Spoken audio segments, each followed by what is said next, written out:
Alright, guys. Log in.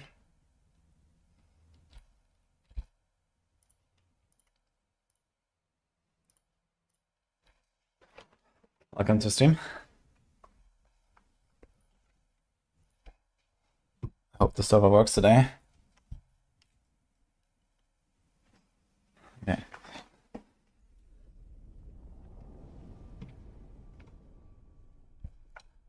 Is it working?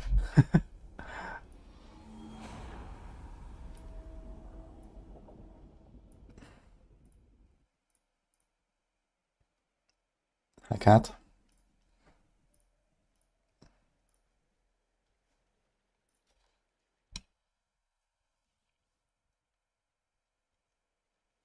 Okay.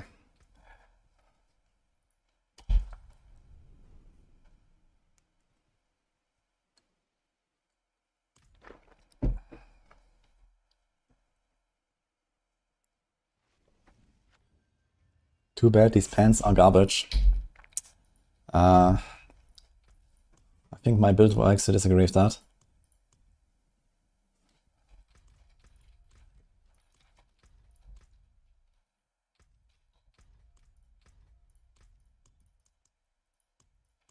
Alright, here we go again, guys. Ding. Oops.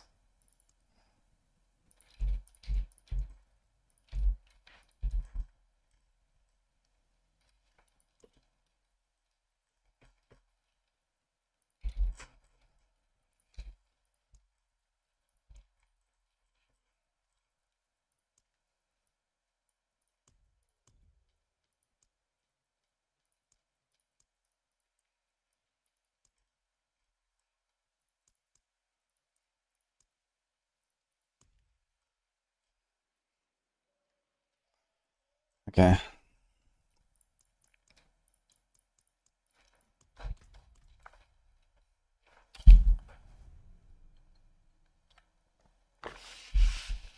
Test evade. I've done a little bit on evade on a live server already, mostly for like the 4 build. But it seems like there's actually a push build that can go like 90 plus on evade. That's kind of nuts. Okay, where's the chat font size setting? Text to speech, visual, cursor scale. Here's chat, background opacity.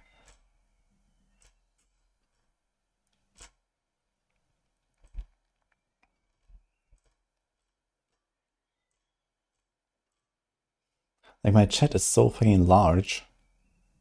Where did I change that?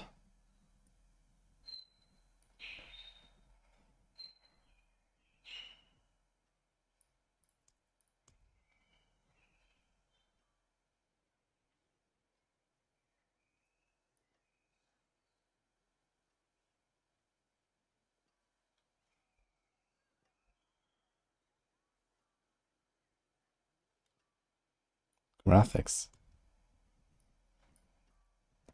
Now font scaling is everything. Specifically the chat.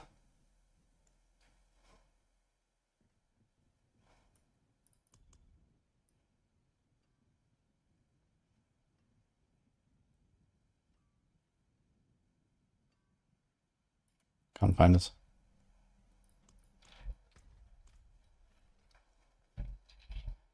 Anyway.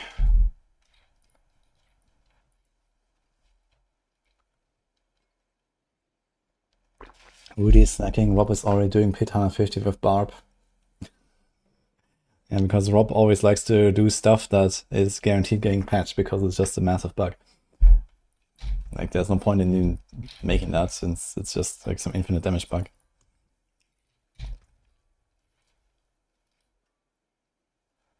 We are doing actual build testing. Alright. Why does it show 2 stars, but there's only 1? And here and here. Kinda weird.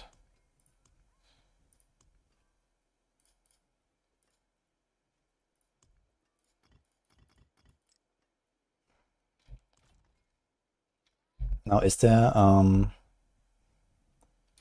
maybe some other stuff you want to try? Maybe we're gonna do the rock splitter now. I want to see how Rocksplitter is faring, since that is kind of close to the Balazan build. Let me see here.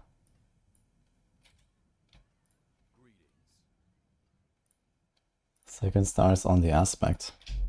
Wait, what? Oh, what the fuck?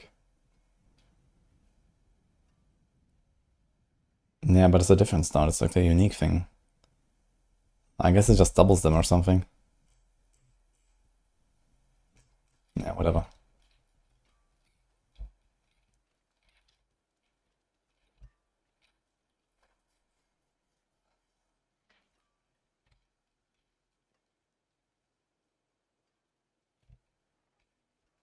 Yeah, it's just Berserk Ripping. It's always Berserk Ripping, guys. Every season there's a bug with Berserk Ripping. Until maybe at some point the Blizzard devs become creative enough to change that aspect to something that doesn't bug out every season. But hey, Barb is going to clear 150, no problem. Okay, let's save this setup here.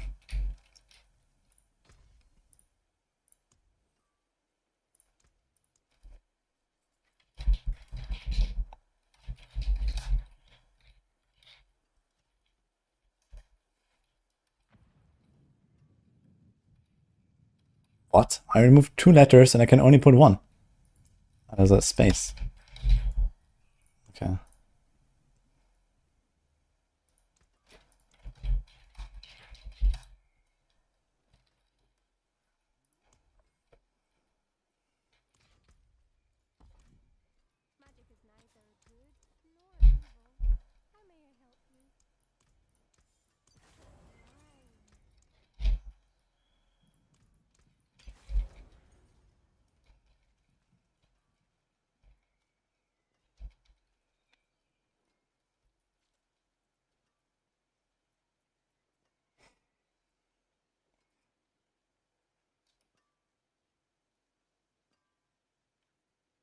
Okay, I have like a few more things to try here before I retire this build actually. Let's do this. Need my dudes. Rax is having a meltdown. Uh-oh. What happened with Rax?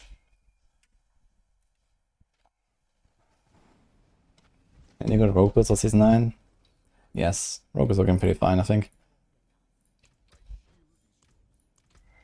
I think the only class that's actually suffering is Druid. But maybe there's a bit of hope for some stuff. Like Boulder, Earth Spike apparently might be a thing.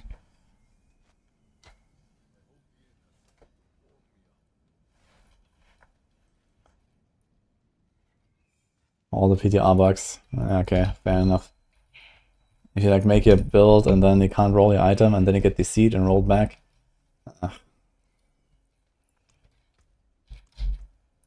Okay. Deactivates explosive. Okay.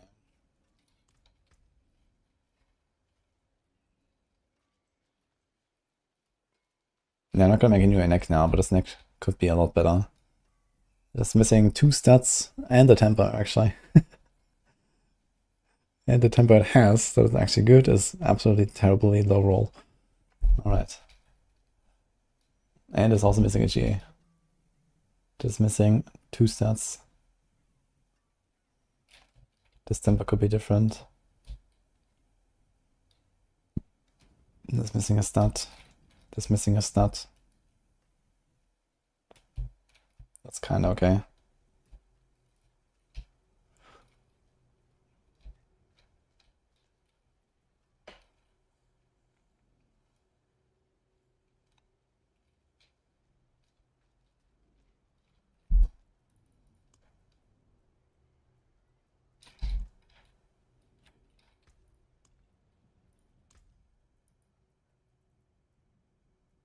Can I do Colossal Glyph? I cannot because I have no way of getting Resolve.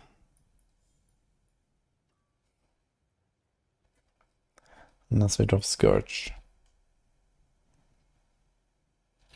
But we don't want to do that.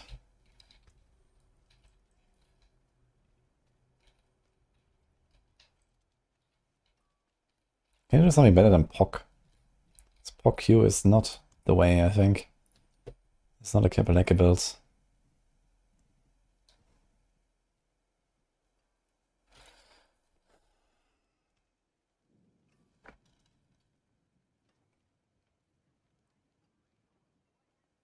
Maybe I try Tum. I mean, this is... Let's say we proc Quacks every second, right? Then I will get the Earthborg every 3 seconds and potentially a bit faster. Because it has a 1 second cooldown. So maybe it is okay.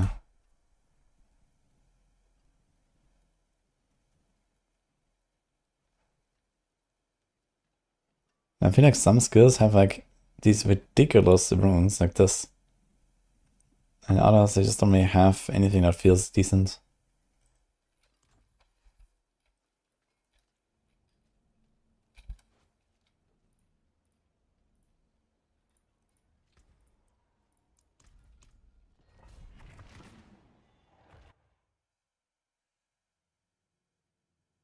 You would hit 70 on Cataclysm, could probably do 75 if safe and take the whole time. 75 on Cataclysm? That's holy. Did it go that far down? I guess it did.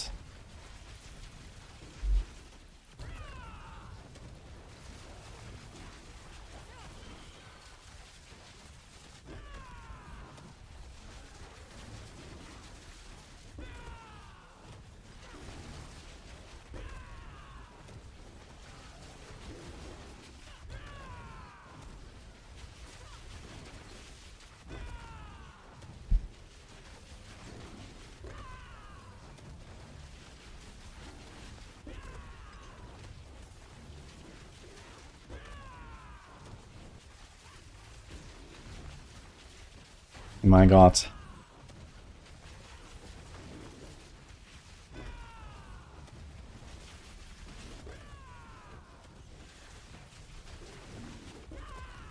Succubus jumping away, man. It's not a better run, actually.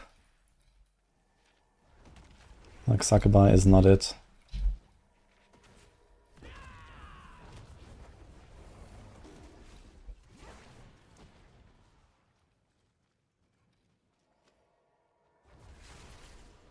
Easy dodge. Actually, I can just activate counter-attack and TP out, I think. Should try that. Hi, Helge.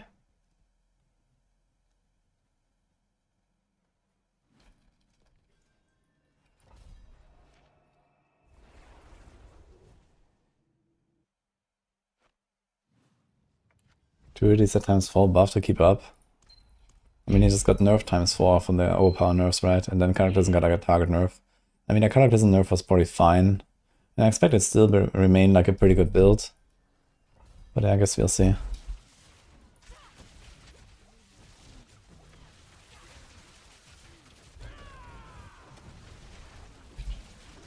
This could be a good run here. This is Werewolves and Bandits. Which is a good combo.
Yeah, 35, pretty chill actually.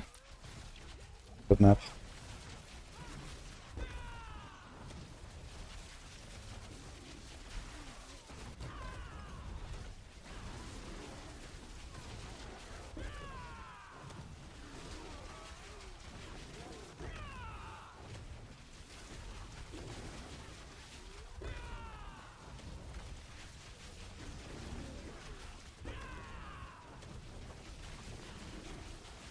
Kind of funny how the elites just die so much faster than the minions. I don't even know why. Guardians. Oh my god. Getting blasted here.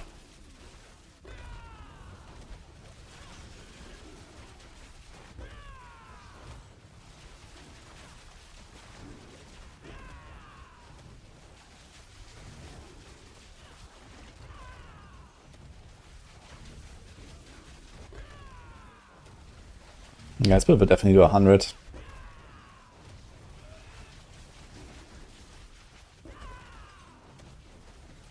I think boss damage should be fine. And a good boss. Boss damage is actually really good compared to the AoE, so...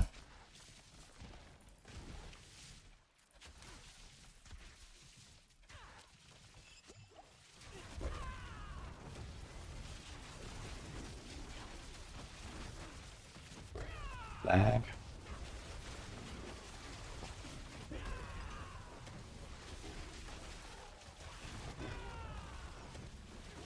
Okay, we're not gonna kill that triple half-face dude, I guess. It's like full HP.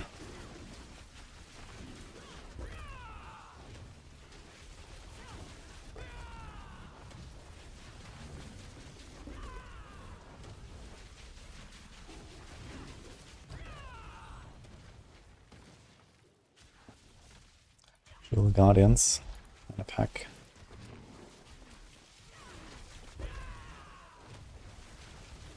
Oh.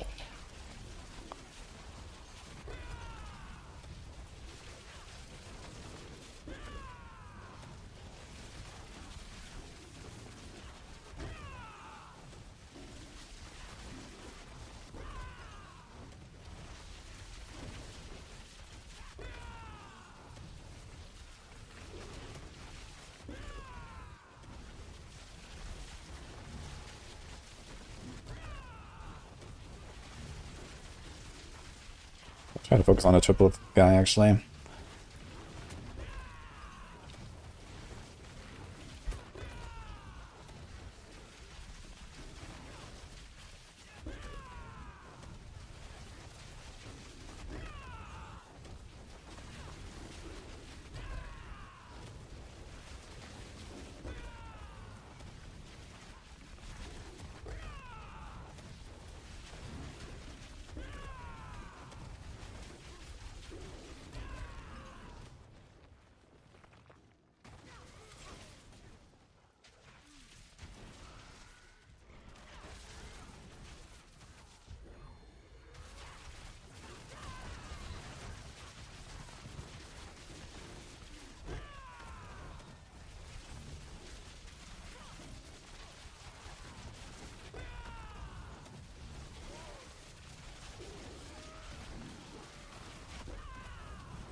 Percent HP count would be nice, so I know when to execute. Yeah.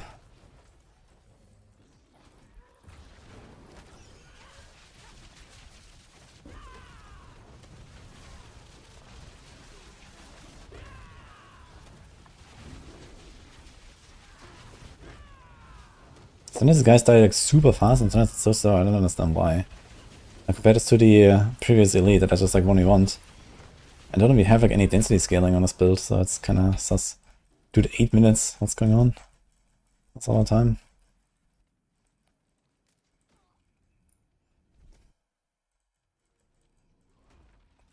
Is this the same again? No, it's some snakes.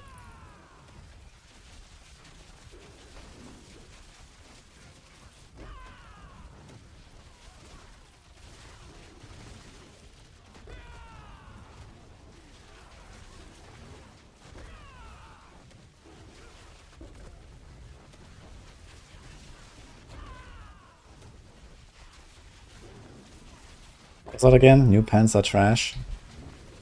Okay.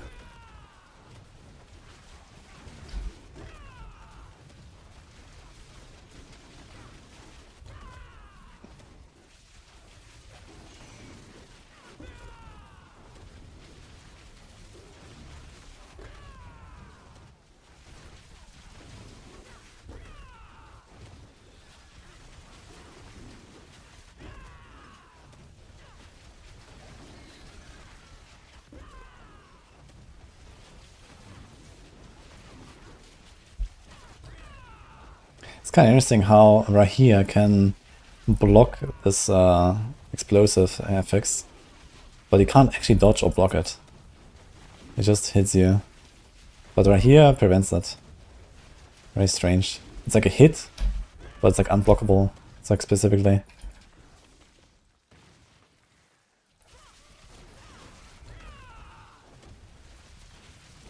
Next timed out, 91. Jewel Guardians. A bit late. Okay, this should be pretty easy kill, I think. 6.5 minutes. Let's see. Maybe we get like a decent boss.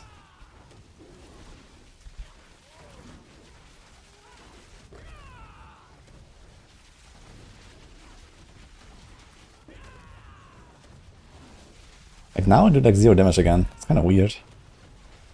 How sometimes I just decimate everything and sometimes I don't. I don't understand why. We have full barrier. I hit into the pack.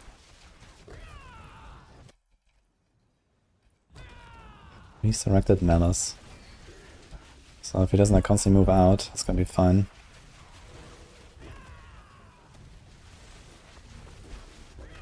Oh nice, we have the ads early. That will help us with Quax procs.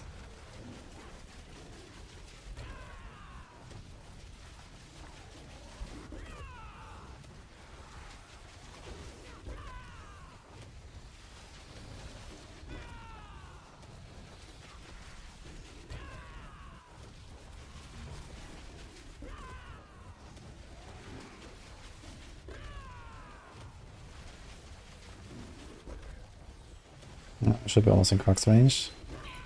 Ahu range. Yeah, there we go. But it's moving too much.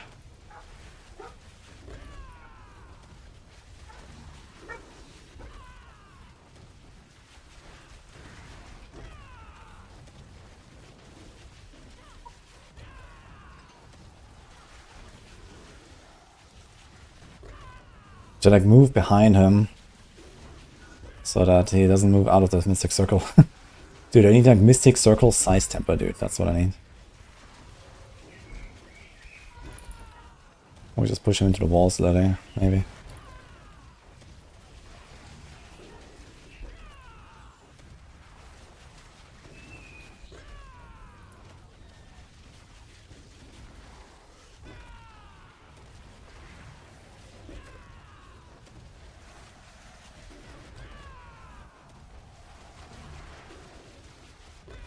Okay, time to delete him.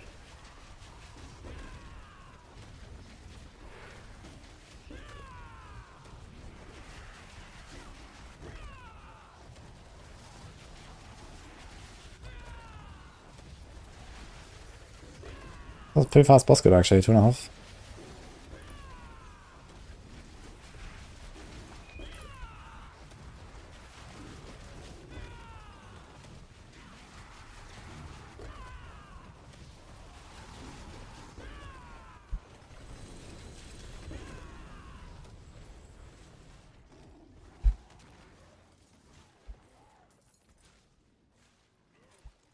Okay.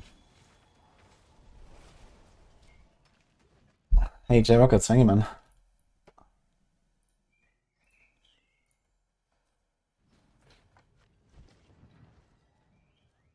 it easy with Hydra? Yeah, Hydra is also doing 100, it seems. I was playing a crit version, but Burn apparently seems even stronger than that. So I'll try that as well, maybe. I want to do a bit more Spiritborn stuff and then later go back to the Hydra real quick. Should be easy to do a swap.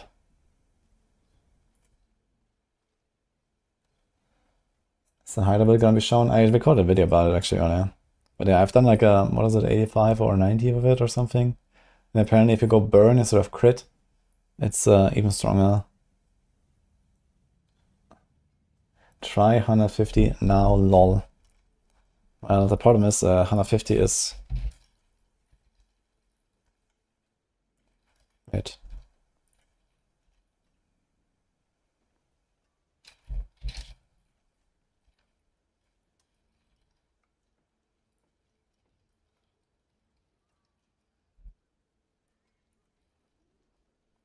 It's around 645,688 times harder than this. So considering I had 2.5 minutes left, I'm not sure if I can do 150 right now. But we'll keep working on it.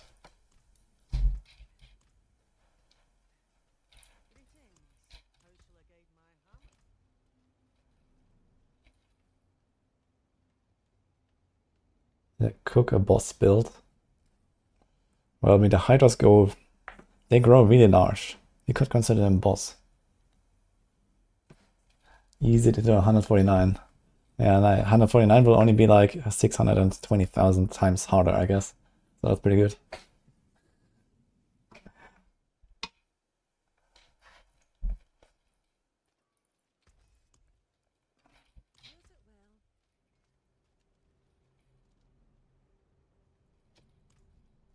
What's up with Rax? What's his issues with Woody? I don't think Rax has any issue with me. He literally raided me yesterday. What do you mean?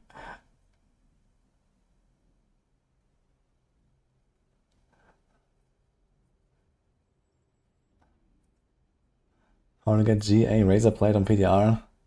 Yeah, the generic uniques doesn't give you ancestrals. It's just like the random chance to be an ancestral sometimes, so I just got lucky. Of course, Chronix is ready. Alright. So I need to cook a bit more on rake. So how do we cook on rake? First of all, we gamble rings. So believe it or not, I need a chance to restore life affix on my ring. This is actually what we're looking for. Swing has life, attack speeds. I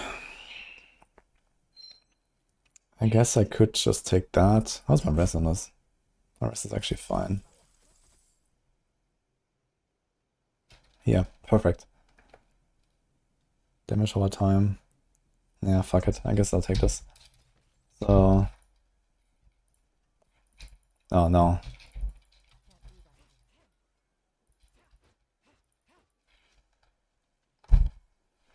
I'll default the shit.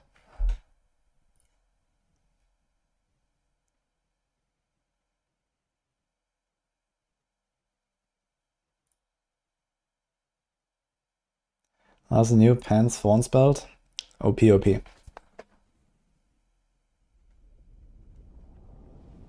My thoughts on Wild Class or Rake? Yeah, back in Season 6 they didn't actually replicate the damage properly for Wild Claws, but then they fixed that. As far as I know, there's no bugs with Wild Claws not replicating the damage properly. And in fact, what the Wild Claws does, it counts as a second cast for most things. So it used to also count for Prodigy's Tempo, but that is now removed. But for example, for the Pants, you get 2 procs at once when you use Rake or Wild Claws. It's a very unique property of that skill.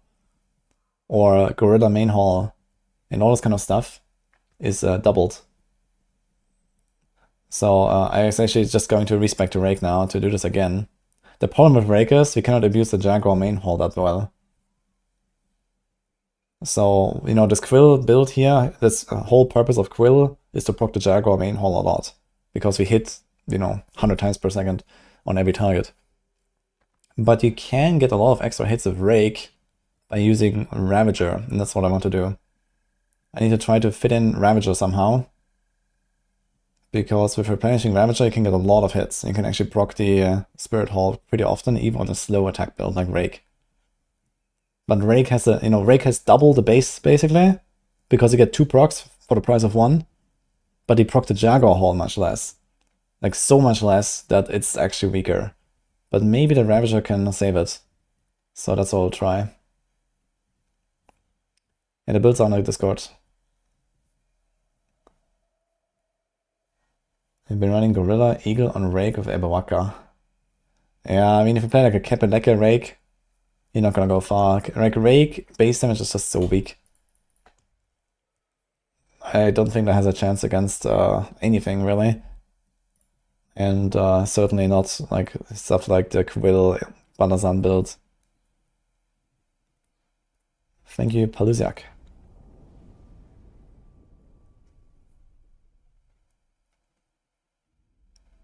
They're doing non-Kapaleka with Gorilla, Eagle, and Rake. Interesting. How's Druid looking for Season 9? I haven't heard much, but everything that was good was overpower based, and everything overpower is like minus 80%. So you're gonna feel that.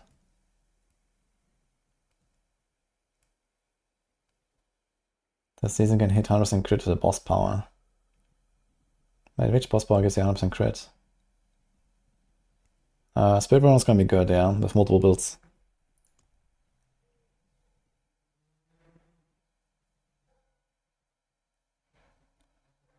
Yeah, we need the Mystic Circles. I think Mystic Circles will just make their way into most builds on Spiritborn for pushing.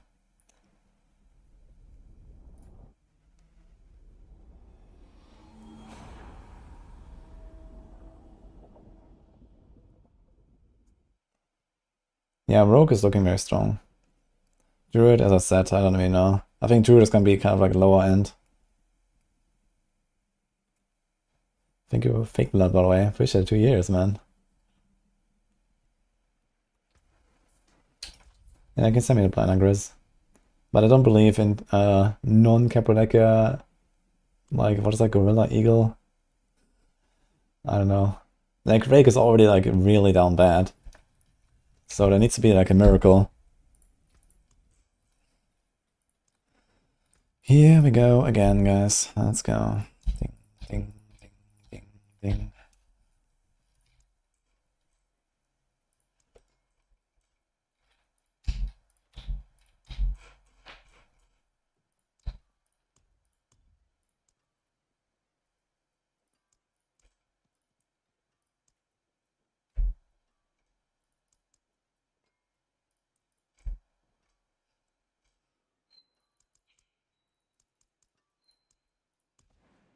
Okay. Can you doing a sneaky pit unlock? What do you need, Chronix? You can do like a 90 maybe together or so? What are you playing? Holy, okay. Okay, let's do like an 85, that should be pretty fast. And you can go from there, I guess.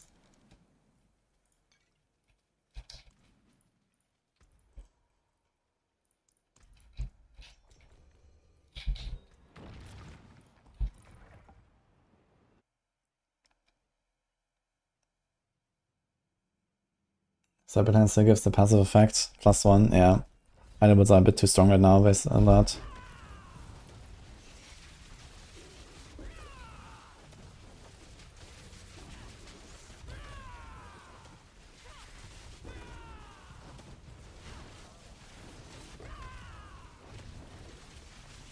Yeah, you caught me right before the respec, Onyx. Lucky bastard. Okay. Dude, do we just do like 4-man pits now with Jewel Guardian spawning like every 30 seconds?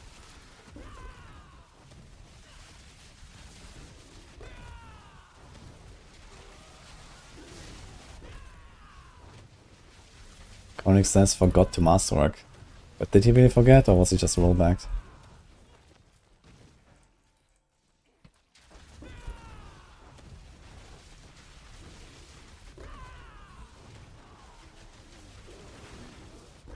And touch.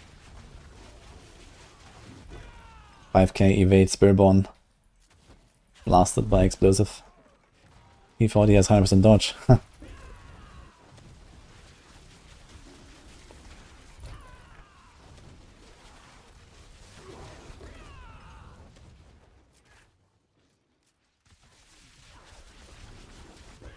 The difference on pit 80 no expansion was pit 80 with expansion. The same pit. So yeah, without expansion you're much weaker. Because you don't have the runes. And to a small degree the mercenaries. So some of your builds will just straight up not function as well as people that have the expansion.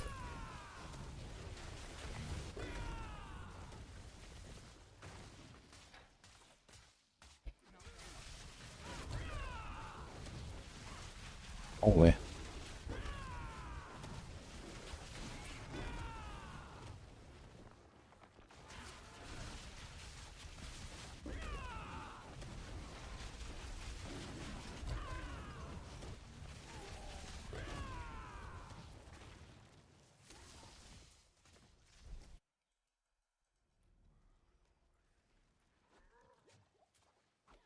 We're back in Season 6, guys. Spiritborn carrying the rest of the team. Oh, wait.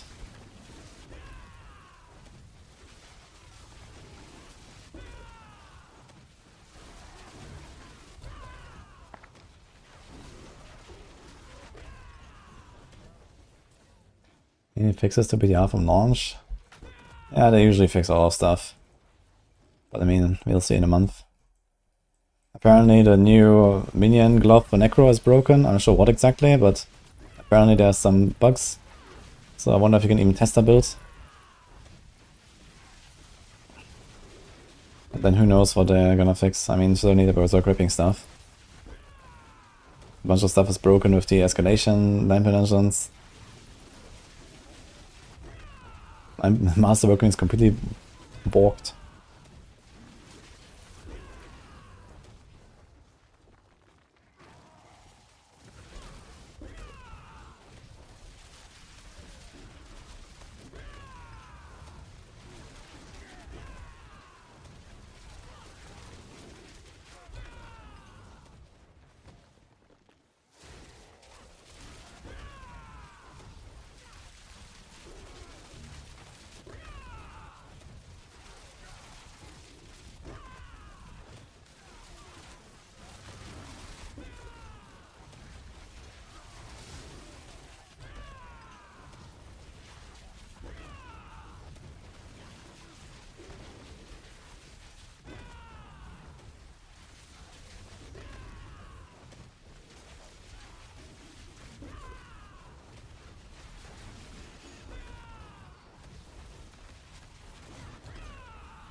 I don't understand, like, where's this big dot coming from? It seemed like he wasn't doing anything. Just walking away and then suddenly, poof. Is this like this poison pool? Does it do so much damage? Maybe.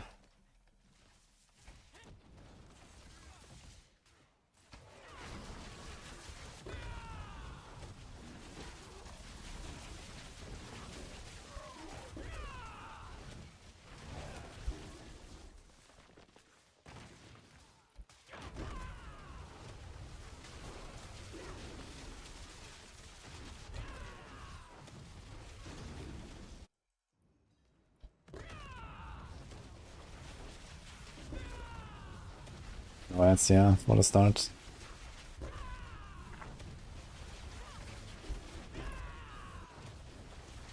Is it like harder to stagger in 2 men? Do bosses actually have like more stagger HP in 2 men? I guess they should, right? Makes sense. Because I'm the only one staggering here. It seems way slower than normal.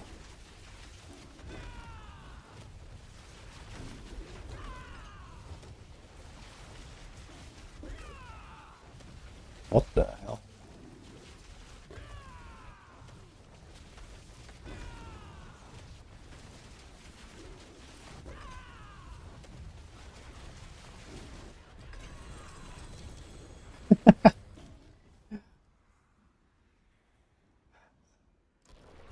There's a watermark, yeah.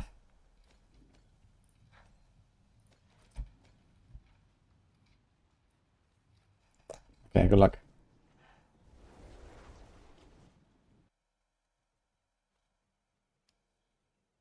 You don't really like Quota, can you use something else? Yeah, I'm working on a rake version of this. Where did my ring go now?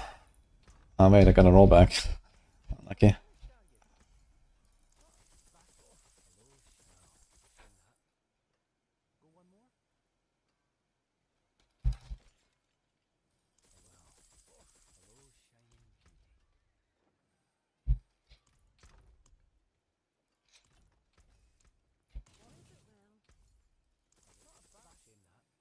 Attack speed, life per second. Oh, that's nice actually. So let's do this. Keep them live. We're gonna try to hit the chance to restore life. Here we go. This is what I need. Sure. Let's just throw this in there. Okay, temper. We go Mystic Circle.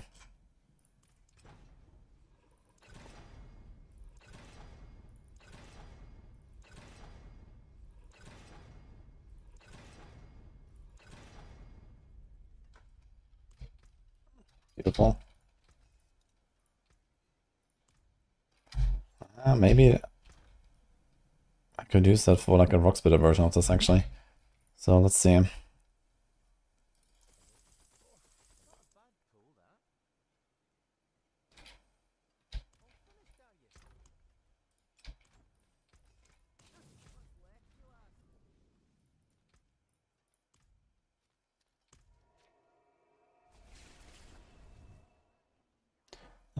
They did not fix anything on PTR yet as far as I know. I don't think they usually do any patches on PTR.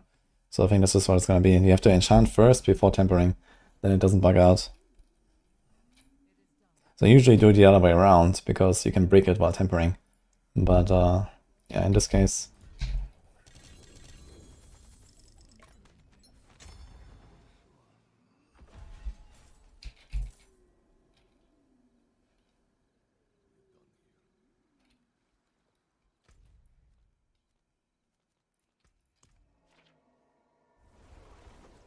You can go back and chant to roll the temper affix higher. Apparently you can, yeah. If you don't need to roll the other stuff. I told you Flavor's gonna be blasting. Yeah, not what we expected though, right?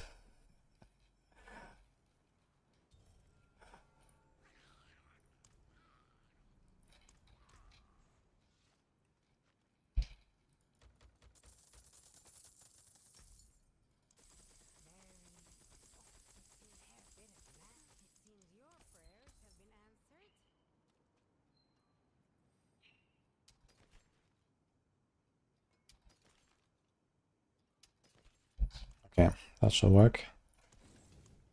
This one already has a heal roll, let's do it. Nice. What do you want as the resource?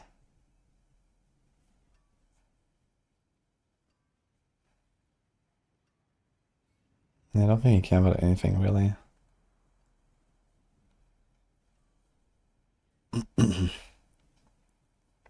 In fact, we don't even care about resources. Like at all. Because rake will cost 0.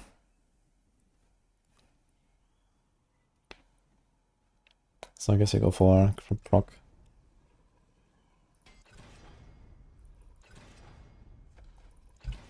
Okay, so get the ring. No, stupid because I tempered it first.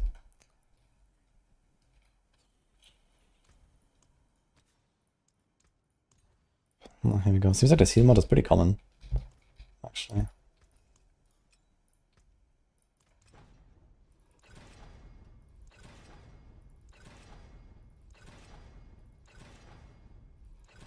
Beautiful. We actually need, we need a Vuln roll as well. We need heal and Vuln proc as well as, else we don't have Vuln in the rake build. Fuck, that's gonna be kinda tough. He's a GA of that. So let's try.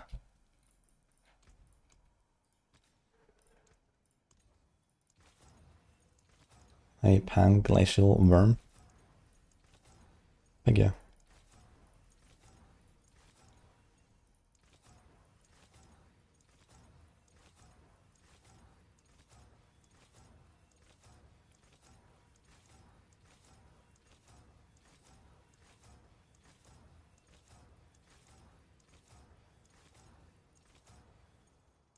Okay. Don't brick.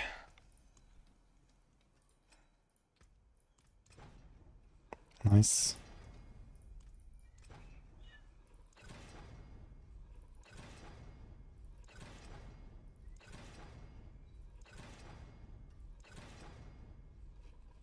Resource generation, I guess that's fine. So let's do this.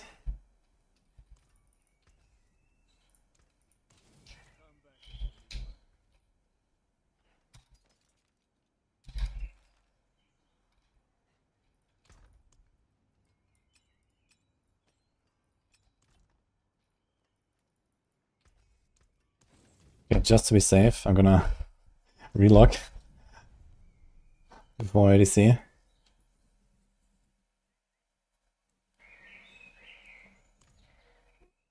Is it normal that all the gyms always set up here? That's not normal. Alright, so Vehement Brawler. I wonder if there's something better than that. Let me check. I don't think there's something better than Duelist.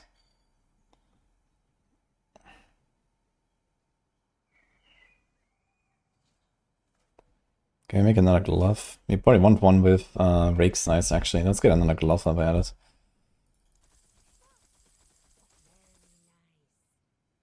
This has lots of attack speed, so I take that. We probably need the resource mod down because just this is probably not enough.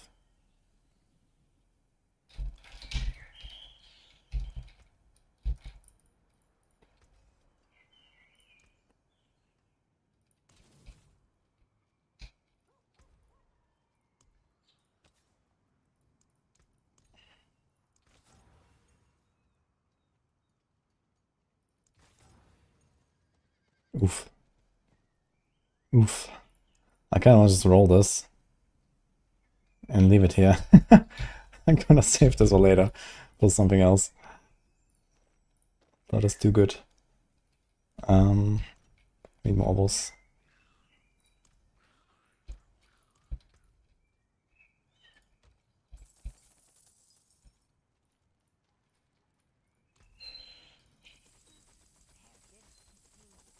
The amount of GA gambling is really good though. Oh my god, dude.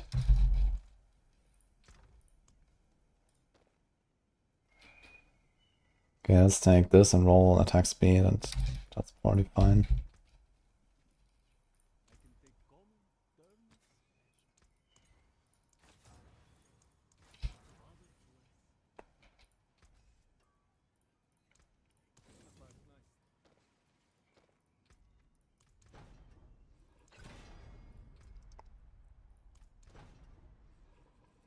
Any more rake size? Let's try again. Okay.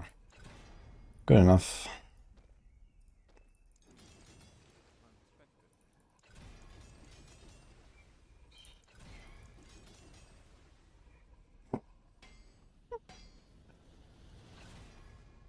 That 20%, okay.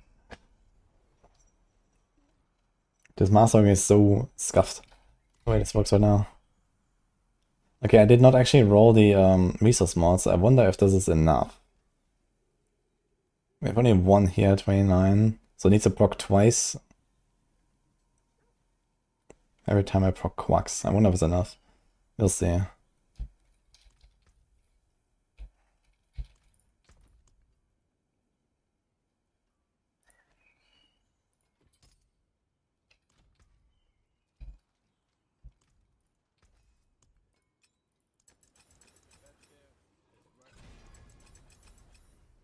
It has a lot of resource gen.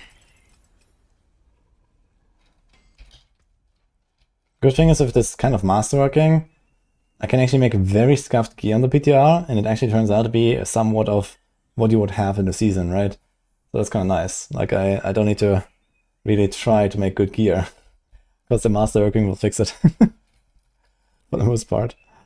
So that's good. Okay, we also need... I think I didn't change my quarter stuff last time. I need another quarter stuff for rake. Nope. Actually, it saved this for maybe something else. Oh no, our power won't save. Goodbye. Yeah, last time I didn't make a new weapon, so I was just running with the wrong weapon.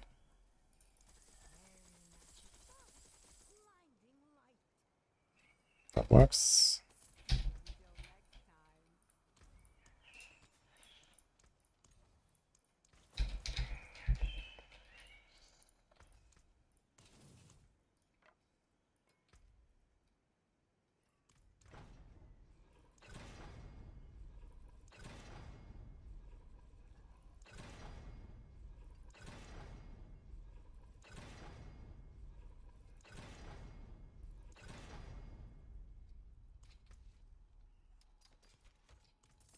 Again.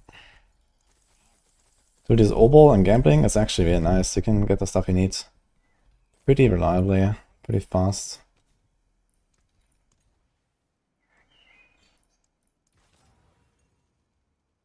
I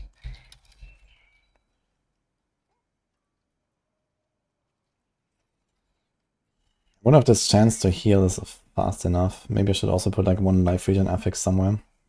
Also need to check if like multiple life regen affixes work for this.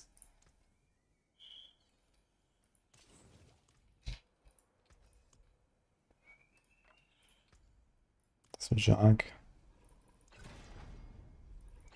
28 rake extra hit. Maybe I should have just kept it. Because you also have to hit the Mystic Circle. Okay. Good enough for science. Especially when this happens. Okay.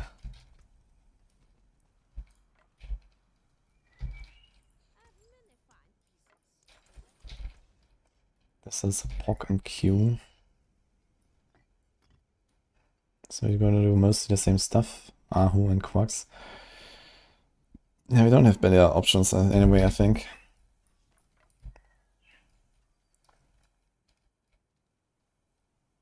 So you got a Vuln. So now we somehow have to get replenishing Ravager in here, and I'm not sure what we will do.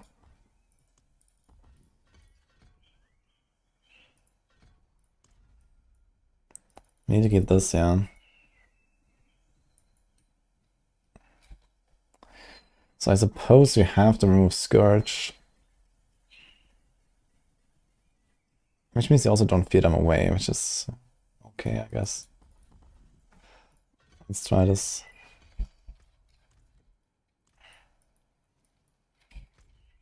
Giving up Scourge is kind of painful. Dude, I really wish they would remove the damage multiplier from Scourge. I think that skill should not have a damage multiplier, it's just kind of awful. You always have to Sure Hornet in somehow, and then it fears everything away. I think I should make the utility of it a bit better and reduce or remove this multi. It also is only against crowd control, so it doesn't work on the boss. It's just kind of annoying.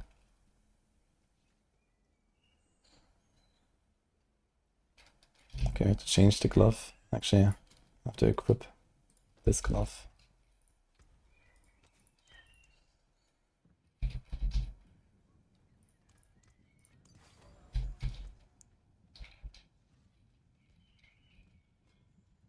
That's a big rake.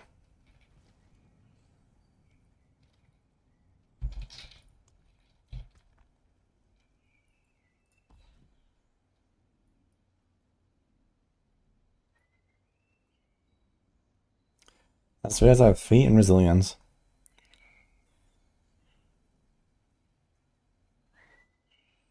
Nice.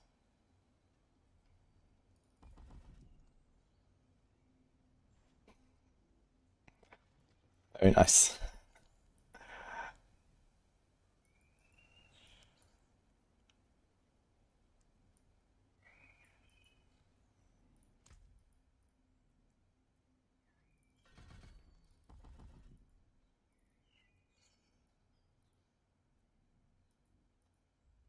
Yeah, I mean, what do I do?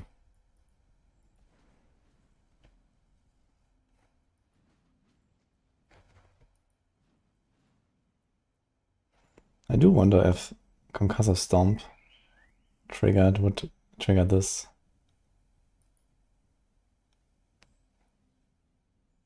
Dude, if that was like not per enemy hit, but actually always 30%, I would consider running Concussive Stomp rune instead of Bulwark.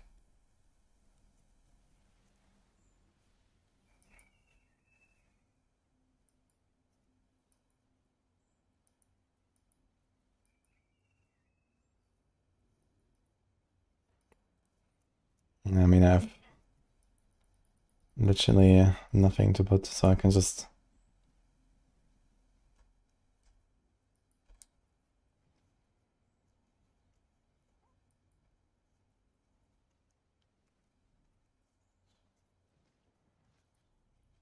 Just do something like this, maybe.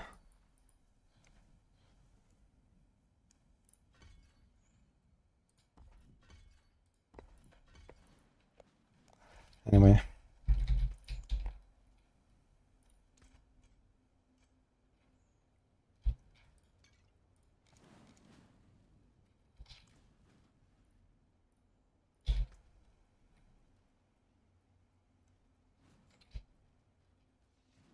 Maybe we should put them in aspect here.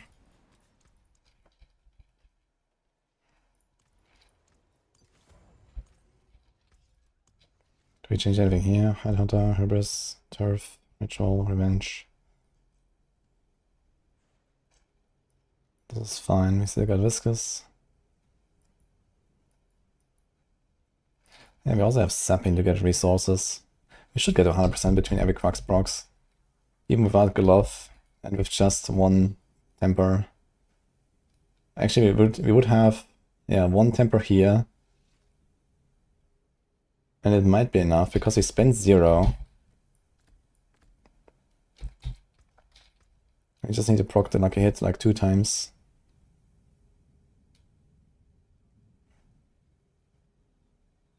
And here we need to get 27 procs with 100%.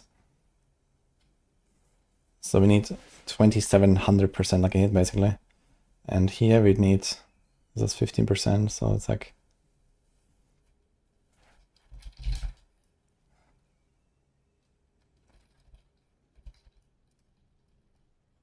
Need 1300, so we need roughly half of the total lucky hit to get our resources back. Compared to the 1 Quax proc. So that should be very reliable to get to 100%. Because we don't spend anything, and we have Stepping to support us. So we should actually be easy peasy filling without the glove mod. So we get a roll here, and we get a temper here. Although I don't know what temper to put. I would put Resilient, but we don't have a Gorilla skill, so I can't proc Resilient, which is actually awful.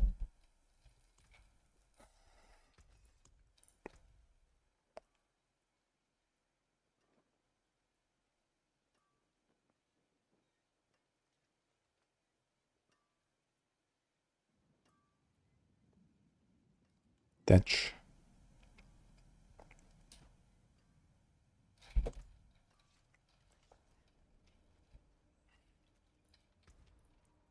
$90? Might be a bit optimistic, but let's see. Yeah, the tempers are bugged right now. The masterworking, more importantly. Actually, we had the cool glasses with him. I missed that. From Thunderboy. I'm gonna do it in a sec.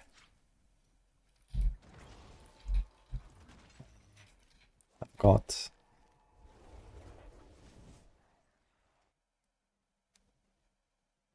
the higher you get with Hydra build. What?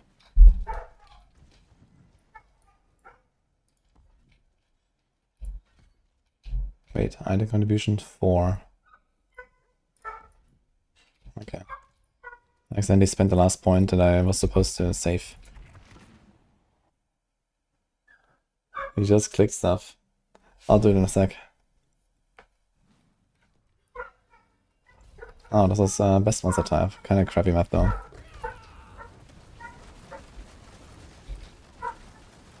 That's a big rake. That's what I'm talking about.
Oh my god, look at the Ravager stacks going up and down. What the hell?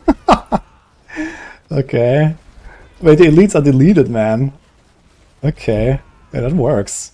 That is actually a strat.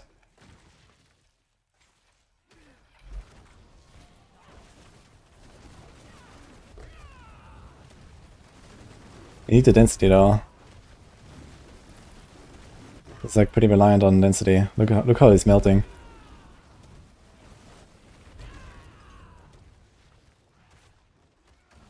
Actually deleting these elites.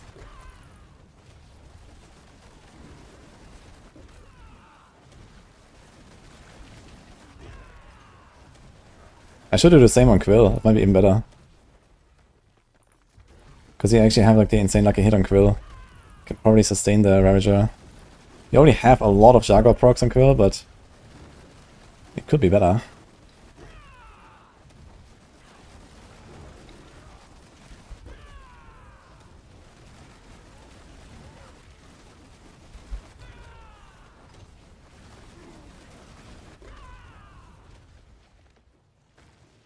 Unarchive rake. Yeah, I mean, there's no way that Kapaneka rake is gonna be close to this Chronix. I think you should straight up work on this, yeah. But it would maybe be a good idea to benchmark anyway.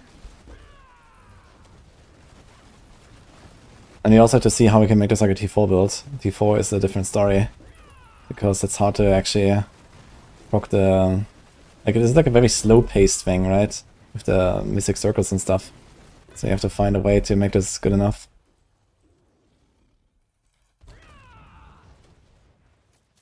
But yeah, we're like melting here. I guess boss will feel worse than on Quill though. That's for sure. If you get an ad boss, it's gonna be fine, but without ads, it's gonna be a bit awful. But with that kind of timer...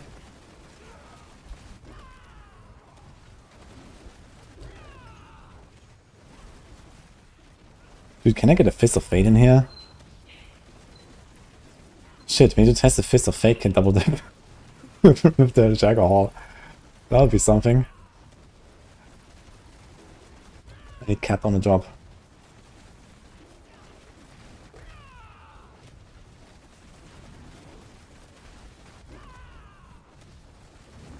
Like, Fist of Fate could actually be legit. Just to get more of the, all the procs, like more the heal procs. The heal procs are actually really important. Cat, can you try this? It also solves the vulnerable issue, so we get a stat on our ring.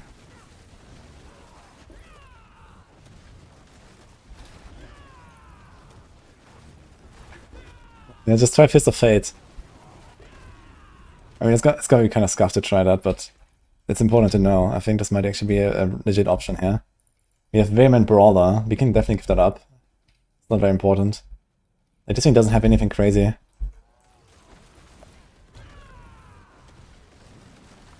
If Fist of Fate double dips, then it's gonna be the move for sure. Even without, potentially.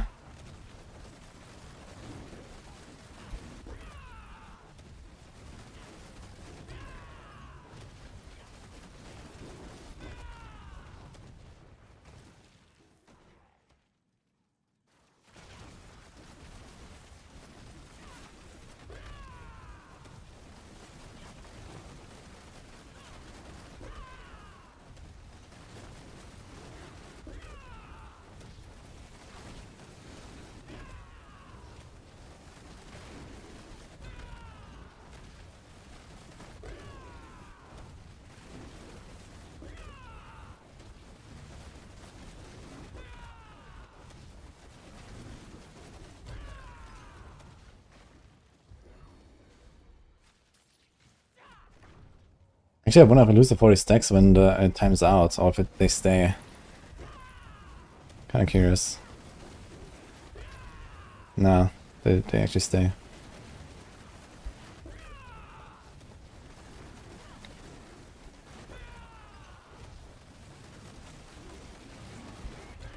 Dude, this is actually deleting.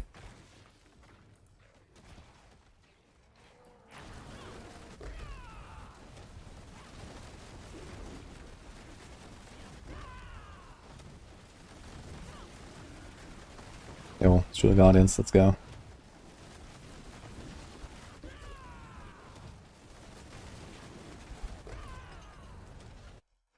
8.5 minutes on a 90. Okay, Hive Master is with ads. It's not a bad boss, I guess. Let's see. Oh, wait, I'm deleting as well. No, this actually works, man. This was before Quacks.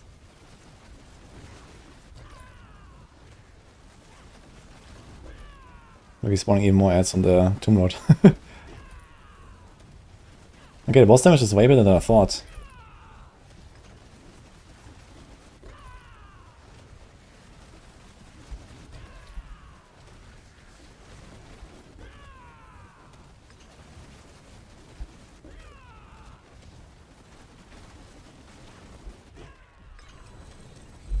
Okay.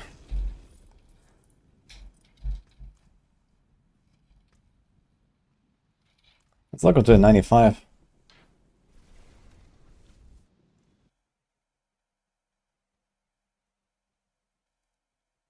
It says peak before gameplay, standing still waiting 20 seconds, and once its health is 30 dwindle, then move on. This is what pushing looks like. And there's plenty of complaints about that. But luckily, this is not something that almost anyone ever really does for any purpose. We're just testing how strong this build is.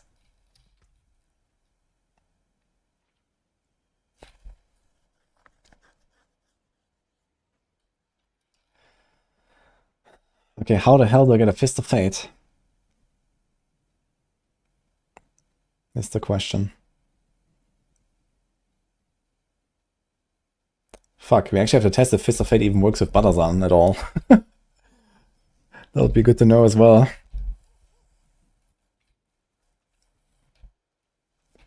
So it may or may not work with the pants. Or it may work with the thorns, but not with the poison. That is actually not unlikely. Then we'll see what happens to this. But if Fist of Fate works, this would be an insane upgrade, I think. I could just try it out and see what happens. Let's do 95 first. Thank you, cat.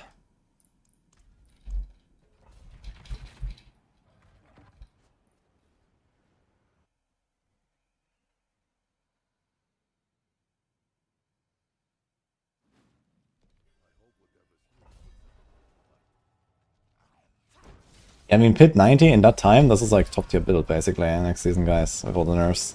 This is minimum A tier.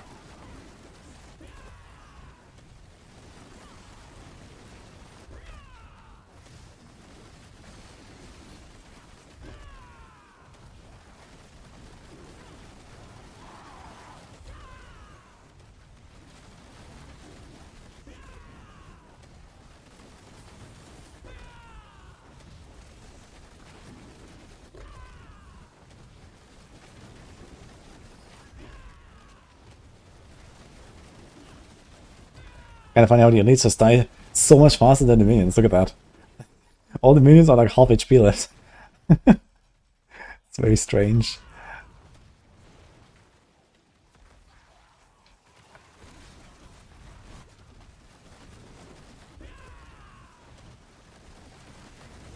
Good thing is it's way easier to hit with Rake. Like, this is much more convenient than Quill. I gotta say. With Quill you need to be very precise with your positioning, and here it's not that important. You just kind of swipe into the whole pack. Don't care. Also, you don't have the Ravager teleport, so it's actually easy to position yourself where you want. With the Ravager teleport is always kind of hard.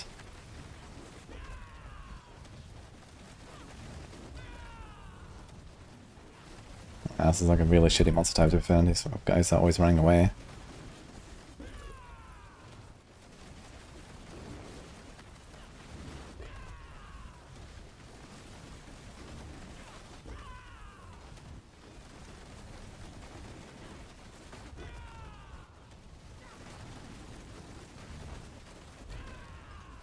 Even the fucking Jewel Guardians are a sucker boy.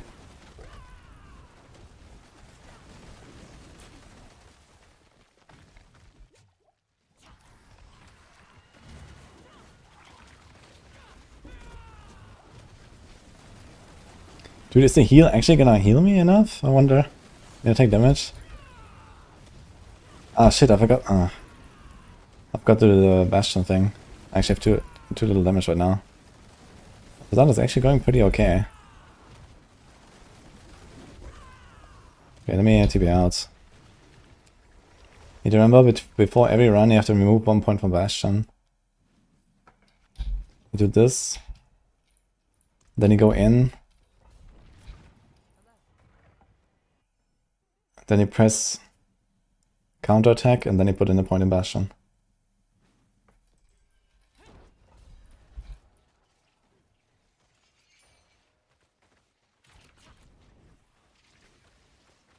Okay, cold spooters.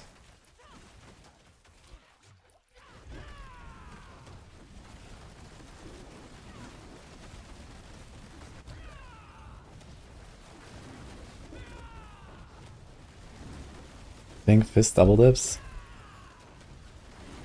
Yeah, you should probably make sure, just, you know, do like a few rounds to make sure, because it can go like so RNG.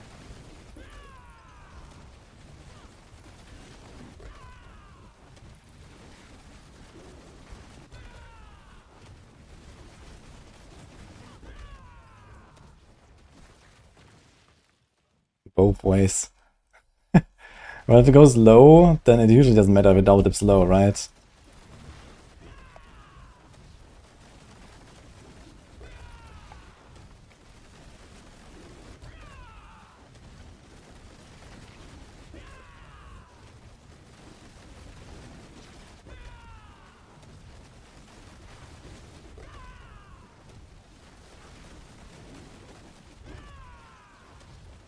Yeah, this looks much better here. 95, man, look at this shit. Fucking rake. At this rate, rake is gonna go in S.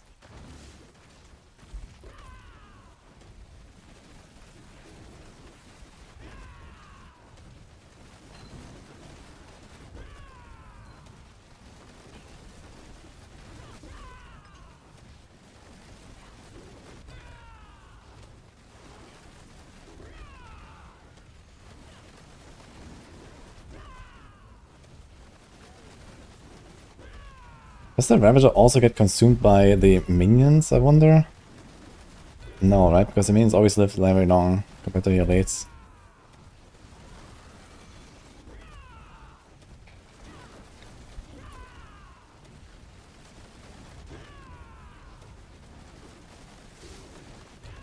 Kind of weird how now I just do no damage. I don't understand why exactly. Other times I just destroy.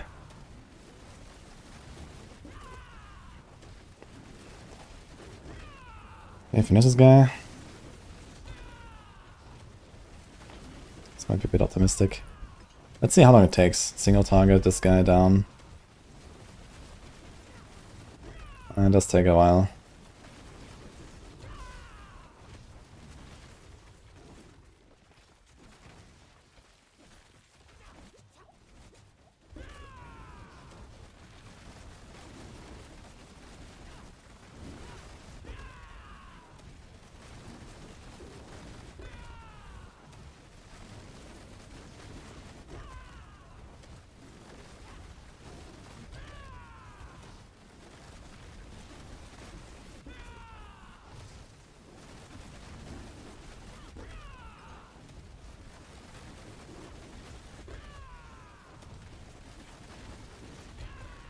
So many minions. Oh. Okay, that's convenient. There's like this one spider up there that takes my rake procs. Holy hell.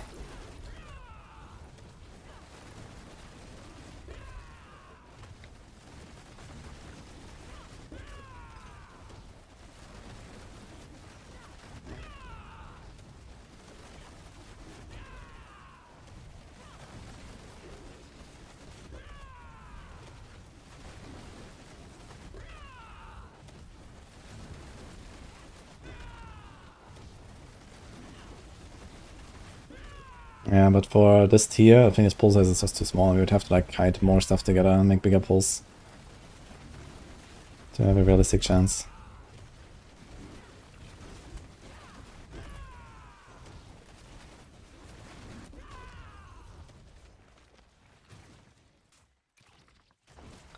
But considering how fast the boss went.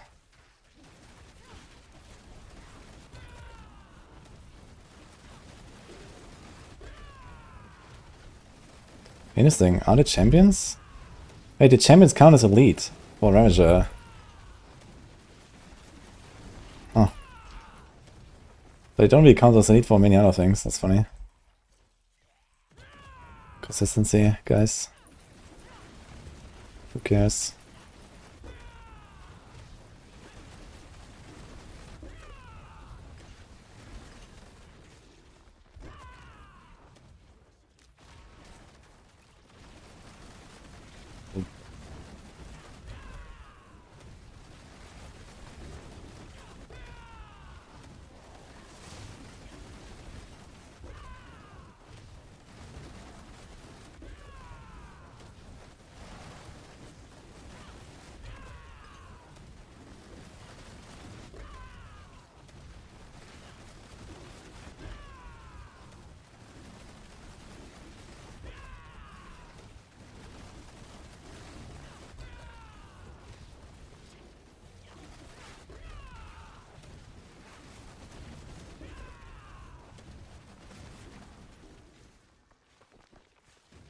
Okay. It's doable. Oh, not in this monster type though, I guess.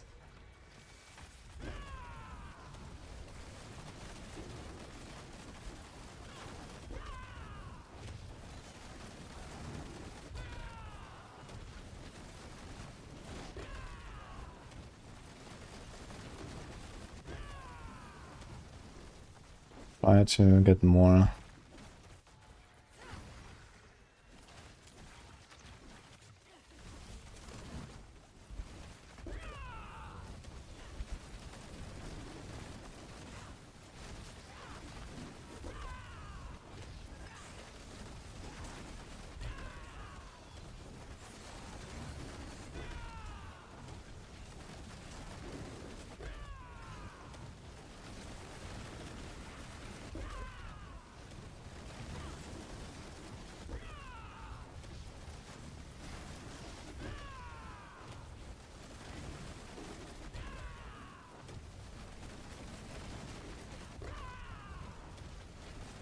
Dude, I need to try Face of Fate on this and also like on Quill again.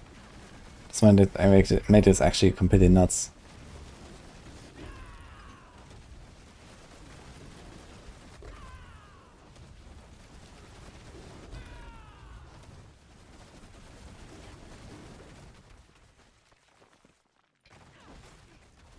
Guardians.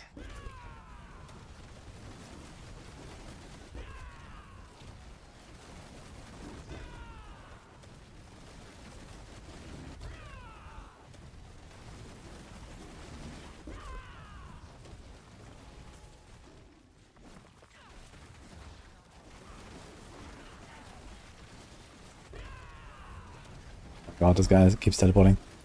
Stop.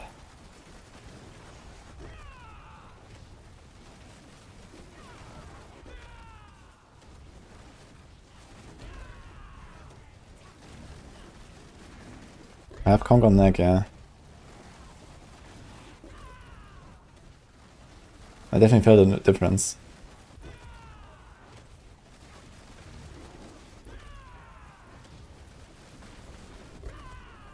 So Fist rolls the Jackbox need a double high roll, okay. And the thing is that Fist is on average a 50% boost. So if this is effectively means a double dip. Because the average is a 50% boost. You know? And we get the lucky hit, and I really need the lucky hit.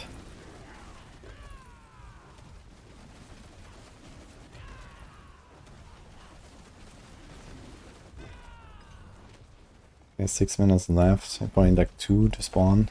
Shit. I really hope I don't have to kill that triple dude here, because that will take forever. But this looks a bit sus here. More Jewel Guardians. We just finished the others.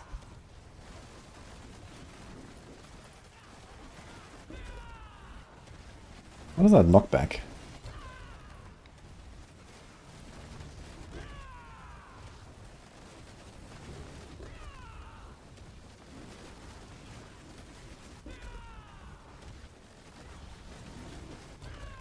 think we can actually make this viability T4 viable.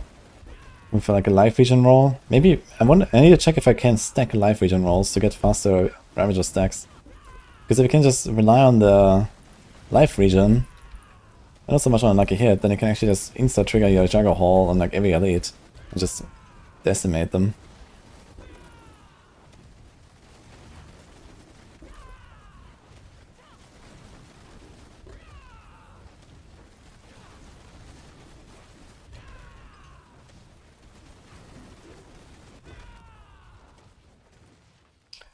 Please, another pack. Okay.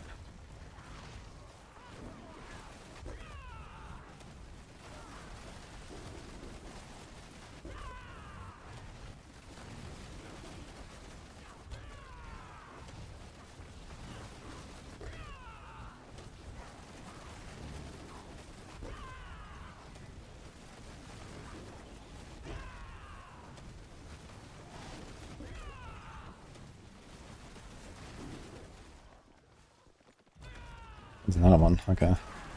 Just need a bunch of small dudes.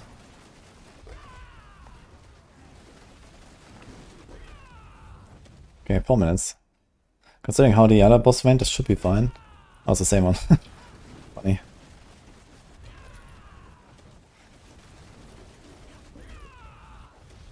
Okay. That should be a kill. Let's see.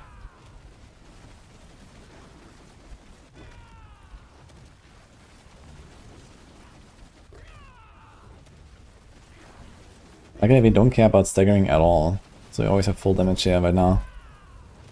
I think there's no difference right now.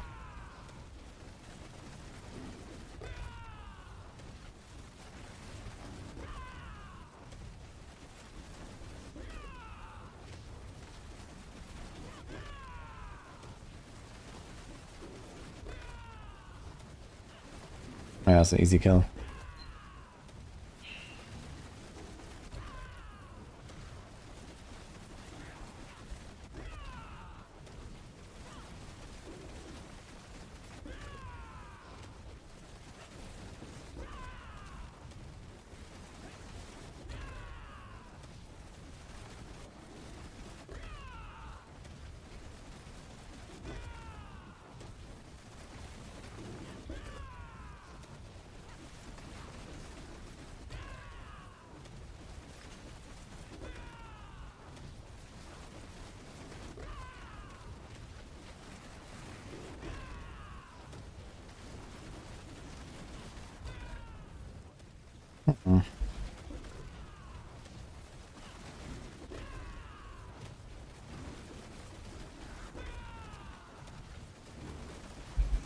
Ooh.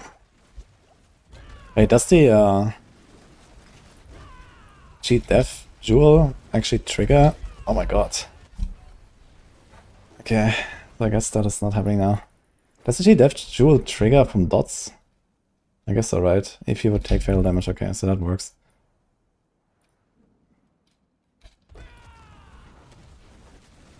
That's kind of nasty though. Okay, let's see. Now we have to like manually look at the timer. That's a bit annoying. I wonder if my Bastion now reprocced. I'm not sure if like dying... I guess I have less damage now because my Bastion is probably... out of the pants, it's like re-snapshot now. So this might be significantly slower now. We can actually test it now. Let's see the difference.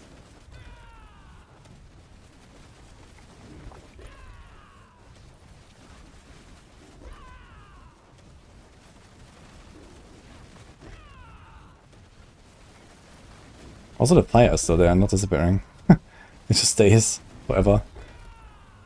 It's kind of funny.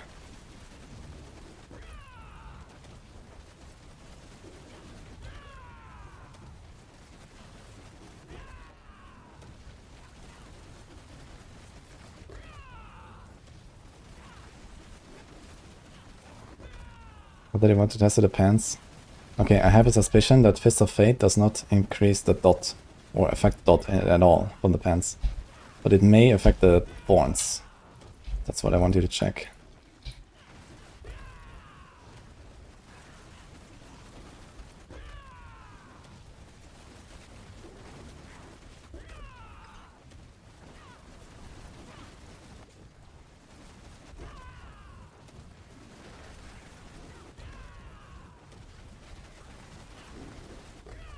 mean, Bosco is still faster. I wonder if the death did matter or not.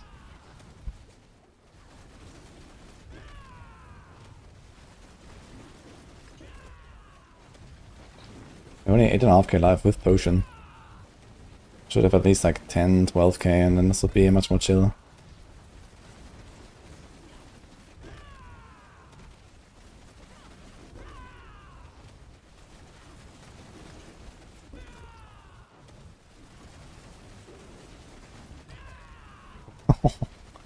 Okay. It's kind of funny to see the end of the fight always say boom, gone.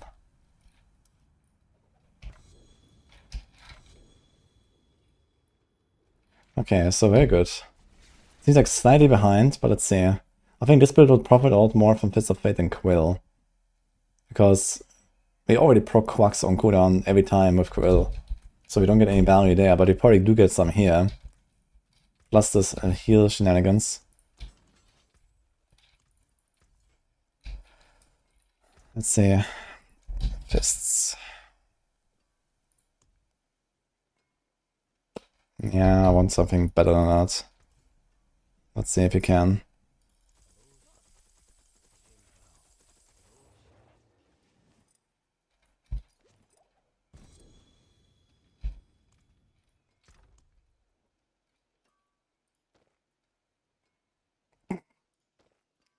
Need to rake, by the way. Okay.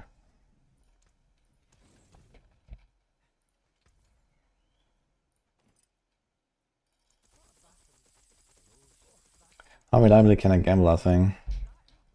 Let's find out.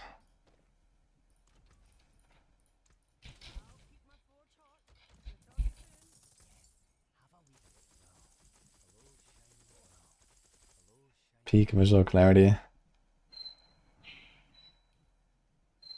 True.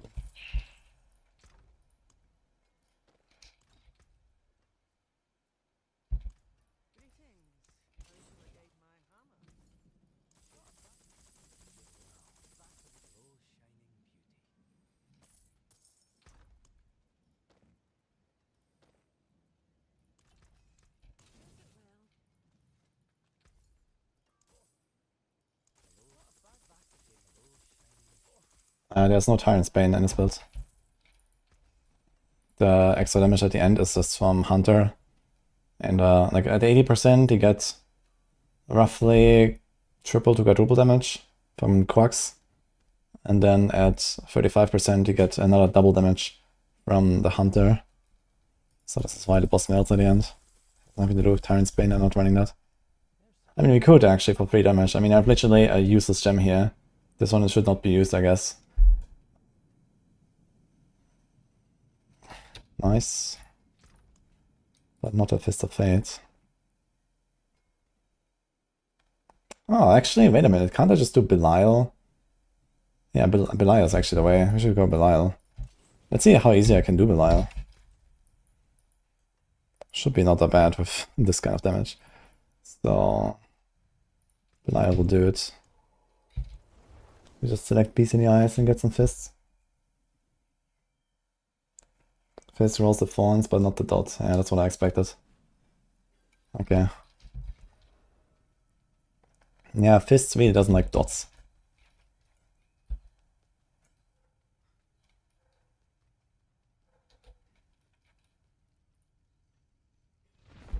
Let's see how this will go. Why am I... Okay, I'm not... I thought for a second I jumped into the center.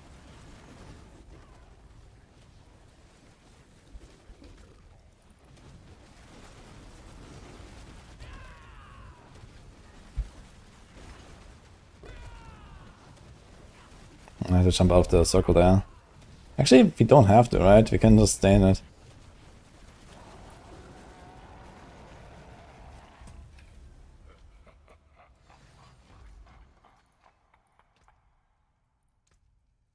Should have thought of this last time.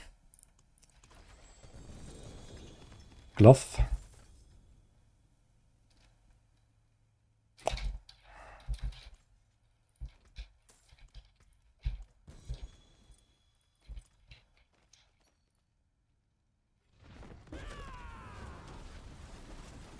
Green Lagon.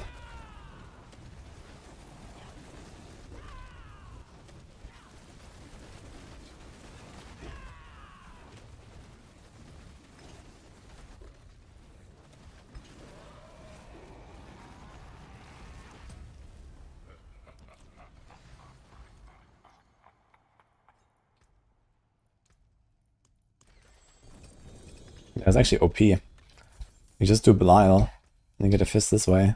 It's gonna be super easy. Like he always tops like 2 items of GAs or something. Insane. And you have infinite mats.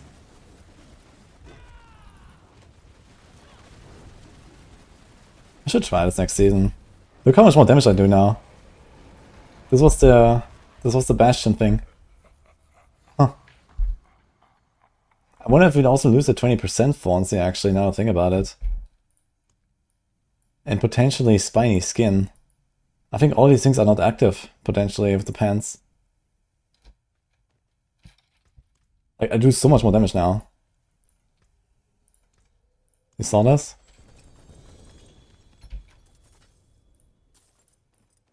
Gloves. Ah.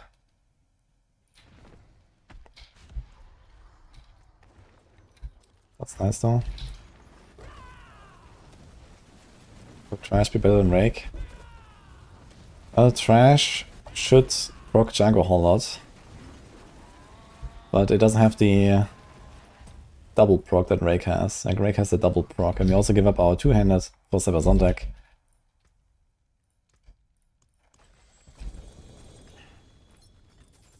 Glove. There we go. Okay, good enough for science. Let's go. Is it good enough for science? 240. Let's do a few more over here.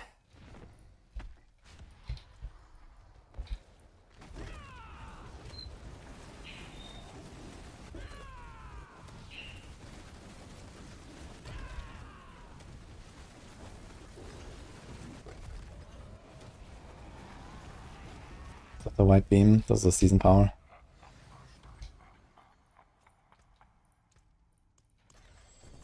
Dude, the Belial awards are actually insane, man. Look at this. Look how many GAs it pops. It's like 2 or 3 every single kill.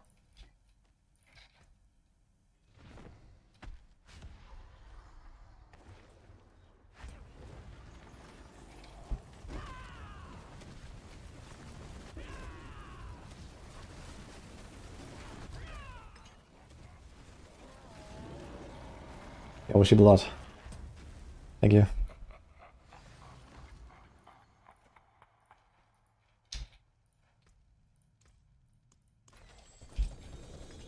Glove. Glove. Okay, I say good enough for science. We go with the 240. Let's try to master it just a bit.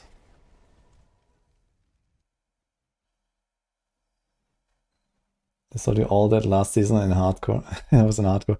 Yeah, dude. I heard people complaining about like the loot nerfs and all that kind of stuff.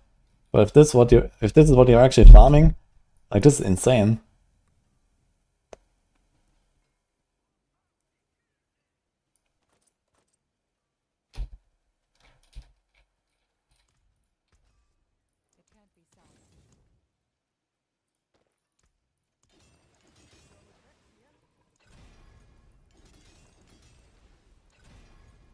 I guess I need to make new boots. Get rake size on it. I think I prefer rake size over vortex size. So I get at least yellow.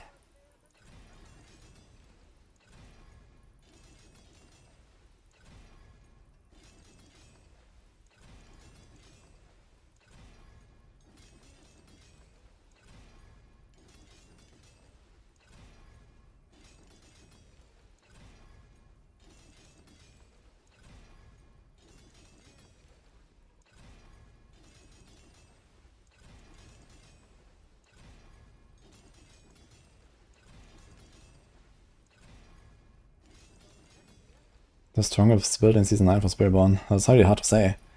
Like, this Rake thing seems very strong, the Quill, Valazan looks very strong. The regular Quill is very strong. Like, we're gonna have a bunch of builds like in the T100 range on Spiritborn, actually. I think Spiritborn might be the class with like the most S tier builds. Or maybe S and A combined at least. I'm not sure where we'll make the cut exactly. I guess S tier might be like something like pit 100. And then A might be something like pit 90, for example. And yeah, I think it's very likely that Spiritborn is going to have the most, at least in those two categories. Looking at this.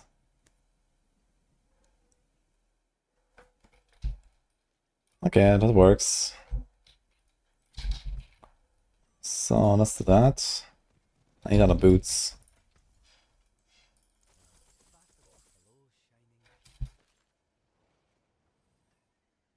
We have movement decks and nothing.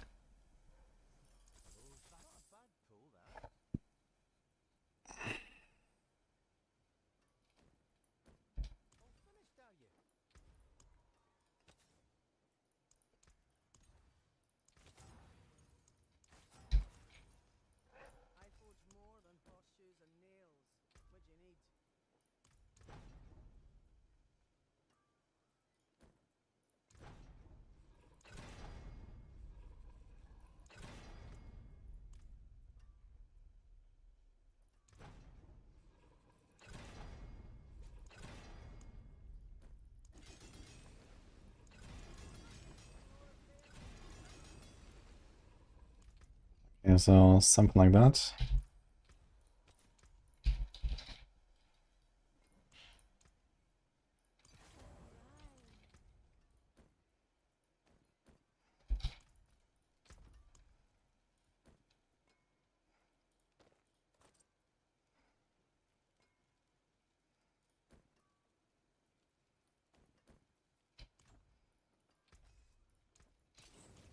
We have to change the aspect, so we put wild claws here.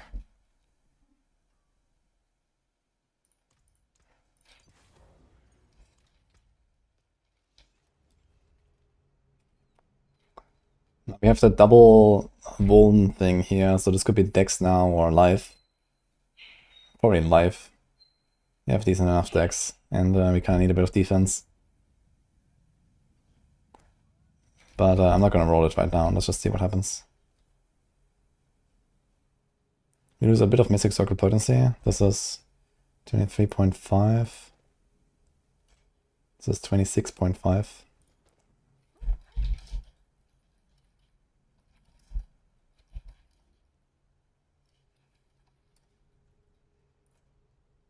This is a 20.47.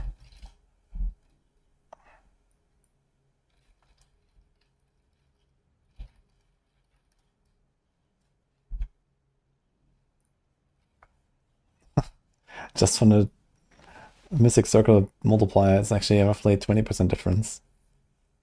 Okay.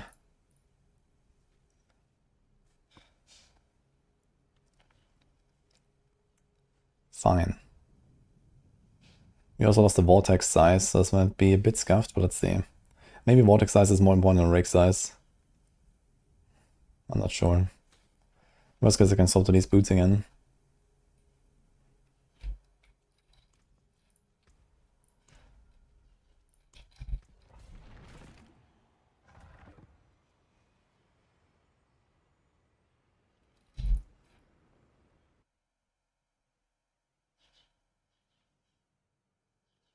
Not every build wants to overpower anymore.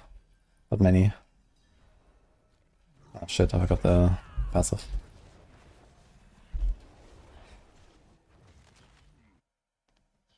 What was my first impression about dungeon rework?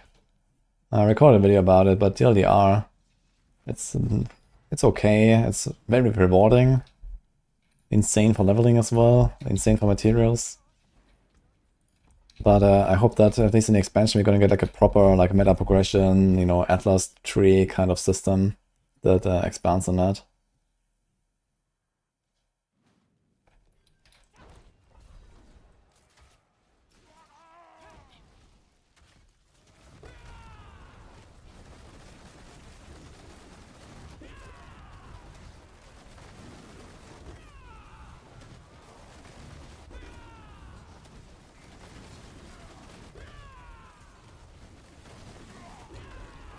Yeah, I still don't get enough lucky hit procs, man. Insane. Look at my Ravager. It still goes to 0 all the time. Even for the second hit I have now.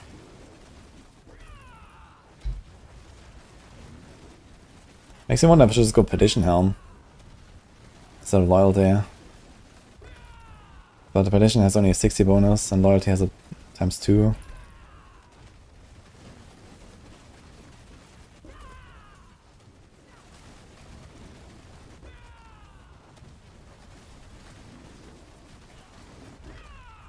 What? Why is he not getting executed? Oh my god.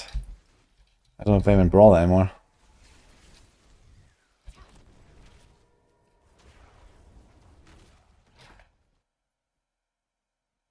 I have not seen Riker's new video.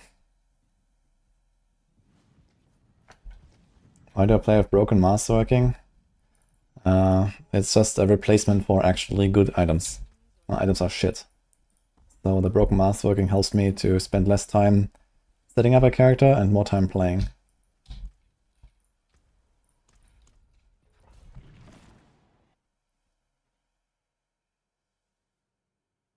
Shit. Got the point. I should remember, I have to take out 1 point from Bastion. Yeah, Hydra is easy as I think. Now we have 5 big tempers on a single item. Yeah, I mean, rake size does not increase the power of the builds. Neither does movement. Neither does life. So I have like slightly more decks, like 20 decks or something more than I should have. So, amazing.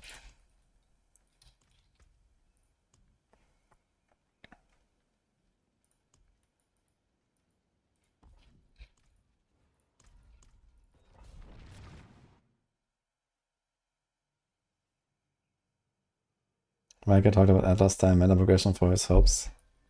Yeah, I mean, I keep telling Blizzard for years at this point, so hopefully they're gonna do it at some point.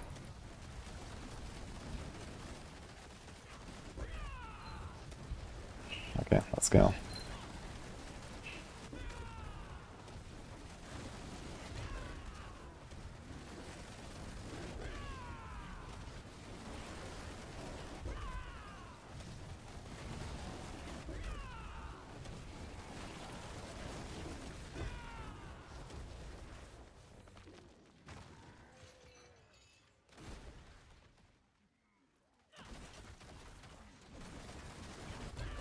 And the lack of vortex size is gonna be felt for sure. We could put it on the neck actually, I just realized.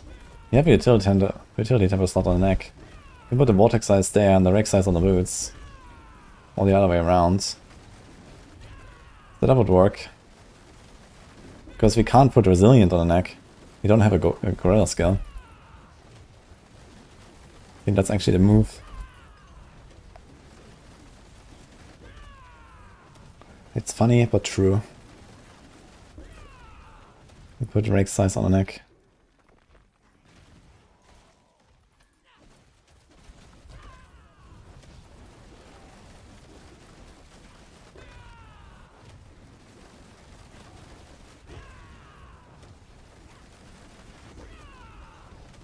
Okay, so far I do not notice a massive improvement in my DPS though. So I'm not sure yet.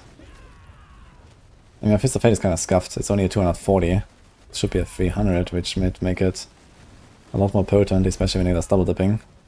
So I have to keep that in mind.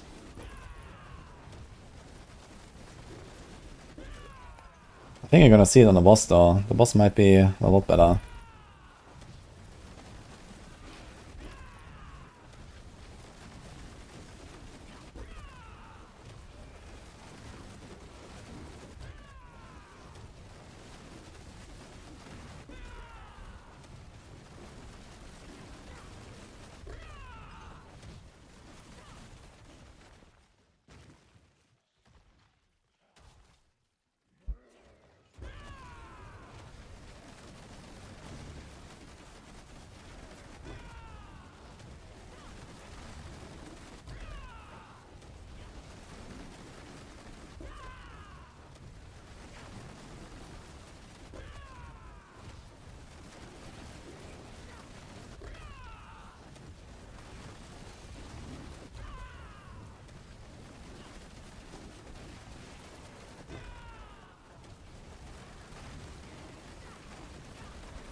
Why does this guy know get executed? We have 5 ranks.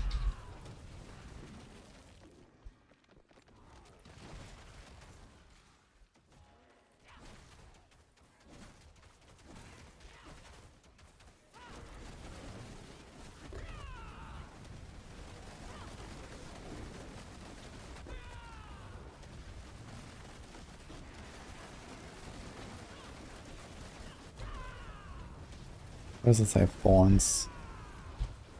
Is that an offense? Ah, here. 18,000. Okay. How's it 18,000? What the heck? Well, you have 20% from Bastion. 35 from Spiny Skin. So that's like a...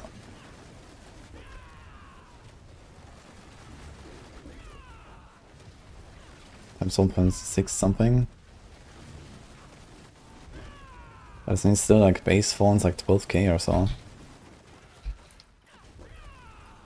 It's like 3 from the Hubris.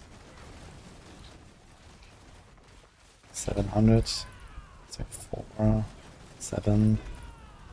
Bastion's like maybe 1k. Less than that. Somehow I have more Fawns than I thought I would. Ah wait, we have 30% extra from the Jewel.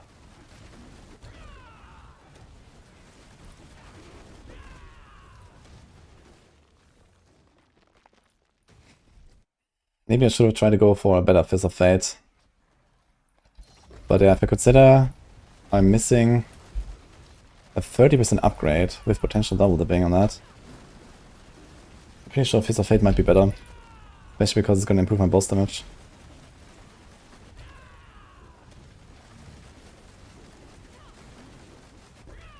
We also didn't roll our ring back to Dex or something. This would be another upgrade.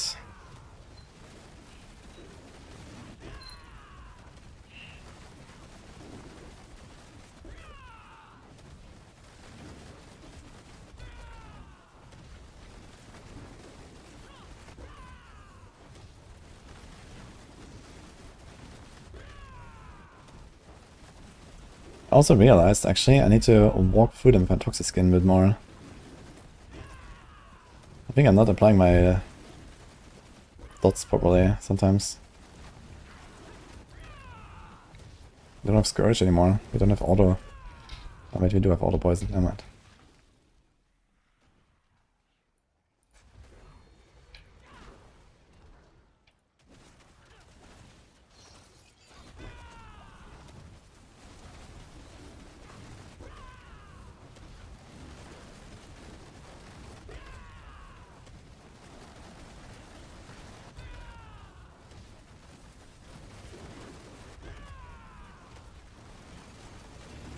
Oh, that's a lot of stuff.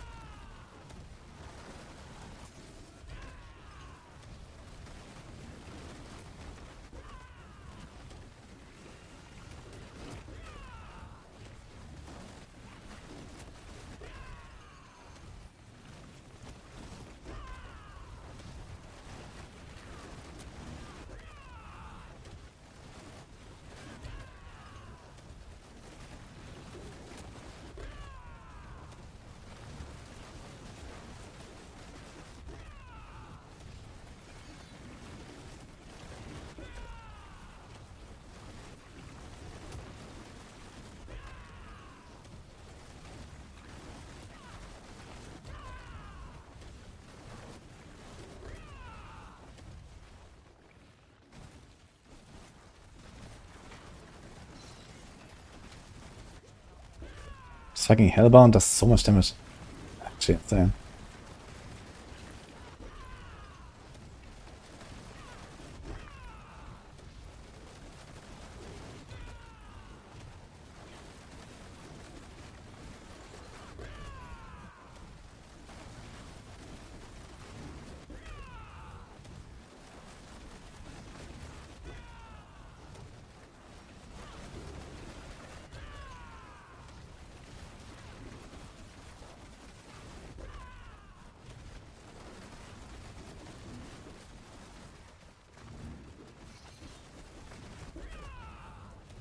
I should try to like move them forward a bit like this.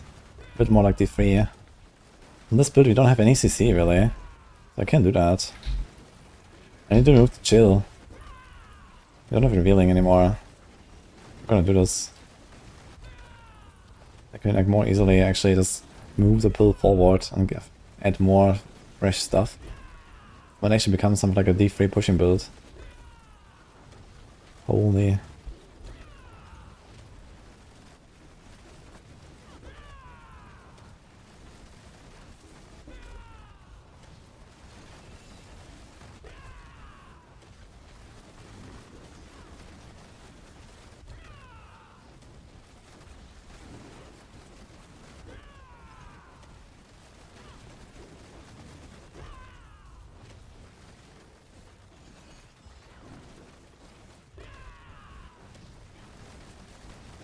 Fucking succubus.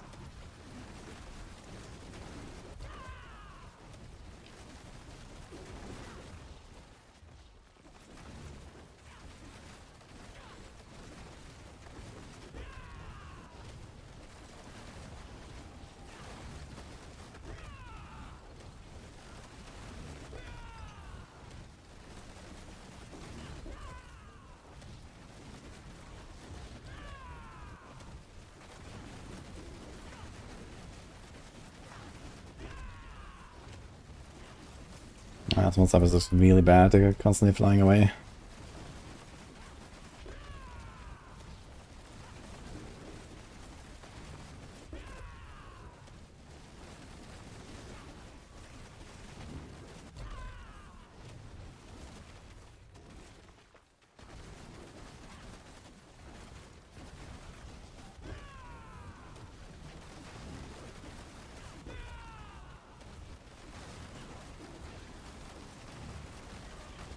Hi. Would you like something amazing? Yes. This is very disenchanted. I'm pushing. Will this help?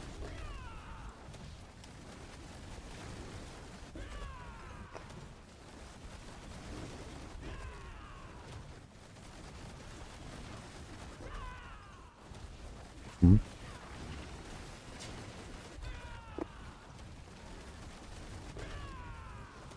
Homemade ice cream. You seem approved. Do we have enough for chat? Barely. I think they might want some. Hmm.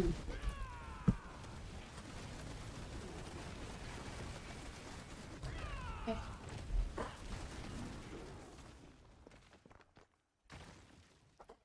That could melt though. It depends entirely on my boss kill.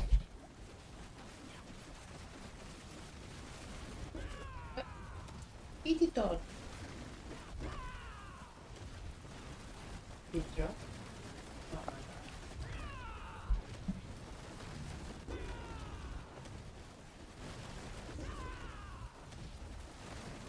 Yeah, bigger than. Thank you.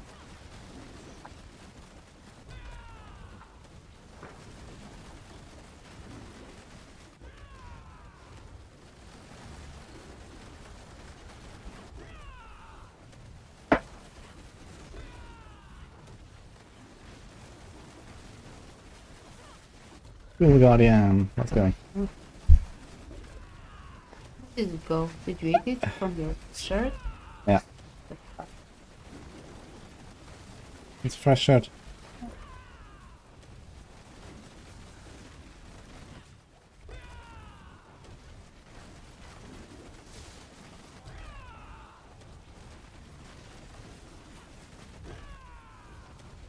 I don't know what ice cream too.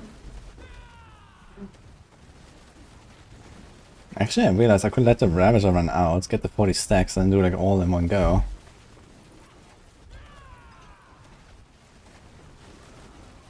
Gonna make it. We'll see about that. But it has actually pretty legit boss damage. But 2 minutes might be a bit tight. Except by having poisoned. Quickly. Scourge. I mean, he has ads, which help. Bye. Got bonked. Okay, now it's gonna be tight. 1 minute 20 is not enough. With no ramp as well on the start. Let me in. I'm still not sure if my buffs drop actually when I die. Okay, I literally can't get in. Awaken. Let's see in 1 minute.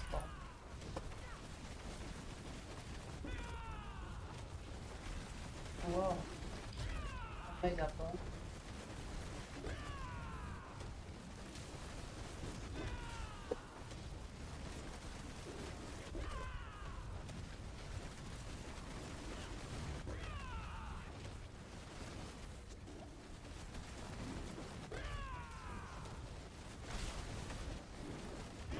Yay. Yeah, it's probably like a 3-minute kill or so. So we're like slightly too slow. But this Fist of Fate actually has like real potential, I think. This might actually be the setup. Would be interesting to try this again with a 300%. I'm gonna fight it at the end. Yeah. Don't you even make it? Thanks, Captain. Just being realistic.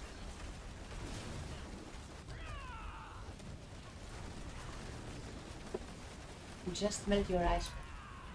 Random mission. I'm gonna melt this boss now, watch out. But he's also melting me, so...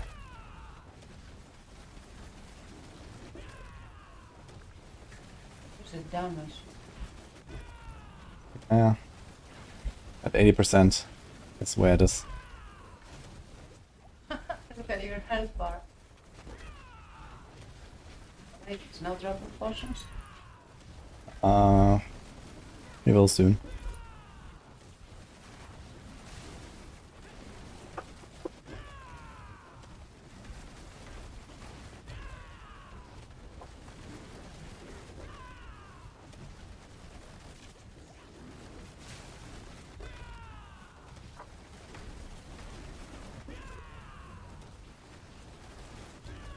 Melt or be melted? That is the question.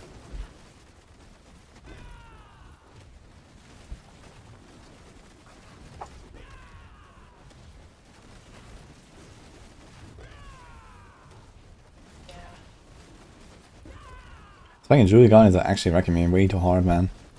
And then I don't have the Viscous Shield and it's a disaster. And I have to play defensively.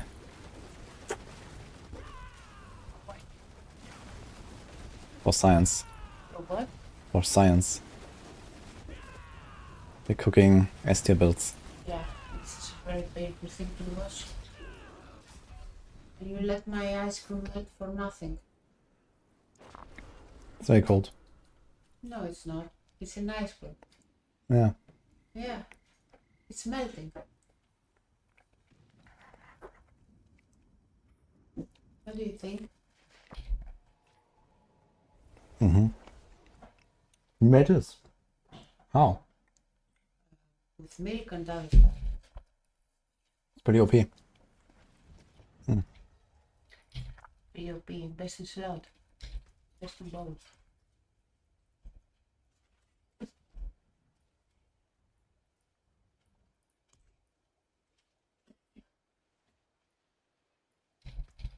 Okay.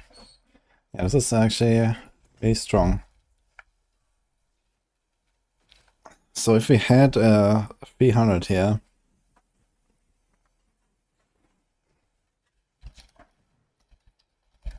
so 1.44, that would be a 56% increase. If I had 50% more DPS, that would be very noticeable. I would be asking for this.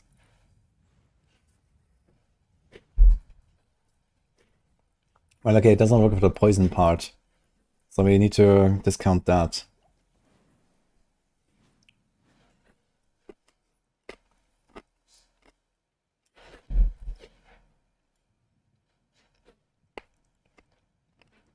The thing is, I don't usually retaliate with thorns because they have counterattack up.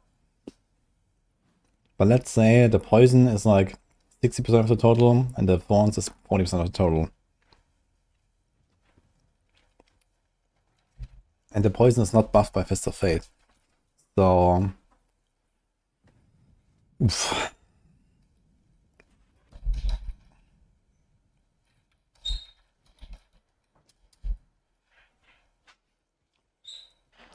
That is the Thorns part now.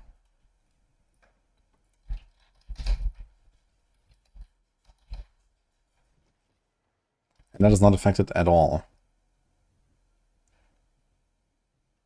Is that correct? But the Jaguar Hall is buffed. Okay, so this only once.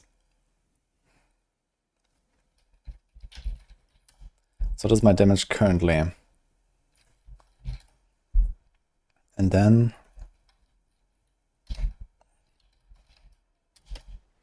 this is with 300% Fist of Thorns, 300% Fist of Fate. And then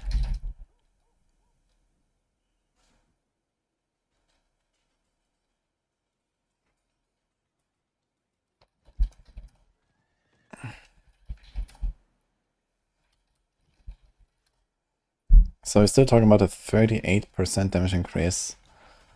If the distribution is roughly accurate, which I think is close. So something like a 30 to 40% more damage from just having a better fist. And potentially a better masterwork.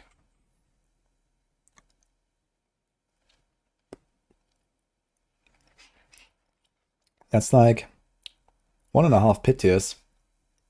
Almost. So if I went down to like a 93, I would blast with us. Even a 94.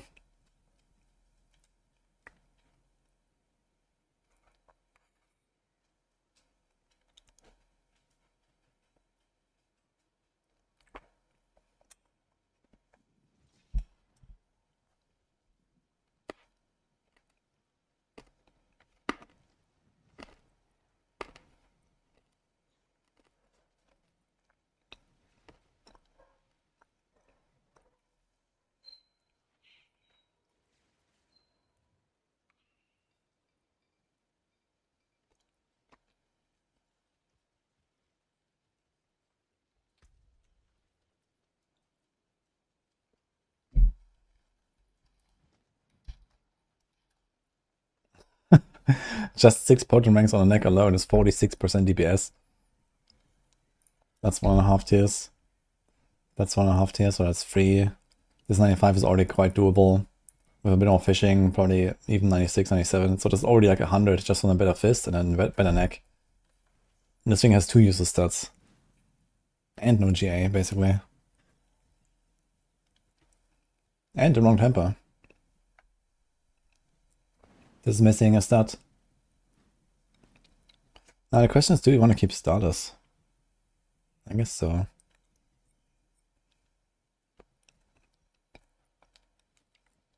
I mean, the rest I would have to put as a stat anyway. The attack speed is Giga. 50% multi is better than Bailman Brawler. But no Mystic Circle potency. But I think starters is best.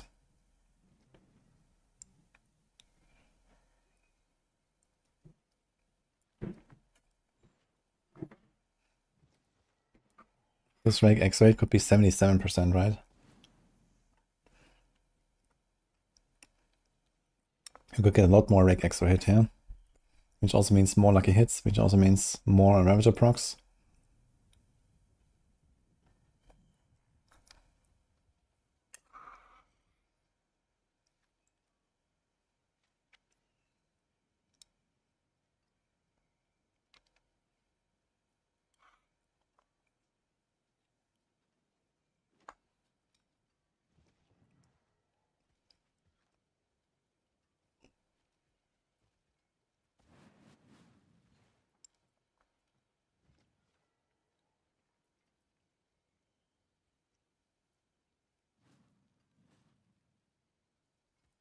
Okay.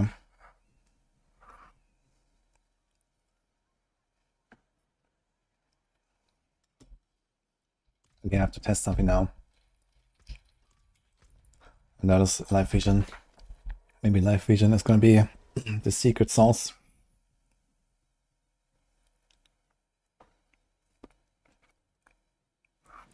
I did take into account the Blizzard math. I have a PhD in Blizzard math, guys.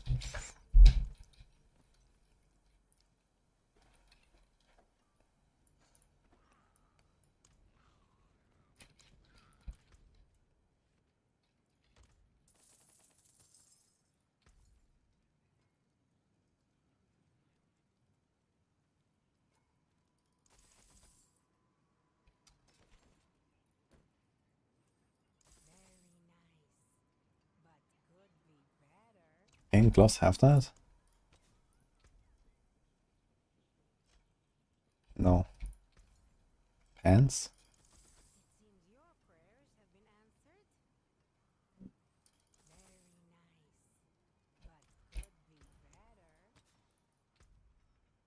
Yeah.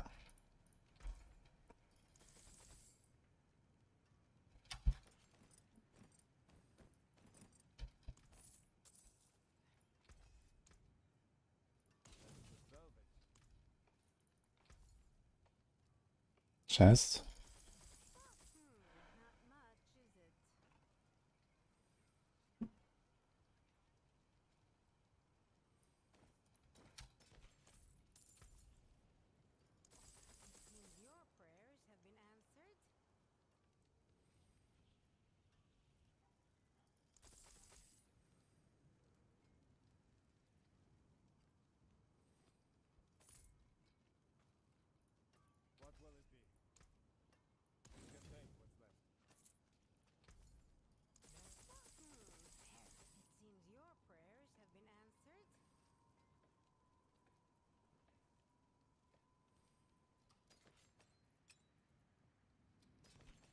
Okay, so we have 5 items now with life regen. That should be very easy to tell.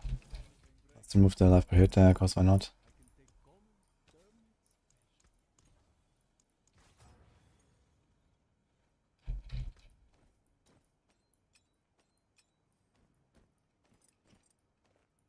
Okay. Thanks, Dennis. Also, I realized I still forgot the cool advanced redeem from earlier. Let's do it. Survey and max out to see how much damage Earthquake calculates to do. Yeah, you have like most of the calculations online in the planner now. You can check that on the top right.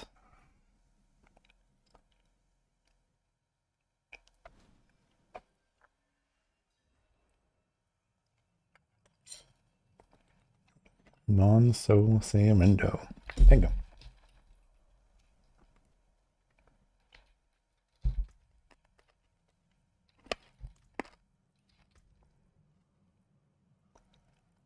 Okay. So it does go pretty fast. 1, 2, 3, 4, 5. Looks like 4 times per second, roughly. So 10 seconds for the full thing.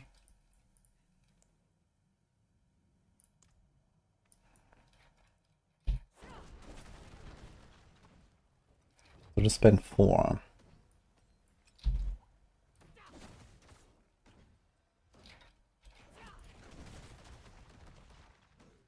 This spent 6. Bit sus. This might also proc some again from the lucky hit. Let's hope that. Proc 7. So it seems like it procs double, but it gives me 1 back roughly.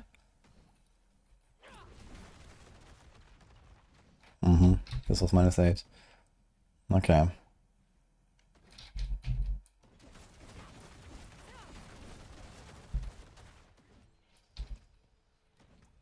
So let's see.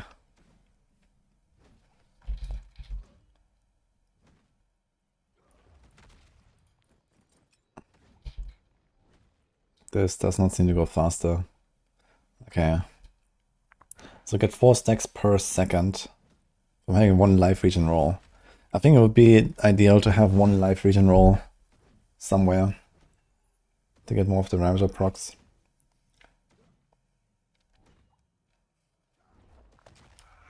Fortunately, we can't really do more than that. But for T16, we can do some funny stuff with the season theme.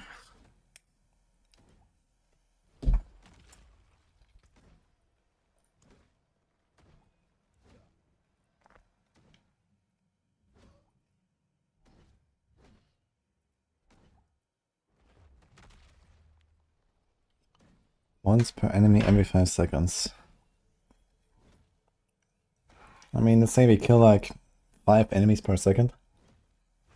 That will ramp up.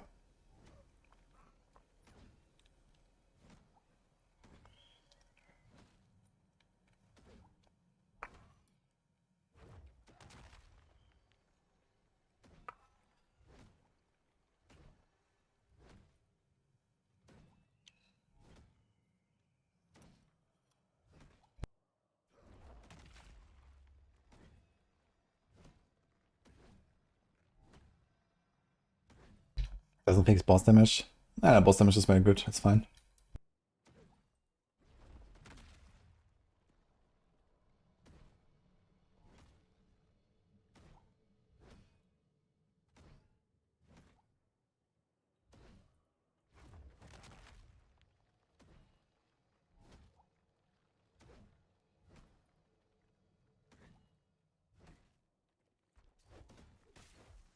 I just need something that makes sure I basically won't have elites in T4. That's basically the objective.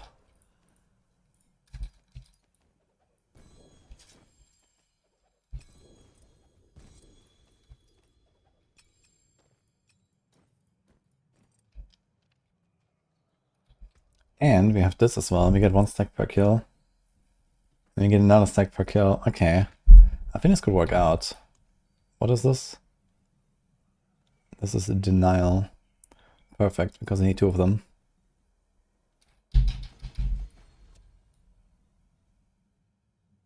Let's just say we ignore the damage aura. We also do not want a chill, really.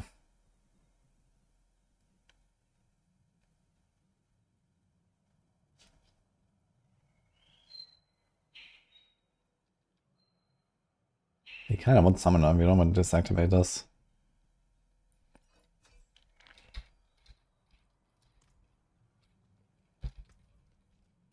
There's no way to prevent the multi-masterwork, besides just not masterworking to 12, for example.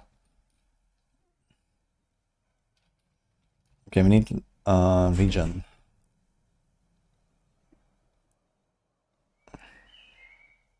I guess we make new boots and just like don't roll decks on them or something. Get a regen roll. Let's try this.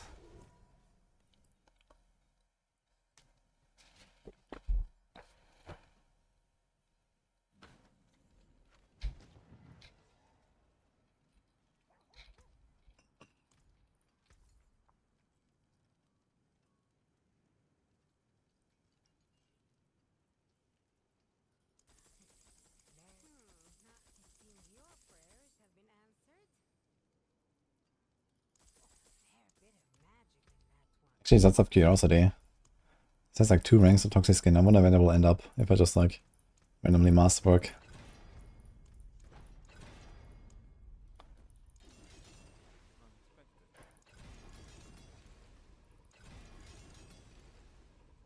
What?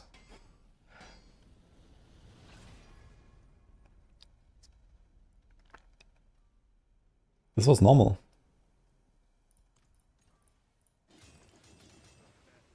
Does it have to do with the temper attempts?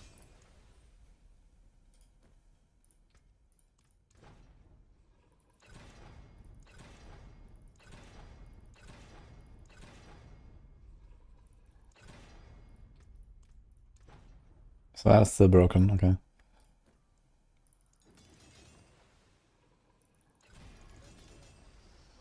Oh, they actually fixed it.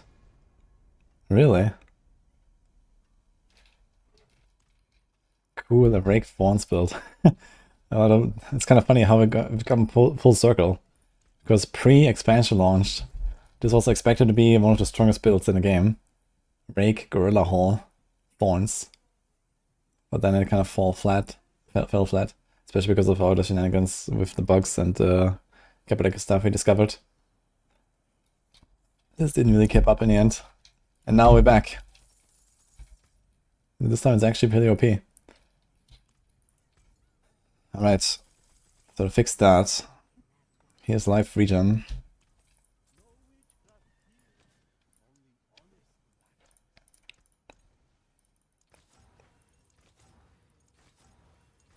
Dude, toxic skin everywhere. Movement.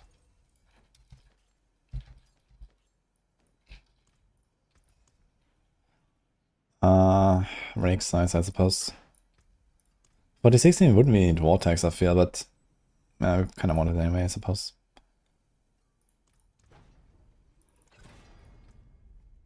Yeah, problem is now, dude, I wish they wouldn't have fixed it for the PTR.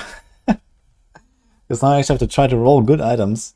Like, I can't just go in for 38% temper.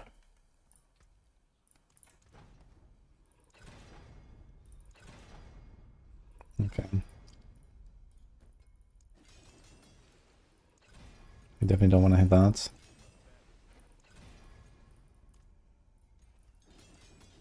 Thanks to Ranra.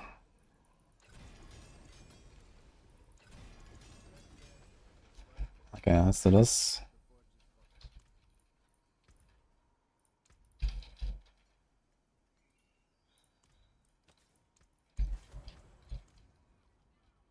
This is a double Jaguar Hall. Alright, we got the fists, we got the lucky hit here, we got the... Okay, we need 1 point in fueled, and we need the heal power, we have that. Is there a rune that can heal us? There is Iron Maiden.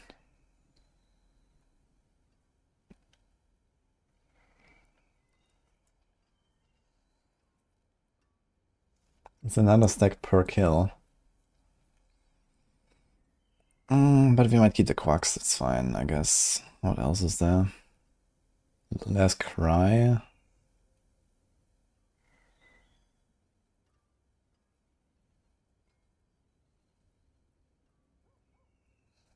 What about Jar?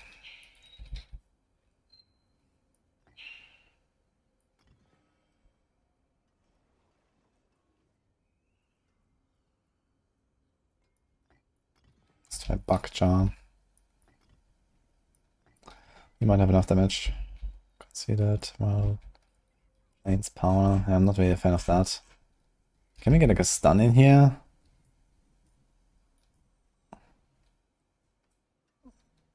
Crushing Hand can knock down and has a decent amount of hits per attack. Crushing Hand is 5.33 hits per attack, which is not bad.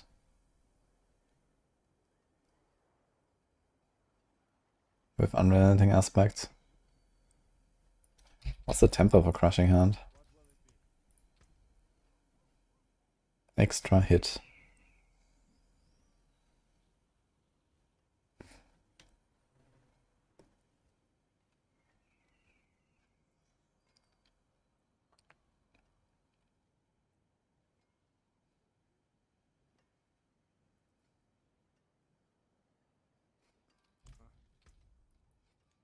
So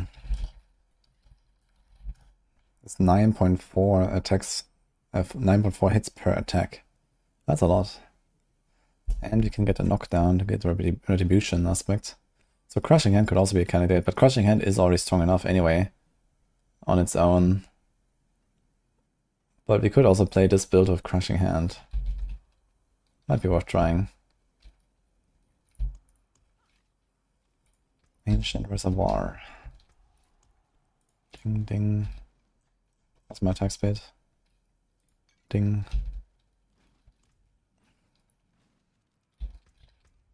Yeah, I don't have vortex size right now, which is a bit awful. We could do the Scourge as well, instead of vortex. Then everything's getting feared. But if everything's getting one shot, it might not matter much. The other thing is we kind of want to go faster, we want to do this here. Let's see what happens.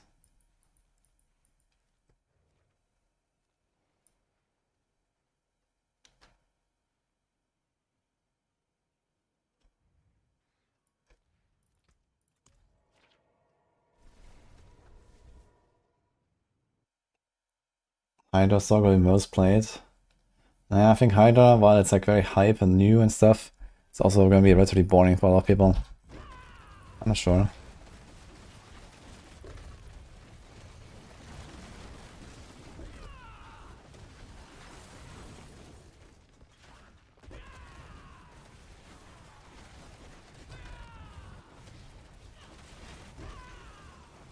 Yeah, maybe I should ignore all those like healing shenanigans.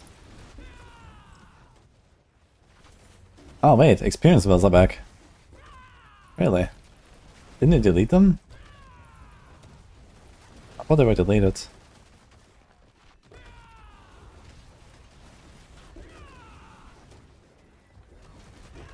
It seems fine. We do have attack a few times though on elites. If I had a vortex size, it would be fine though. Should try some pit 70 speeds or something.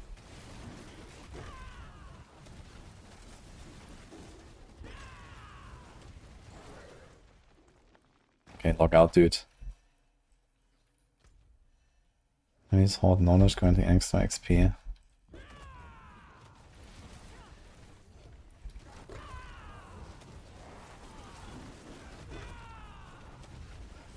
I've only been doing spawn spells of Spiritborn so far.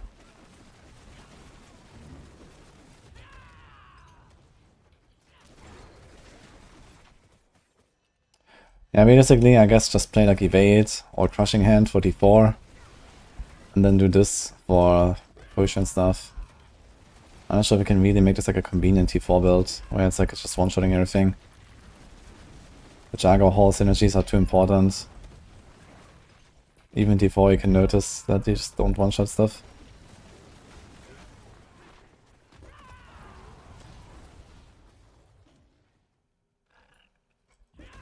I was expecting that since I had engaged everything, we would be able to just keep running and they teleport on me, but that wasn't the case. In this dungeon it doesn't really work that well, it seems.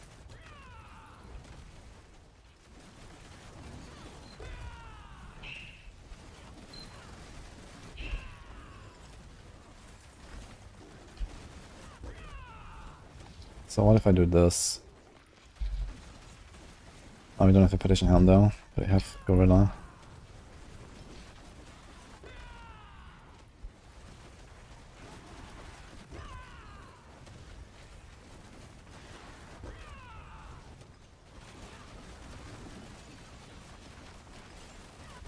So this is without any Jaguar Hall.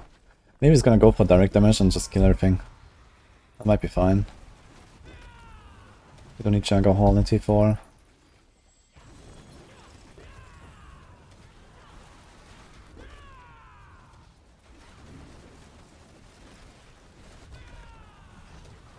That'd still be good to have for the boss, I guess.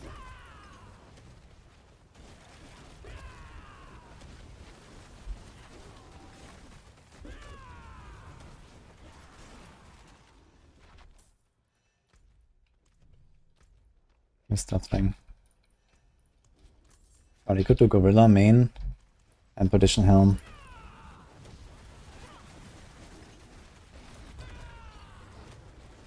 And yeah, not much to be honest.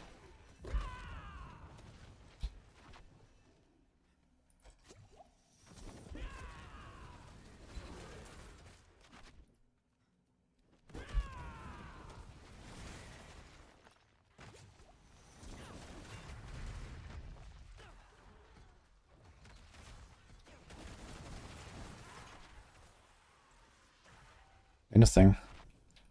The teleport evade actually works for acceleration. Good to know. Also, I've completely forgot this.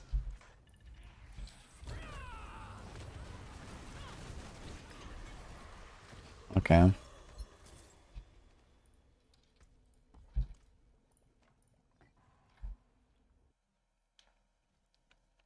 Gorilla, Jag, Bavaka. The pants are not a skill, they don't benefit from that.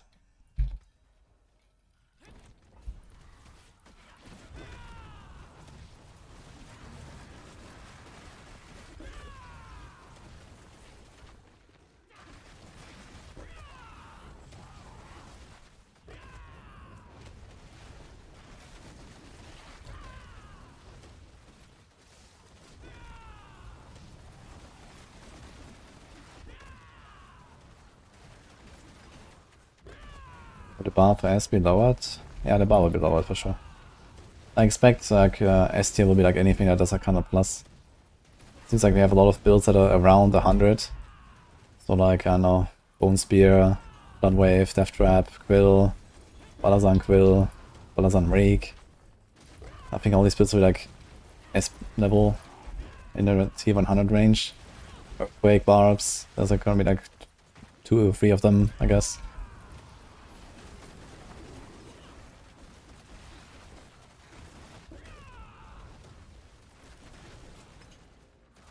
Yeah, Death Trap is still like S tier.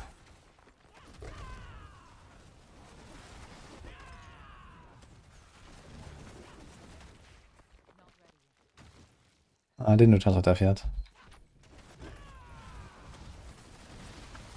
I wonder if there's like any potential shenanigans going on with Touch of Death and depends on the swarms when they hatch and stuff.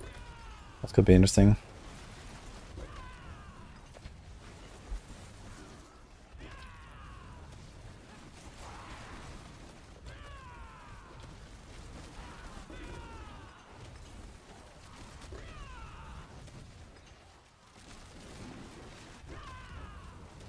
It's not like the best T4 build, but I mean, it works well enough, kills all the bosses instantly. You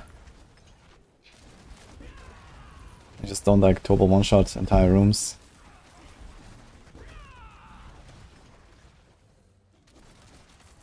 Let's try a tier 70 or something.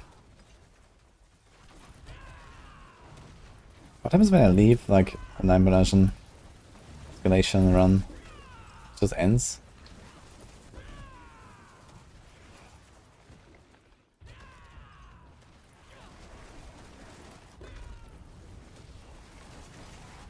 What's this build called? This is Balazan Rake. Based on the pants.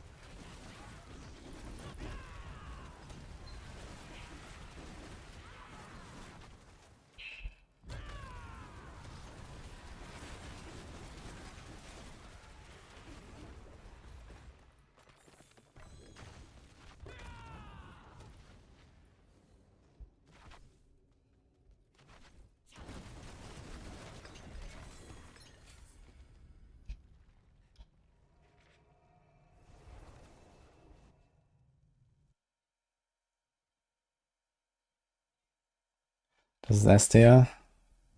Yeah, I'm pretty sure it's gonna do 100. If you say 100 is the bar for S tier, then this is gonna be S. Probably like on the bottom of S, but regardless.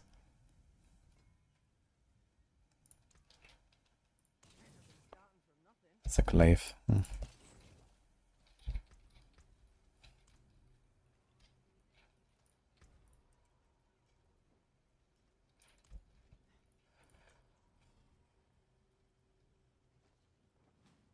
Oh, wait, did I change anything?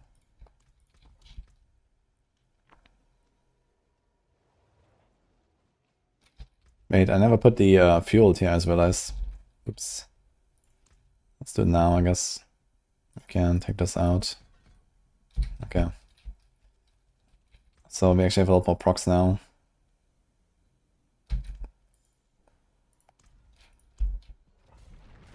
And yeah, I'm not sure about the teleport here.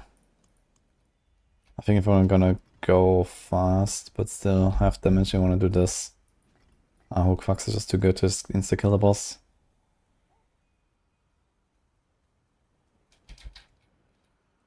Okay, let's see. You can, Horia. How to get resources for rake? I mean, rake costs nothing, so that's not a problem. And then you just get like 1 restore resource on the ring.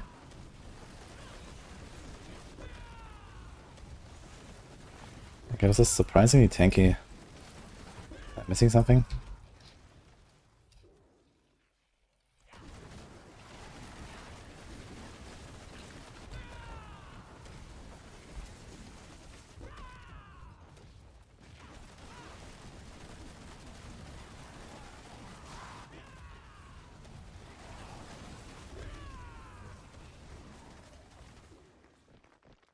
Yeah, not really made to go very fast, I suppose. since we have the plains power and all that.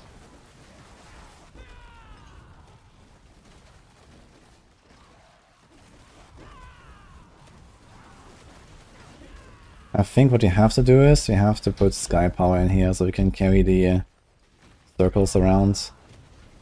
Like we jump in, we do an evade. I think there's no other way. Let's try to get gloves. Put duelist there. Oh, I think I forgot the bastion thing. Either way, let's try the sky power. No, we did the sky bastion thing.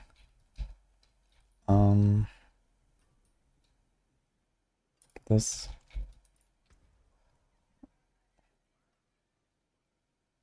We don't have vortex size now. I think I prefer the vortex size over the life region for now. So either way it's gonna be a bit scuffed. We should have life region. And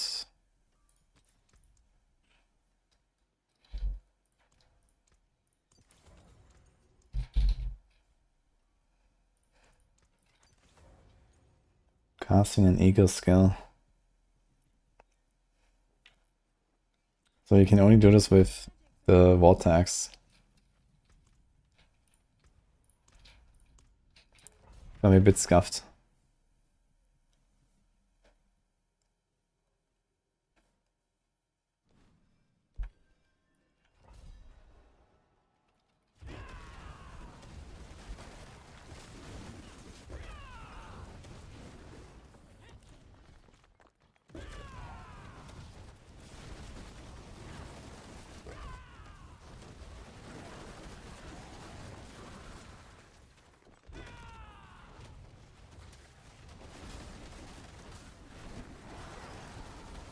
Probably want to get the second evade charge as well.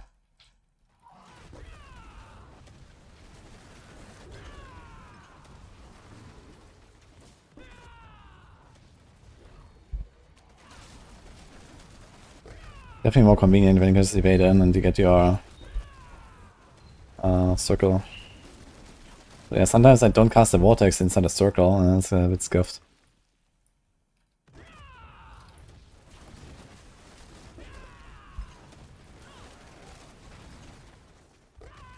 If you pay a bit of attention, this is fine.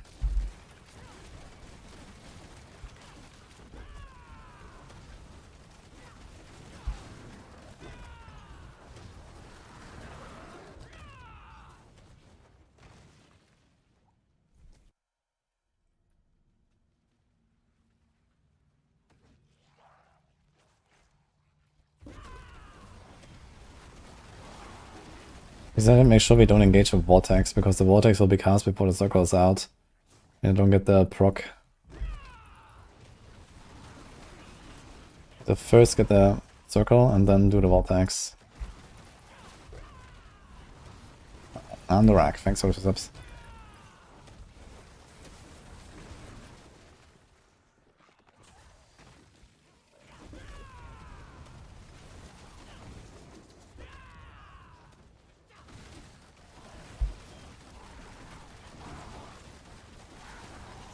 I feel like if the meta was a bit slower, and this was kind of the meta speed, then all of that would be kind of fine.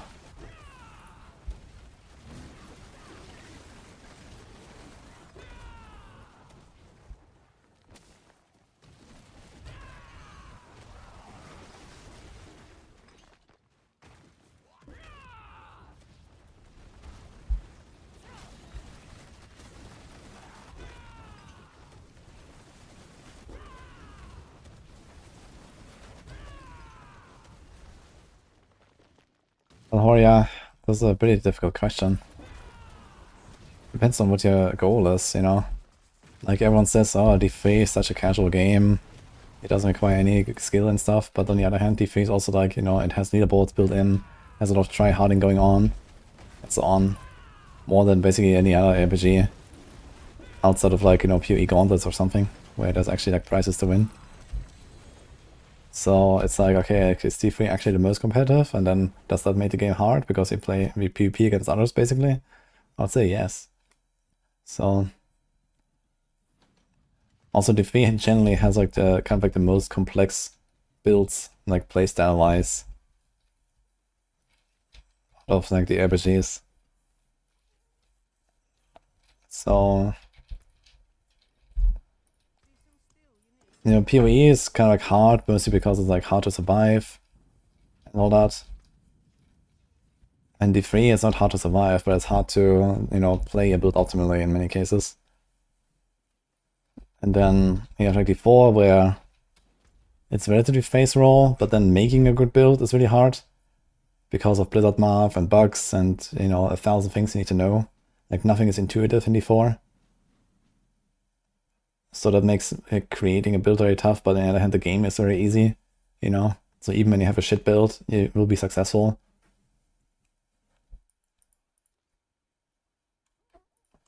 Yeah, it's kind of tough to really give like a general idea of like what is a difficult ARPG and what is an easy one or something.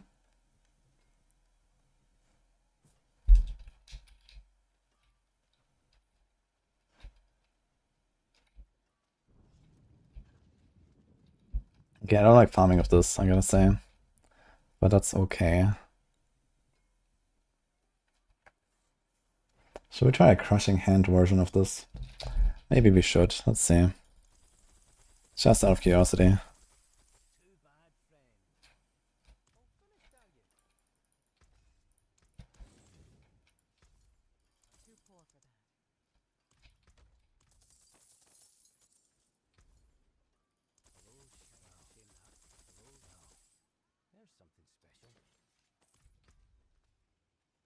You want to waste this on Crush?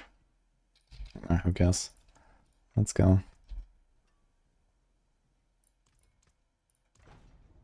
Nice. I didn't roll it. And did they fix this too? They did not, in fact, fix it. Well, okay. Now we actually wasted it.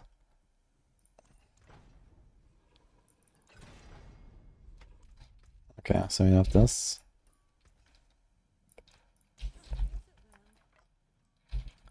Now the question is, do we still need to... You don't need to queue. What can we do? Pock maybe?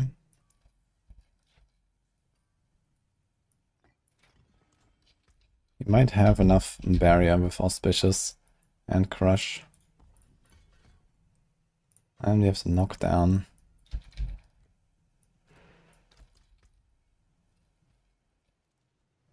This has a rake size. Probably need another glove. Don't we have a lot of gloves lying around here? We have the Vuln. Unrelenting.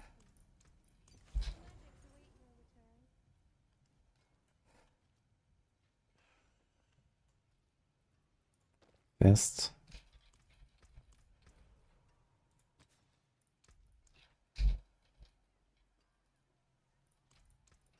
Duelist.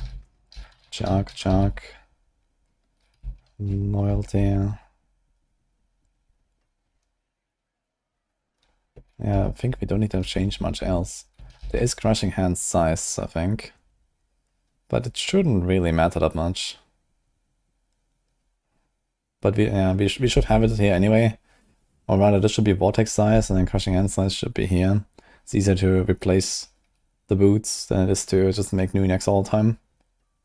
So we still have the wrong neck here, as always. But let's just see how this is. I wonder if they actually overlap properly.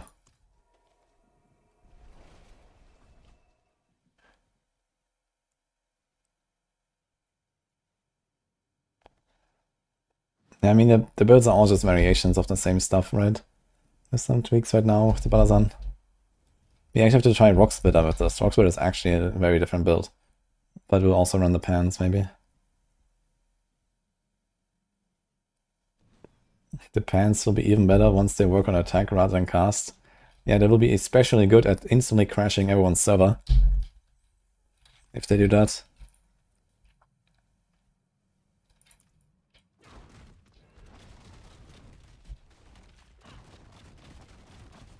Okay, do we just assume that they all overlap?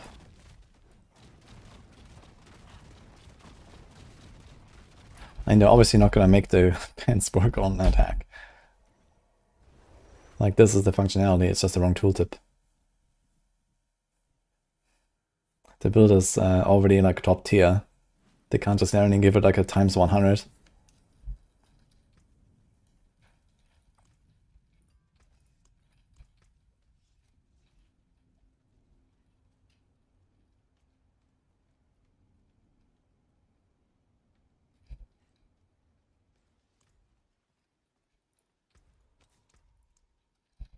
Shit.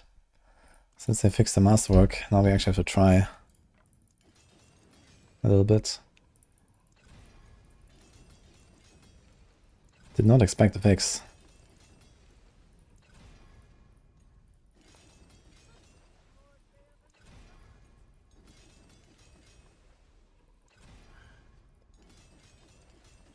Think Present Stock will be good again? No chance. It will be good enough for T4, I guess, but that's mostly about it.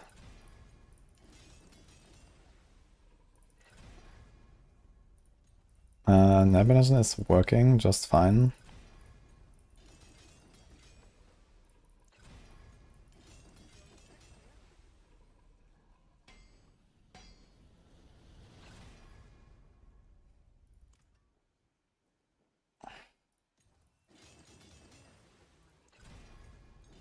The pants need to inherit skill tag for the damage. If you use normal pants, you will not see any difference. Really? Let's put that to the test, shall we? So we have the break thing.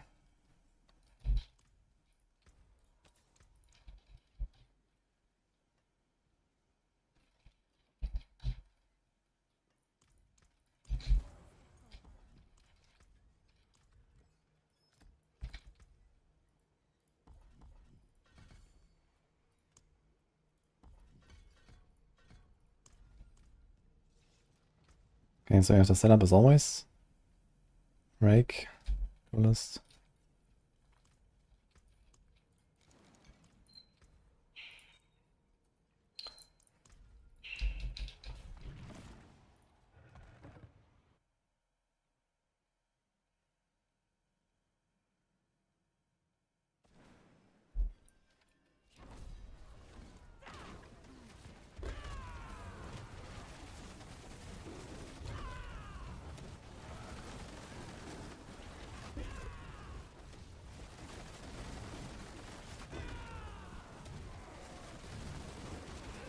Wrong boots, but okay.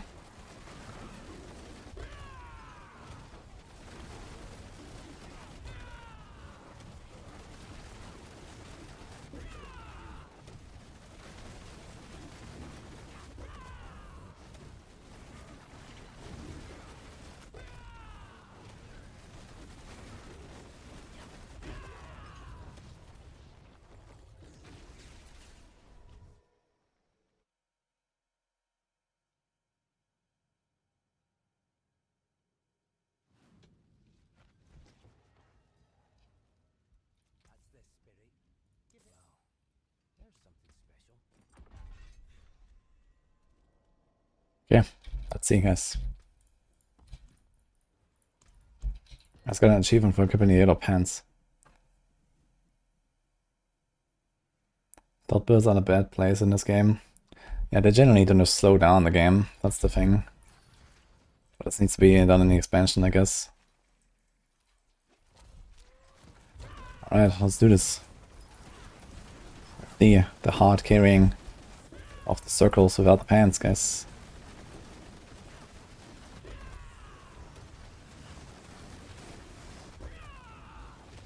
Blasting.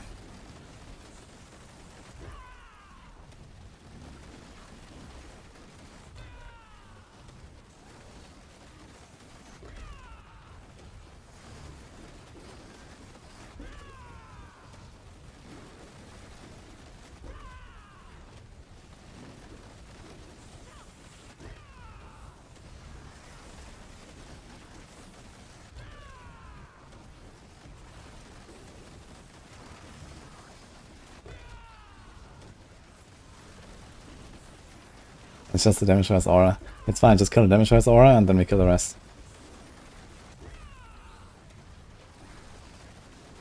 I hope you're not hungry. Because dinner might be late.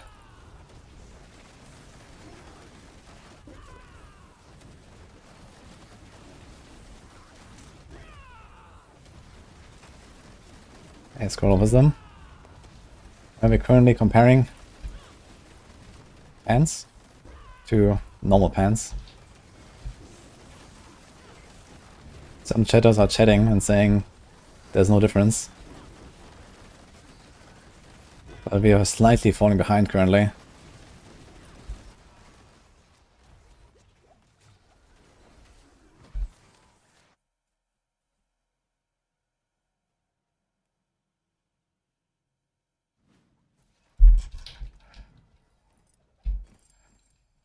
Okay, so let's do this finally. Ding, ding, ding, ding.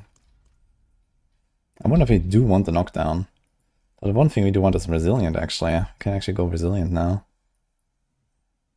Big DR, or rather big life.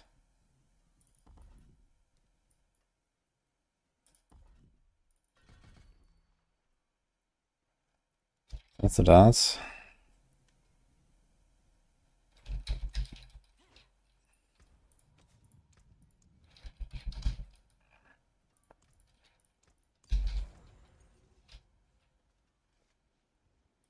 It's only 56 extra, that should be 77.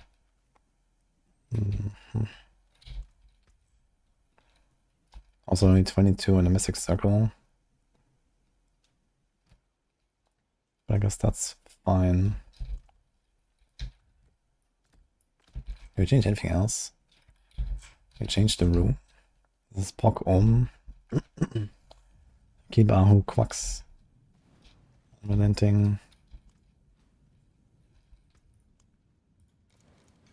That's alright, disguises instance. Ha. Okay.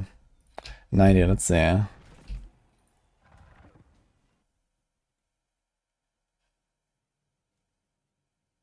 Shit, I forgot the bastion.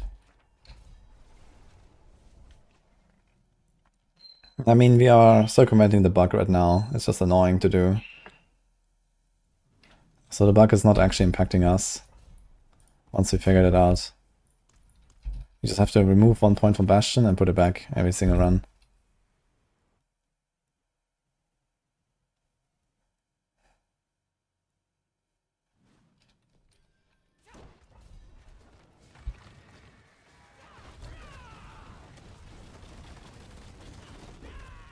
I expect this to be worse than rake. But let's see. It's a 90, not a 95, by the way.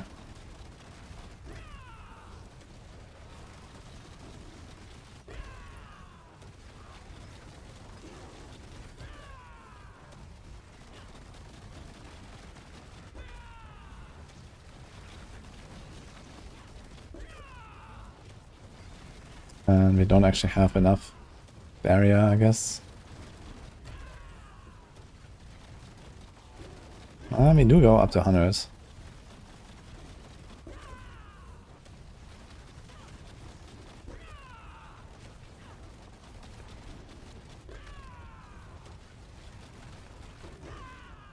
Things like Crushing Hand doesn't have like an advantage.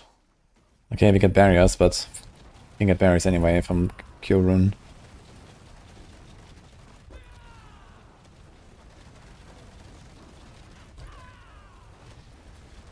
Yeah, Auspicious plus Crushing Hand barrier is okay, but it doesn't really come back. That's the thing. If I lose the barrier from Auspicious, it takes so long to come back.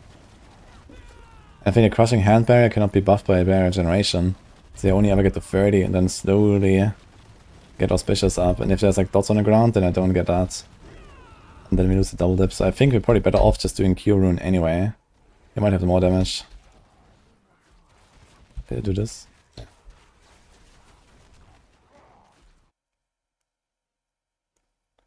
Difficult tributes is a rare, unique tribute you can get from world bosses and whispers. There's a 50-50 chance to drop a mythic from Undercity.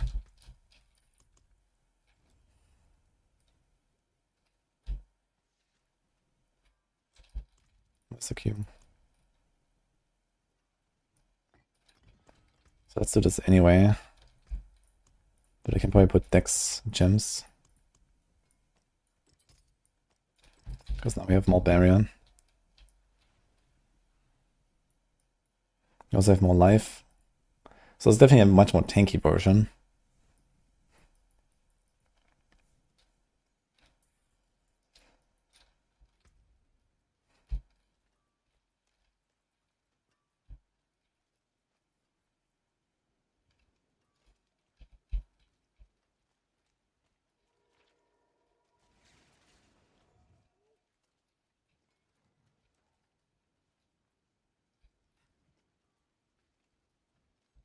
Did I change anything here?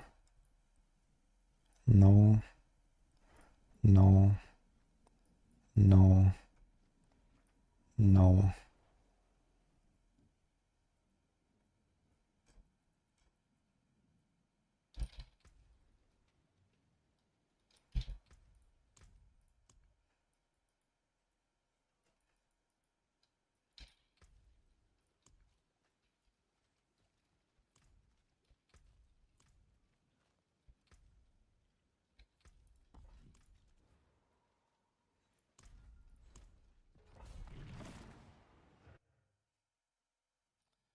Question is Crushing Hand also just gonna run this as like the best version of Crushing Hand?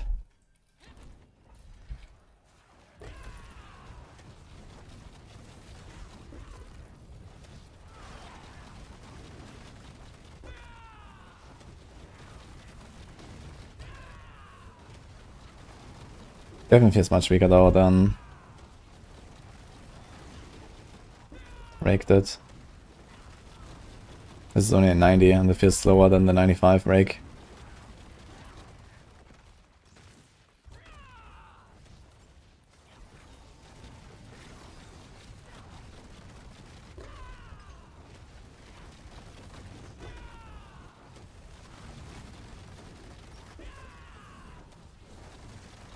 We're also gonna run into resource issues big time on the boss, I think.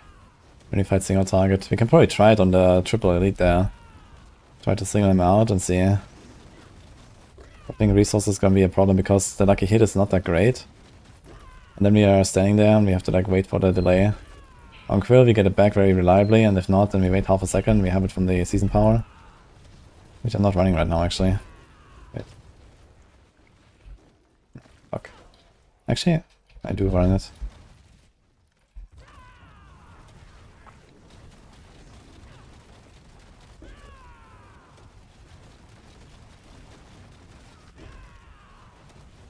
Yeah, I would say we keep Crushing Hand as just like a typical Quapit build. Which is also just like, you know, the farming setup and so on. This doesn't seem like anywhere close to Rake and Quill.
I wonder if Needle Flare would be able to stack the Balazan.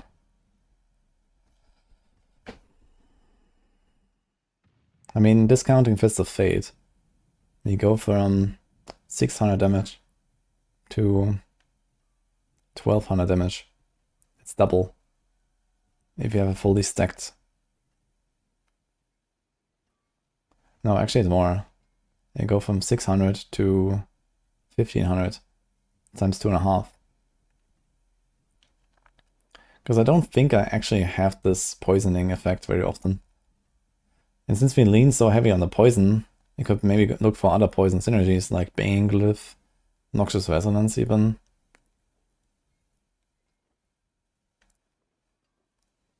I have to check if Needleflare works. At very minimum, Bristleback should work. But we also have to check that. If Needleflare works, it would be optimal, because then I can just trigger it myself without relying on what the enemy does. Here I still have to have enemies hit me once every 1.66 seconds on average, which is pretty frequent. We should probably try these 3 aspects.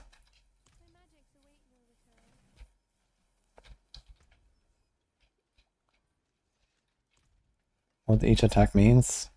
It's wrong tooltip, it's once per cast. And for Rake with Wild Claws, it's twice per cast, because Wild Claws.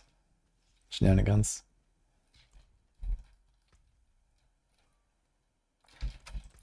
Okay, goodbye to Rahia. It's time to go into the training dummy room.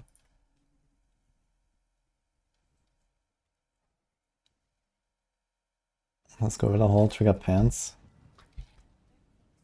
It shouldn't. Even if it does, it won't help us, but we can double check that.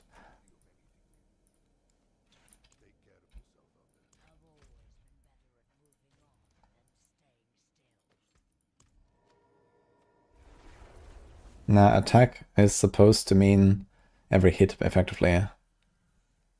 But if they make that every hit, then you're gonna instantly crash the server. So they can't do that. This is just the wrong tooltip. It should say each cast. And then it makes sense. And it represents the functionality properly.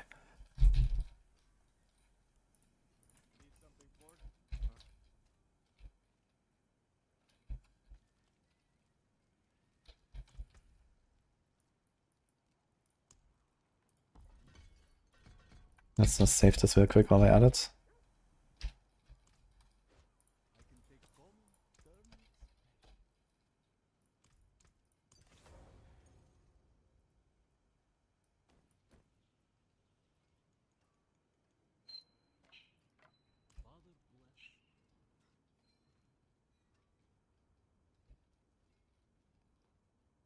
You weren't getting times 2 bug of Wild Claws yesterday? I did.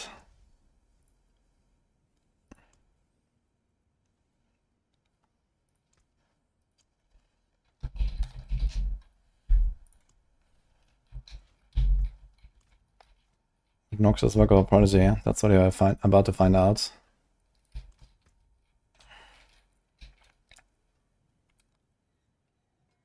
Okay, how do we test this?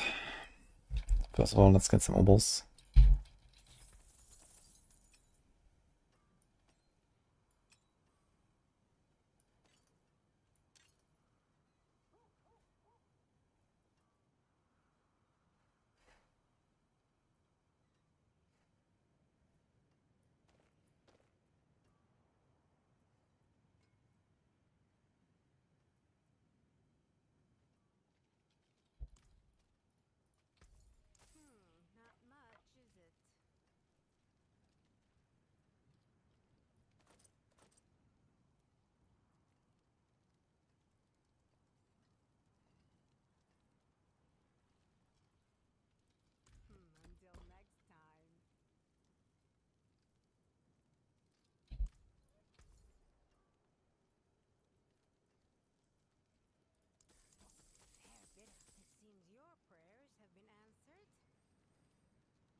Already has the right aspect.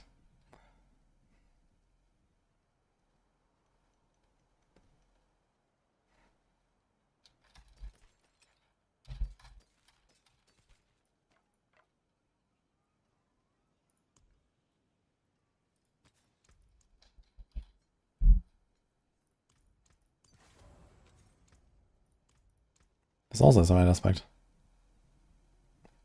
What the hell? I just imprinted this.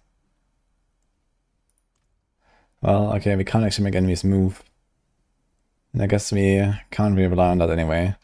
So let's forget about tormentors.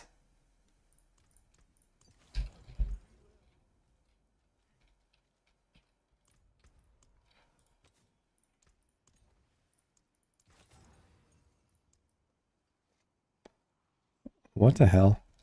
It just rolled like the bugged roll, like double crit damage again, but now it's normal.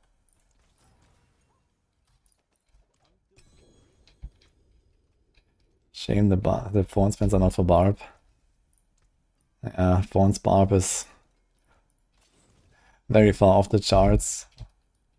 I don't think the pants would save that. But who knows, maybe I could do something.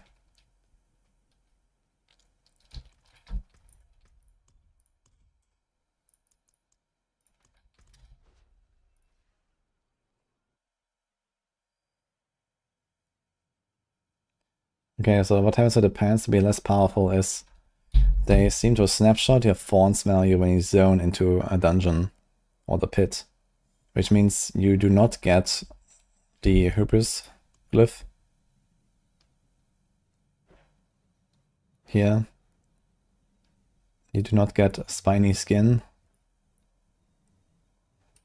and you also do not get the 20% multi here, and potentially the flat fawns, I don't know.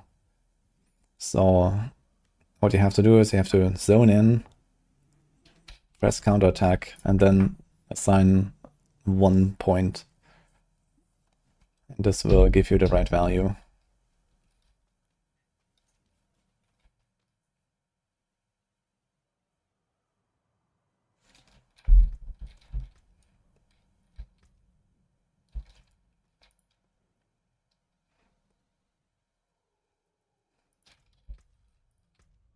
Can I like remove this entirely? No.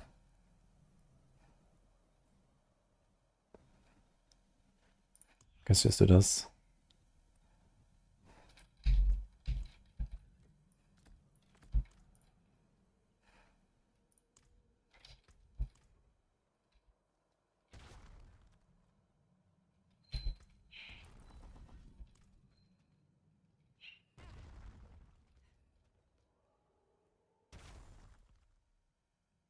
What?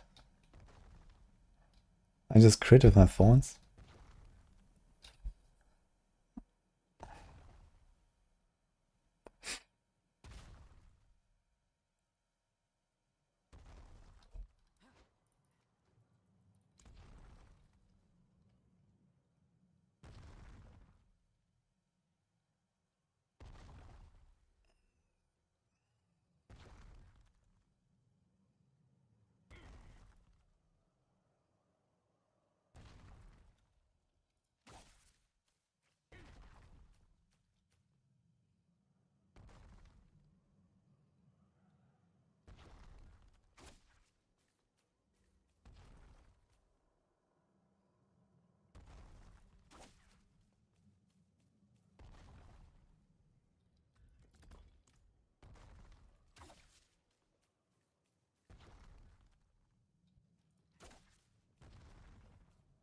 Why is the value so off? It's like 30.8 and then 39.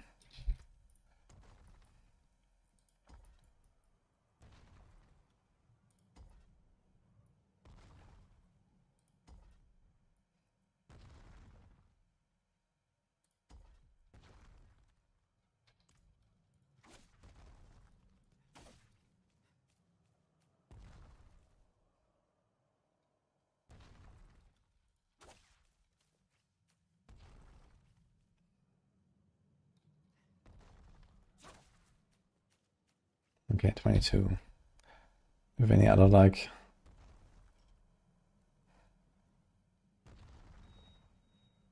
Let's remove this one.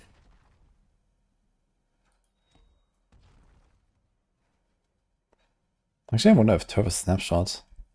Kinda curious about that.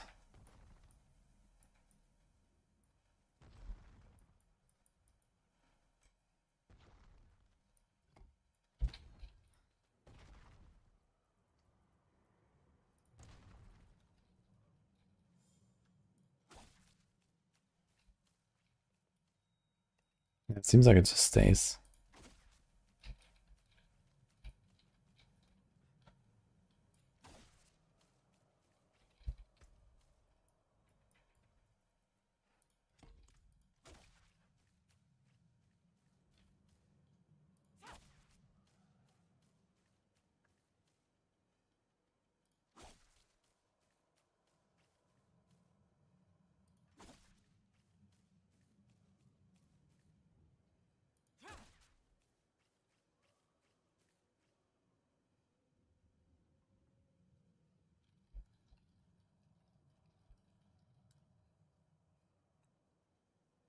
Okay, that probably checks out.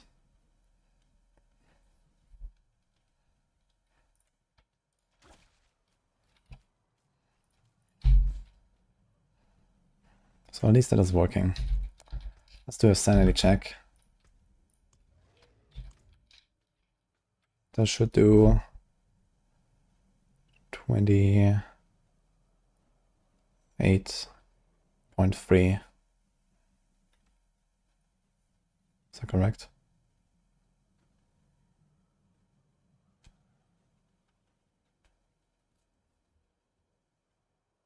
$25.6. No. 26.3. It was 27 though. But it was more in general.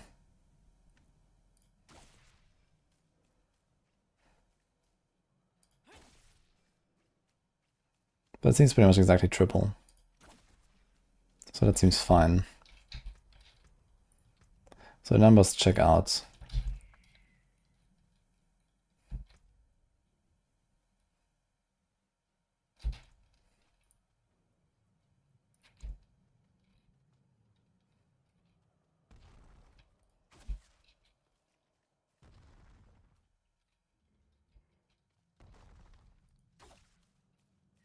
That's exactly double.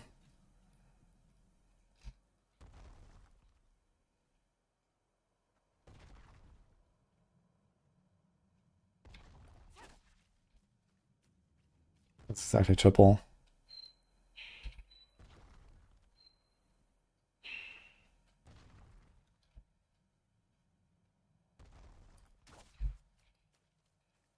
That's quadruple. So that works. So the base functionality of the pants is functioning. Very cool.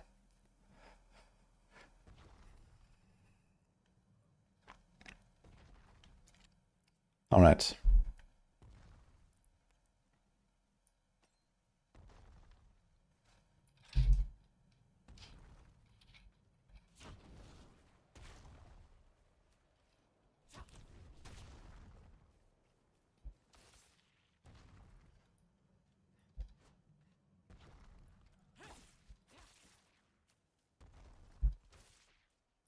Wait a minute.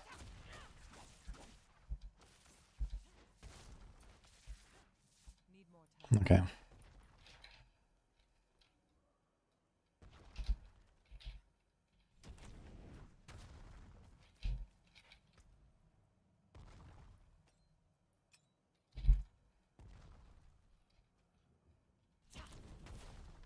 It does not work. I don't get a stack. Yeah, this is the buff. The bristleback does not actually count as retaliative thorns. Wonderful. What about this?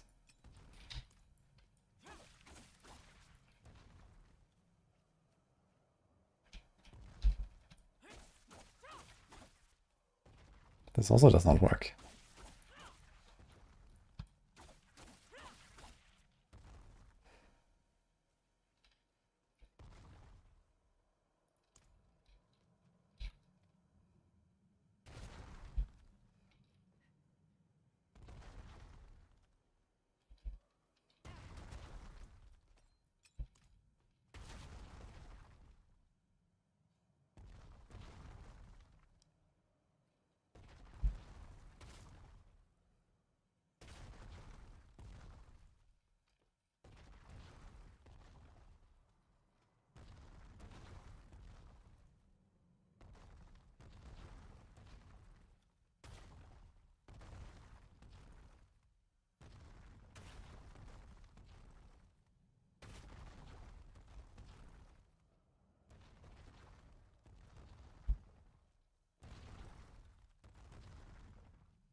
Wait a minute.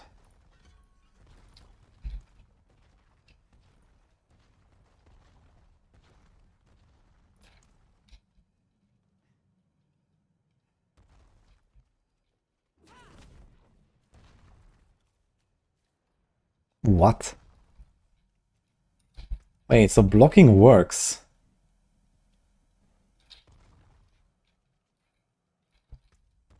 Wait, do I actually apply my thorns when I get hit with 100% block?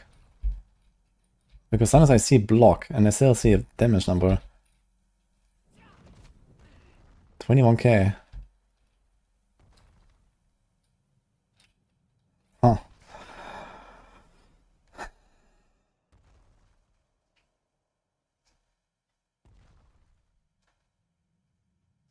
No, I have not tried Bane of the Tyrant yet.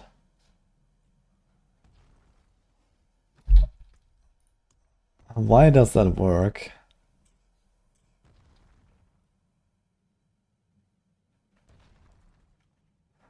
Funny how this thing, the tooltip says shield block chance. Okay, then. Have you ever seen anyone play with shield?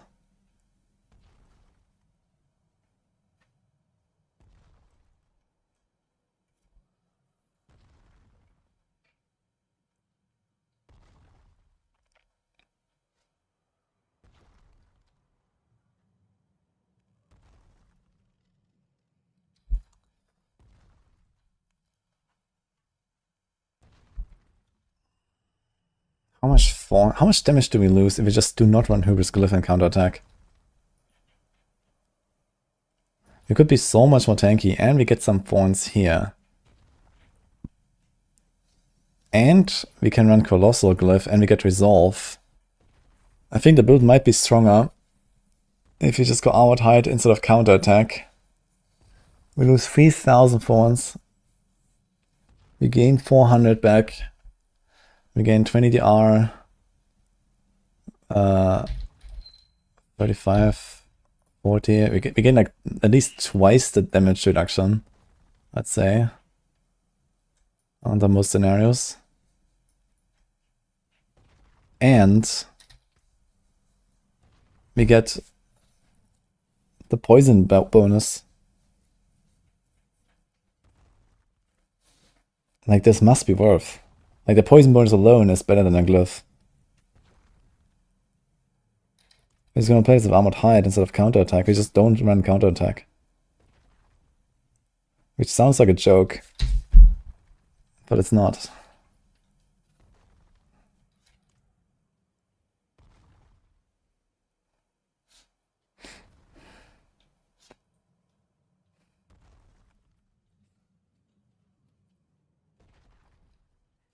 Like, for some reason this works. You're not supposed to do thorns when you block, but apparently we do thorns when you block.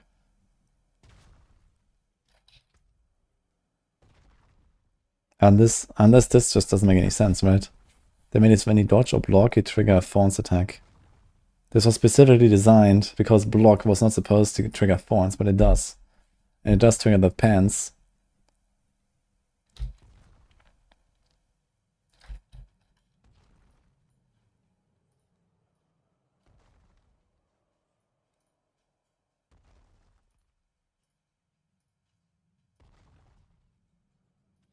Let's see if we can notice the, what is it icon exactly? It's like an arrow up and a fist to the right. It goes to 3 stacks. Let's see. The thing is, I just don't have the survivability to not press counterattack. Like, you need some giga gear for that. Without counterattack, I just get blasted in so many scenarios. I have 0 stacks.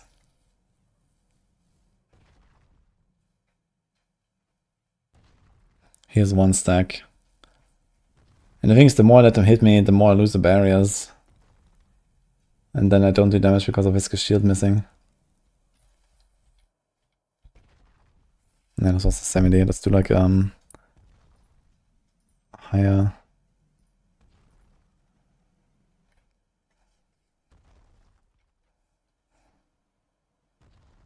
Here's one stack. And it's gone. Here's 1, 2, 3. And they're gone. Now I'm getting killed.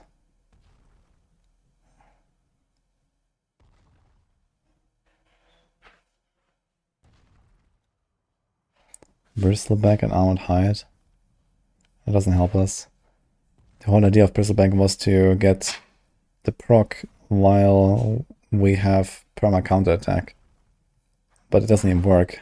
So Bristleback is useless. So we have 0 stacks. So the average stacks right now is probably at like 0.5 in this fight currently. And I'm dying. In fact, I did die in this fight.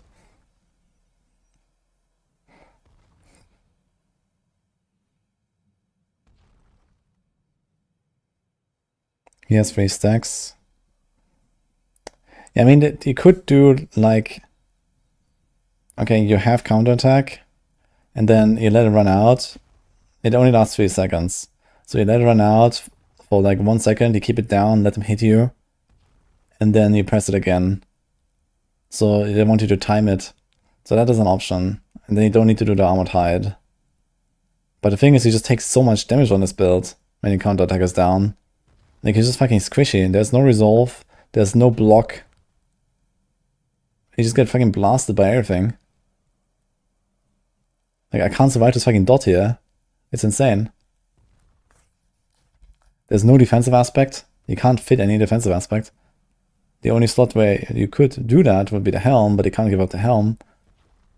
You definitely can't give up the chest because that's a razor plate. And the pants is the pants. So there's no slot to put any defense.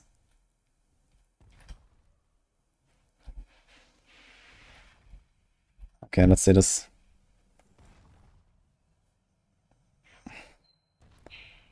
Zero stacks. 3 stacks. I mean, the stacks come pretty fast. You know, any kind of downtime, boom, 3 stacks. But also my barrier. Insta-gone. And then I have to get the next barrier first of all. 0 stacks. 1 stack. 3 stacks.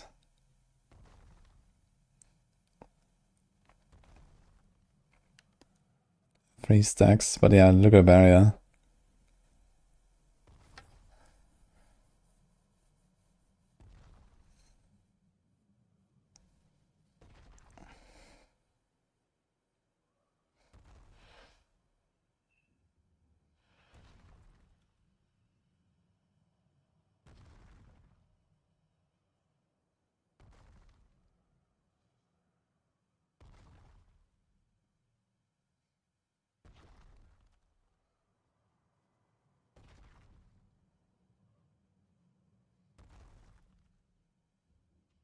I have 3 stacks now, but I almost died. 3 stacks again. 3 stacks again. And they're gone. 3 stacks again.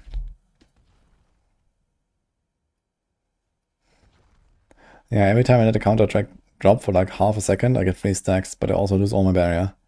Or potentially almost die.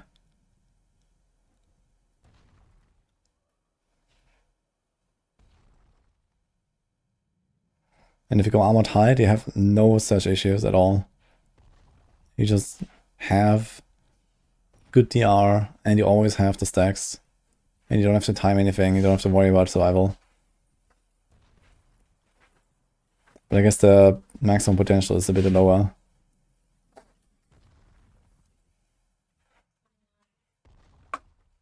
What? Good night.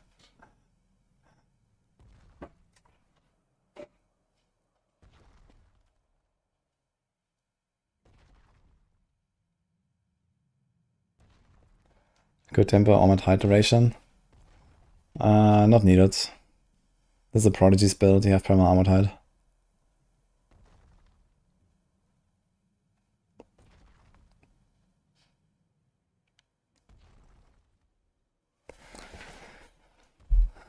Alright.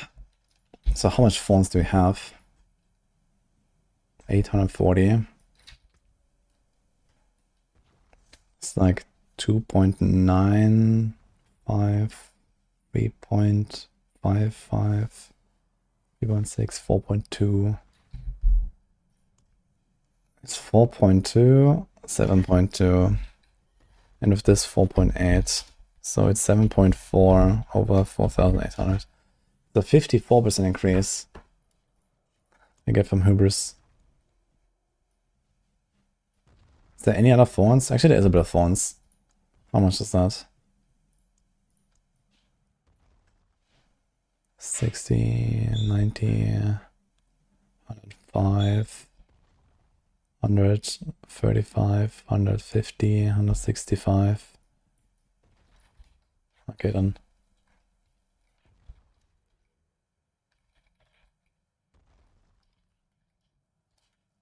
%52%.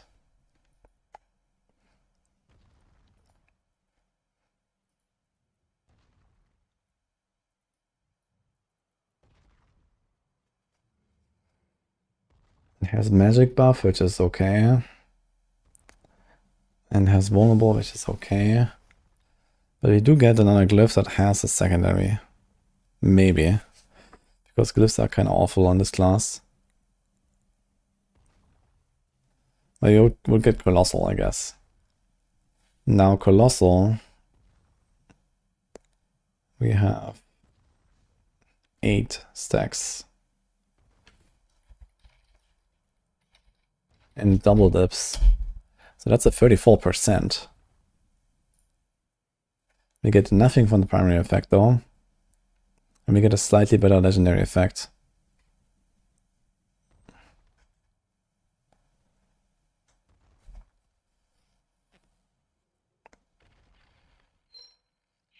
Love additive here, 196. That is probably in the range of like 7% loss as well, I guess. So we lose overall something like 20% DPS, 15 to 20 if I'm changing the glyph. But we can run without counterattack and go Armored Hide instead and be like twice as tanky.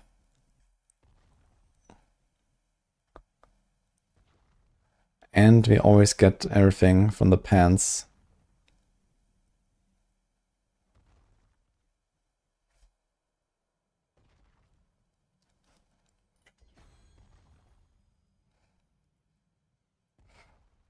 This is only 24.5 as well as. Uh-oh. Can we get more? You have to do like 1 tempo or some shit. Or Bane.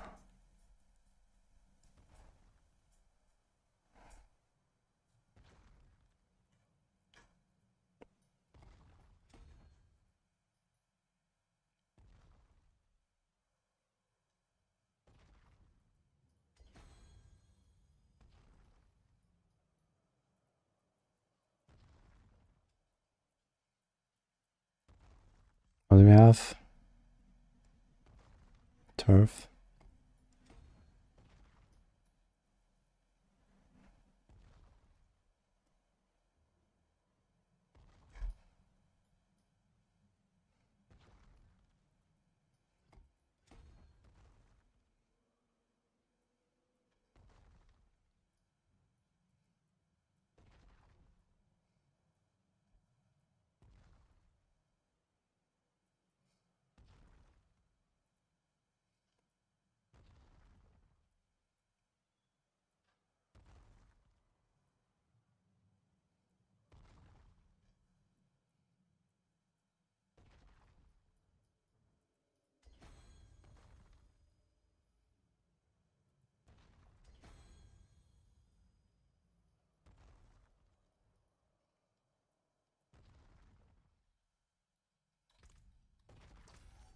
That's gonna be very funny.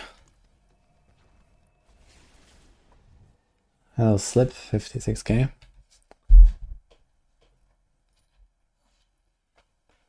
What is a double dip with? Well, we know Quacks, Plains Power, and Colossal Glyph, secondary.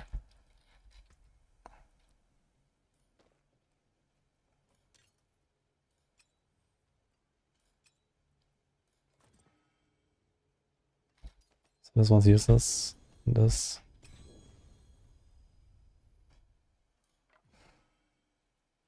Okay, Aho Quax, Q, Razor Plate, Amethysts.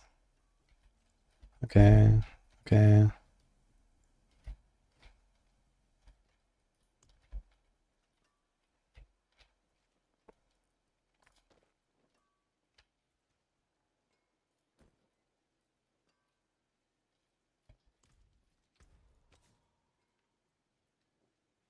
What's this Vayman Brawler? Rebounding, yeah. So let's turn without the Fist of Fate for now.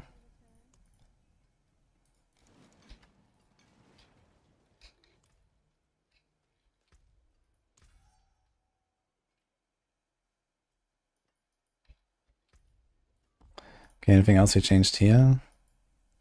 This is still there. Okay, okay. We don't have this right now. We can remove this. Then we put a Bastion in. This is fine. This is fine. Can take out 2. Do this.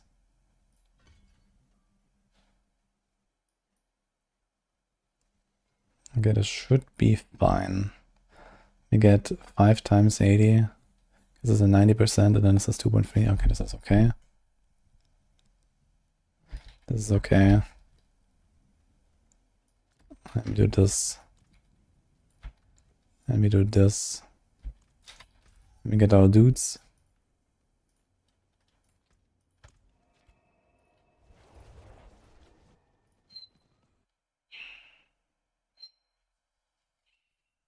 Passing Swarms don't trigger the pants.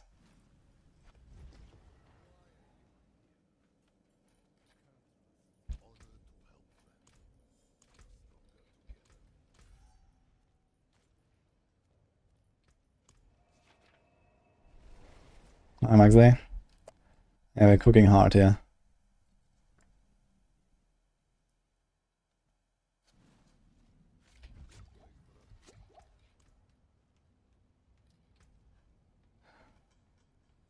Okay, this is fine. We have a bit less armor than we should, but okay.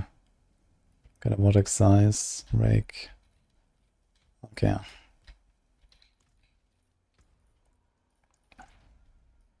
So let's see what happens. Thank you, music.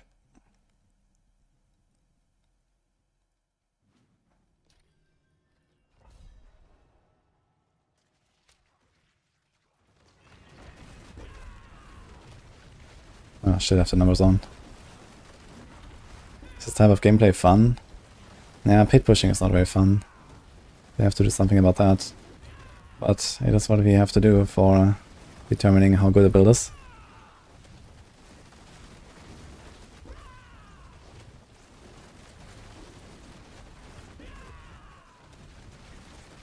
Yeah, I do take a lot of damage. I mean, I don't die, but I lose my barriers a lot.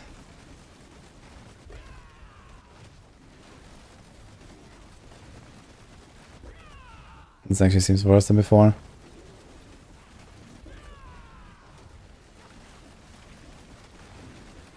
But unfortunately I don't see anything because I forgot to turn off the numbers. Always something you forget, man.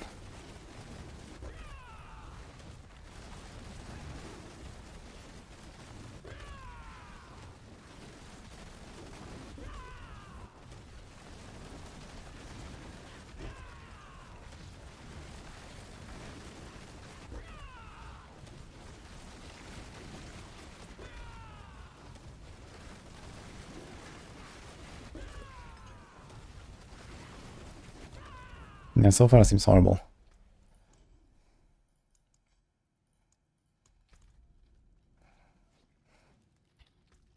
Yeah, I know why. I just... Wait a minute. Maybe not. Maybe it doesn't seem horrible at all, actually.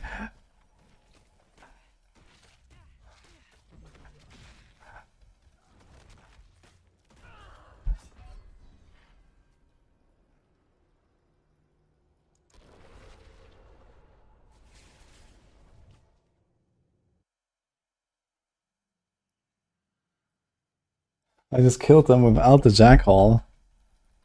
That's very sus. Okay.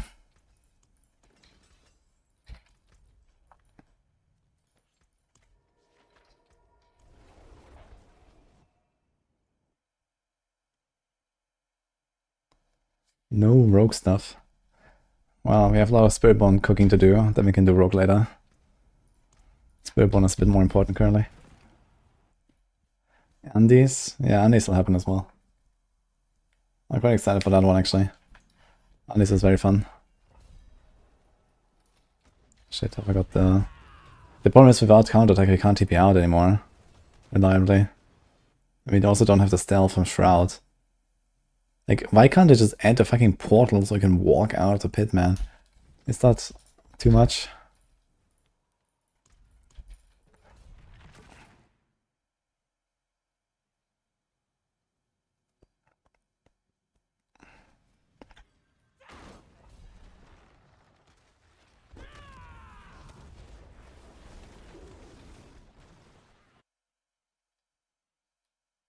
Evade, Born, slug in. Yeah, that's a very good combo.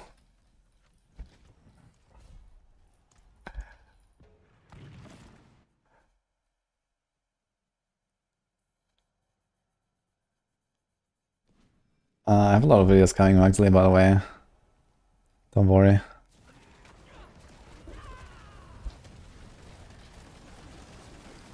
Okay, let's see. I do take quite heavy damage though. Like my Whisker shield is dropping. Well, let's see.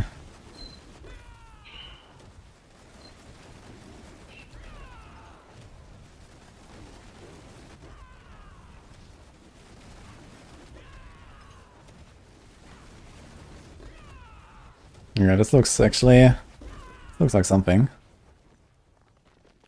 When you suddenly turn on your main damage scalar of the build.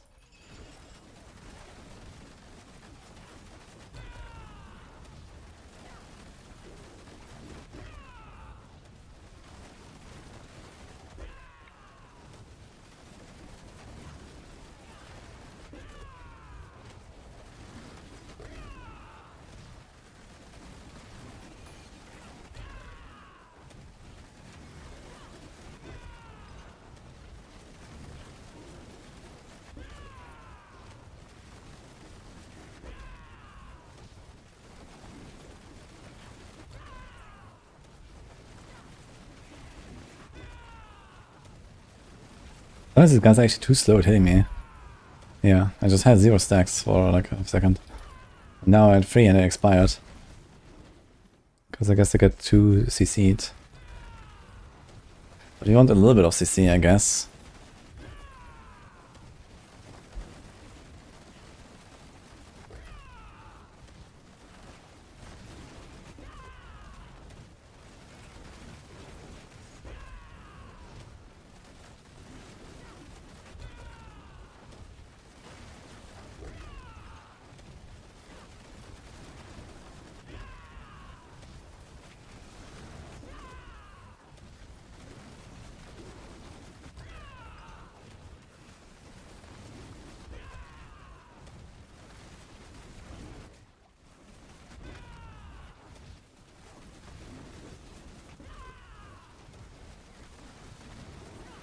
Like any good defensive powers I can put in there. Actually, there is the 25% damage reduction and the 150% infusion effect, right? So I should probably do that. That'll be useful. I need to keep my barriers up higher. Instead of doing this cheat death thing. Let's just say we don't need a cheat death. We need DR.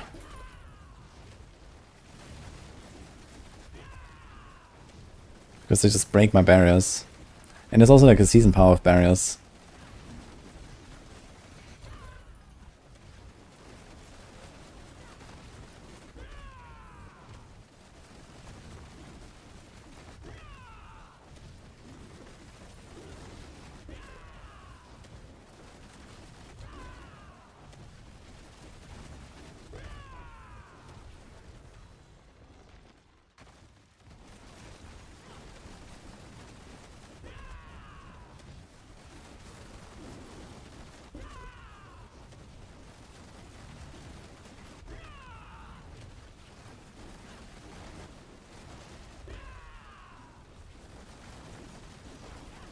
It's actually a wild build, I gotta say. We have no Scourge, and on the Thorns builds, no counterattack. What the hell am I doing?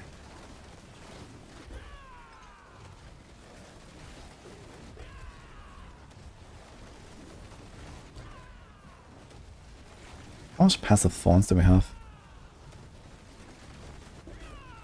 I wonder if we can still get like a decent amount of Thorns just on having Hopeless Glyph. But not counterattack. How much dodge do we have? Too many. Like a temper could make this like almost 30.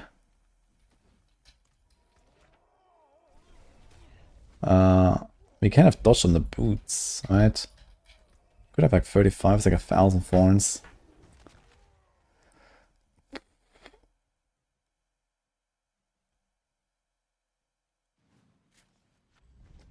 Yeah, the setup is very squish right now. Like, should probably have like a GA life there, and then there's no life here at all, and then there's okay, I can't really change this. Yeah, there's not that much opportunity for life. There should be the GA life, I guess. This should be like, you know, GA damage reduction. You could definitely be a lot more tanky, yeah?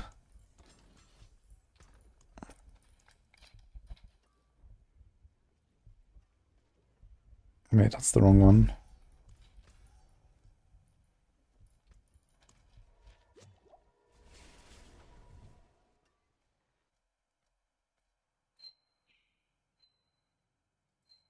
Loading feels like slow-mo. Yeah, I agree.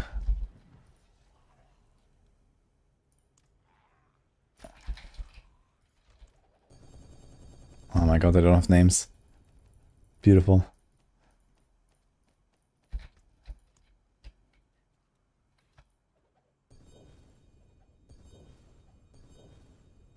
It's also this DR thing, actually. That would help a lot. This would probably help more. But we can't, right? Because of... Yeah, we need this. So we can't do this.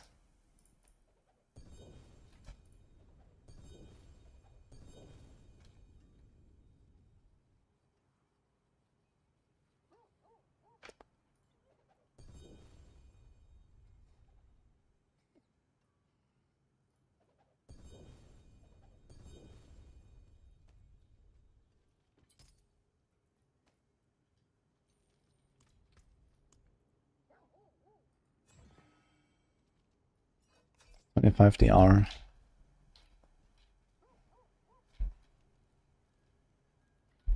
Deactivate summoner effects. Feels bad, man. But okay. We also don't need that. We also don't need this.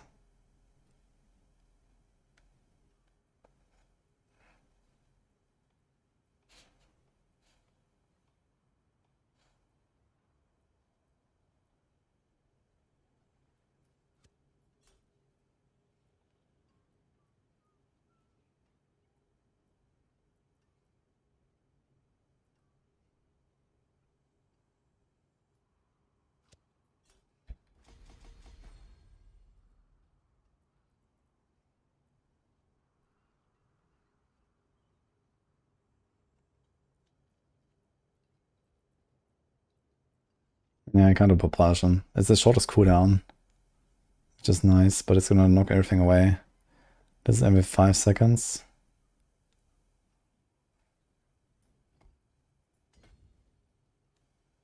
And this is the beam.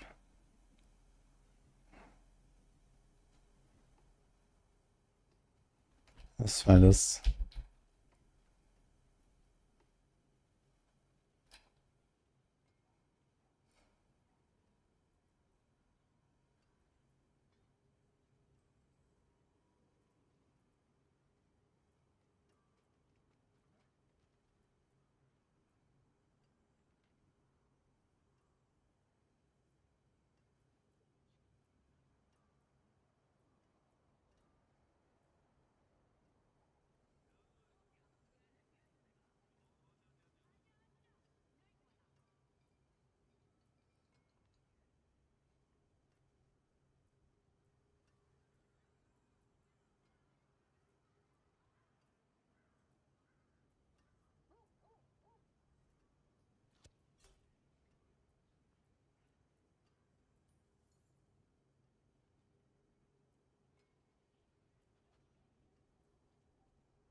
This is only to the element of the infusion.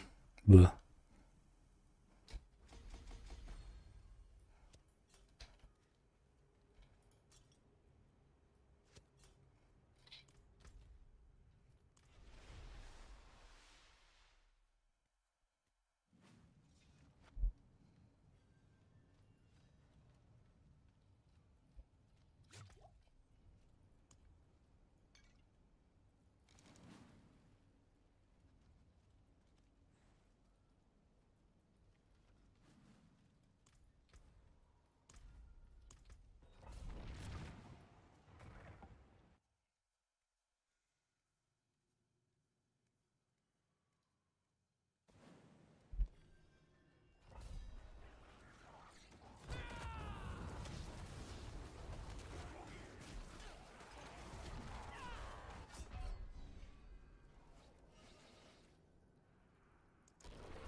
What?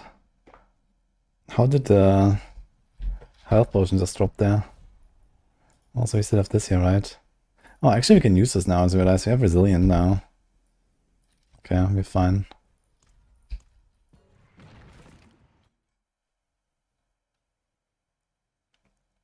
Can get like a run that is not like terrible. No snakes, for example. Okay, this is fine.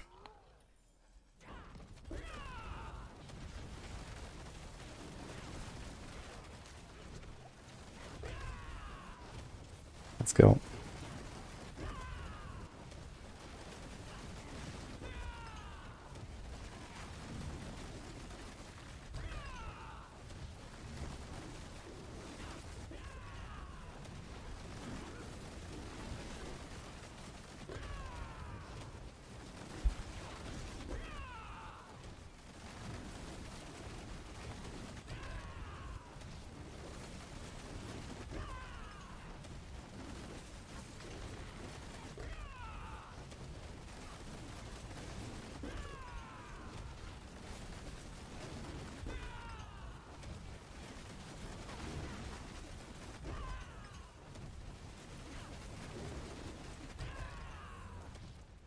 A bad start.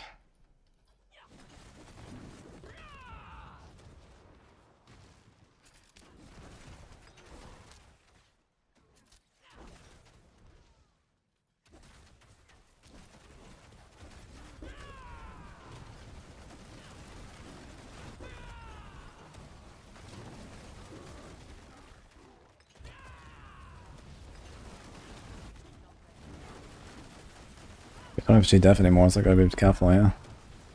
God. Actually a bit tight of the armored height of time.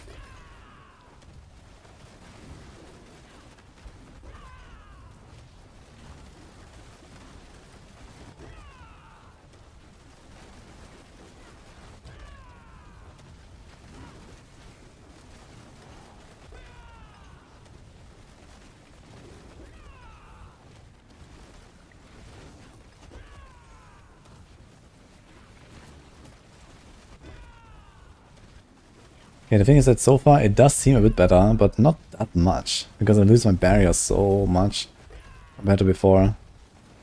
Previously I only lost my barriers when there's like ground effects, but here I actually constantly get hits, and it does more damage when I have my barriers up. I don't always do.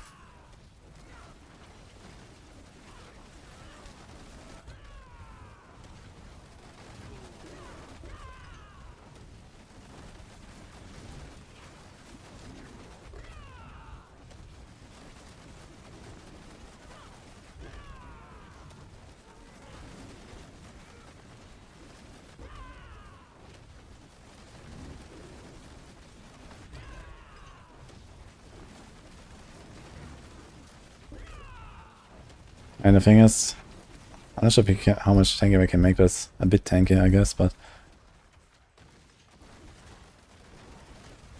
Ugh. Didn't press my armor tide. Where do we spawn? In the middle of nowhere.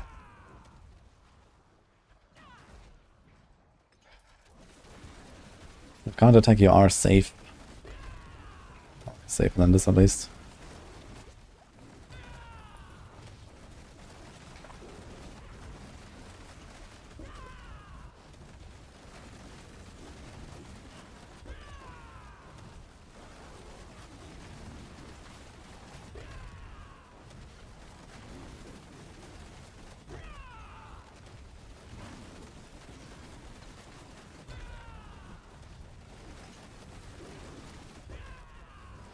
I think I lost all my phone stuff now.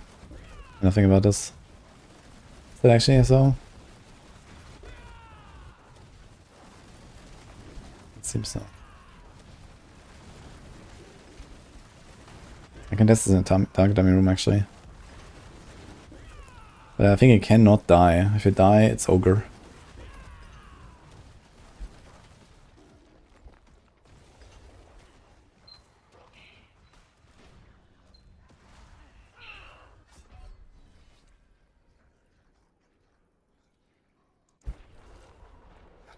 Yo, Chronix. Yeah, I'm running without Hubris Glyph and without counterattack right now. It's kinda funny.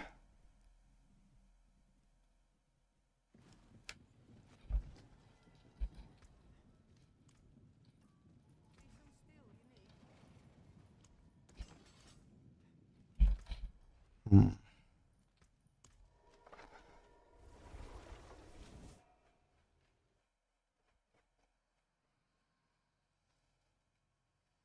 Does percent damage count towards spawns? Yeah, percent damage works for everything.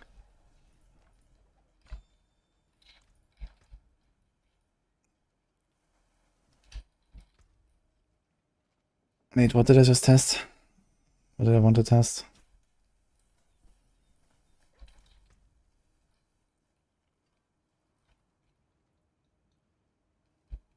Fuck. There was something in the training dummy room.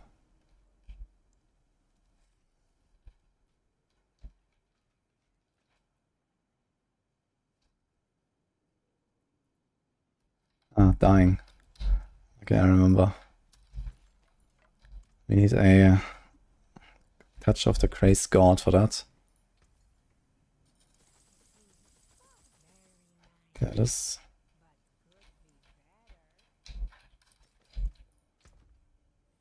Nutty glove.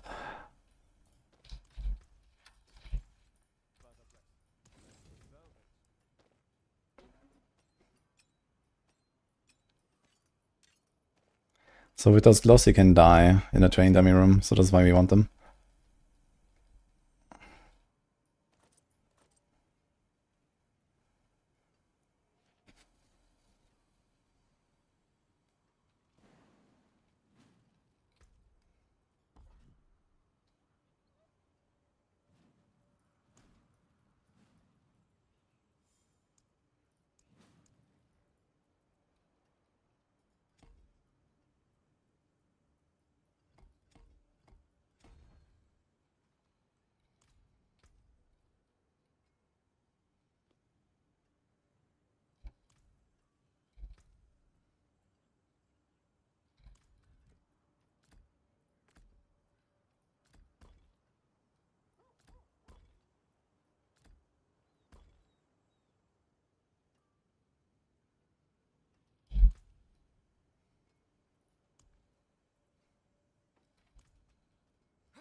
Over here.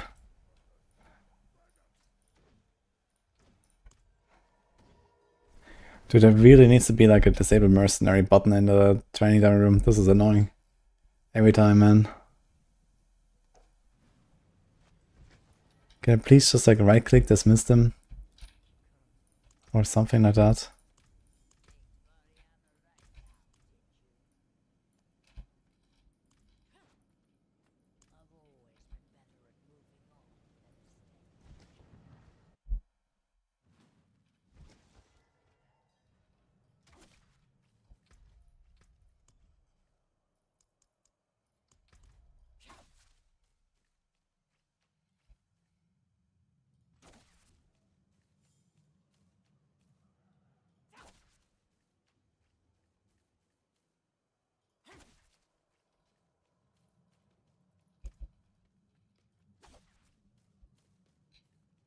Spiritborn pretty strong.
Almost double. After putting the 1 point in. And it just stays.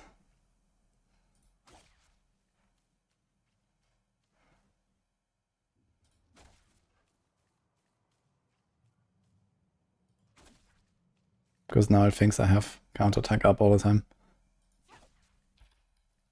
What?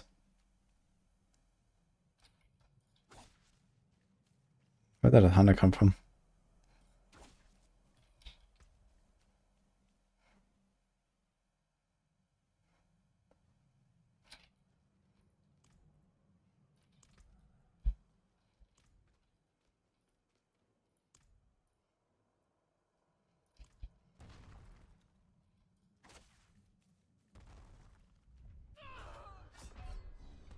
So let's see. It was 35.8. My guess is that now that we died, it's reset.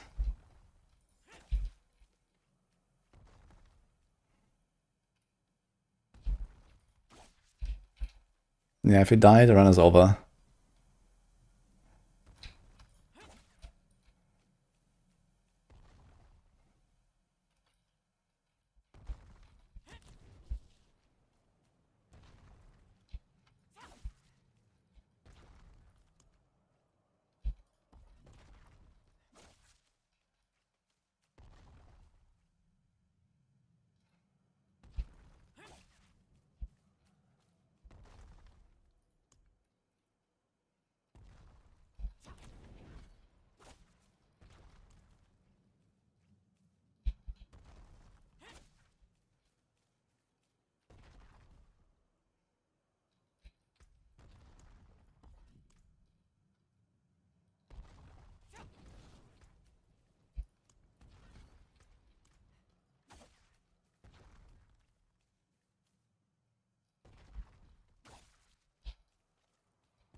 So now I died with counterattack up. Let's see what happens.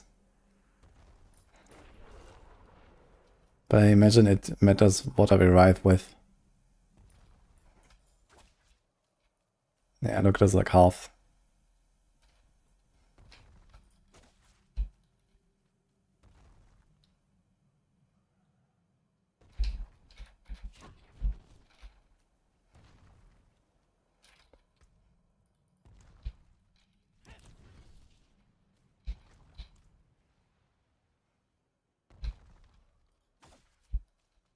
there's a 35.8 again.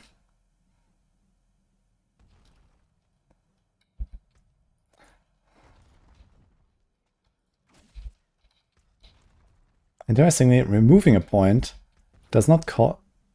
Actually, it does cause a re-snapshot, right? Wait.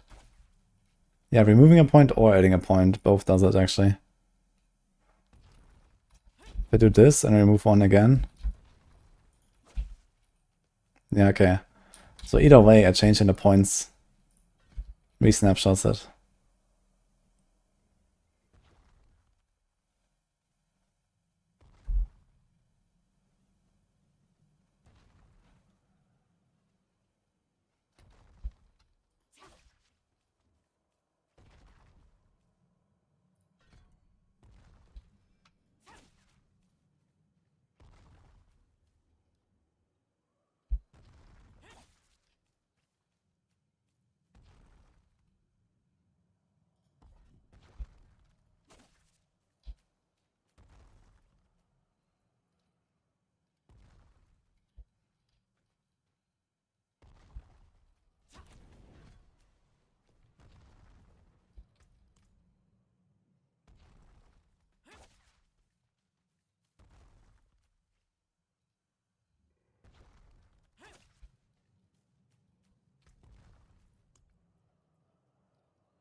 Why is it just 72k sometimes?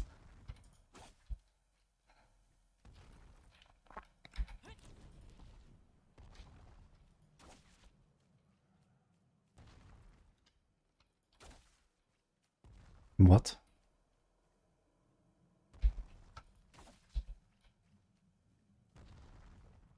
It seems like any change in passives causes a re-snapshot.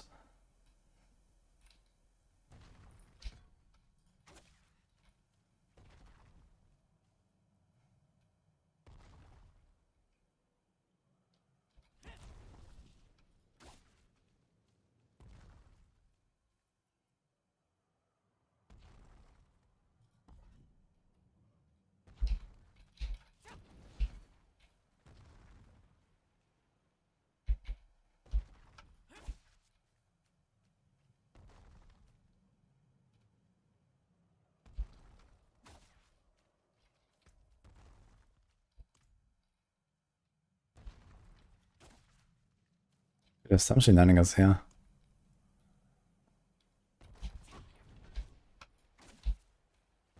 Why is it so much higher? This 1 point can't make that difference. So it's 37k, now it's 45k.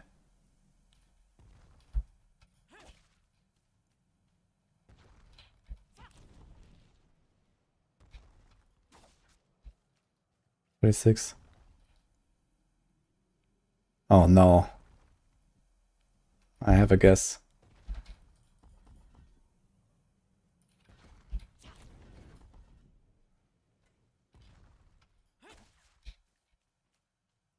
No, that's not it. I thought that maybe there is like 20% multiplier per point or something. But it doesn't need to be it. It still does 45k now, with less points. I don't understand why.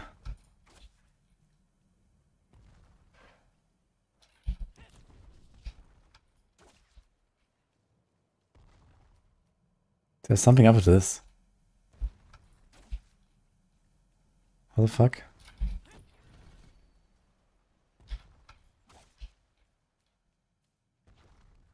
Why does it matter?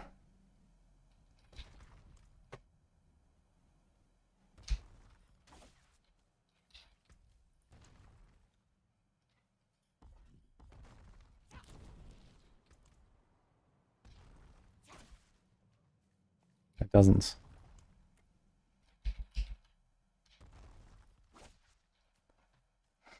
Just sometimes. Okay, there must be some other like effect that I'm missing that is causing this.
Seems like any change on the skill tree.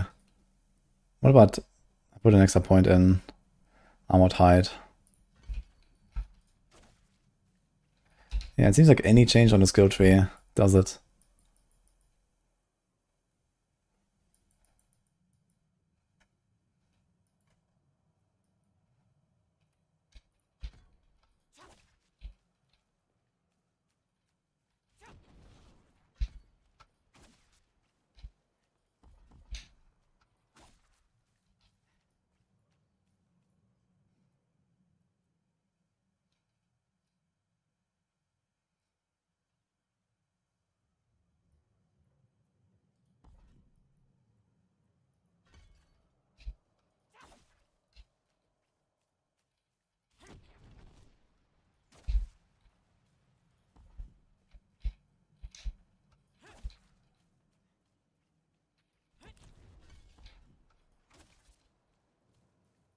Yeah. So it doesn't matter. You can do anything.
And the funny part is, you have so many like leftover random points. You can literally just like have leftovers, and when you die, you just like do another one, So you can basically take as many points as you want to make up for each death.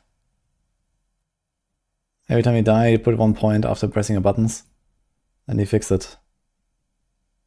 Which is kind of hilarious.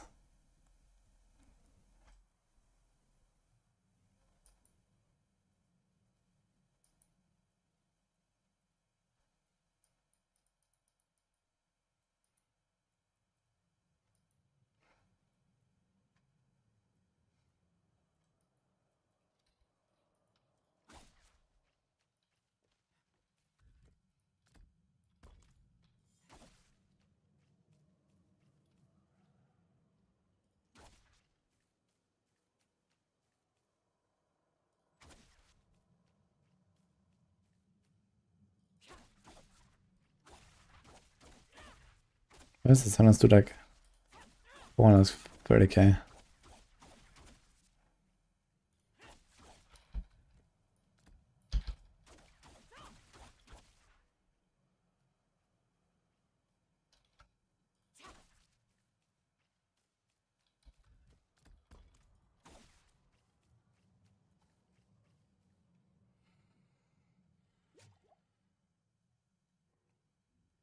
The poison part is not affected by toxic skin.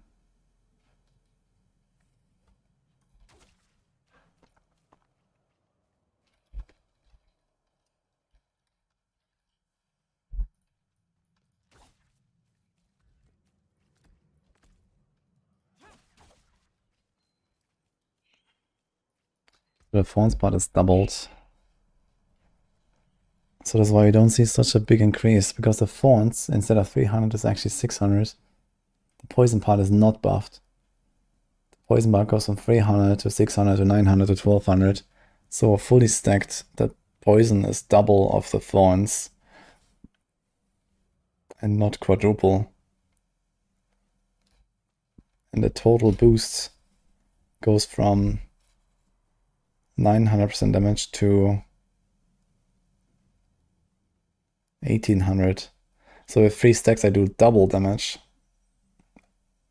And not times 2.5.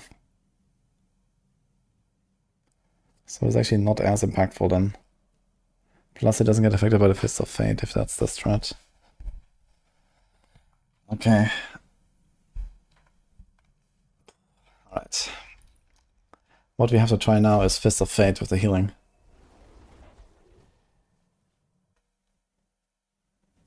Ven Rouge will be a little bit, not today I think. Okay. Fist. Don't think we need rebounding necessarily.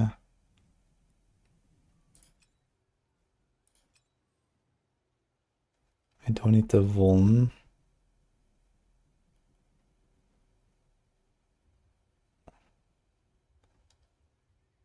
Quill.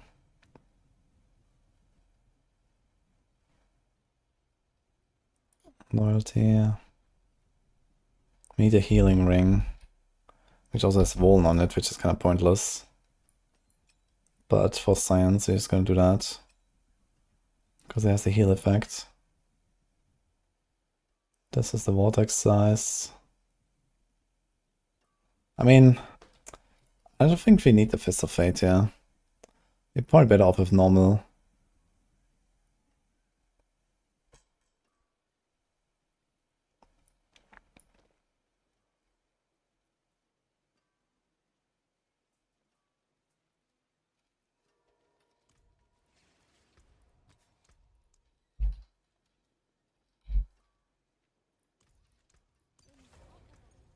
Jack.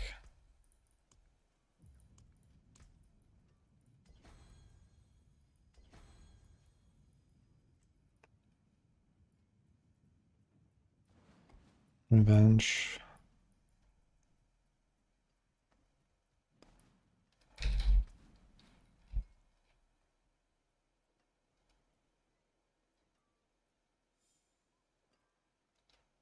Let's see. Patron's chance to heal 94.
Yeah, I think I got everything. I need my dudes. Well, one dude and one honorary dude, I guess.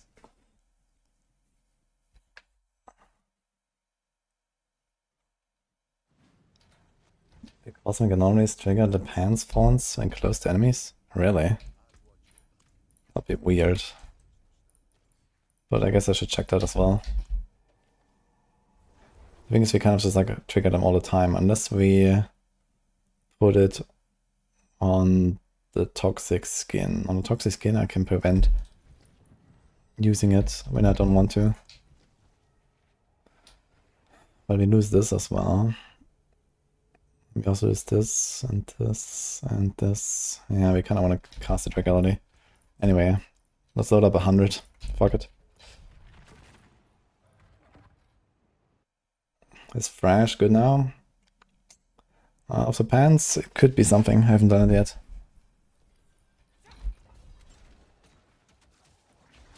I have the numbers on. Fucking hell.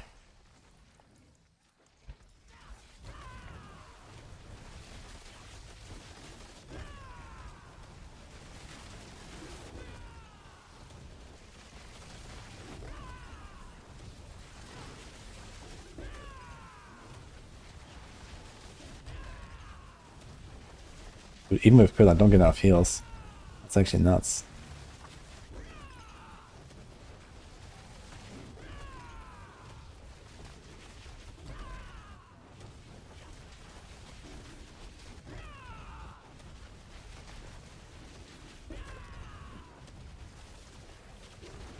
Let's try not terrible run.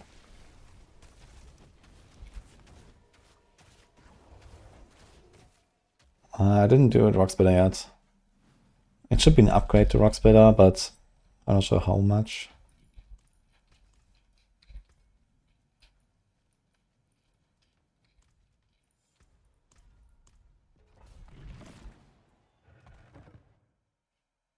Clown seems way worse without the Beastmaster power.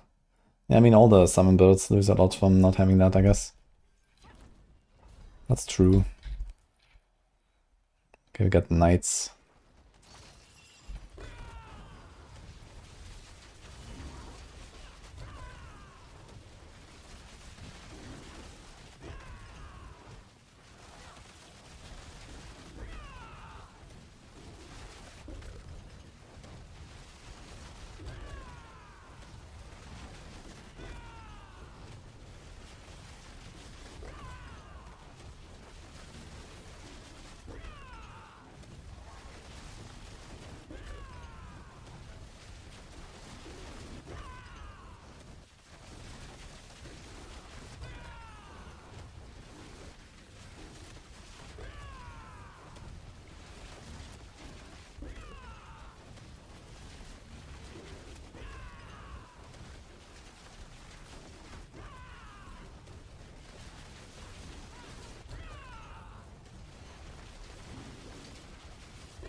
We need to make bigger pulls.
Yeah, if this was actually a good mod type.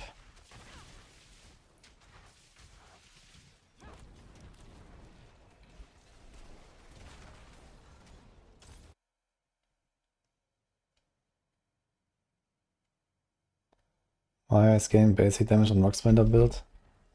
The fonts from the Rock Splitter is actually improved by the buffs to Rock Splitter, besides ranks. It comes from the skill and you can buff the skill.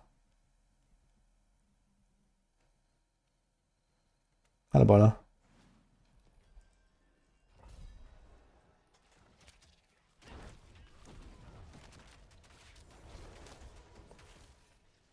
World boss soon. Good luck.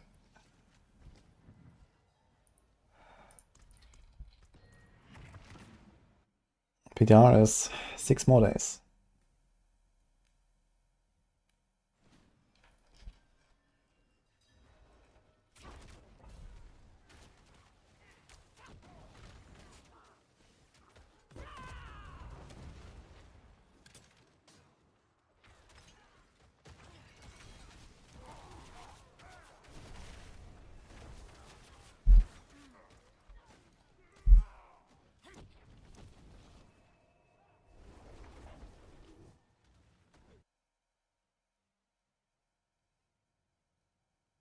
He actually missed the 3GRs in comparison.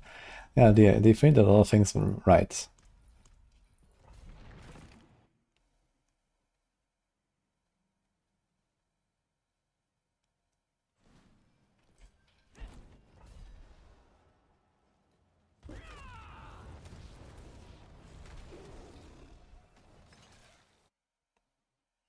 I still wonder, where's that potion coming from? Is that because all the monsters are despawning? And this one just dies and drops a potion?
Lagged, oh holy.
Okay, I have a suspicion actually.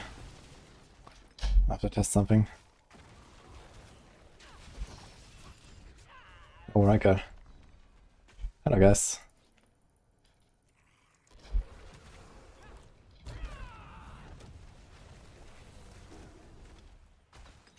How's your PTR day? Shout out. Yeah, doing poison thorns right now, GOWT. That's all I've been doing on the Spiritborn so far. It's very strong. Like, there will be 2 setups here that will do 100.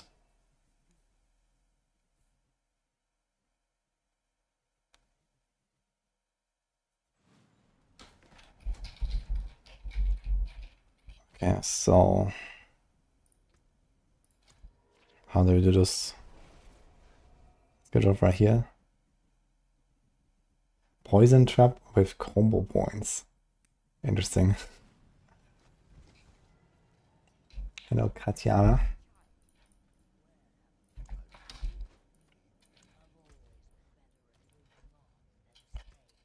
Yeah, I think it's time to move on to rock splitter testing though. I think I've seen what I wanted to see here.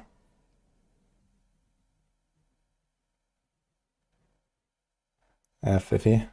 Then you can ask me.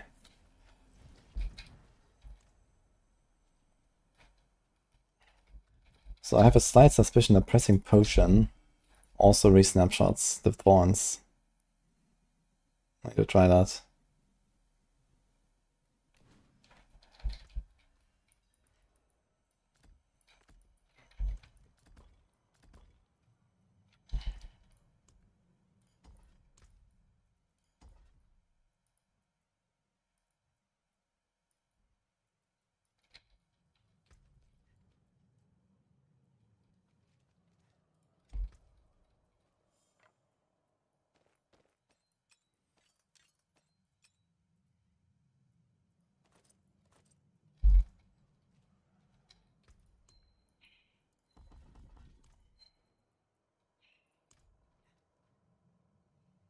Let's see.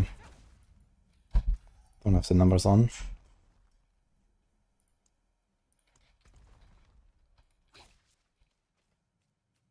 $24.6.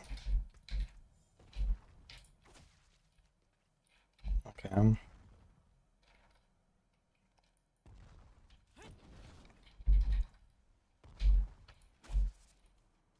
$35.9.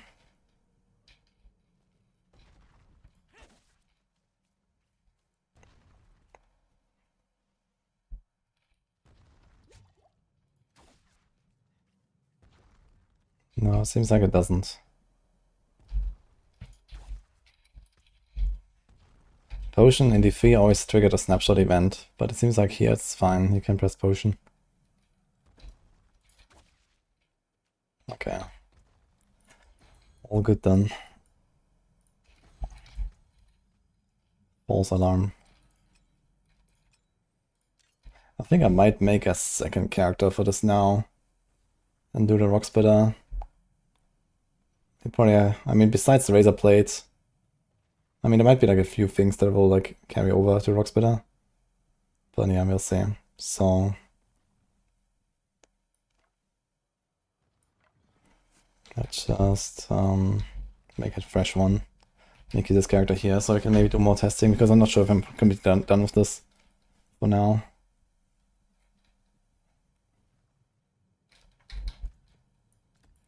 Do this. Do this.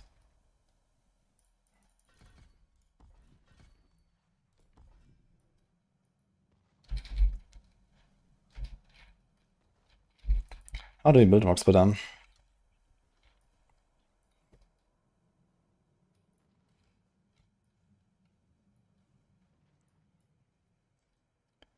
Tradition. Check. So probably loyalty, razor, attack speed, balazan, duelist. I mean, to be fair, it's like a lot of the same stuff. Sepazontek, counter attack charges. I'm not sure if we really care that much about counter-attack charges, actually. Should probably go for the Giga Hunter cooldown so we can actually press it.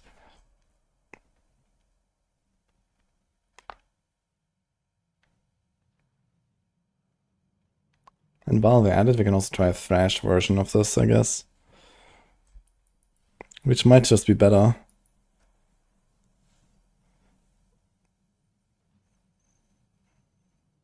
Because you can put conceded. Actually, we need to put conceded here anyway.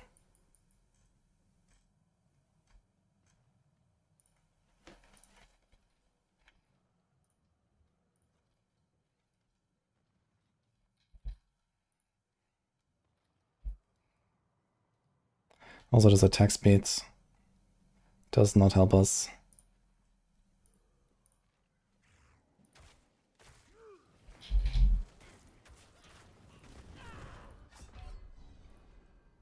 Beautiful.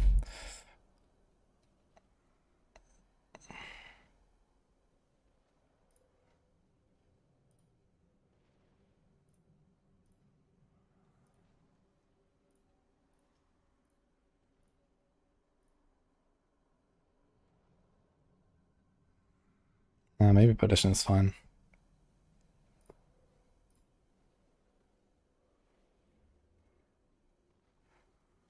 Actually, we can do the 25 cooldown. Or we get the 30 attack speed and we just stack a lot more life or something. There's like big decks we can put. There's like a big life roll we can put.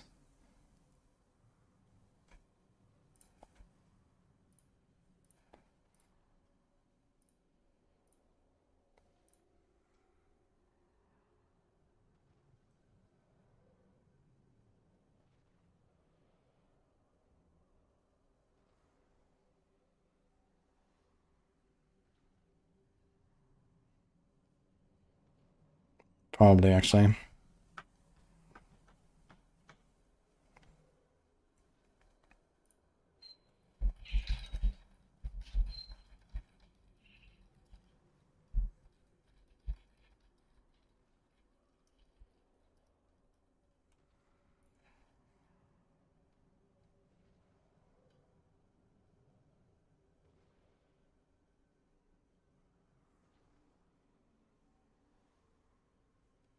Killing an enemy or the hunter spells reduce the cooldown by 5 seconds, hitting a boss reduces its cooldown by 1. So I wonder, does it like just like proc multiple times from itself? Boss.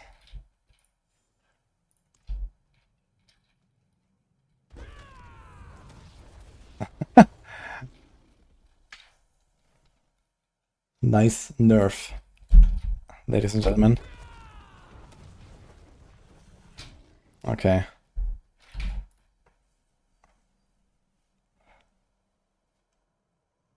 So maybe we're fine. But I don't think we need that counter attack charges. Especially if you go with intricacy.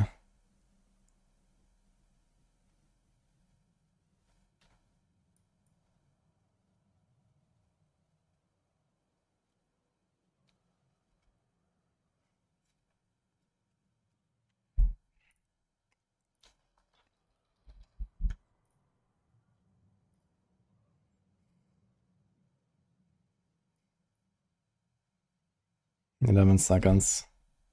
So if you kill one guy while it's active, we're fine. If you kill two guys, that's an instant reset. And the boss is just like always up. So I'll try to do something like this.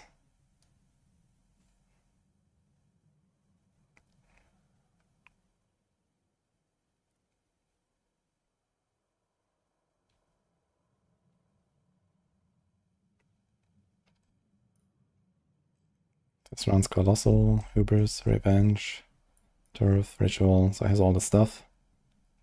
It has the Conceded, it has the Plains. Okay.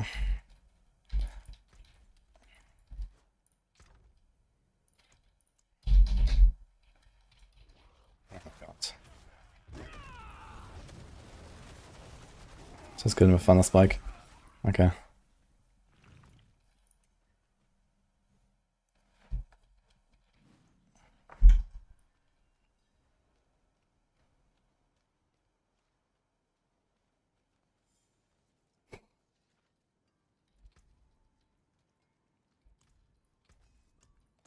I don't join them, ma.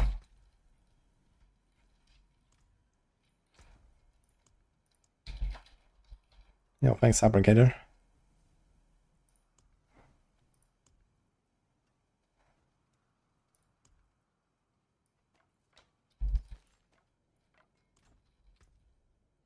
Okay.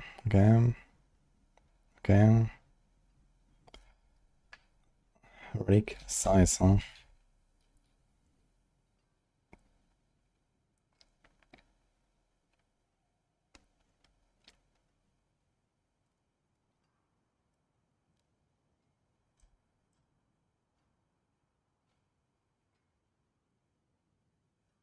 What is a Paragon like? It's the same. Okay.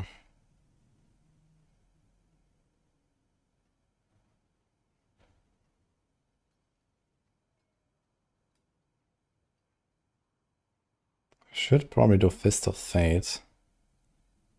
The healing shenanigans. Drop the Scourge. Go replenishing. Dude, it's really time to make a new neck, man. Fuck this, I need a Vortex neck. This is horrible. Think again, Fabricator.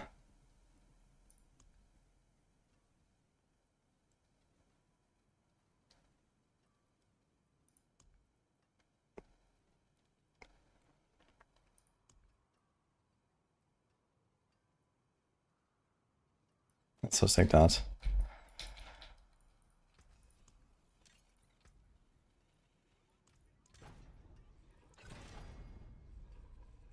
Fuck.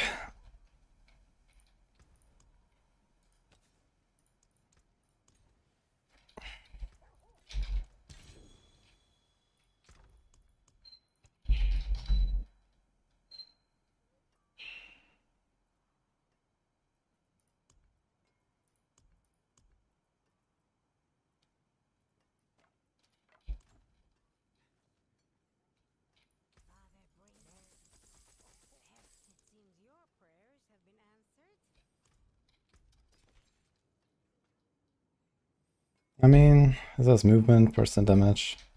Yeah, sure. Let's just get the X and be done with this.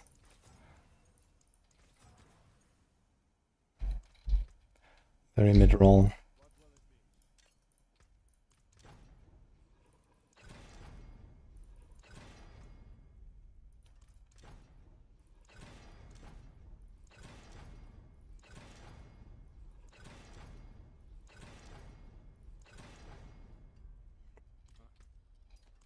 Beautiful.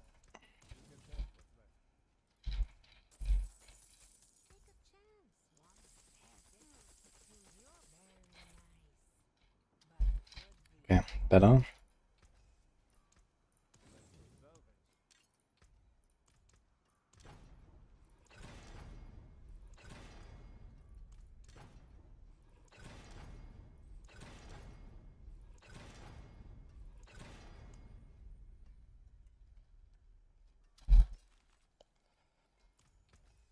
I got to roll.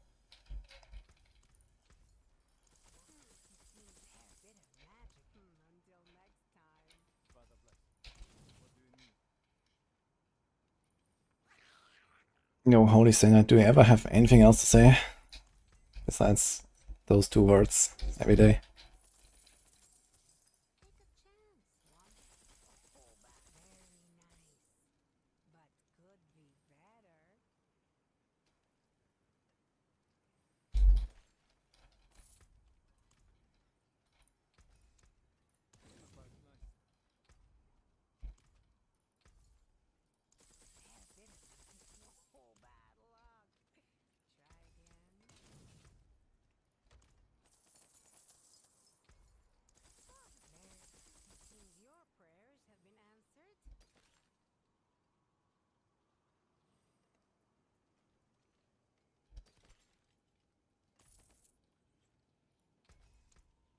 Okay, I was just like not roll this. The X life attack speed.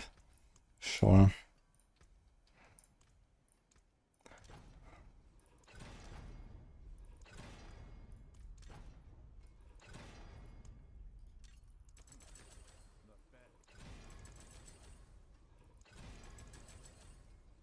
Properly scuffed. Beautiful. Okay.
Action that is, I suppose.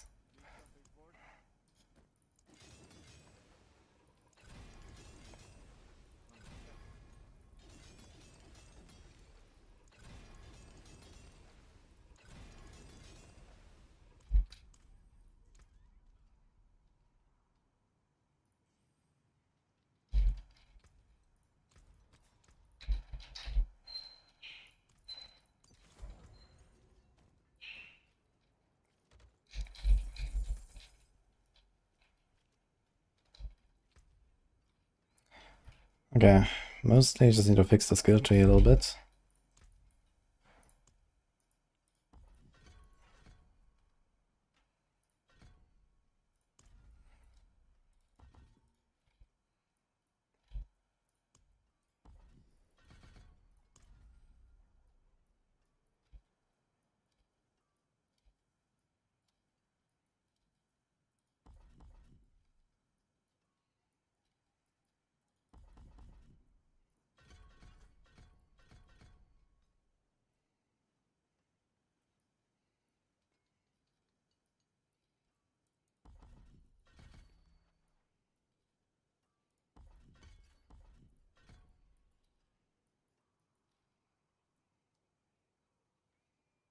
I kind of want that.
Thank you, Nino.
There's a vendor in town to get everything killed then.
A bit inconvenient, but it works.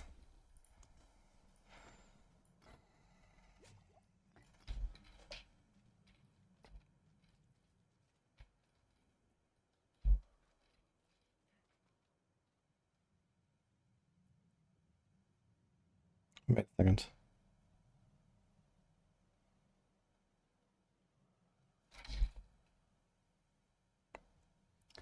I get 60% cooldown reduction from Loyalty's Mantle. I totally forgot about that.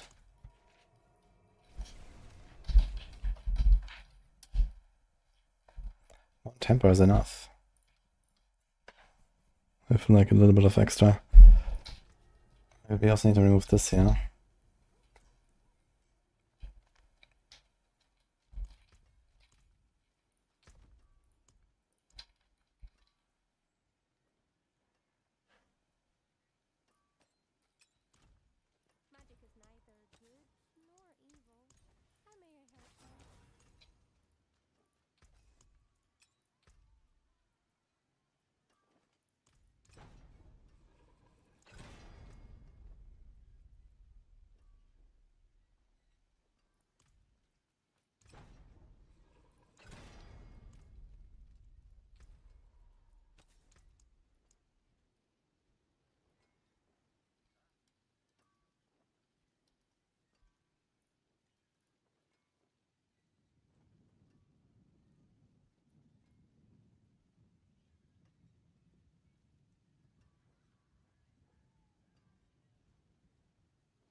think I might just put Moonrise.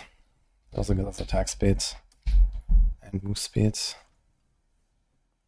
We don't go at that ability, which is kinda funny.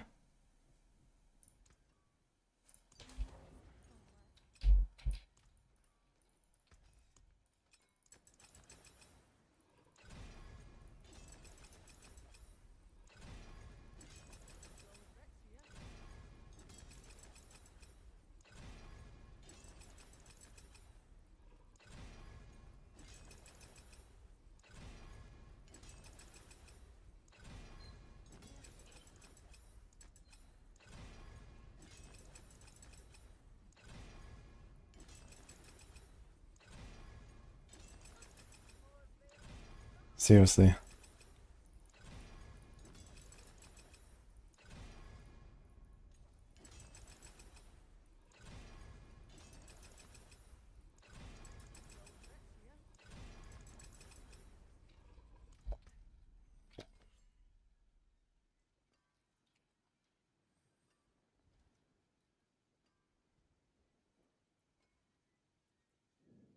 We have too much attack speed because of this. Can like remove this roll, and we should. But it is what it is. So just take that gem now.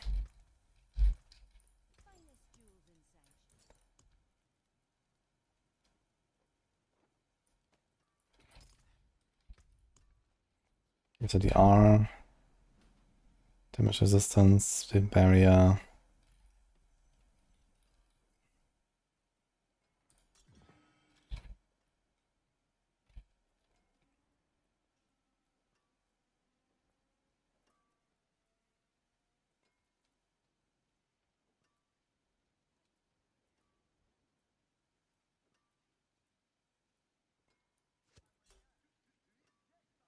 Okay.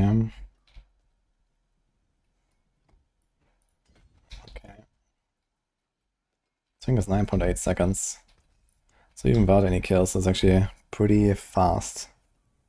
He'll keep the supremacy up and this kind of. So if you get one kill, you keep this permanent.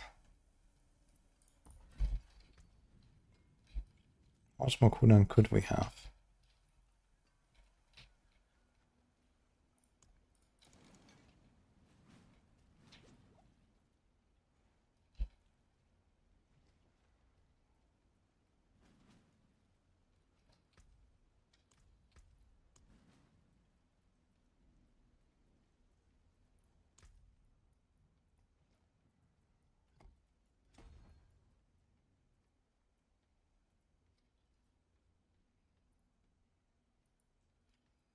Missing Colossal, right?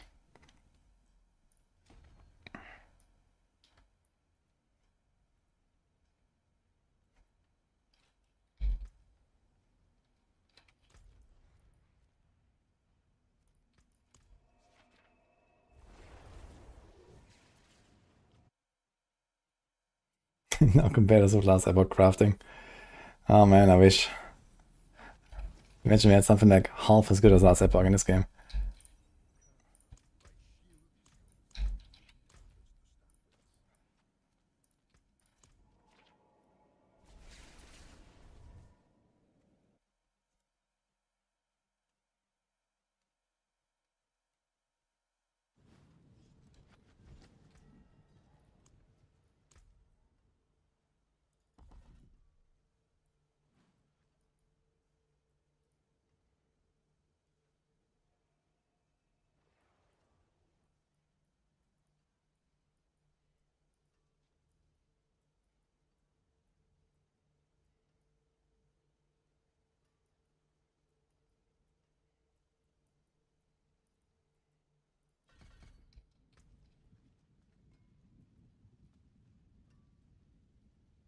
My res is kind of done bad. More of these all should actually be all res. This is 14 away. But I can't change it anymore.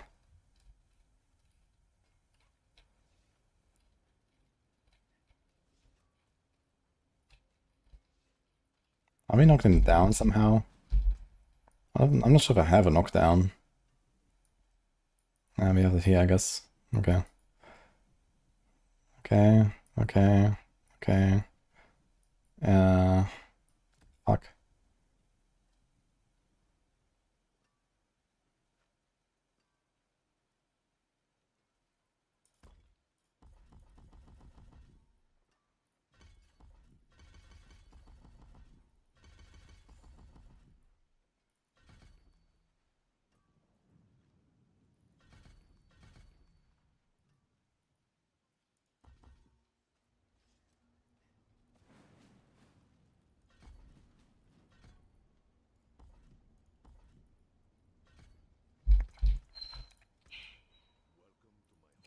Okay, let's just load up a, I don't know, 85.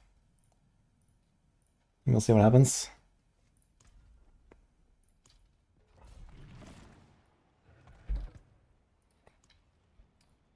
And now we have Colossal Glyph and we can't use it as well as. So we have the same problem again. I'm not sure about the ravager tech. You could also try to get away without the board tax.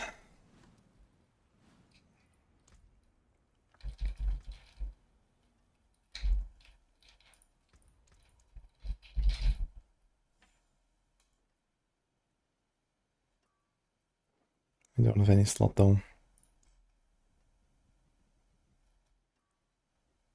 Potency skills consume 2 resolve to deal 55% increased damage. Yeah, if that was like a utility, maybe, but even then we don't have a slot for it.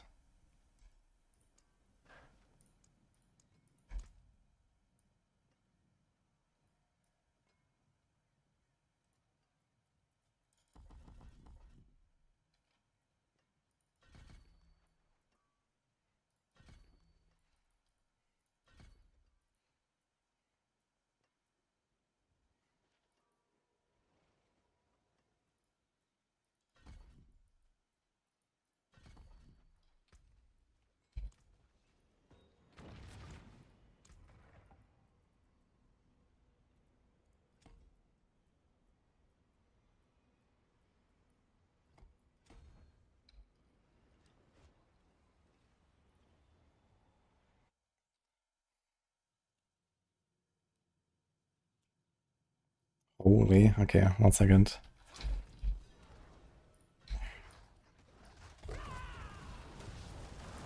Oh, fucking numbers on.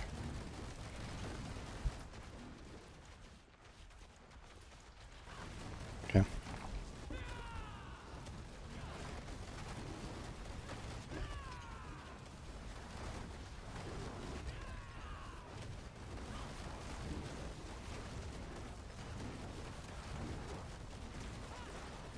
And we don't press Hunter every 3 seconds. Okay, what is it? 85 is pretty chill, actually. So check it right now, Chronix, or what?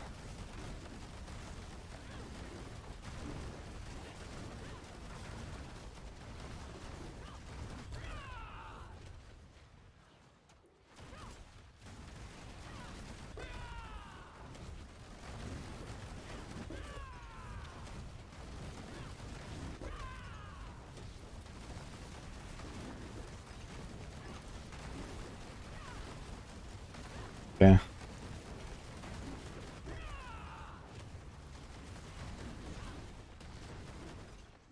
I mean, this 85 is gonna be easy.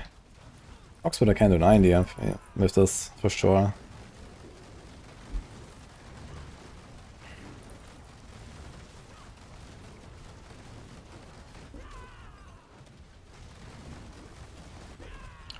I'm not even doing any Xan shenanigans, I should also try Xan and all power stuff.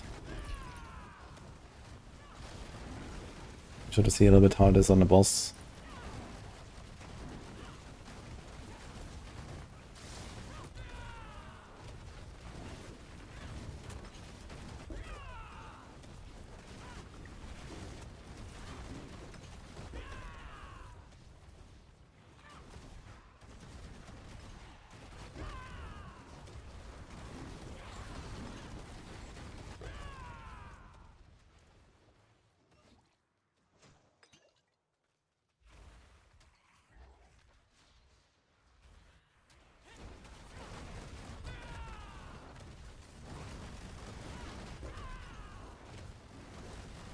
I think this Hunter reset change was actually a buff and not a nerf.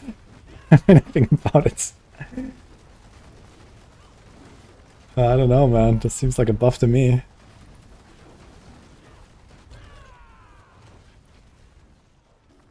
I'm playing fucking Rock Splitter and I just cast like 5 times Hunter in 10 seconds.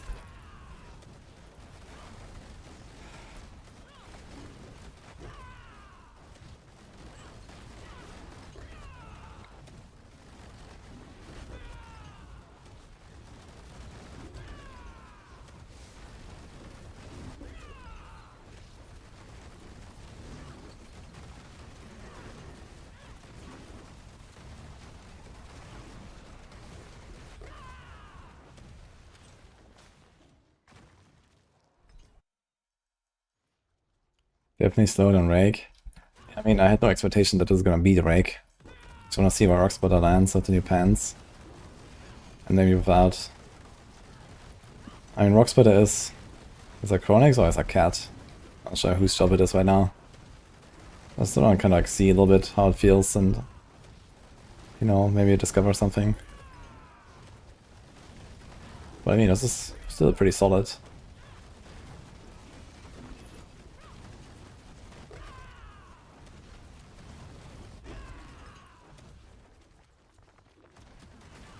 Okay. Have you already done like any like high tier runs and stuff?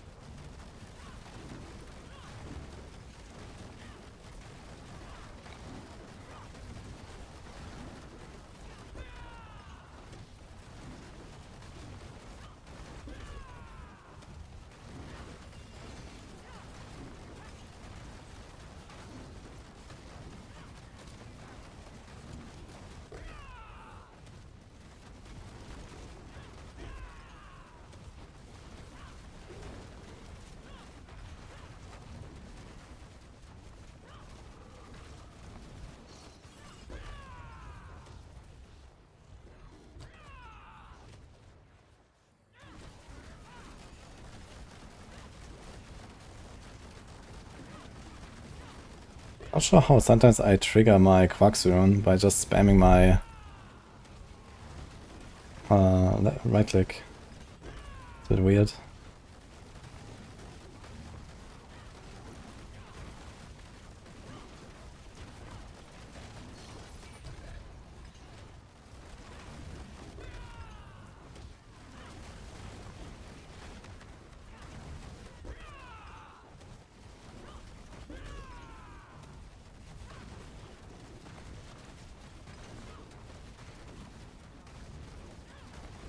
Okay, I should try the same stuff, but without the pants and see how much the Rock Splitter does on its own.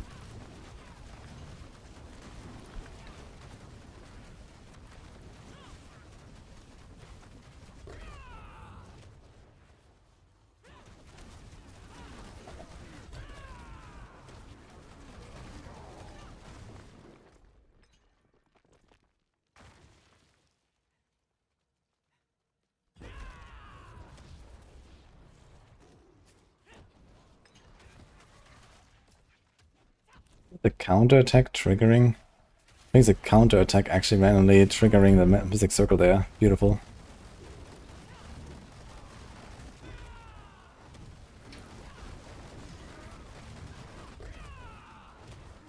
Yeah, this was a very chill 85. Let's see how the boss is.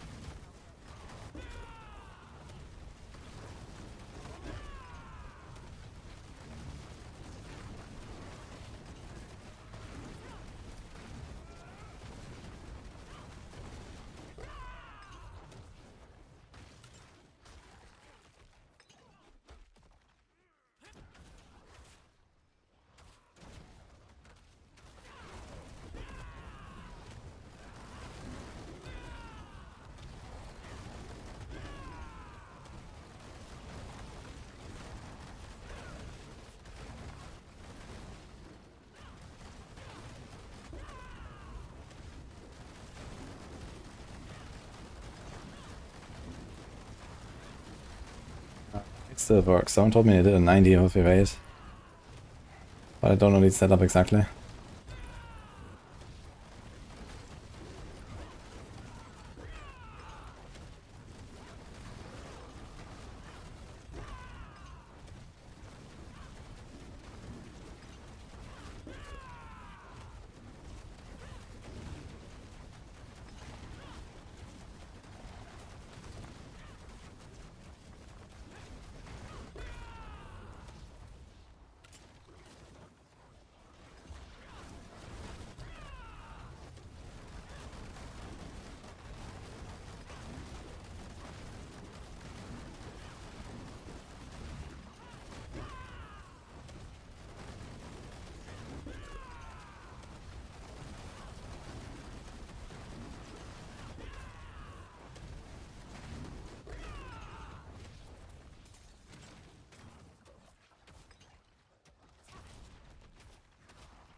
Okay, add boss.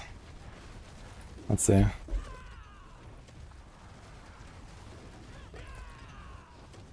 Should be fast boss fight.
Wait, did a little wave actually hit me?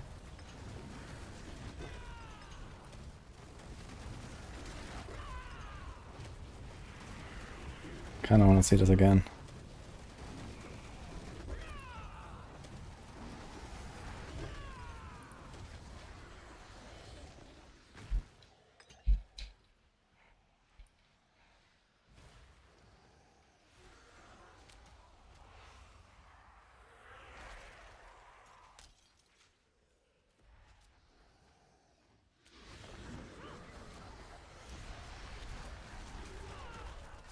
Interesting. So this actually counts as a ground effect. Okay. Wait, did it do the... Did it do the thing at the start of the run? I did, right? Did I forget this? Let's go back here.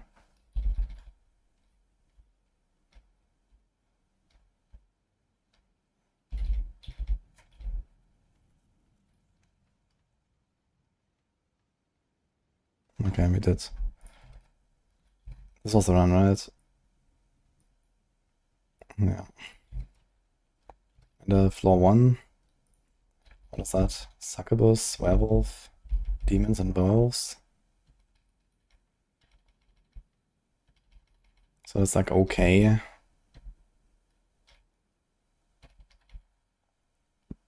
And this is also werewolves and...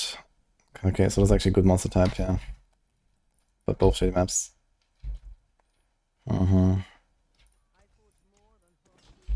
So what if we just remove this now? Let's see what happens, I guess.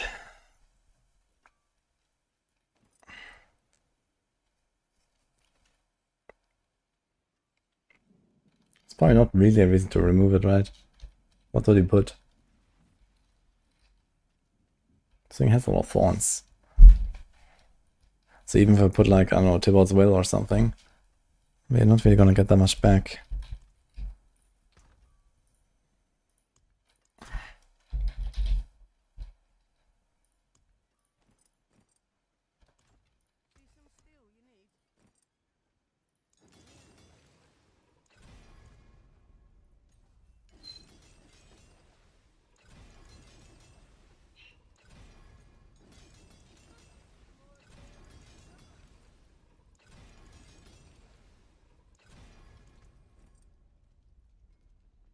That's actually pretty cool.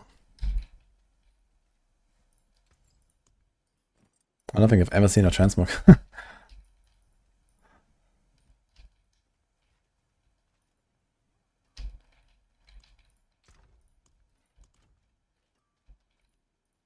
I'm not using this trigger thing. I haven't tried it at all so far, actually. Okay, so we are removing the pants. Maybe putting this.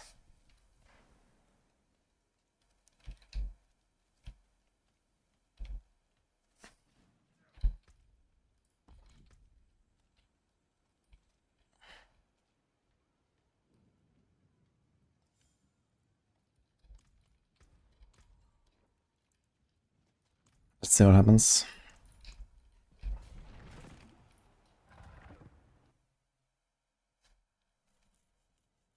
Enemies, that's why I also have affixes is new. This is from the Heraldic Jewel.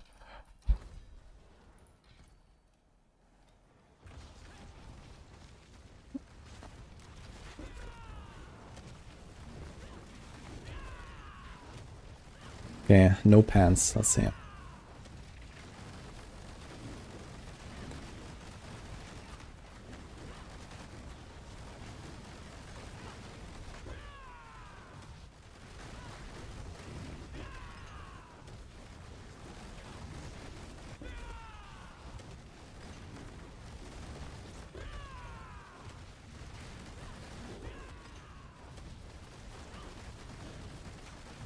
Oh, we don't need to let the dodge drop anymore. Are we getting poisons on everything, actually? We have to use Toxic Skin for that now, actually.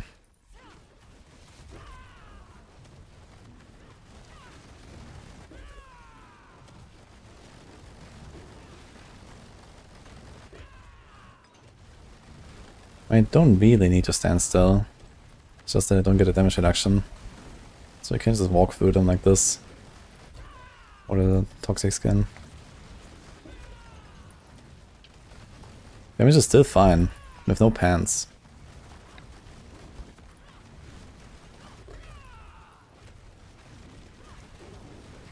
I think the pants did help.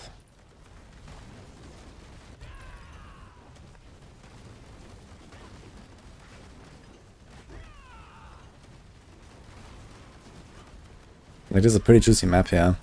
Definitely better than the previous. And I think the elites drop slower.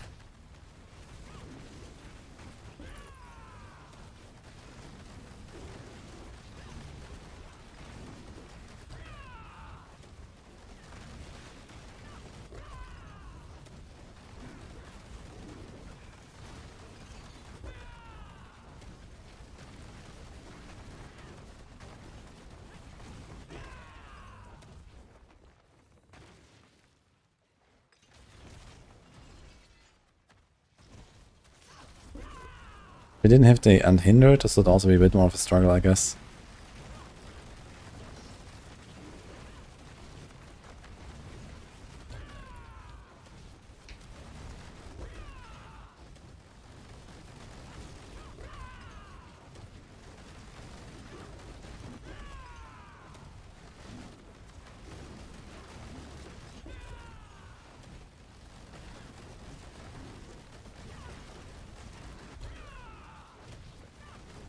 It also feels more convenient with the pants because you can just like do whatever you want.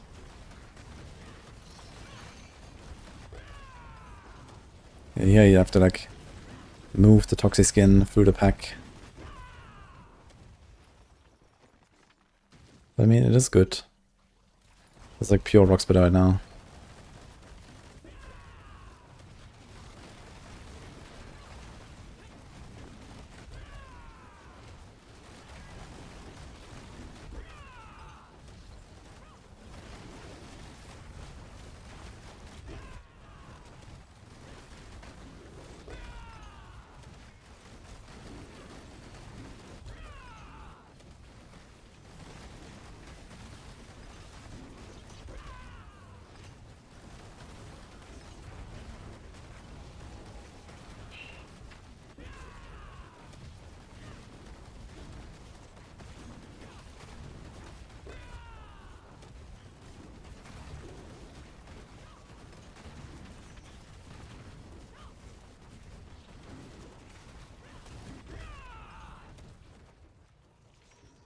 Okay, I'm not gonna fully run this. Let's see, this double dipping, more damage. But I think this will be a downgrade. So we put adaptability.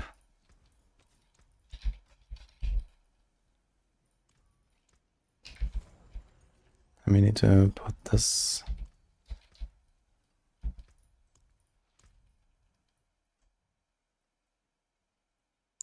We do have a bit of resource.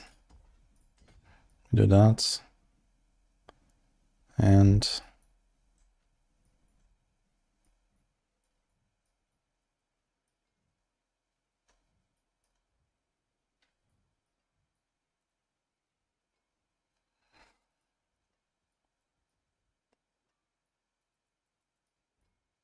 yeah, fuck it. Let's take the armor.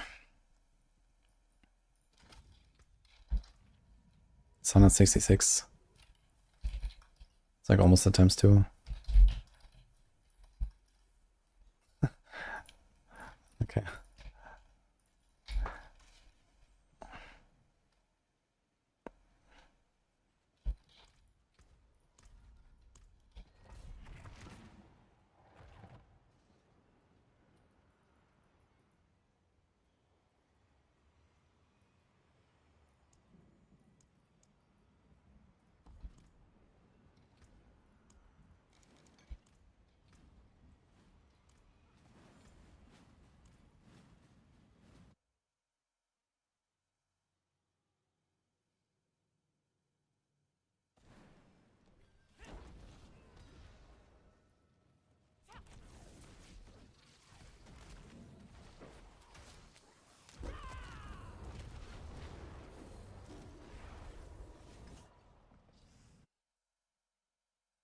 Yeah, 200 planes power is pretty strong for sure.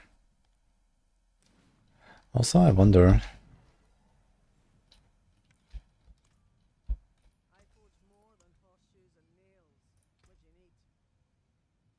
Rock spit at double damage. Okay.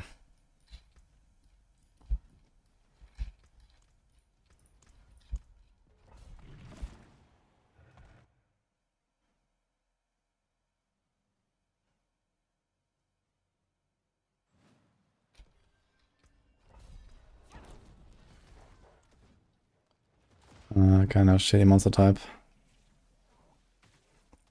Vampire and snakes is like worst case scenario.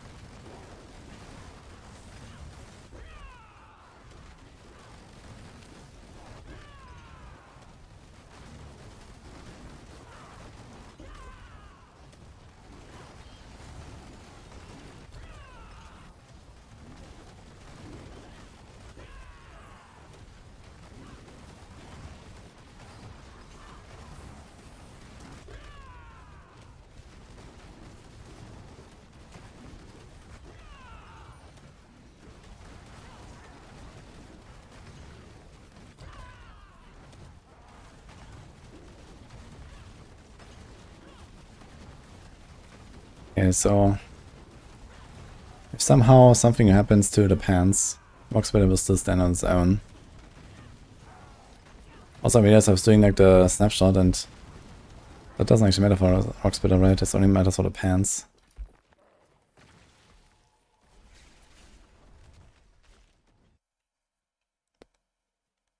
Seems worse already, but let's try another one with a decent monster type. It is Yokoa. Also, geh mal Schadlisek.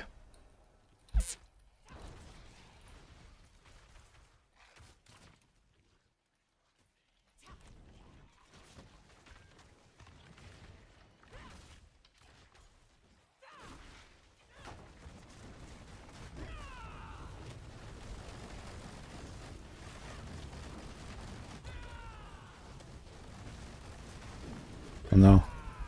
The crossbow is coming.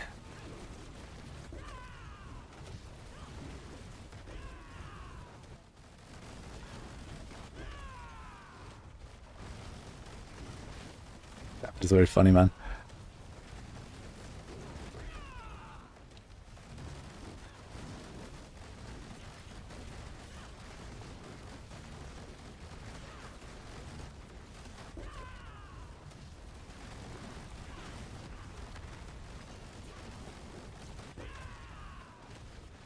I think the less I go for Jago Howl double dipping shenanigans, the worse it will become. This already feels like a downgrade. Interestingly though, because that ability, which just works better, should be better by a little bit. Maybe it is actually.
Now we have Danger and Boiler doing Druid, Alexander.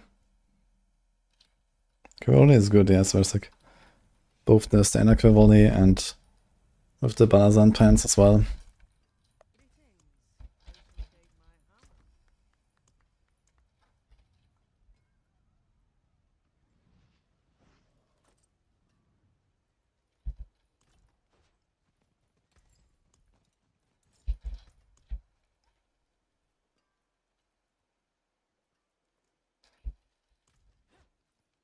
This is Monique Wax.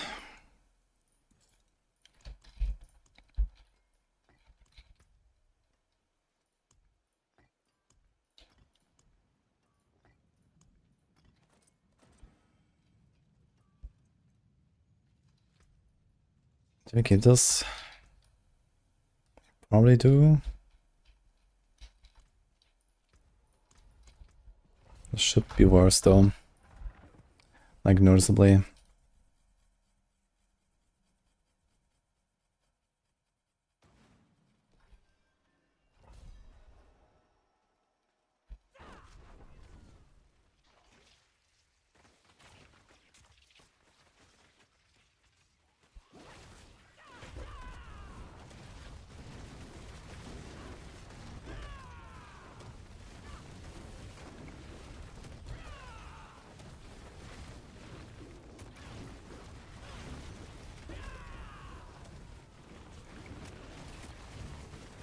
Actually, we also have less cooldown now on the Hunter. So that's a bit of a struggle.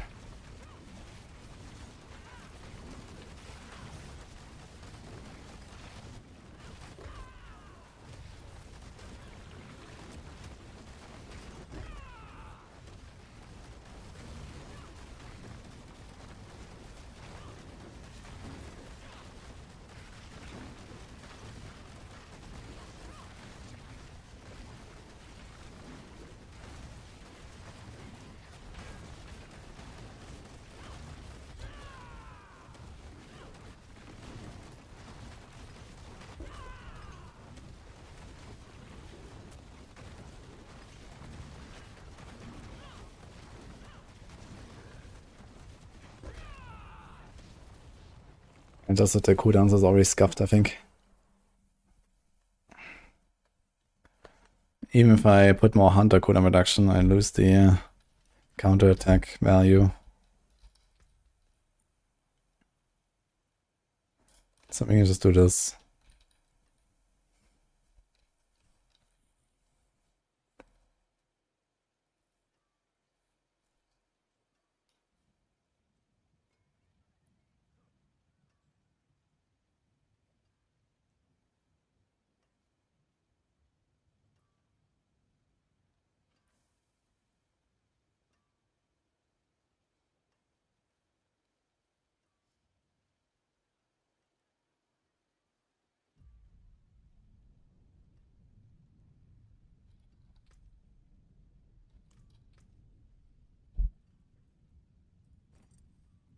Wait a minute.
This is very sus. Why is this so much damage? Seems way more than I expected.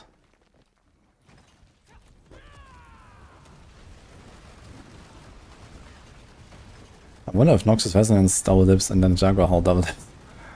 Or something like that. Kinda feels like something like this.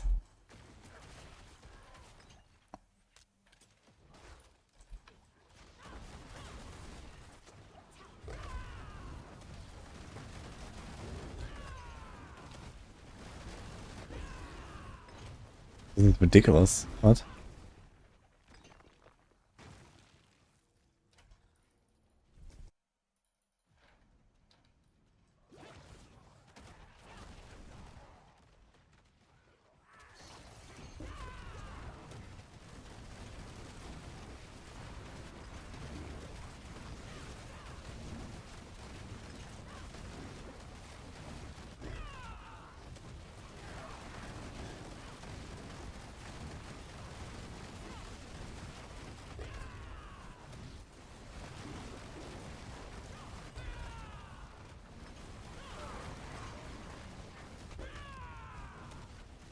Thing on target. I guess it's just like the AoE pops actually. So this is just what Noxus Resonance does. You just get this insane AoE. Maybe nothing is sus here, that's just the AoE. Boom, boom, boom, boom, boom. Because they apply the poison to everything and then they explode everything.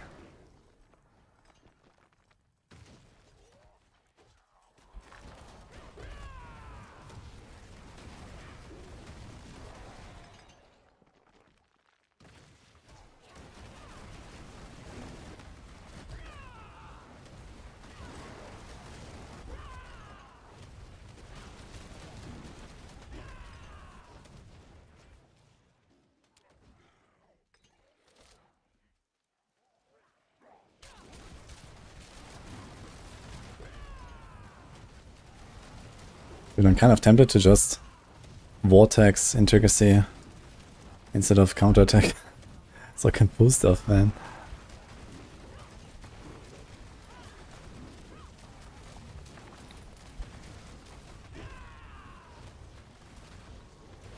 Lethal.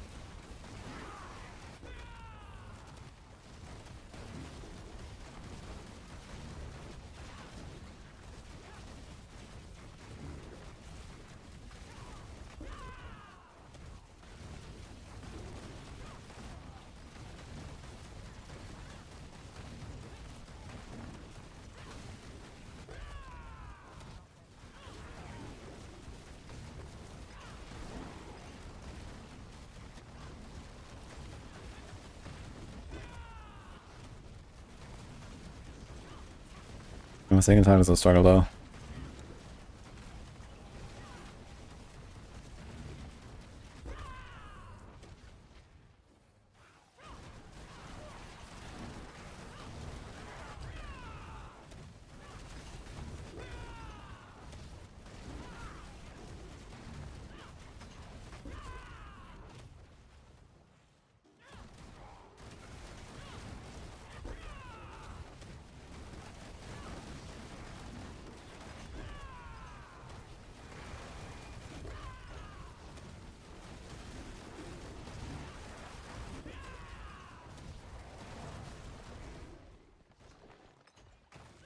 Why is Druid speed farming 150?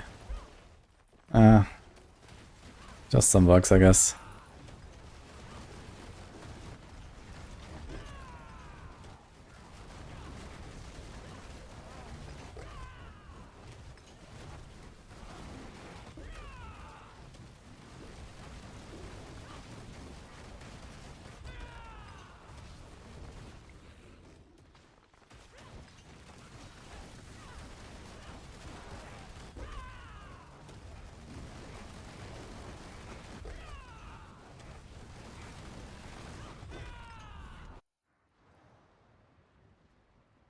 Can see it's an ad boss, so I can kind of see how it is.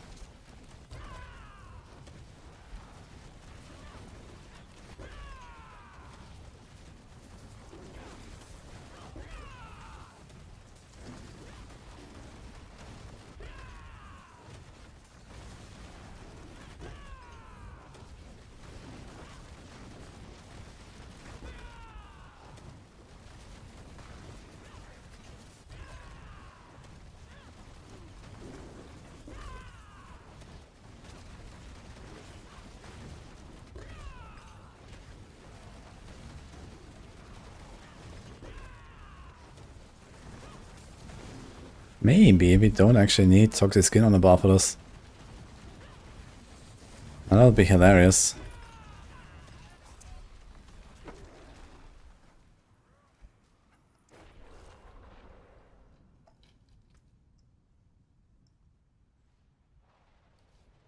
think I can get away without Toxic Skin on a bar. We can put Colossal. Honestly, I should not do this as a Orc Splitter build. I should go do this on Rake again or something.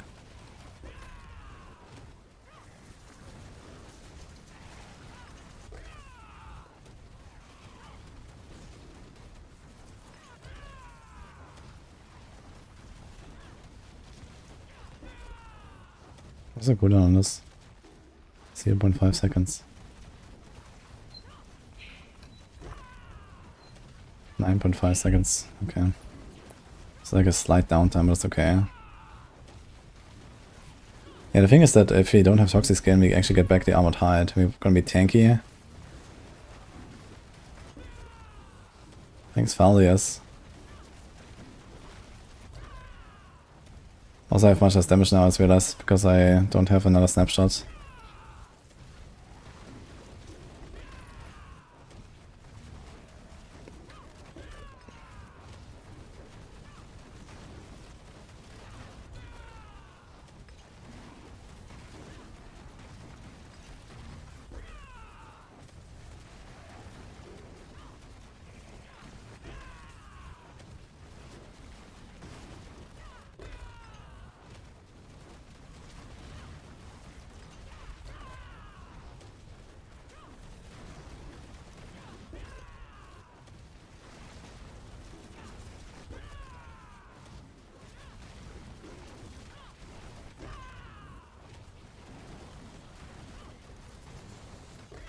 Unique for the Toxic Skin passive. The ring. The ring is pretty weak though. Usually it's only used in a Toxic Skin build. And then you put Toxic Skin on the bar anyway. So... not really, I think.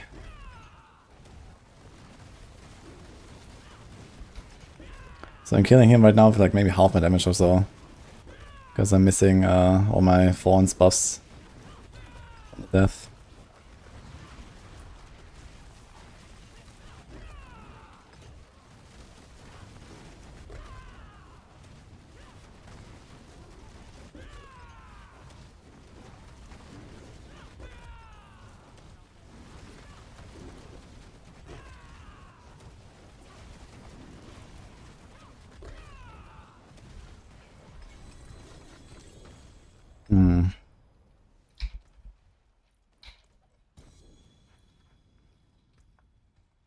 This damage was insane.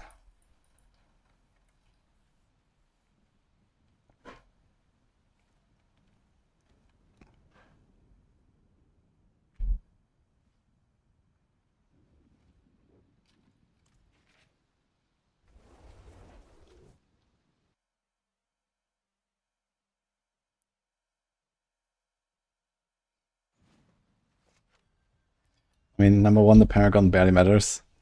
Number two, I'm playing a completely different build, Annihilation. Like, there's not really much of a difference between, you know, Duo, Fairhand, and Paragon.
This is just gonna be better on a core build. Like, this is gonna be insane. But let's try it here first.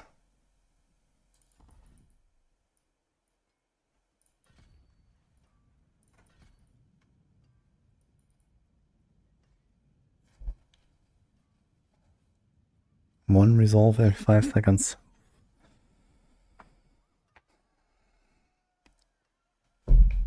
But we should preserve the resolve relatively well. And we could also put a resolve generated temper here.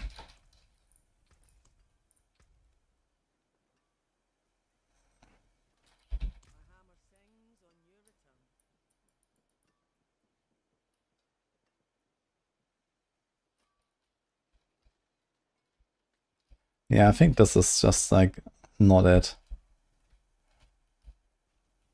But just out of curiosity.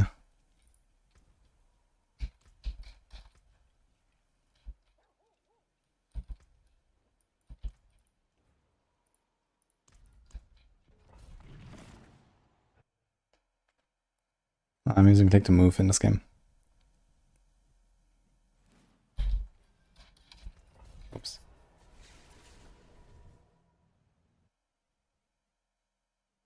Yo, Rob the Red, thanks for buying.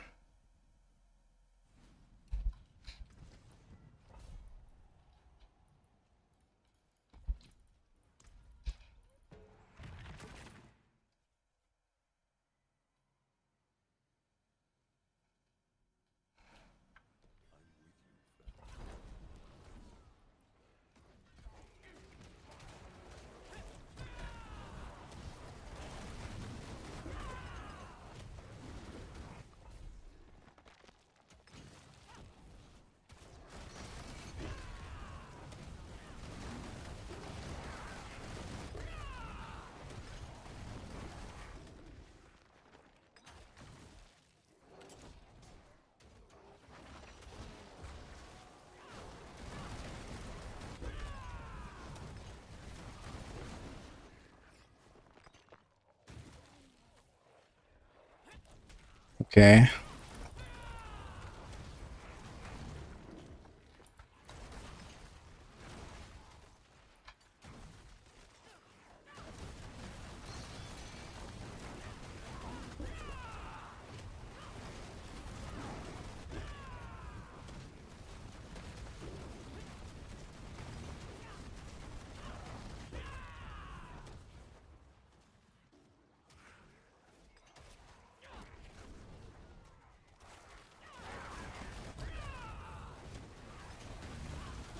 Okay, this is a bit sus, man.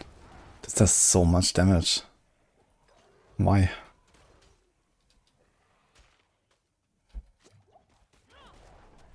I need to figure out what's going on. I wonder if it's just Noxus Resonance, or is there something with the pants and the combo with Noxus Resonance?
It's not Mystic Circle potency. But we have only an Amulet Plains Power, not a two-handed Plains Power, because it's a Sepazontic. This build is gonna be insane when I play this with Rake or with Quill. I just haven't switched yet. Let's see, boss. It's a single target boss, so that's like worst case scenario. Actually, this is actually the worst boss, so let's see.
Oh, you can't?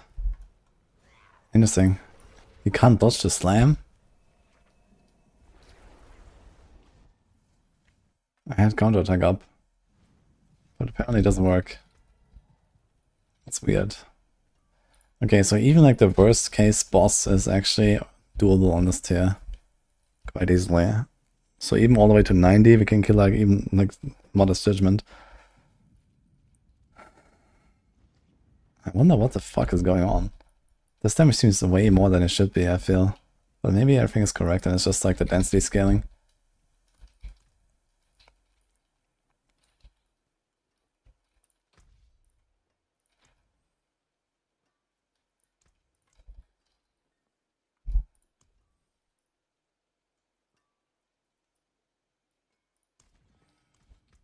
So...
ring, actually.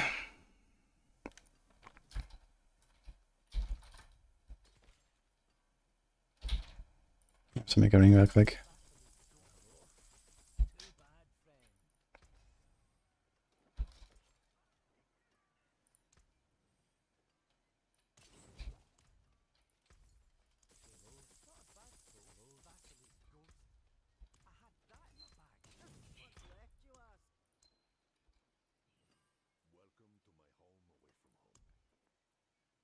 It needs to have the life thing, but not the vuln. And it needs to have Hunter cooldown.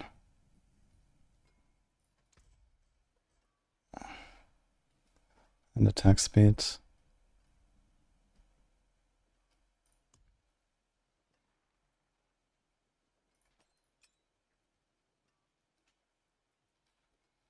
Okay, this should be fine.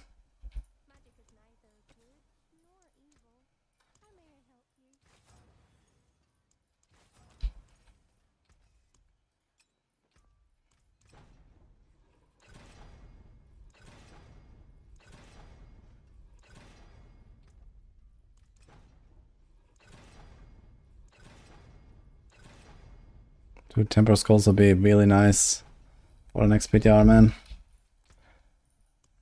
Like, like it's so much easier to temper stuff on live server than it is here.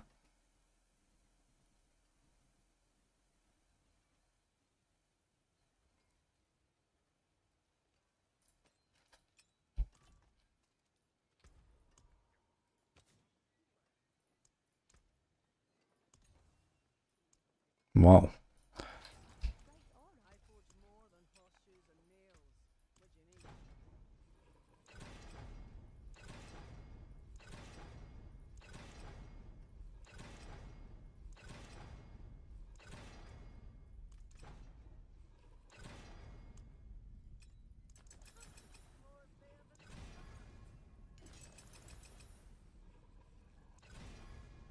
Let's try Hunter cooldown one hit at least. Here we go.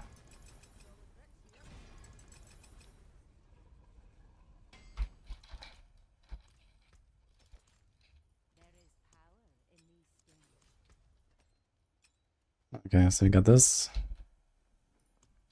Any pots?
That's a lot of vortex size.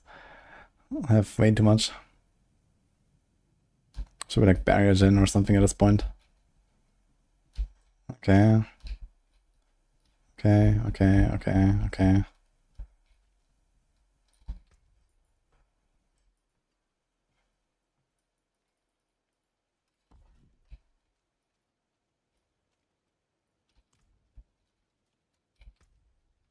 More is fine. Can I see my stats, please? Okay, rest is looking okay.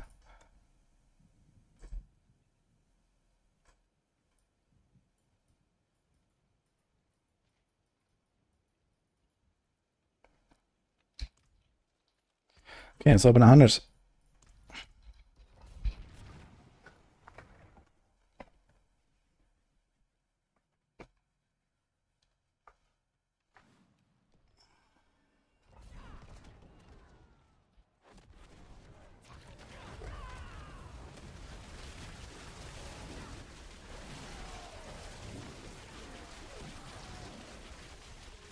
Okay.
Okay, where's boss?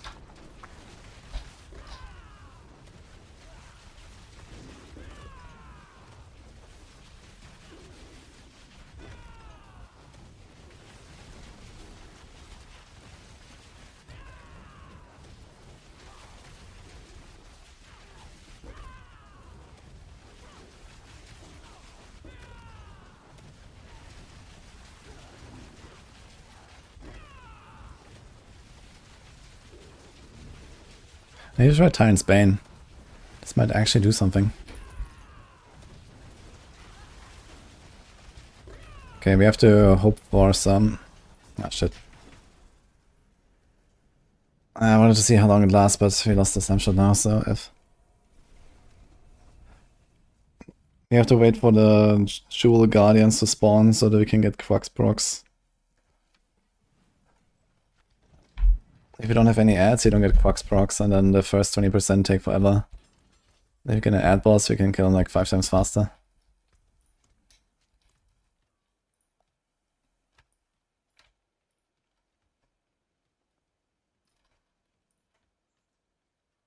Wait, I need to check something real quick.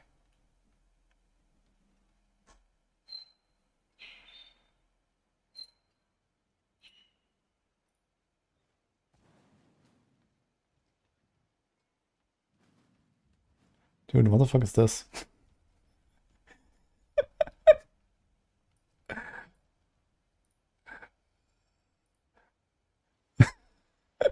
What?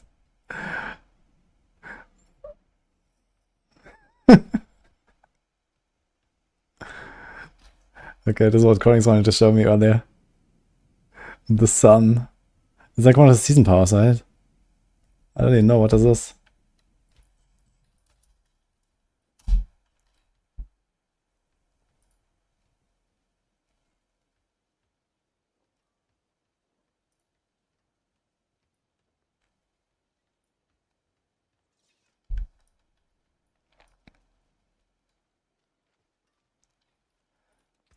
Since it's so easy to get to the boss, let's just try this again and see if we get an end boss. And let's try Tyrant's Bane, because why not?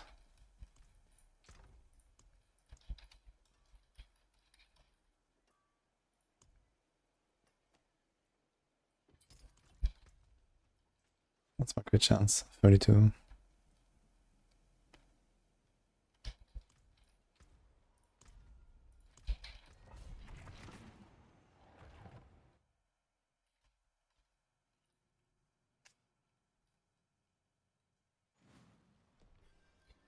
Shit, forgot to take out the point.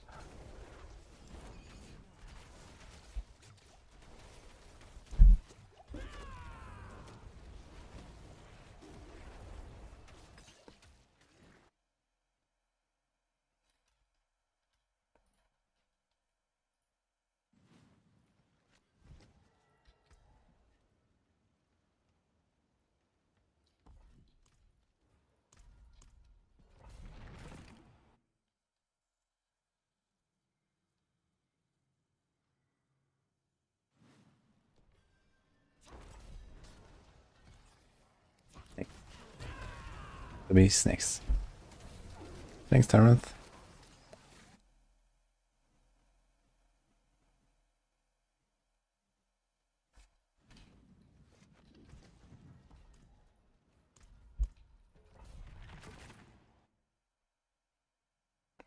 In the season, the new pants and payback is a good option. Tell me more, because I don't believe in it.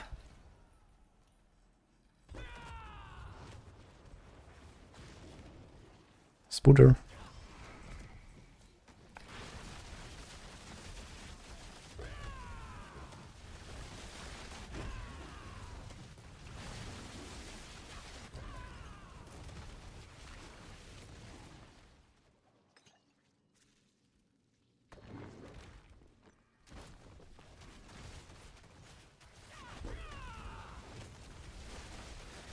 Again, Tyrant.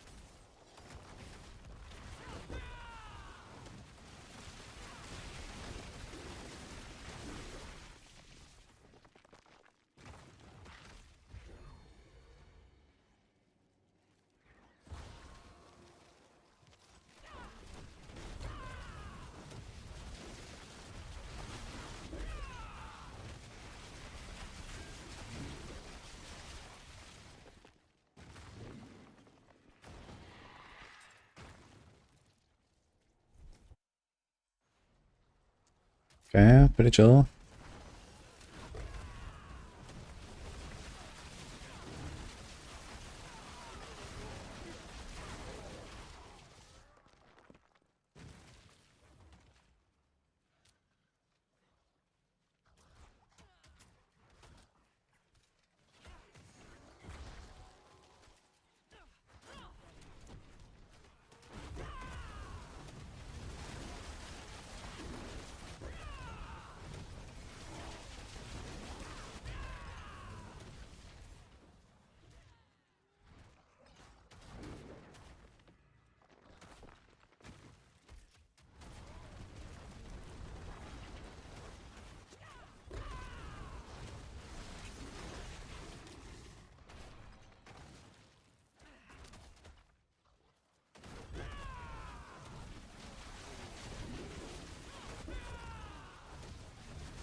3 minutes, by the way. Okay then.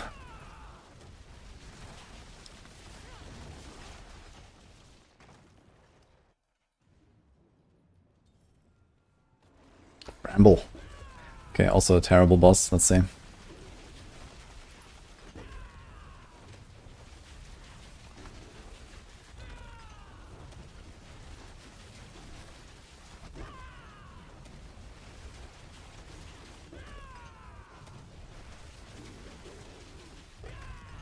So we have 12 minutes.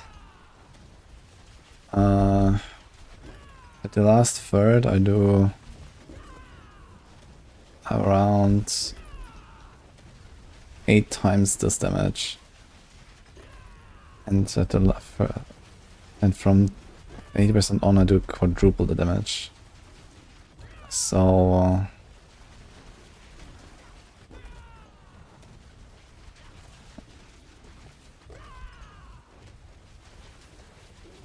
if I do 20%, I'll do the next 80% in the same time. And the last 35% of that even faster. So let's assume that the last 35% is not faster. This would mean I can spend 6 minutes to get to 80% and I can kill the last 80% in the same 6 minutes. It looks like we need less than 6 minutes to get to 80 though. This has been 1.5 for nearly 10%. So it looks like 3 minutes to get to 80. Maybe 2 minutes to get to 35 and then 30 seconds to kill him or something like that. So it should be around a 6-minute kill on a shitty single target boss.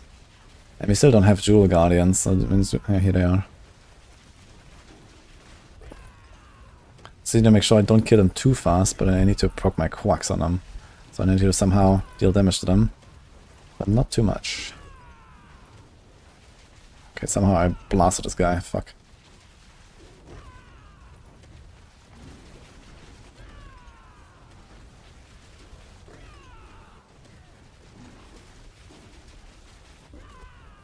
Also, he's spawning ads. Wait, where are the ads coming from?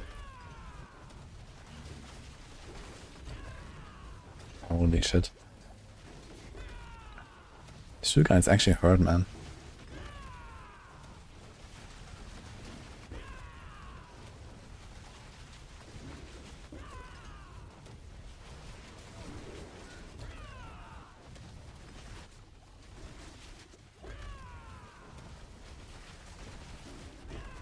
Okay, almost there.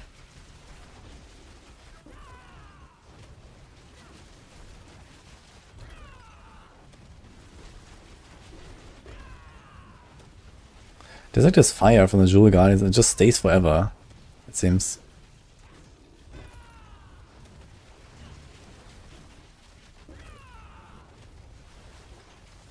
Oh my god. My resources, man.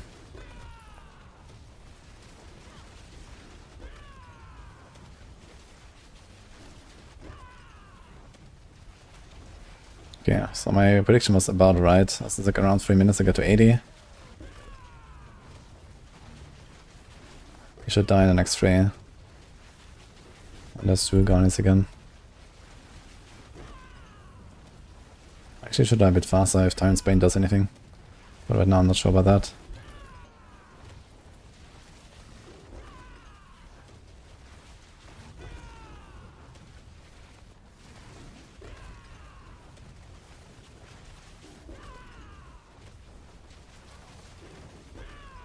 I need to try the Fist of Fate. Lucky hit us too low.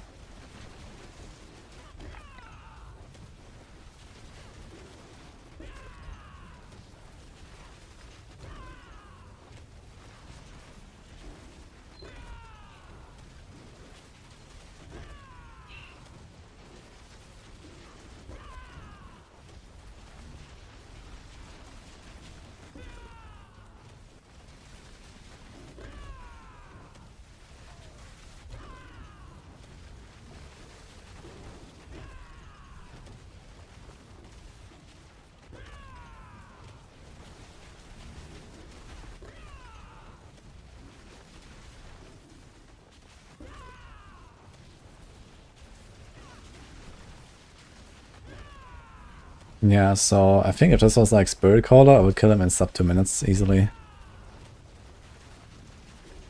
Or Malice.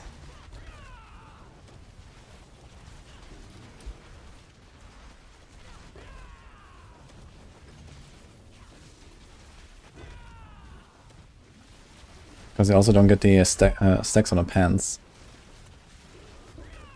Because nothing is attacking me. This guy's super slow.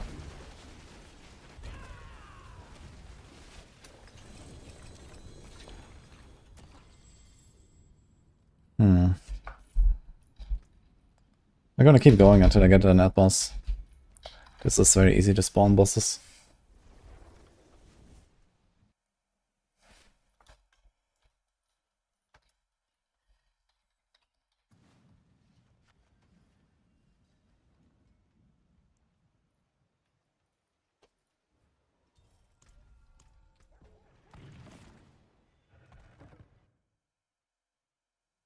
This feels like the rogue execute thing from season 5 PTR.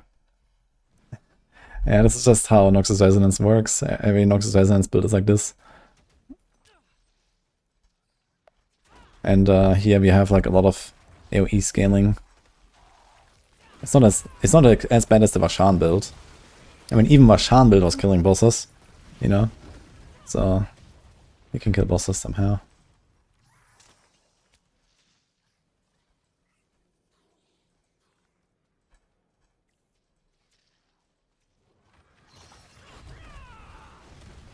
Ah shit, I forgot the point.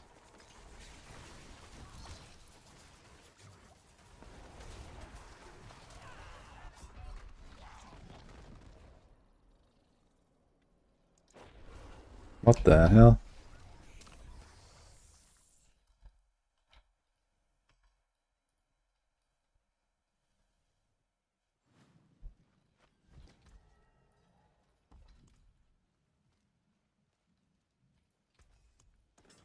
Yeah, I told them they really need to buff single target on poison builds, and I mean they did a little bit. They made it 180 and 20, where previously it was 120.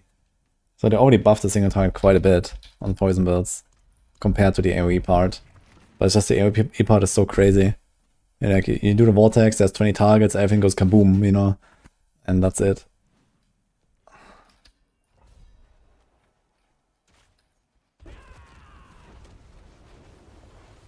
What's the point do? It fixes the pants.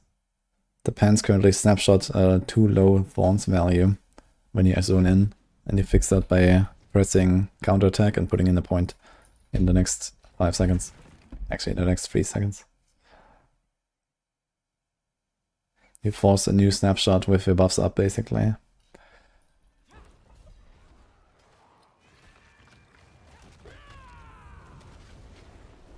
How's Druid? I'll ask Boiler, he's here.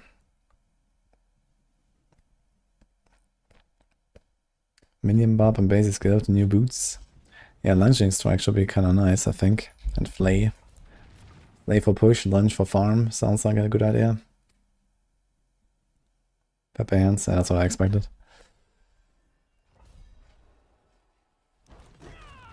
Oh my god, this is awful. Actually, do we care? Maybe I just don't care, right? We don't care. We just walk in and kill everything. I don't gotta fish. We need to fish for the boss, not for the map type. So let's just go in, whatever it is.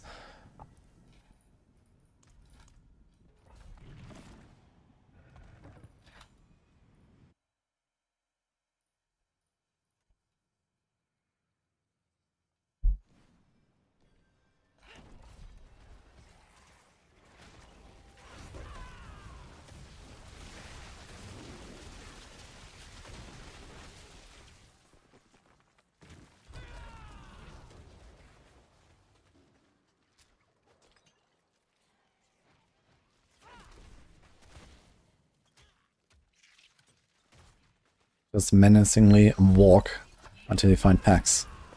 That's how you do it. And then kaboom. I have a long cooldown on our vortex now. F.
Gave me 6 circles.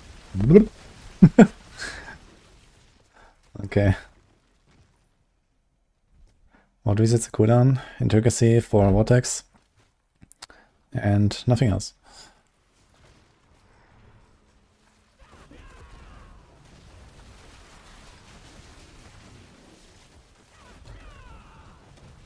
Hunter resets itself on kill.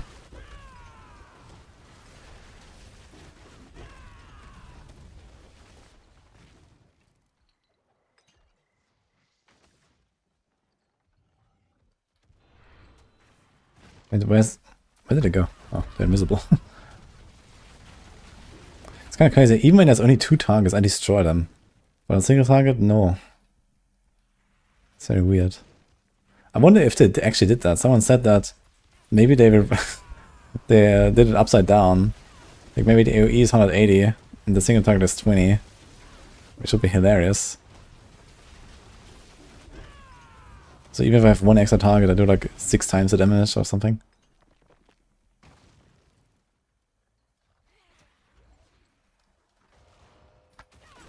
And honestly, it kind of feels like it.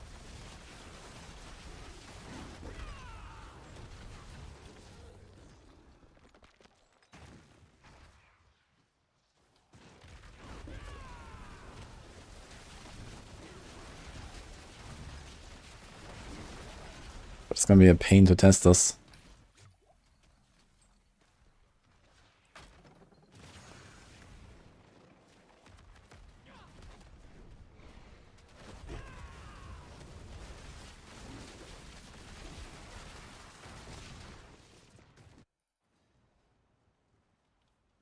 Slither.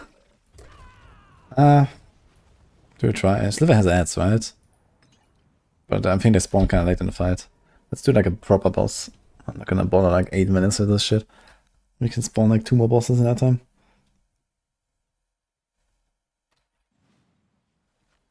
How much put a Sorc push for? Yeah, Sorc does 100 or so with Hydra as well. The more enemies, the more damage. Yeah, this is how poison builds work on Spiritborn.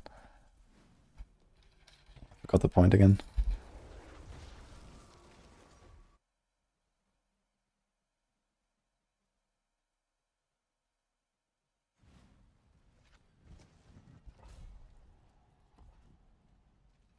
In the pit, you don't get the bonus of the infusion power. I mean, is there any build where that matters in any way? Maybe. I don't know.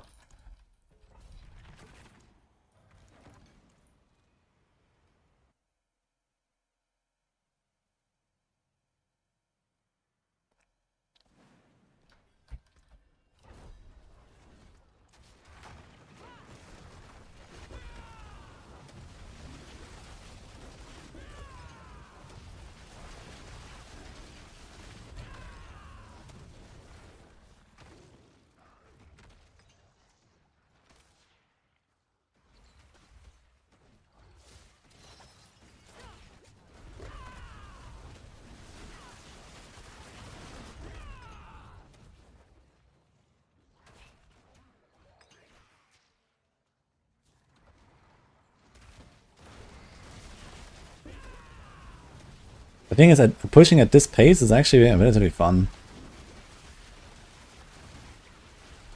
We've been banging them, man. Please reduce the pit timer. And they're just not doing it. I don't know why. Like, you know, even for builds that would have like less, difference between single target and AoE. Like this is obviously like an extreme AoE build with very bad single target. So, you know, I need to clear the rift in like 4 minutes, else I don't have enough time for the boss. Because I need those 12 minutes for the boss. But, you know, just like the 4 or 5 minute clear, like a 2-3 minute boss kill, if that was like the standard, that would be perfect, I think. Maybe even a bit faster boss.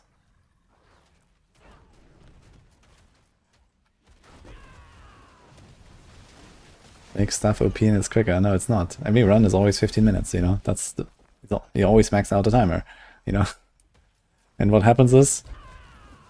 You have like 8-minute boss fights 10-minute boss fights and they're just gonna shit, right? So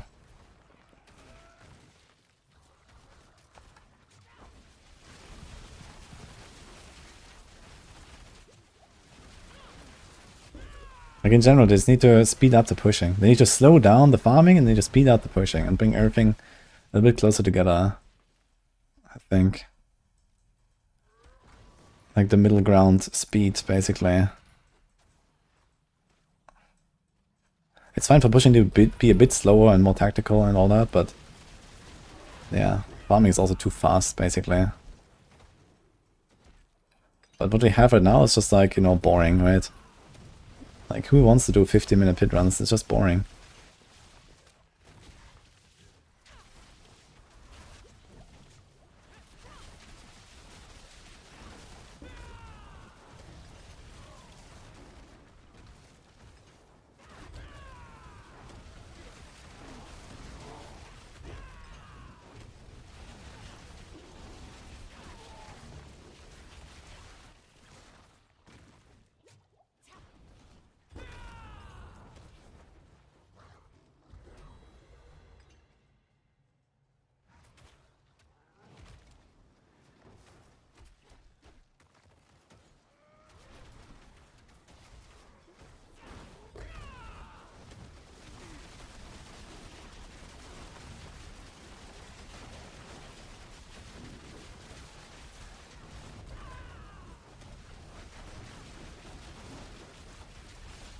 It will be very funny when we do Andariels, because Andariels will have both the Noxious Resonance and it has AoE scaling from more procs on more targets. Like Andariels, it can be very funny, man. You're gonna walk in, 2 minutes clear, 30 minutes, get the boss to 80% and leave. Oh man.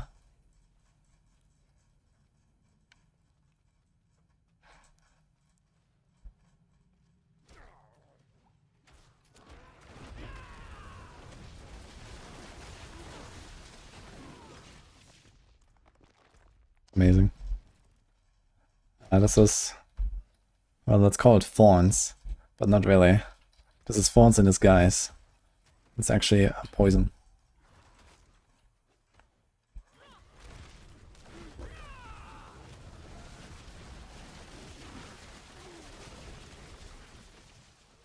God.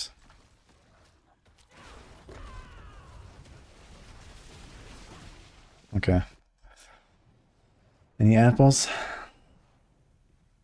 Well, he actually has ads, but I'm not sure if he's sponsored from the start. Does he? He's usually like an okay boss. Let's see.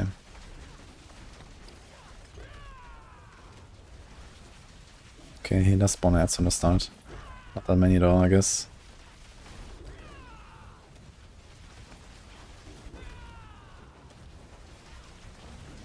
Dude, am I not in a very heal bubble? Why am I melting?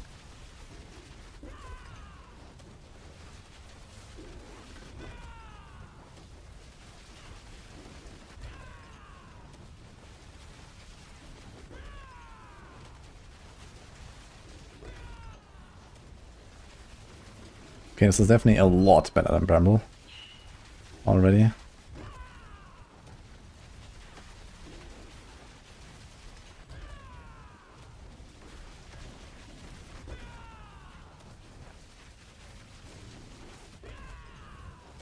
But the spawns adds too little. I want to see a Spirit Caller, or a Malice, or a Drowned Sea Hack. Drowned Sea Hack is also very good. How many bosses are there? Like 20?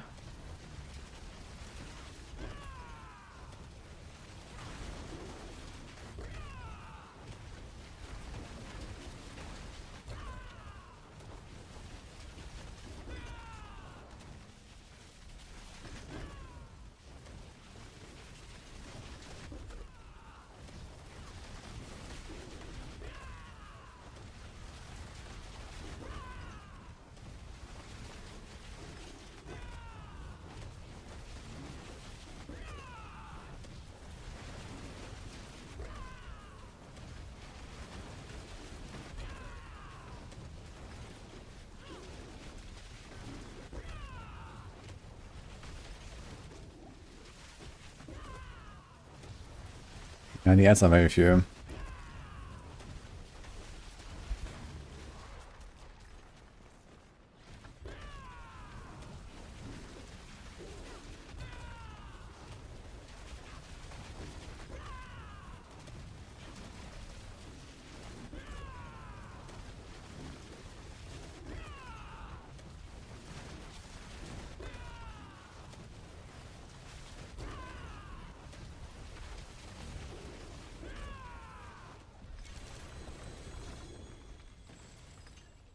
So we did it again. This was like 3.5 minutes or something.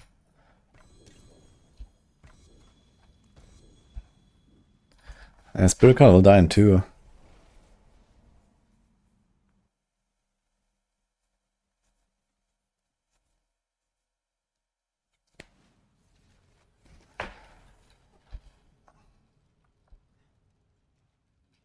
We never just taken power as needed. I mean, we literally have that in the game right now, actually. But I mean, it's not very impressive. They were very modest with it. But, you know, maybe... Like, if to bring back one thing from the other 3, I actually wouldn't mind the Bane of the Second, to be honest.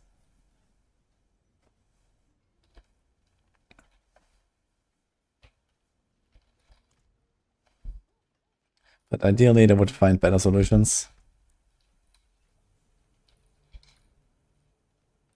I think we can speed farm 75 if we 8. 75 is a bit optimistic, I think.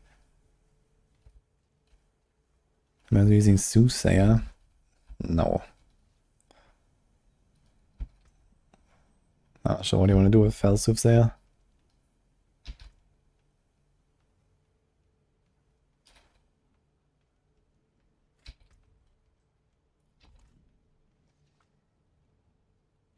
Snapshotting points. We're not really doing any kind of snapshot like, you know, Druid Cataclysm style snapshot or something like that. The only thing is that the pants snapshot are too low value and I'm fixing them. Like, I need to fix the pants. The pants are just bugged. And by doing this, I fix them. But I have to do it myself.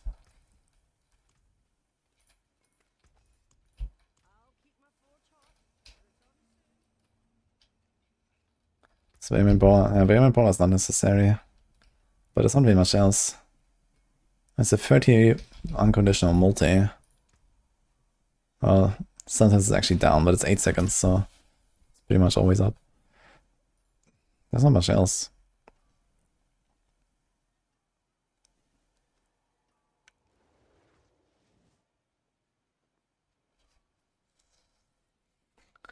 It would be interesting to see if Vital strikes as like a double dipping angle.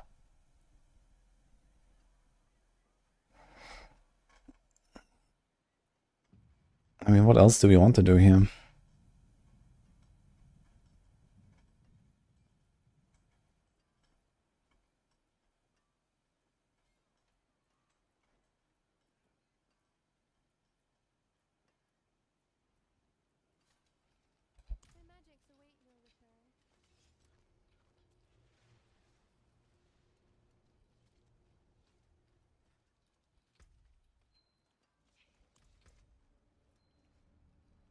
Let's try this again. I want to see a Spirit Card or something.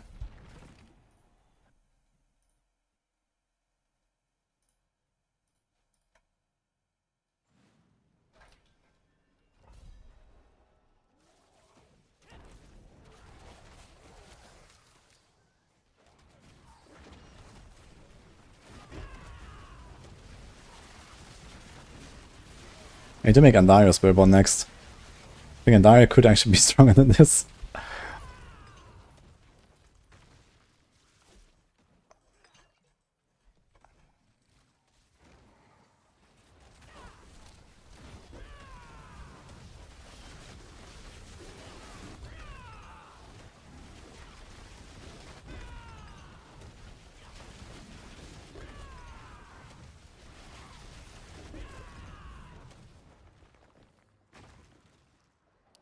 Andario without the pants.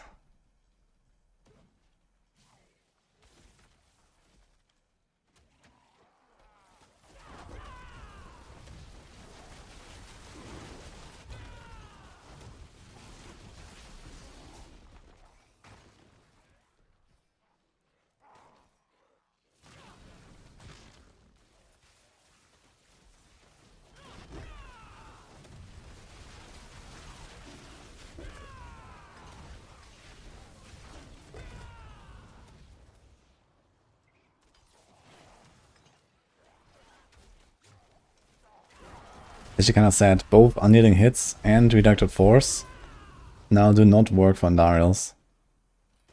Like the two most OP aspects in the entire game. Sedge. But it might be stronger than this.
Then mother.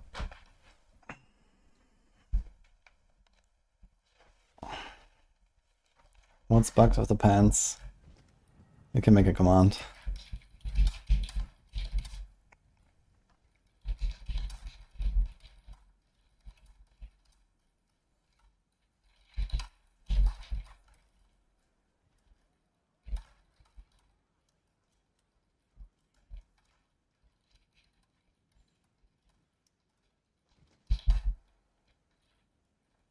What's that thing called? Spiny skin?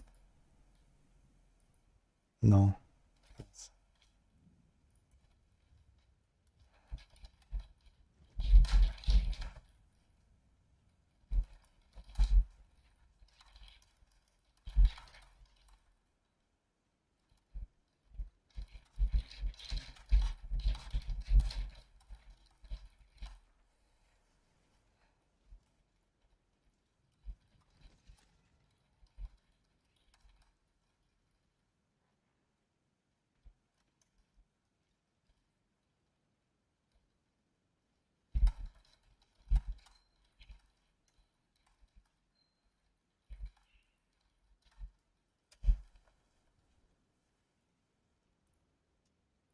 Okay, just spam that, guys.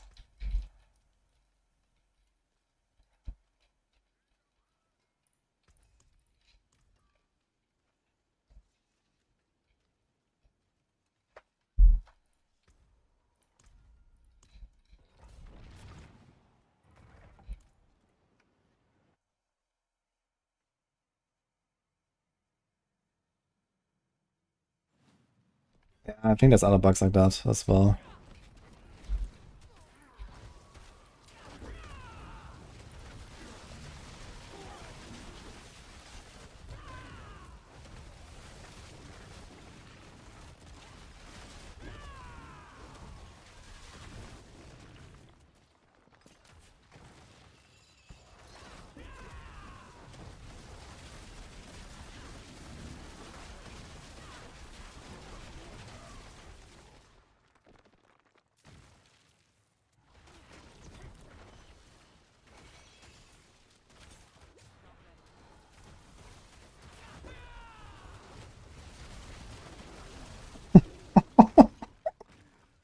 This was through the fucking aura. I just destroyed the entire pole.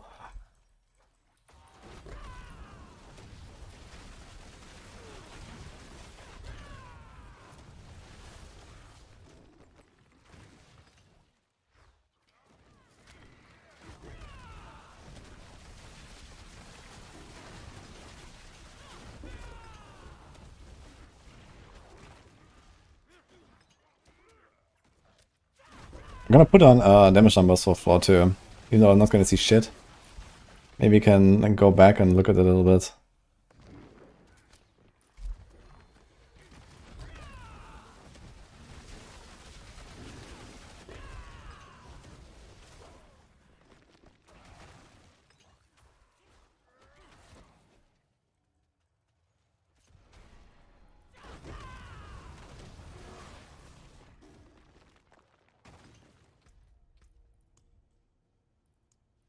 Only normal numbers, I guess. Oh. These guys like to spawn right at the end every time.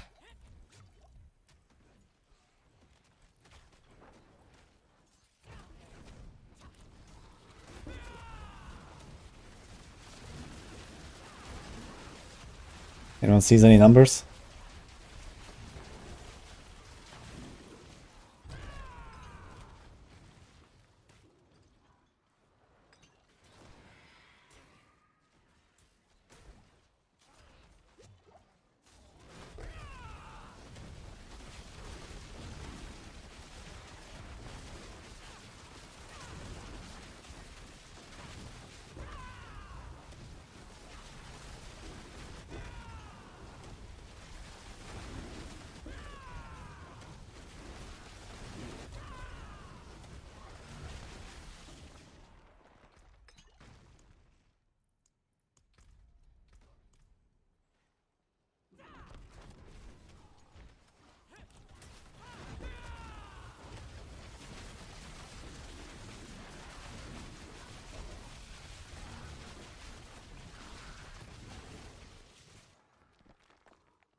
Eight, 7, 4B.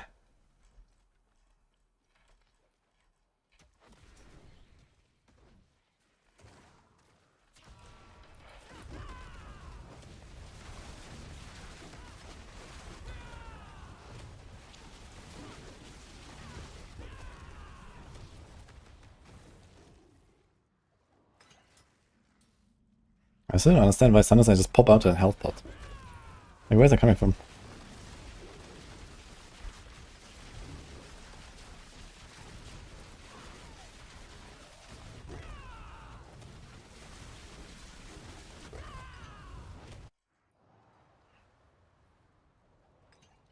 Oh my god, dude.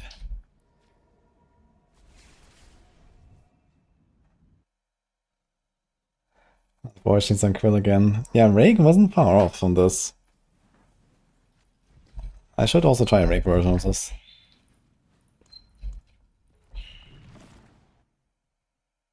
I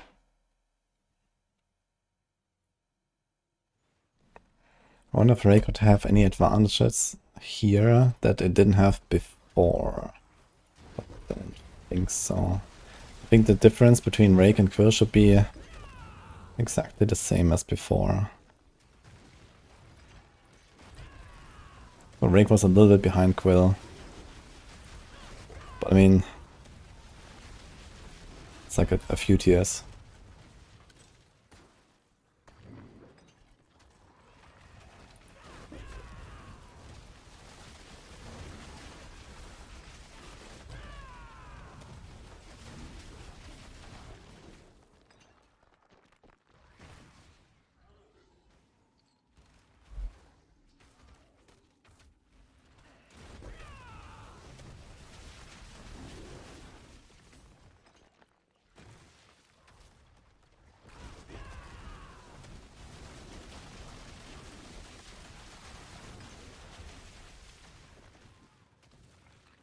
Pure, yeah, Pure Quill can do 100.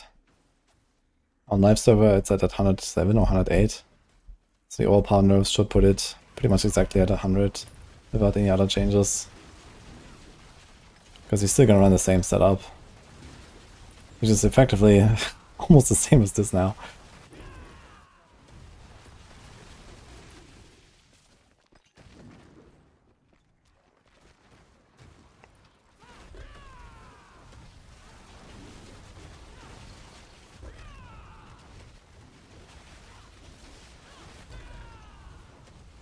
I need to cook a little bit on live server actually. Well, I guess I can cook on PTR and then we're gonna do it on live.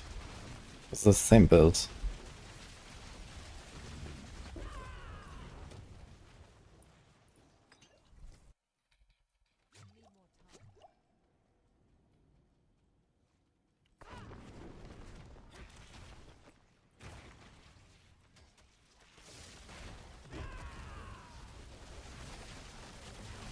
Look, this guy's damage resistance aura, by the way. Triple elite.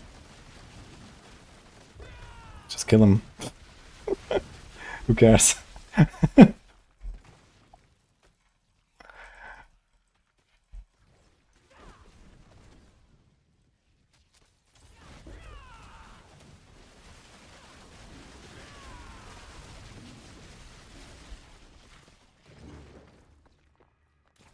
I should put another point in intricacy actually.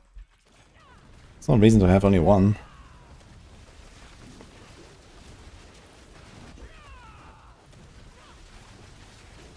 You can get 3 times water axe for free. I should use that.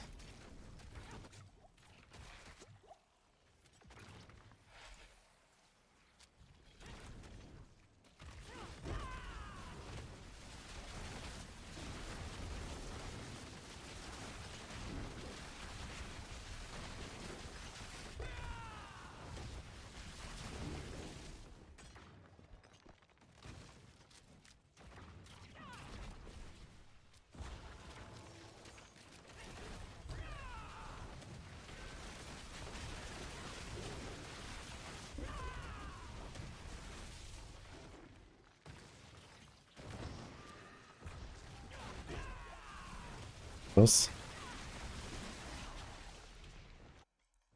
345. Ugh. We need a boss. Dude, you can actually do party play with this. This is the trash killer and you have a boss killer. If there's a boss killer that actually does damage.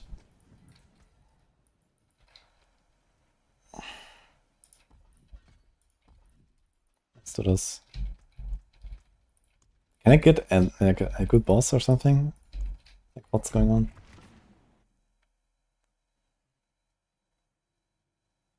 Gonna try the Sunbird Soar thing. I should do some mechanics testing for that, but yeah, maybe. Shit. Got the point.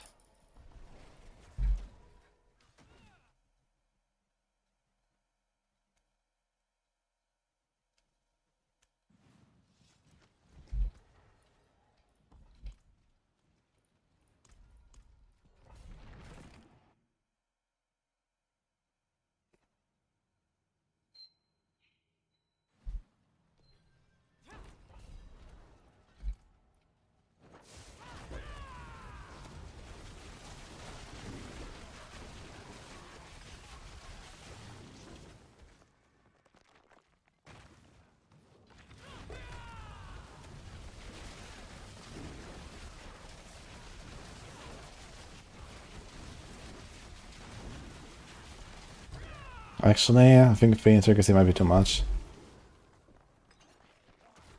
Okay, I still don't know why I'm randomly popping out health potions sometimes. Where's that coming from?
V2 interview. Wait, what interview?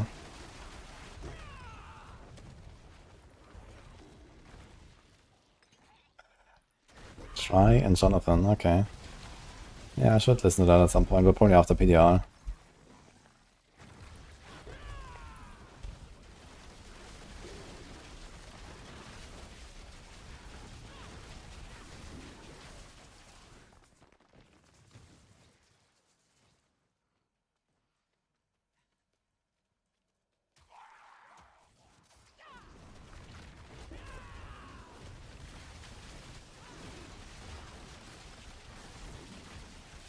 Damage.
Get him.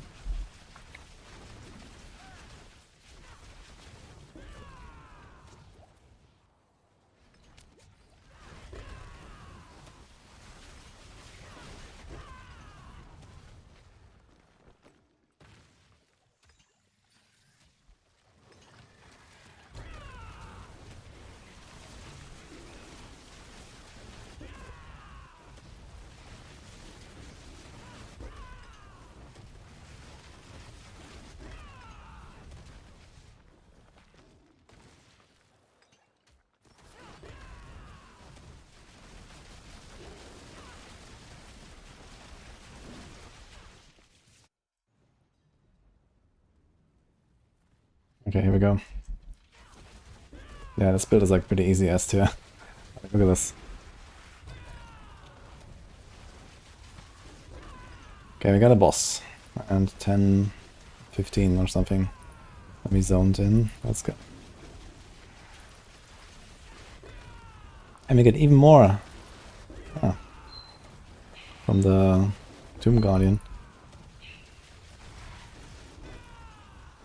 Tomb Lord.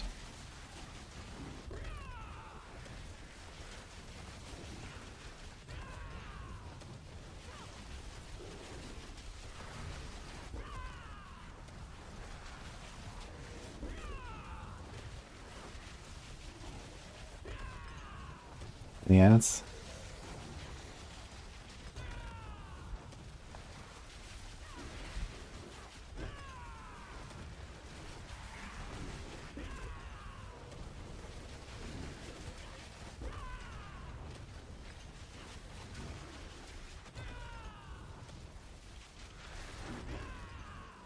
My Spirit Call will be better because he doesn't move that much.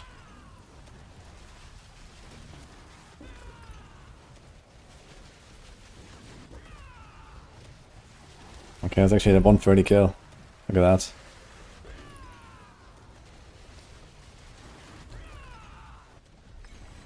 that. Alright.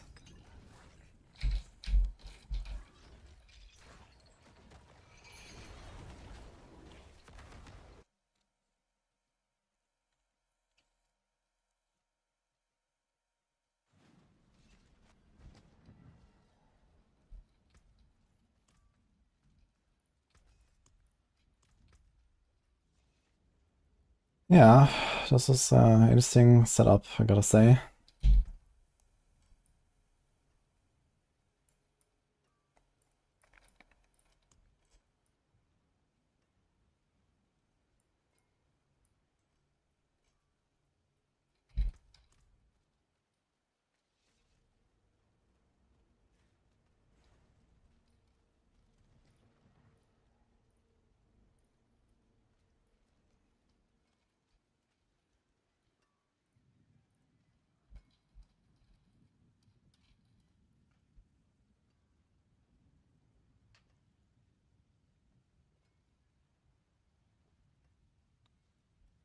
into 110.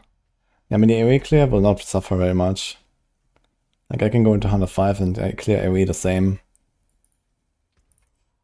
Nearly. I forgot to put the point.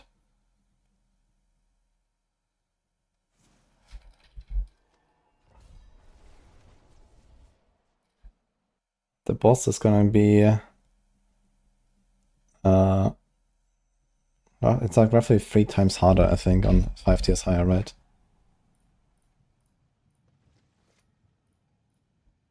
3.4.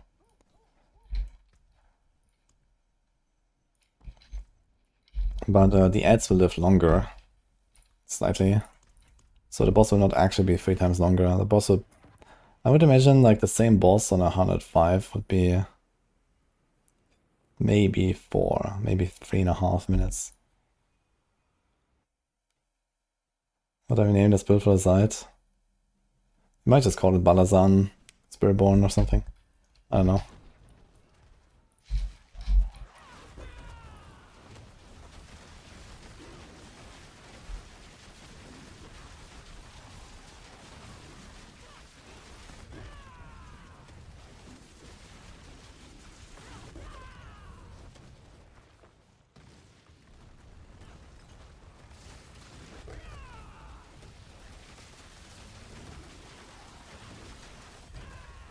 This build is like important enough and sufficiently different from like, let's say, normal Quill to make our own page for it. For example, previously I had stuff like Andariel's Spiritborn was like part of the Quill Volley guide, and also put the Vashan build there and so on. But yeah, here we have all the Thorns shenanigans and whatever, so it's quite different.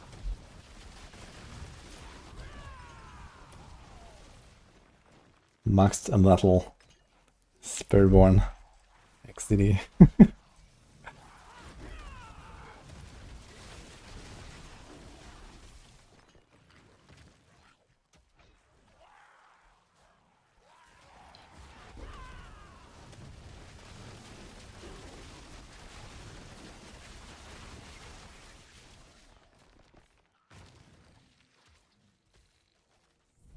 We made it to floor 2 before the Jewel Guardian spawn.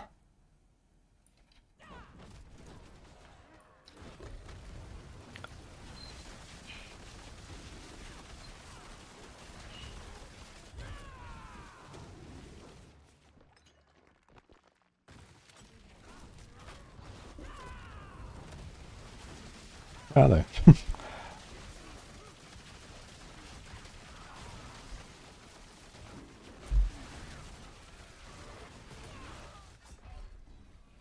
Oh, we got popped. Stood in the poison. That's not poisonous. Poison's actually 85, and I still got popped for. But it must have been multiple. I guess they were multiple at the same time. But either way, you see, like the tier doesn't matter, man. I could probably do the same shit on like 115. Like stuff just explodes. If you just pair this with like the best boss killer out there, whatever that is, Bone Spirit or some shit.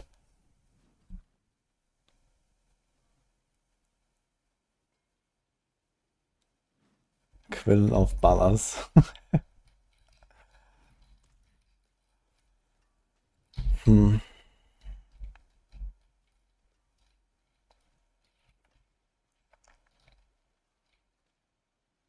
We should do a run with Rake, to be honest.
What did I have?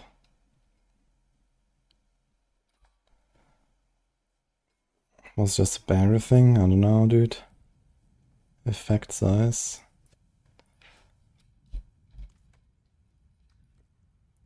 Now here's an interesting thing. It already costs only 12. It's very little. It's gonna cost 6 with Starless. We can actually profit from the cooldown reduction. I'm gonna do this. Because this is gonna give me like a backup.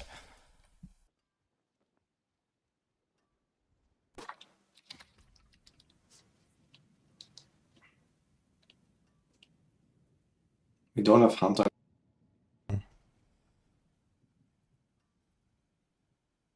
9 seconds. 13 seconds. Yeah, I can't retempo this, so let's see what happens.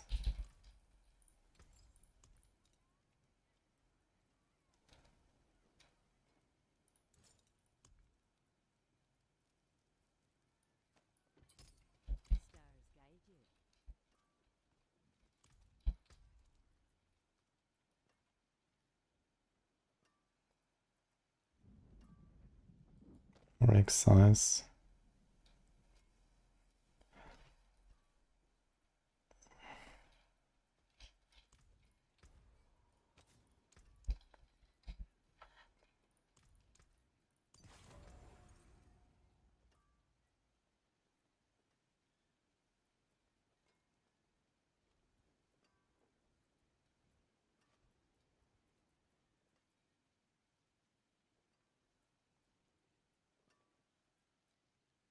I do not have a resource proc now. So I'm not sure if that's gonna work. I guess I have to take this amulet then again. The giga shit amulet. What has the resource proc? Let's do it.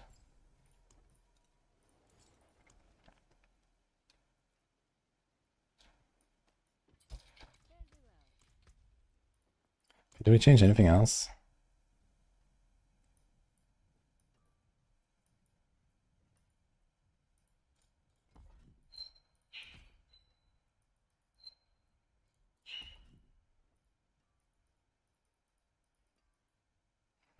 Yeah, we should have a shorter cooldown. Like this resource temper is useless. Like my hunter cooldown is too long now. But it probably won't matter that much.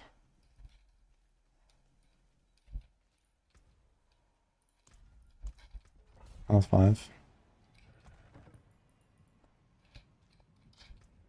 Crit chances 34. We don't have Fist of Fate now, so let's see.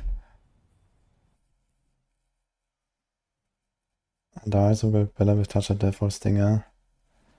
Oh, the Andari build is actually a Quill build. Surprise.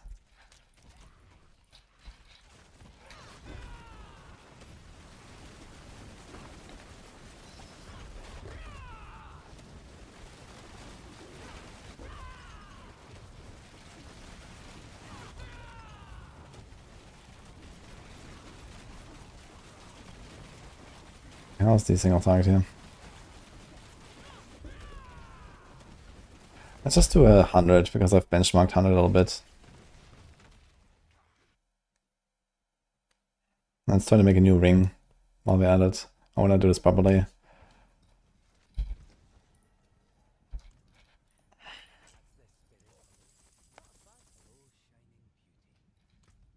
So it heal or vuln?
yet.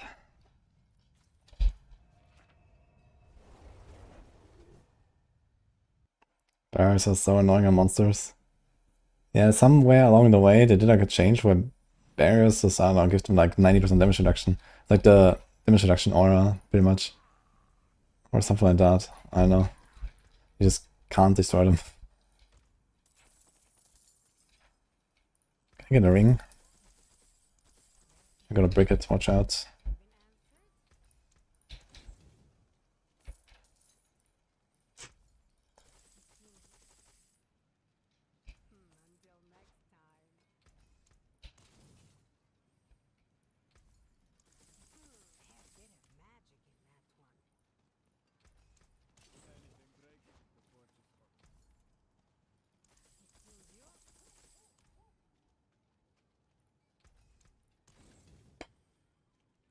Right done.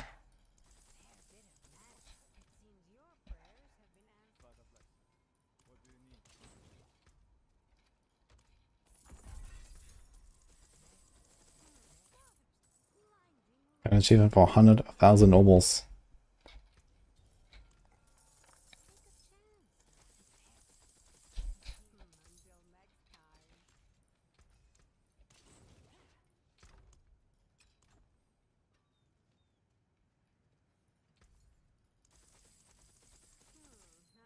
The Season 9 test is on Battle.net BC.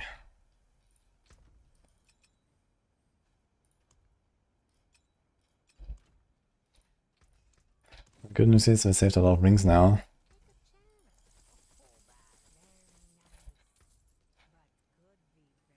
Ugh.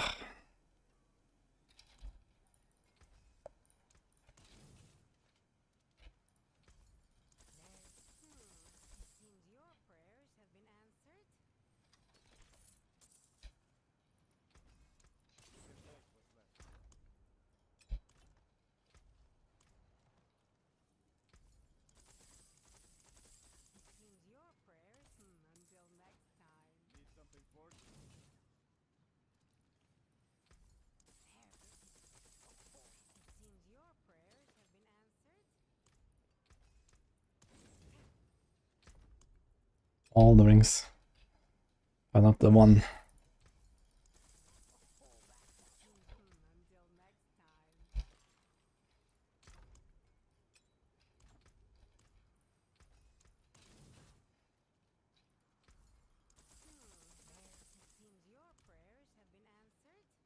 My spider car.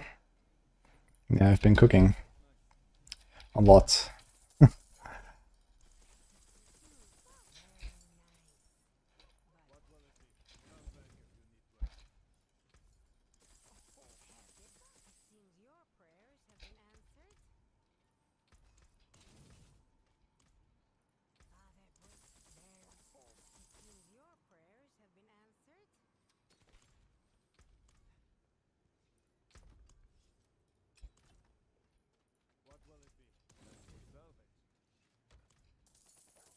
It was unbelievable.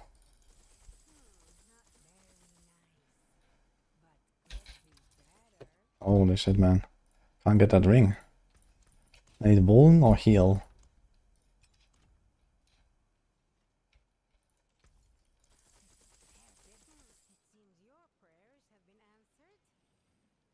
Not that kind of Vuln.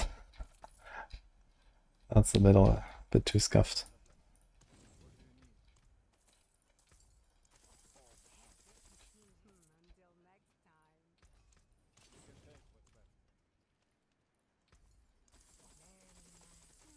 Yeah, runes are from bosses.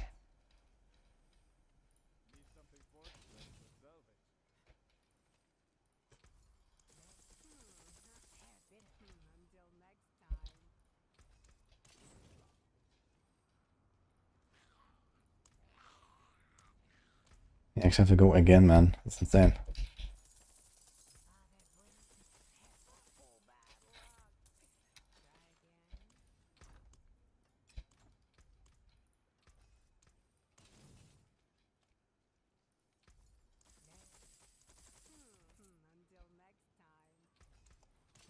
Unbelievable. Yes.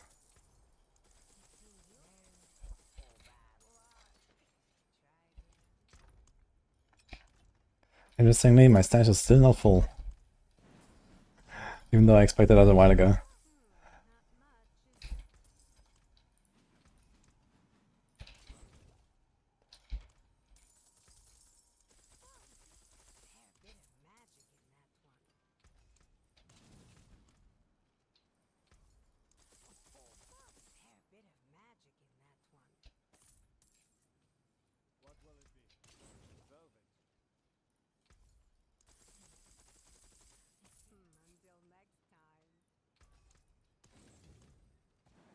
No purples.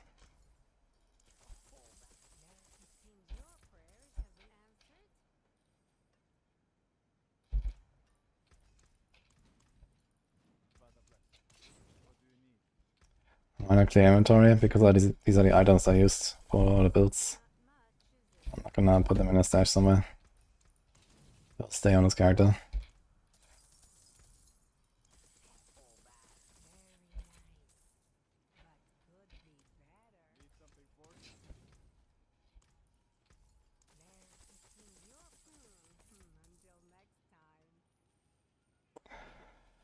That's my attack speed.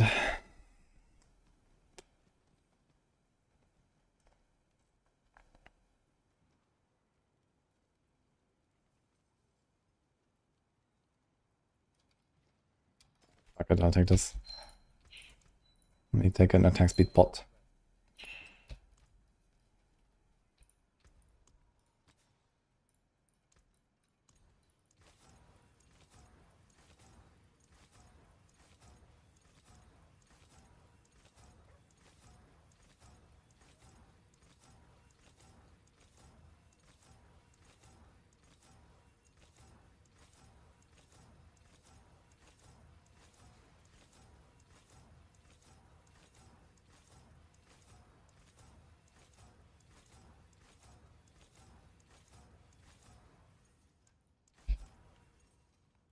And they're gonna break it. Watch out.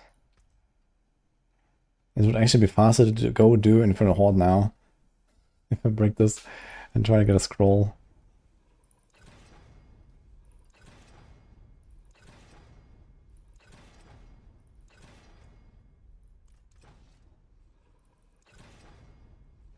Wow. It survived. Okay.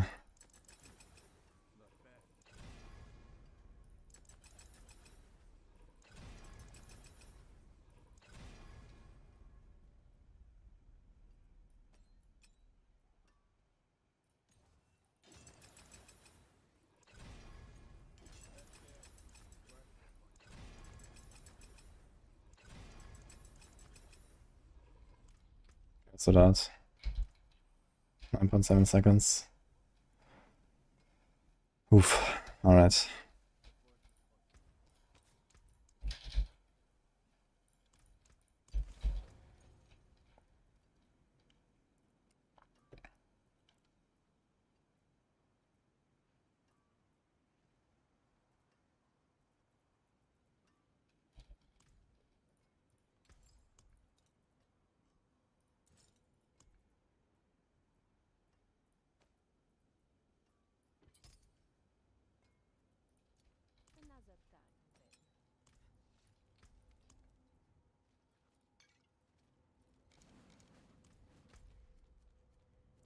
Can play the video game.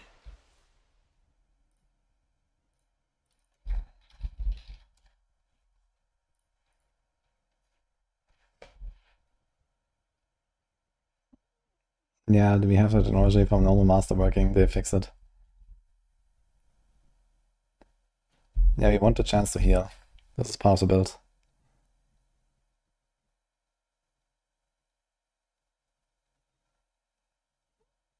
You locked in connection, can't even create a character. I don't know, purples. Are you playing on PC Battle.net? That's where the PTR is. Looks like we're stuck, guys. Unlucky. So, I'm gonna get a drink.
Gonna get the rollback now.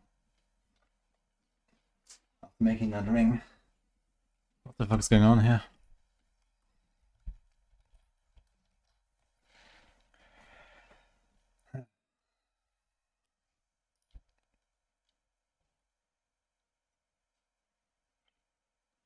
Yeah, Merlin getting carried by Spiritborn.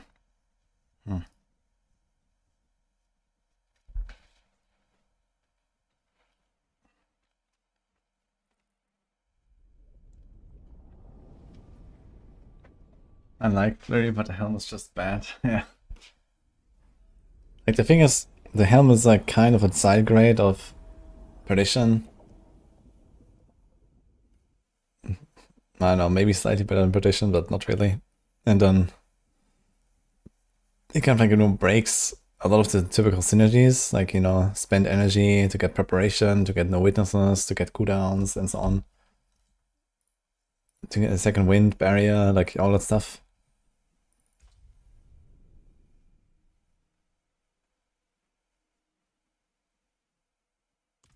How long is the test?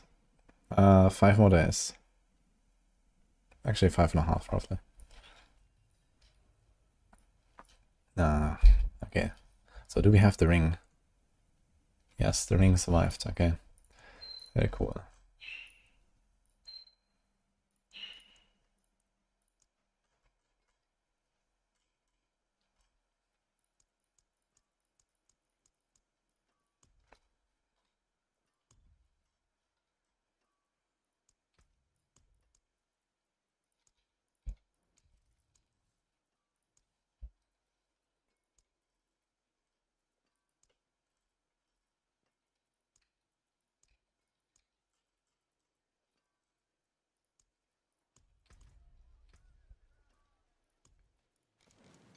Already ready?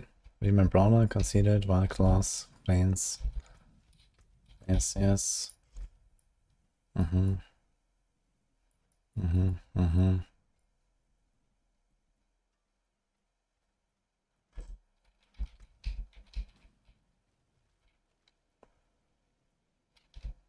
Okay, I think we got everything.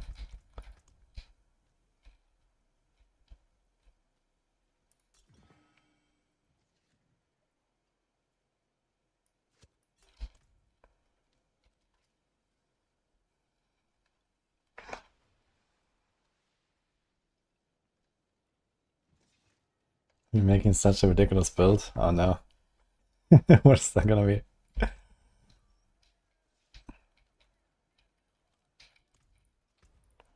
Okay, 100 again with rake. Rake noxious. Any other stuff? Wait, we need that point.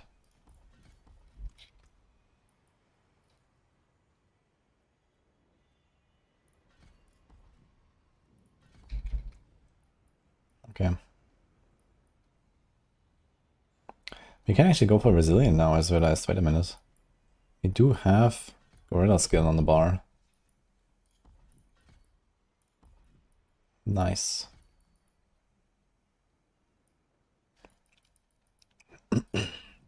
Alright.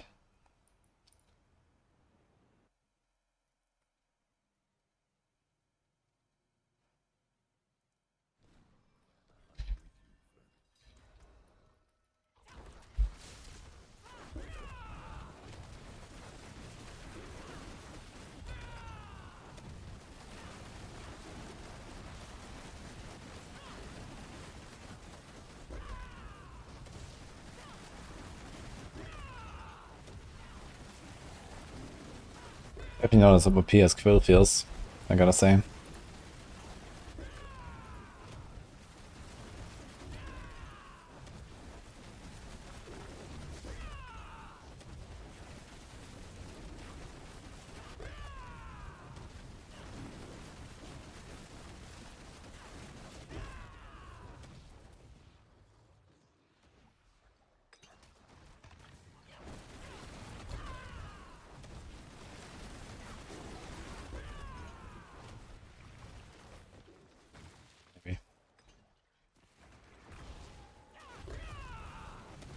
But it's like more smooth and it allows more mistakes with the cooldown reset on the rake. It's kind of nice.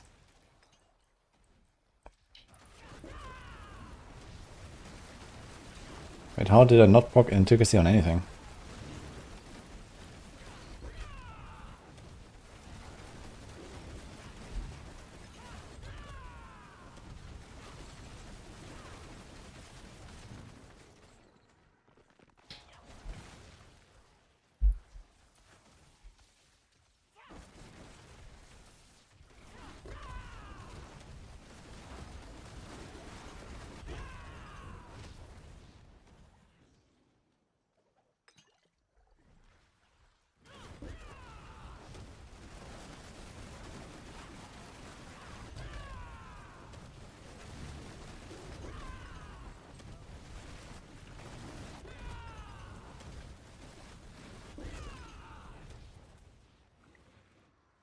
Okay.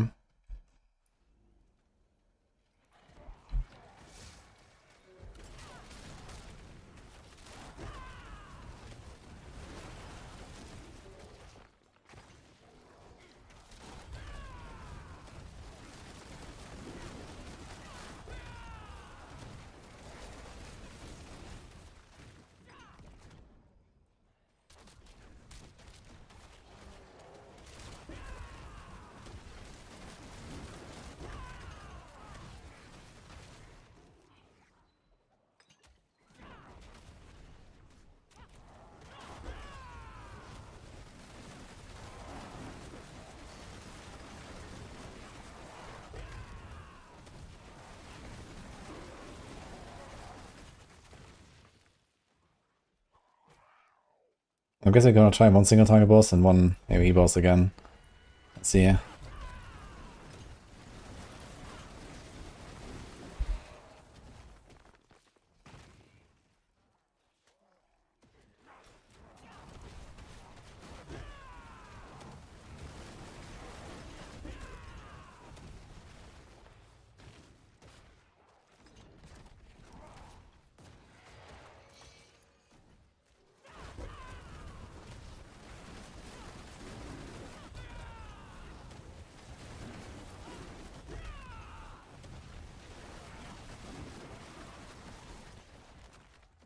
The 4-minute spawn.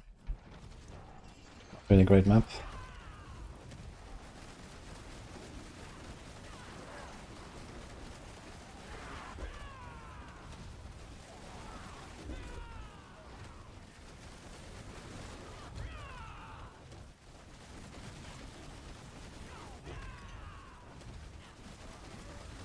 I think single target will be like unkillable. Looking at this.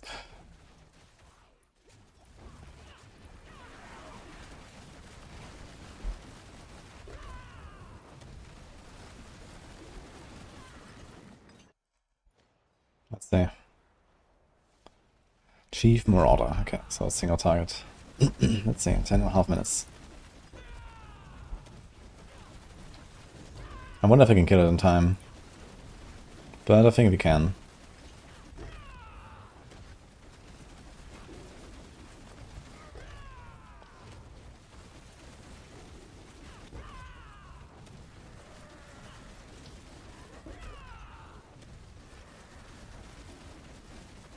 So if you can do the first 20% in the first 5 minutes, you're gonna kill him in time. And I think we can. It's all about getting past the first 20%, then we're fine. See you tomorrow.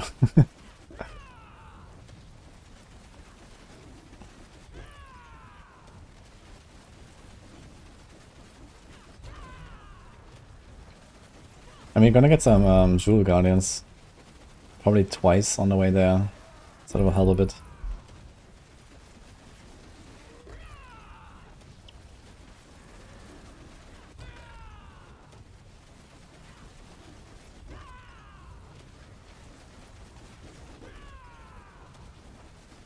Actually, we can let Elias hit us with the firebolts to get some more poison going. This guy is like too dumb to hit me, man. It's crazy. Like I'm not pressing counterattack and he still can't actually hit me and I don't get stacks. This guy's actually terrible.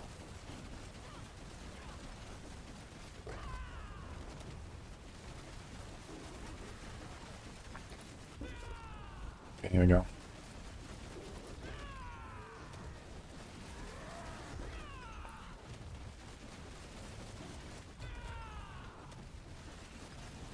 Holy. Guys though.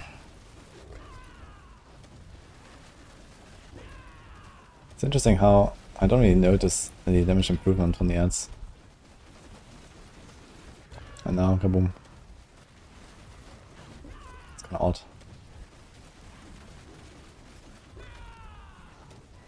Okay, we're almost at 80. And this took us 2.5 minutes. Okay, now we're pumping. Okay, it's gonna be like a sub 5 minute kill actually. Which is not far different from like the Quill.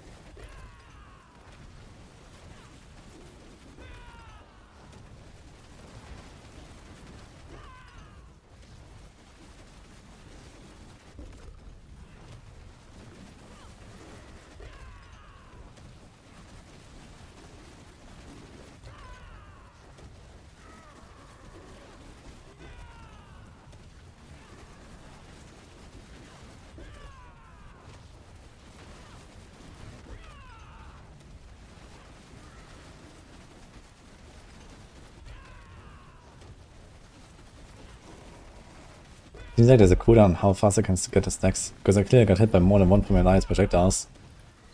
And I only got like a 1 stack.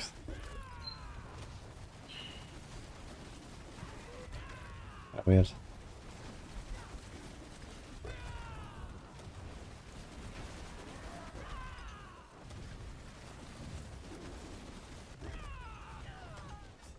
Shit. Okay, so we went in at, what was it, 10.5. This was 4 minutes. Okay, so probably like a 6-minute kill. Like 2 more minutes on there would probably be the kill.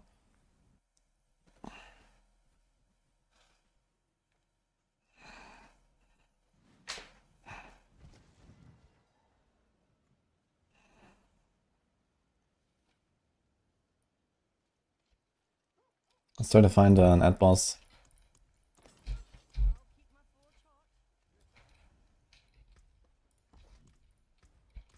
Wait, we've only two. Wait. Missing a pointer. Oops.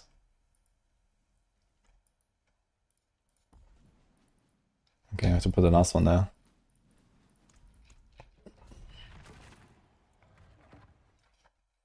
I'm in GD4 more than PoE2 lately. I mean, I stopped PoE2 way too early. I definitely have to go back, and I wanted to make my hardcore playthrough. And also with all the new patches now, it's gonna be pretty nice. I'm actually looking forward to that. But we have PTR now, then we have D3, then we have PoE1. And then we have some PoE2, I guess, at some point.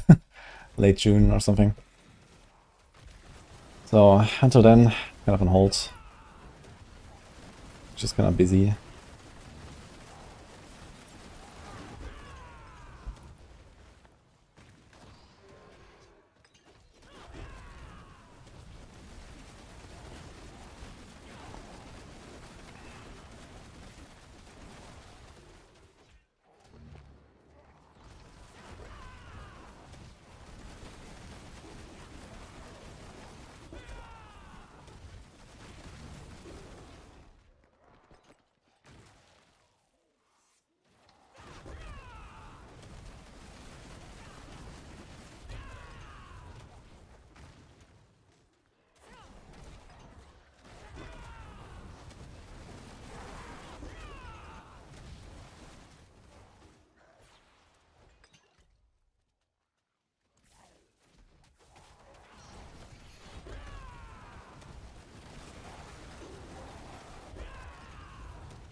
I don't understand where the fucking heal potions are coming from.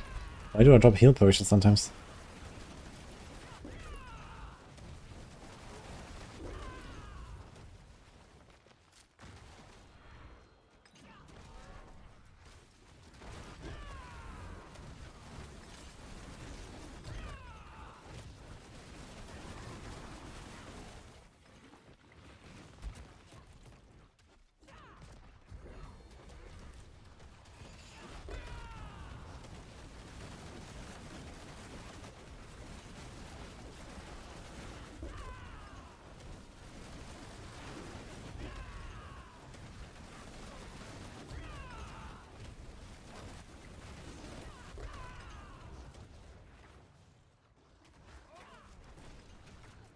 It's a Balazan-based rake build right now. Spiritborn. Some new unique pants. They're very balanced.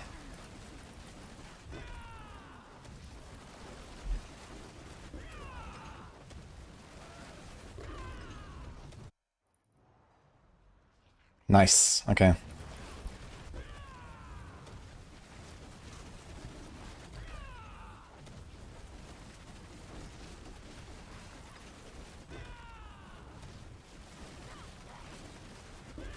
I'll try to not pull them in, and so I can like poke Wax a little bit on the side.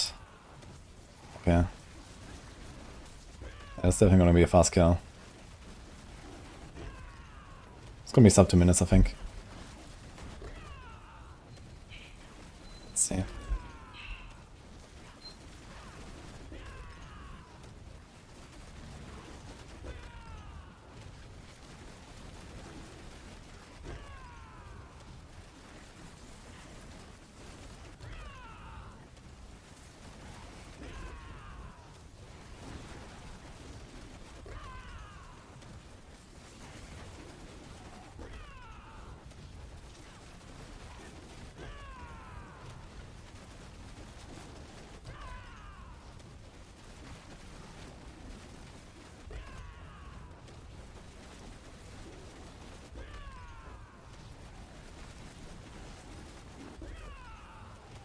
I need to like restrain myself. Don't press Cyclone. Actually, at this point, maybe I could. Since I, nah, no. I wanna get the, I wanna keep the ass alive. As much as I can. Ooh. Interesting, right here did not tank it for me. So the ground slam, I think they changed something about ground slams and stuff. Like, I'm pretty sure this was dodgeable, no? The fucking ground slam from the left. And the waves and stuff. Like, am I tripping?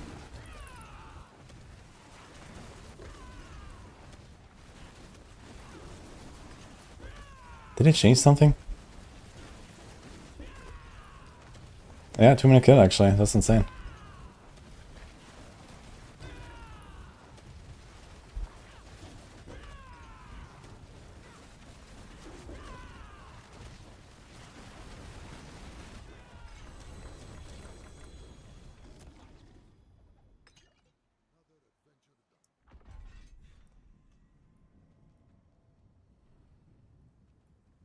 We shall attend with right here. Pork.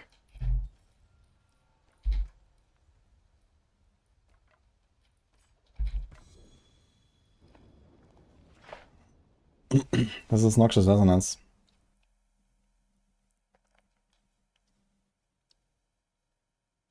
I did not test any rockets yet. We don't see what's the fun part, boss fights taking this long. Yeah, there's nothing fun about those boss fights. But, you do what you gotta do for science. Ah, we're full. Okay. So, interestingly, this seems closer. Like, Quill and Rake seem closer when I do this. The question is, why? And I guess it's because I have the extra cooldown value. It just, like, makes everything smoother on Rake. Because when I play Prodigy's Tempo, the cooldown bonus of Rake doesn't matter. Actually, wait a minute. Do I even proc Stardust? Was I playing Rake earlier without proccing Stardust because it costs 0?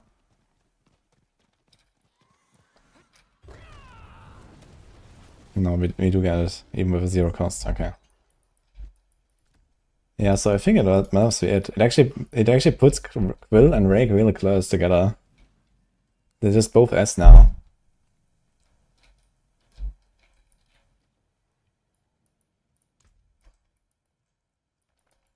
Because of this effect.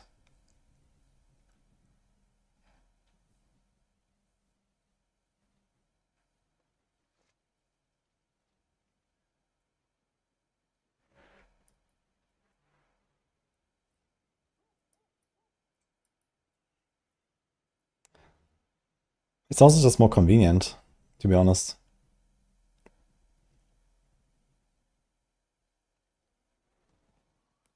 Because with Quill you have to be very mindful about the positioning all the time. On Rake it's more forgiving. And on Quill you also have to be more mindful about the cooldowns, and on Rake it's more forgiving. So generally I would prefer Rake here for this.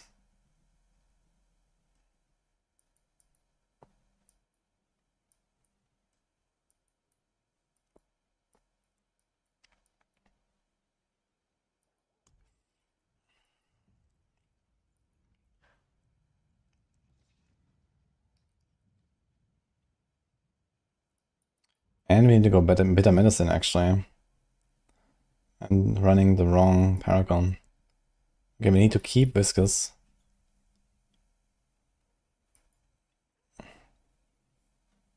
This is 35, which is pretty good. Thank you, Matched Gift. It's actually a really nice note. 4 cooldown, 4 maximum life. My conversion is only 24.5, I think.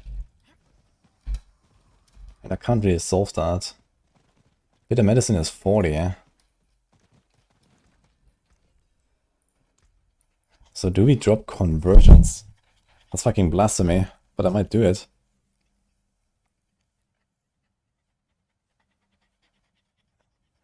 Like, the board doesn't fully stack itself anymore, and it's only goes to 24.5.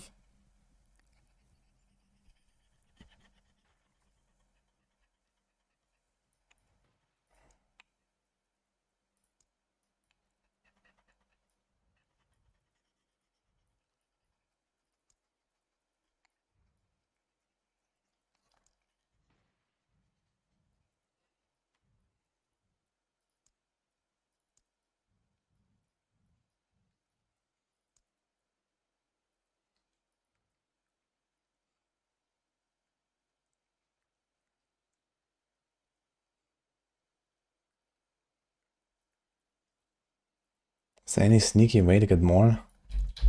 No, red.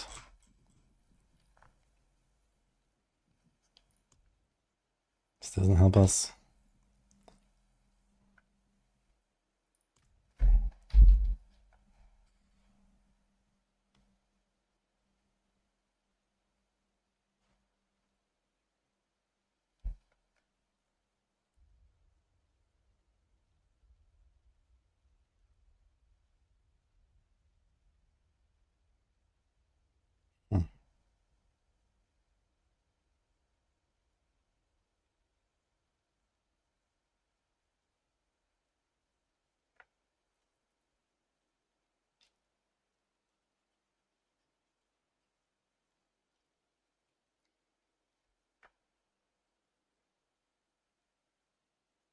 I just realized when I play Andariels, I can go Shroud instead of Jackham Shell and do the same shit that I'm doing right now.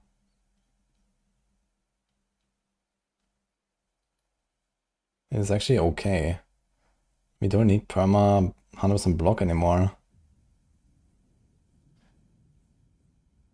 Because redirected force is gone.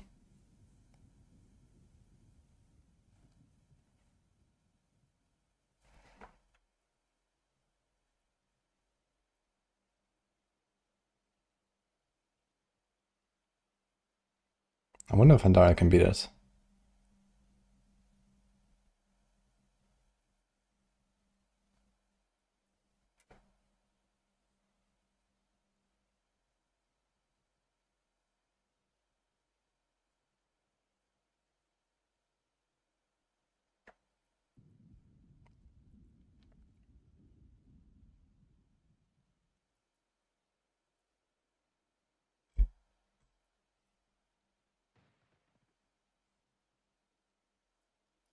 I think we should do it. I think we've seen enough of the pants. For now, I don't think I have any other goals with the pants. So let's save this here.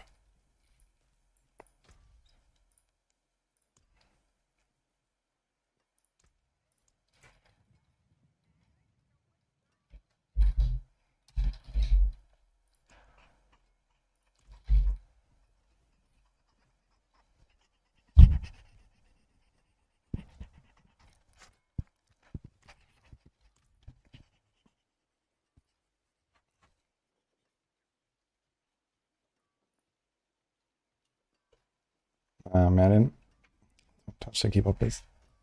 Okay. So das ist Rock Splitter hier.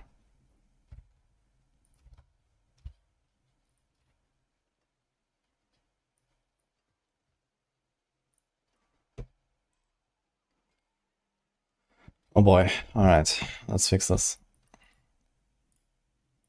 Ding. Ding. Ding. Ding. Ding.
I think it's 18,000 life.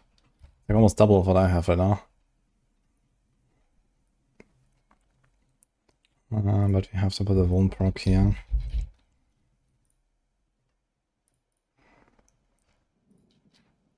Interesting ring. Oh god. Alright.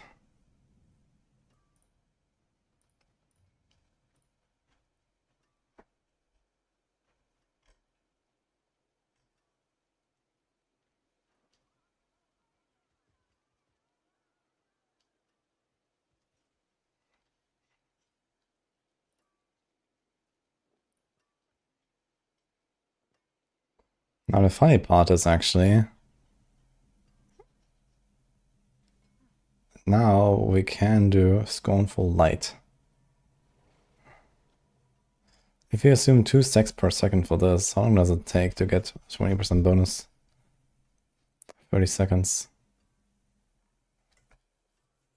Okay. Tyrant Bane.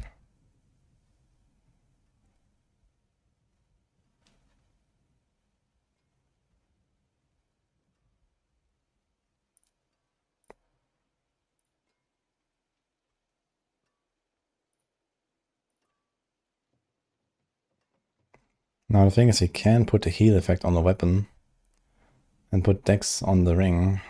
How's that? 314. 344.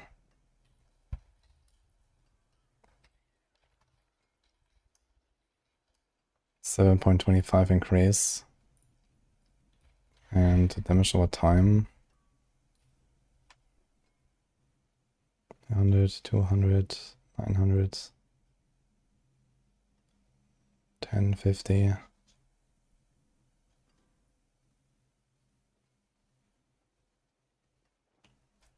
$1.2k. 1.45. 1.7. Yeah, the damage over time is actually slightly more.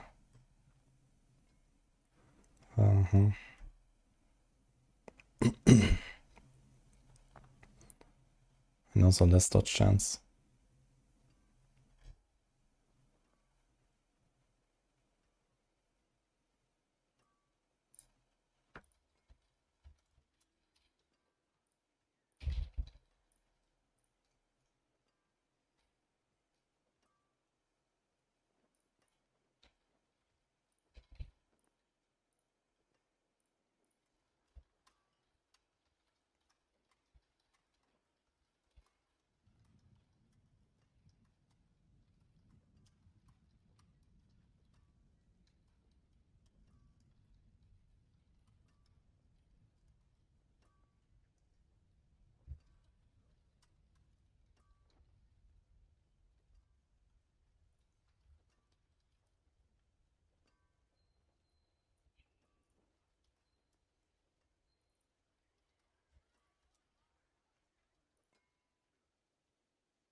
Okay, let's do a quick sanity check on bitter medicine.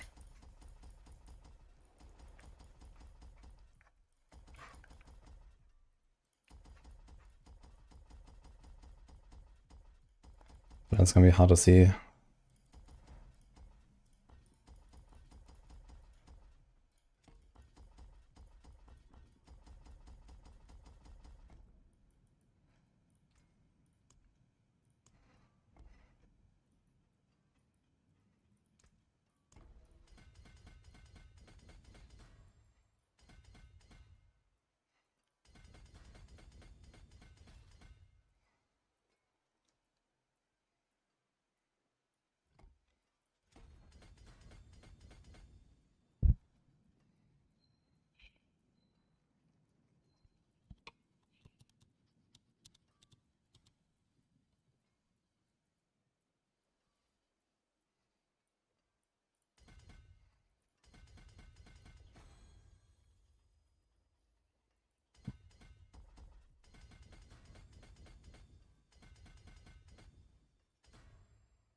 What the hell is this pathing?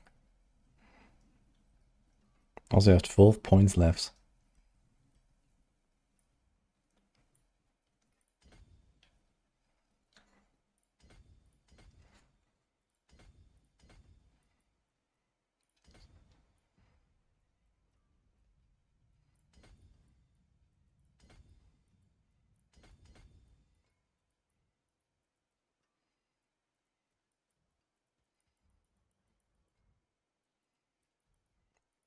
I actually have everything.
So why are we hitting all the stat thresholds?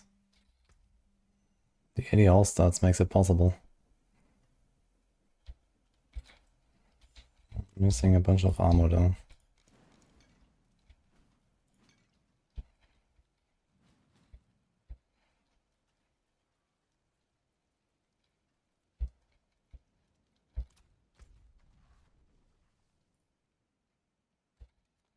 Okay. Let's just see what happens. Let's do like another 100 really quick, but probably not a full run.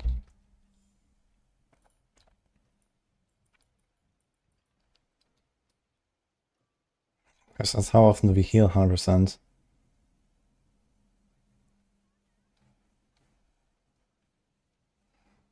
Can we do that every... The question is, can we do that every 6 seconds, I guess?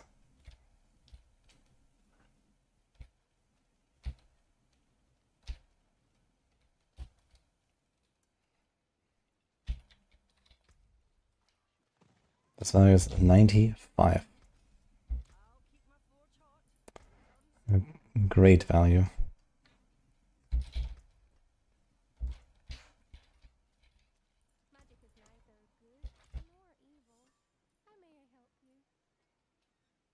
Oh, 42. Wow. I kind of feel like I'm not... Like, I didn't realize they changed this. When did they change it? It used to be like 10% stacking, but now it's just 40% more. Yeah, things are not actually healing. I don't have Scourge.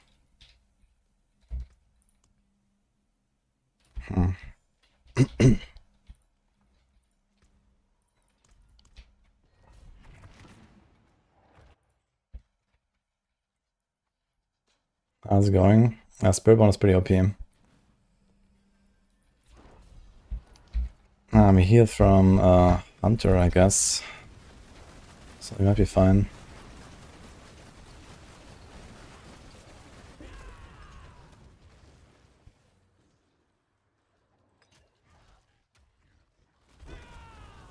But you have to put like a third point in the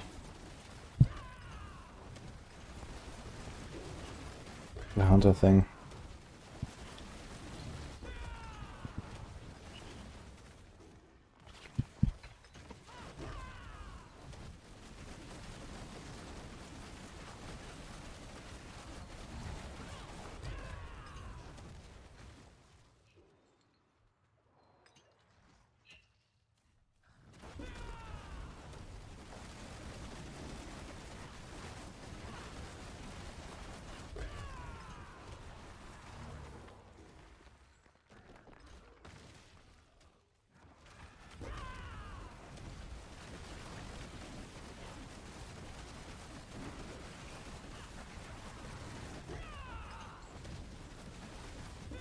But Hunter does 7 hits or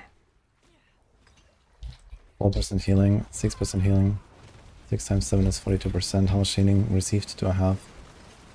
I think we should have enough actually. Hunter alone on single target should be able to keep up bitter medicine.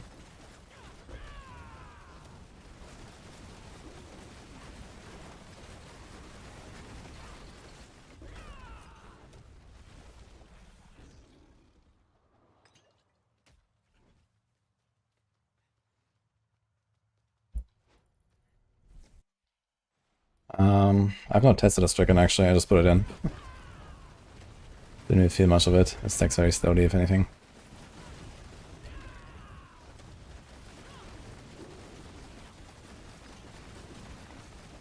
They have damage resistance aura from... There's one guy who's not dying for some reason.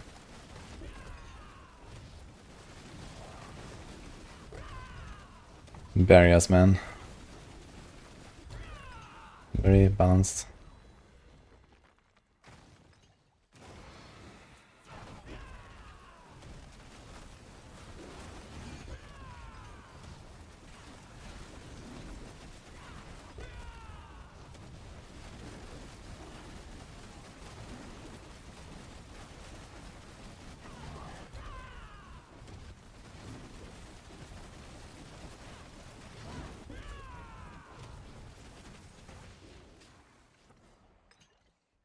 It's kind of funny how this whole build evolved into almost exactly the Vasham build. Now I think about it. Just that on Vasham the number of hits mattered, and here you can actually play stuff like Rake and not just Quill.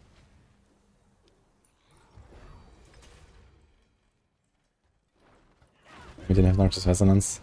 But you know, it kind of feels like with like how the MVE just explodes. It's very similar to like the Vasham build.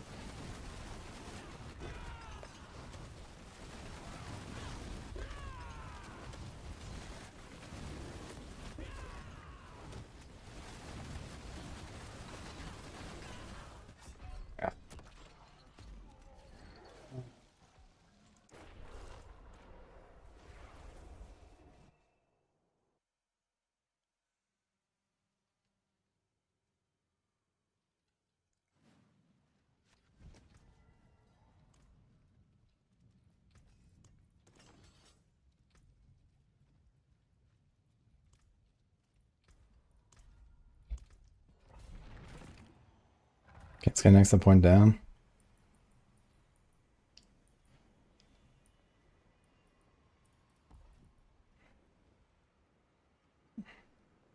Actually, we just put it this one over there.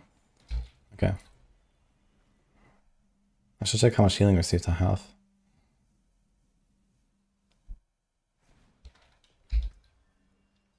So it's 23% from willpower, it's not very much. 61% here though. I wonder if that counts together. So we should be fine.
How's Barb looking? Earthquake's pretty OP. And apparently, like, you know, Flay and Lunge also kind of nice. I'm excited to try those.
Okay.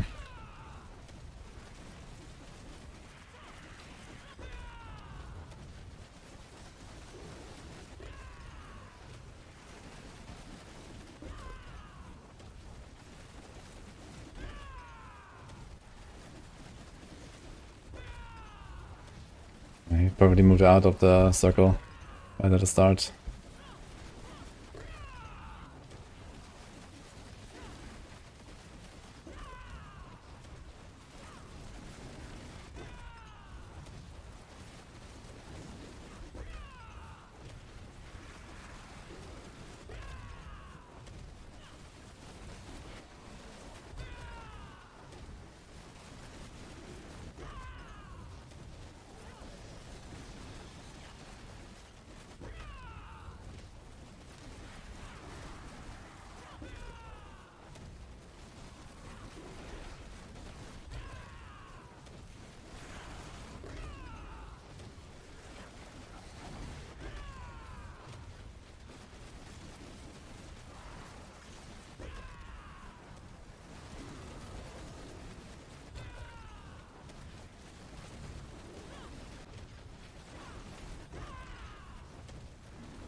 Okay, this was like 2.5 minutes.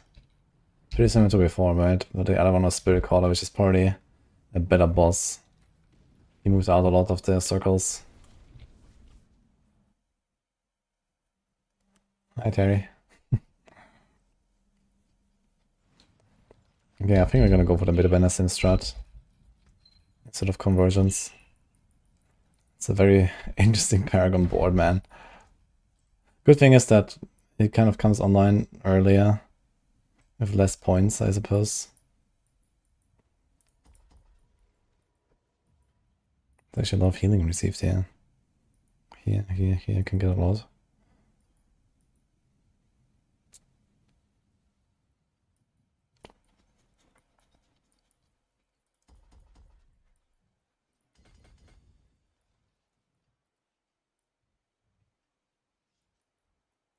I'm not sure if we actually care about this here at all. Do we?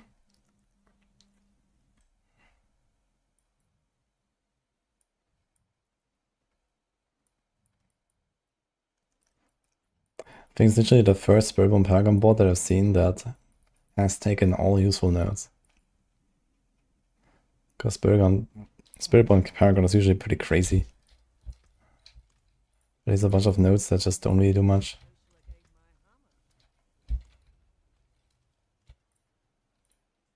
Okay, so I think cooking is over for now.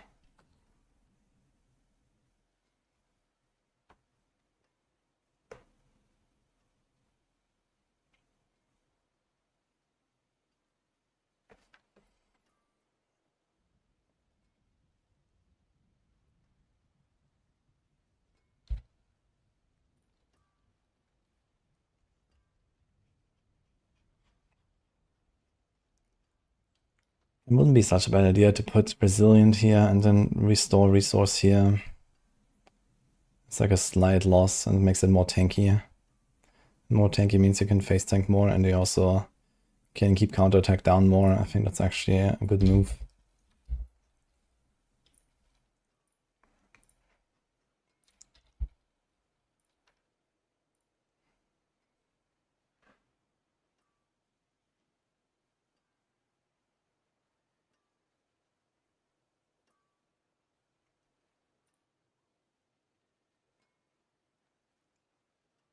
Do we prefer vortex size over rake size?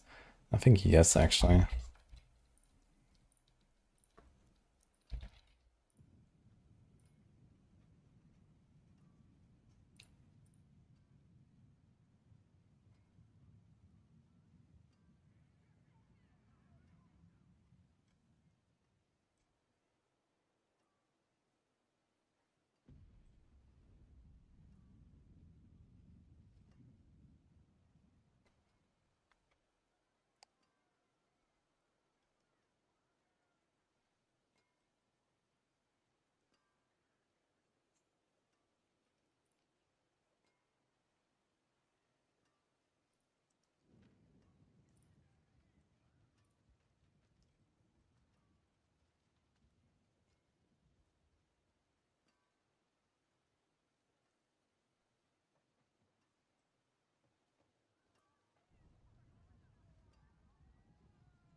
Okay, let's do the same thing on Quill while we're at it.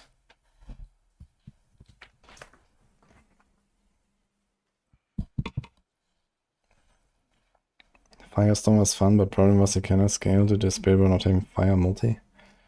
No, Firestorm is pretty decent actually. We have that on the evade guide. Like you can do like evade and Firestorm combo, and actually this season it gets a bit better than other builds. Because of the catalysts, you can, equalize your fire and lightning damage. Because you actually have some glyphs that only do one. But now you can get both. So this actually helps this build in particular. It's like a 2-element build.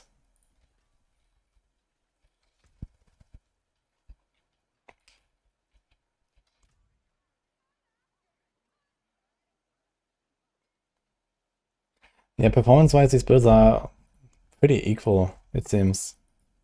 Like, I can't really pinpoint it exactly, but they're probably within 1 or 2 PTRs, I would say, right now. So...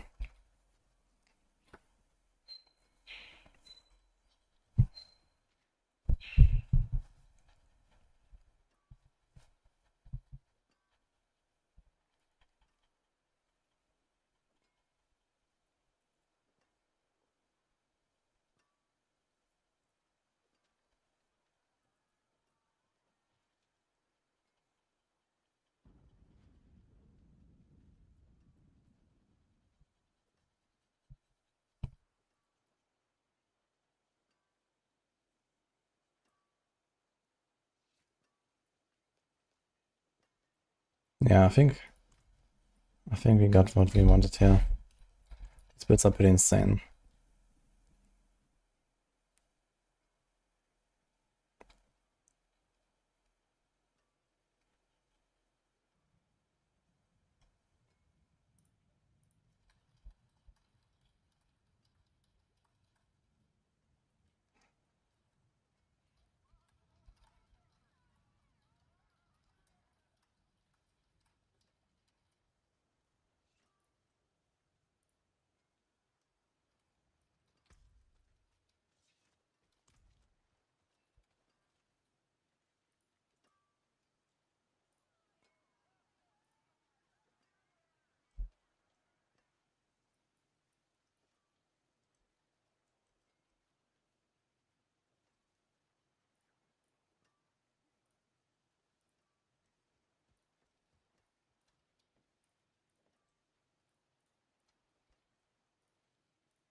I mean,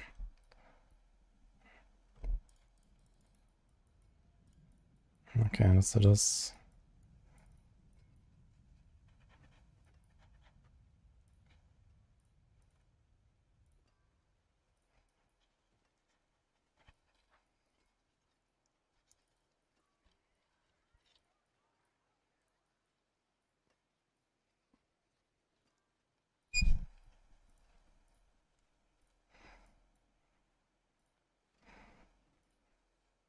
Could have actually just copy pasted it, but it's fine.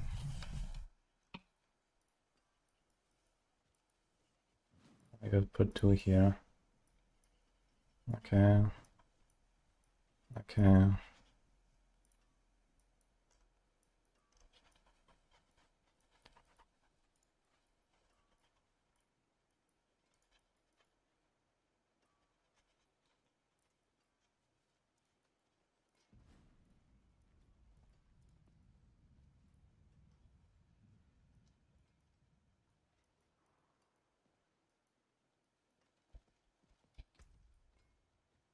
If only 1.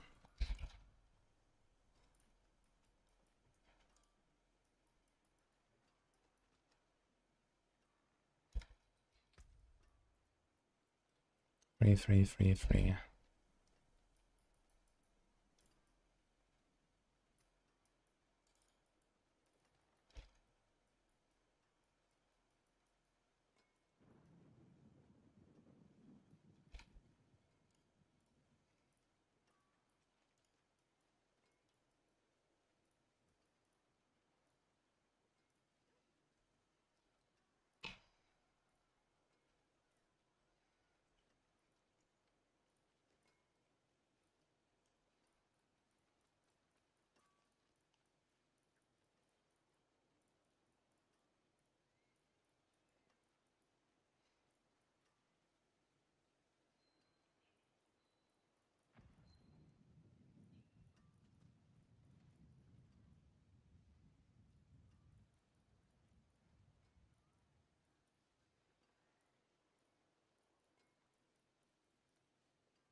Seems really weird.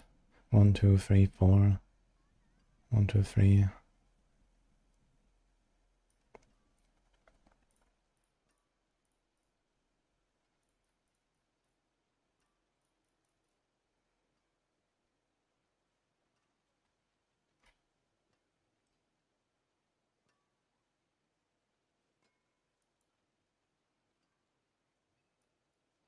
That's 69 int.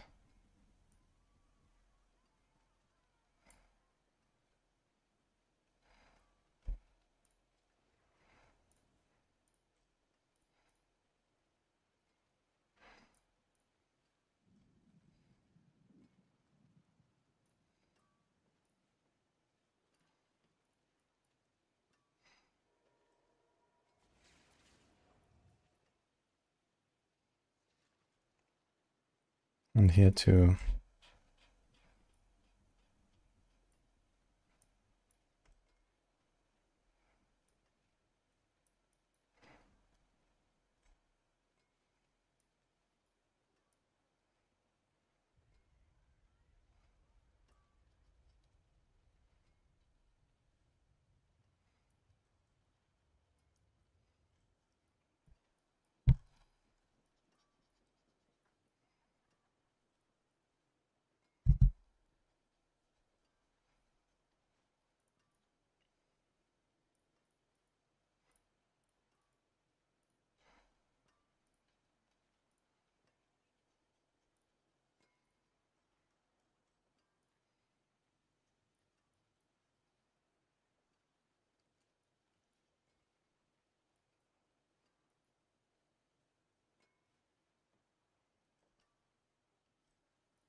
It's fucking awful.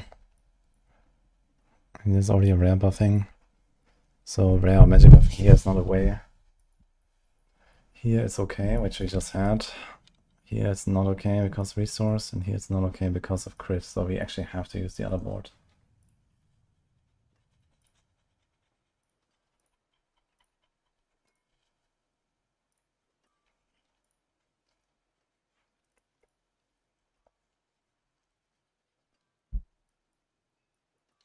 Okay.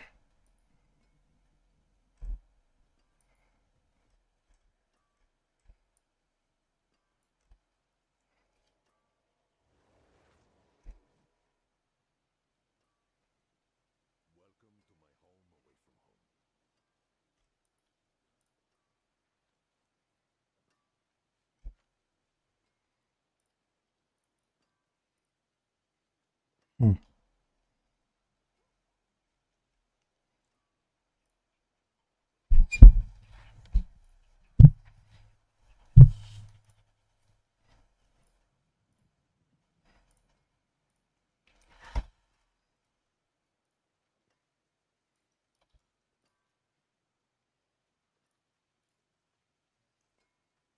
We just ran the same paragon, right?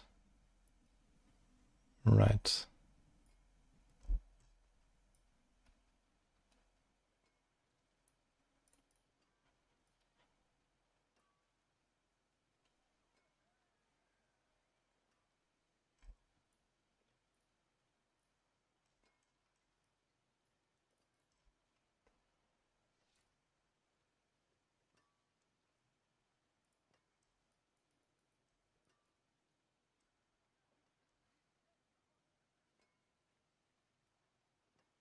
What do we do if we don't have starters?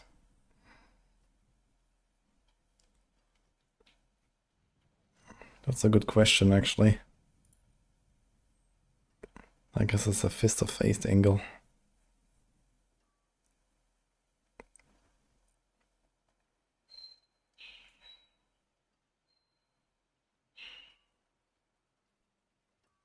But you have to make like a neck and then put more of the size tempers. So that's kind of painful.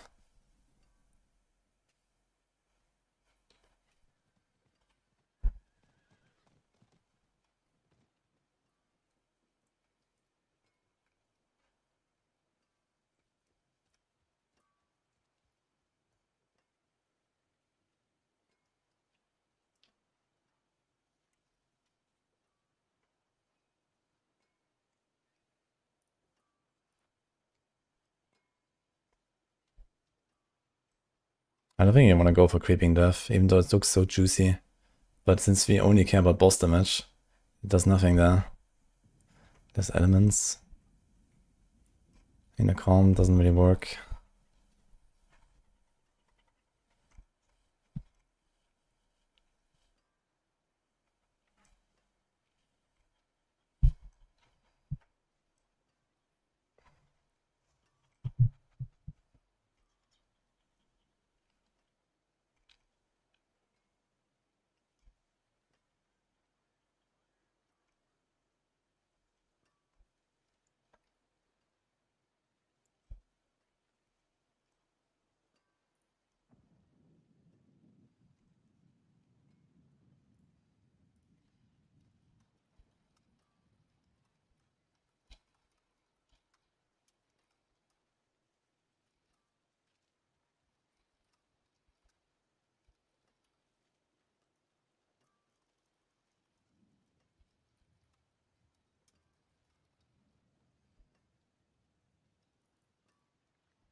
There was something else I just wanted to say.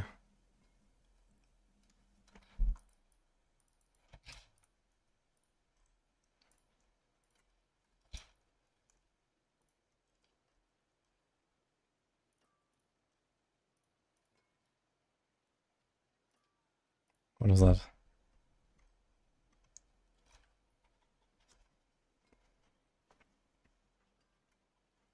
I guess plan B would be elements, but elements is really bad.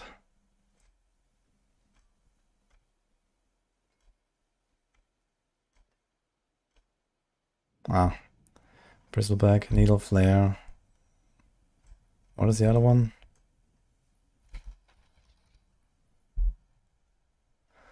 Tormentors. Bristleback and Needle Flare is the only that I care about.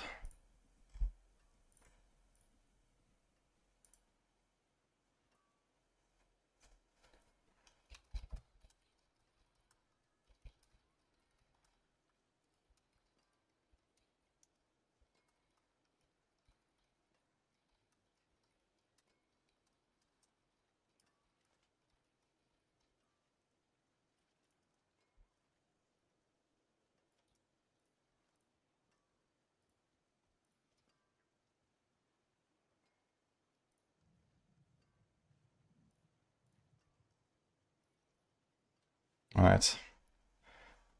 Knockout. Alright. That's just close to see it for now. I'll see what I'll do to Rock Splitter. I mean, Rock Splitter is kind of in a scuffed situation. Because the best version of Rock Splitter is just to do the same thing. But you don't deal as much damage. Basically because it's basic and you don't have starters and a lot of other stuff. And the Rock Splitter is actually not really contributing anymore at this point. Just Butterson's just blasting everything. So I'm not sure what to do with the Rock Splitter. I guess Rock Splitter should probably stay a build that is like, you know, focus around Rock Splitter, right? Even though going full Noxious Resonance Abuse is, you know, stronger. That should probably just remain like Adaptive Stances and Rock Splitter build.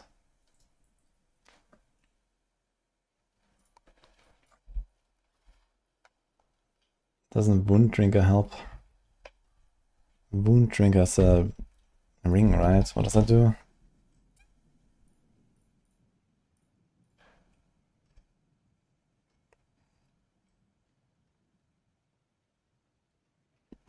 It does absolutely nothing. Like if anything, we could consider a First Breath, maybe. That's a 40 multi. Armored Hide, passive effect.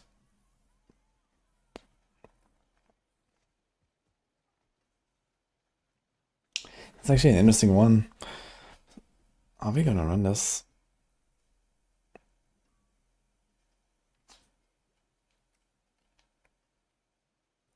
You could put one Resolve generated Temper somewhere on the neck. And then our Armored Hide would do how much? Resolve generated. +7. Wait, what? What is that number? So you also get +4 max on Resolve stacks, which... Oh shit, this might actually be a thing. I just realized this might be stronger than Stardust. That's 10 Resolve. So right now we have 8, which is this multiplier.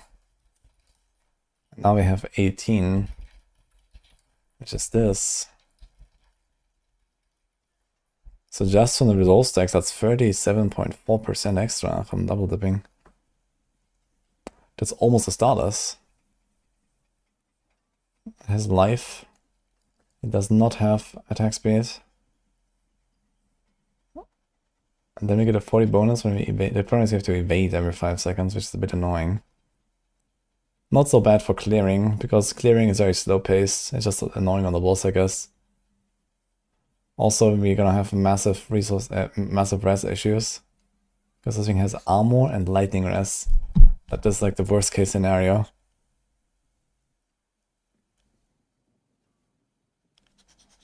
But it does allow us to run, well, what on the bar actually. We don't care about Toxic Skin anymore, so...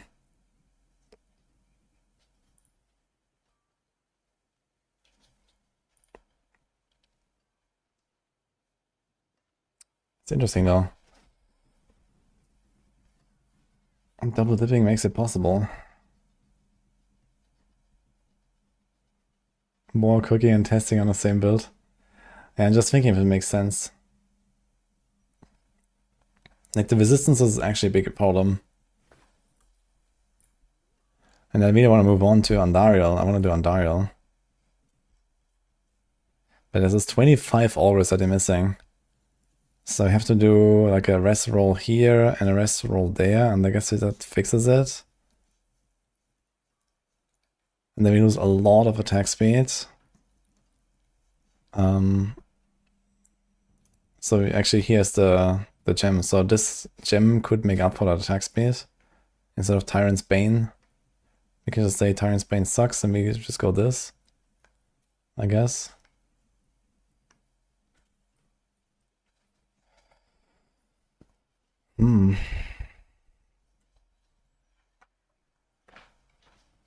There's even a mild chance that this double dips. Like the ring itself as well.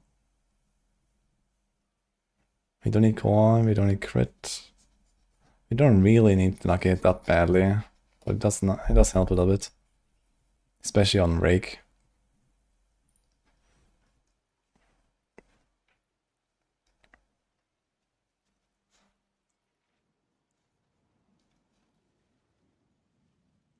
I'm playing with no armored hide on a bar. Yeah, exactly. So this is the point, right? You don't have armored hide on a bar. You get unstoppable anyway from the hunter.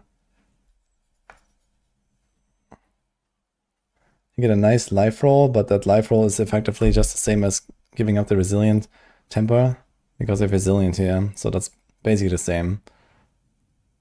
Because here we have to put resolve generator temper then.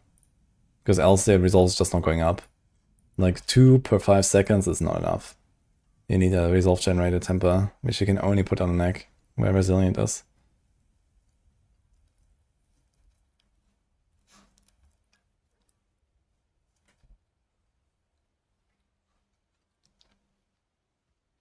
So now an interesting question, do we just run 2 unique rings? What if we just keep starters? I mean, Mayhem Brawler is a 30.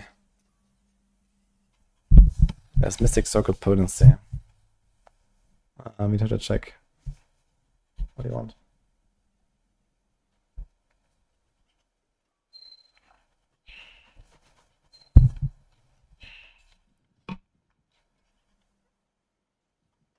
You replace Hide with Vortex, I could use Xan on the Rock Splitter.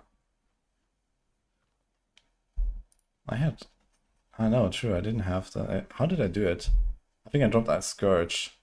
Like, the thing about Scourges, like, it doesn't really work on the boss. And the boss is like the only problem you have on most of these builds. So I'm actually very open to just like dropping Scourge on all these builds.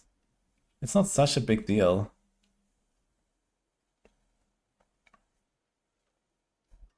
Should try that as well, maybe. Yeah, I had Vortex Rune, but I didn't actually play Vortex Rune. I did, what did I do? Moni, Quax, and Ahu Q, actually. That's what I did. I wasn't actually playing this.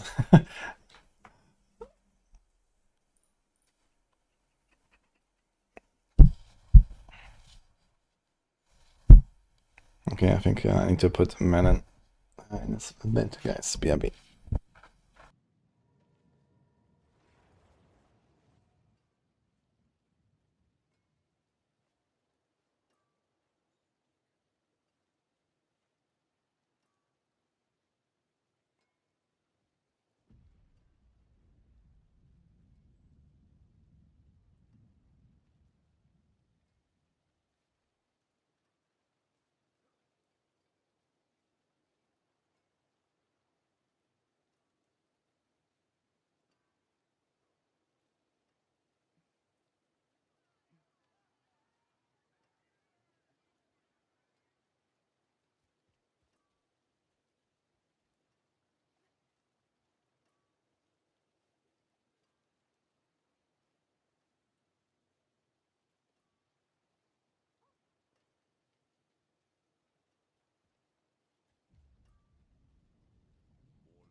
Okay.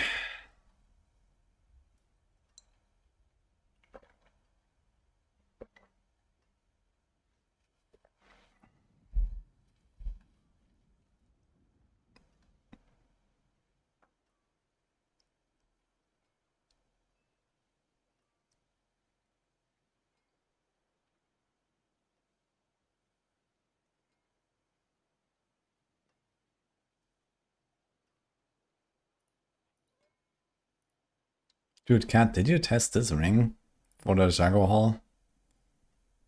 This very sus looking ring, I gotta say.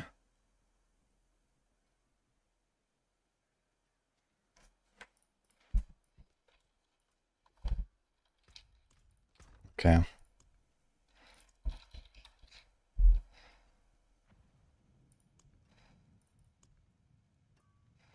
Hmm.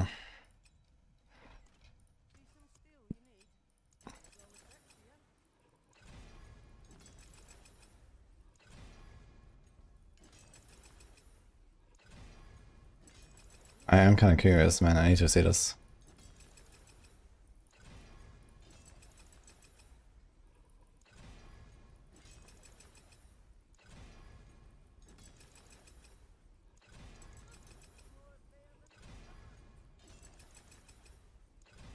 Let's go for yellow.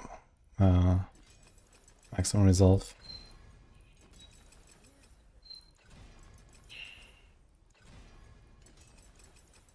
Tested it, okay.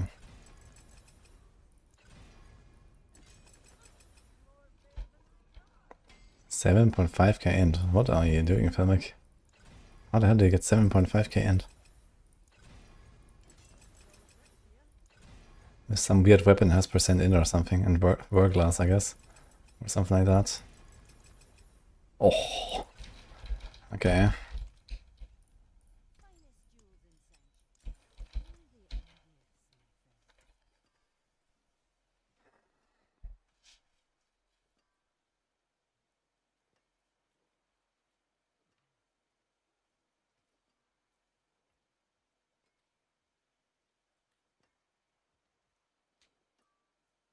Okay, so I've removed Starless. I need 25 auras.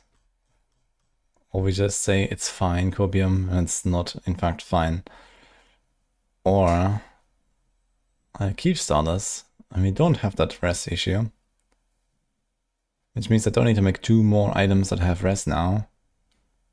But then I need an item that has Vuln and an item that has heal. Which means I need to make 2 new items anyway.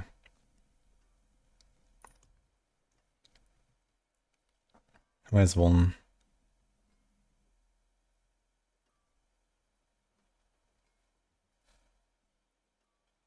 Catalyst supply is vulnerable for 8 seconds. I can't really rely on that, I feel.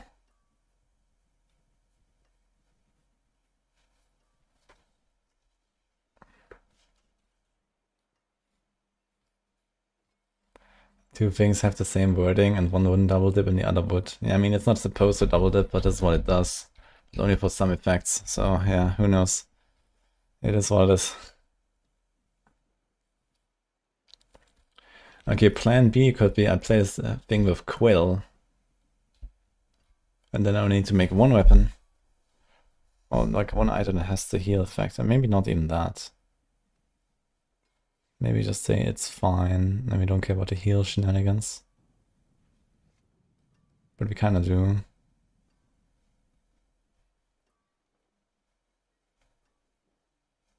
So if I go the Quill route. Yeah, more importantly, if I go down the double unique ring route, I don't have Hunter cooldown. Unless you put Resolve generated and Hunter cooldown together on the neck and not Mystic Circle potency.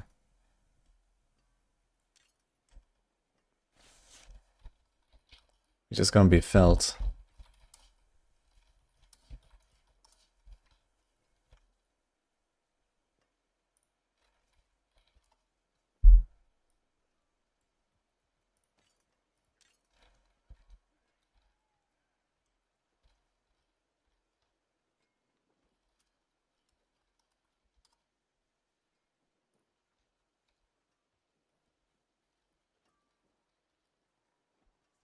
3% difference.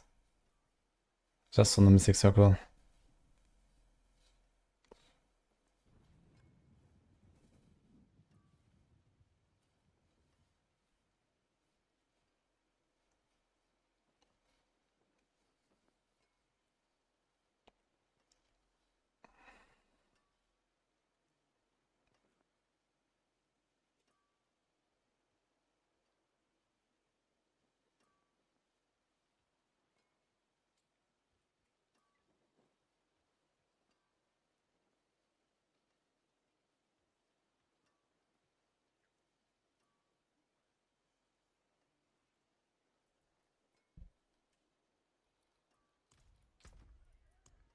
What's happening with the attack speed?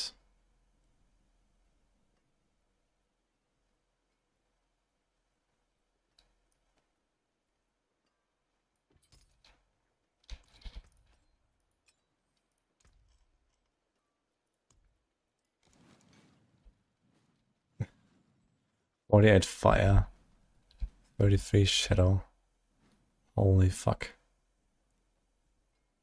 Now there is the triple res instance, but it doesn't have armor, right? That's 15, 15, 15. Which would be fire and shadow and cold. Cold that we don't need.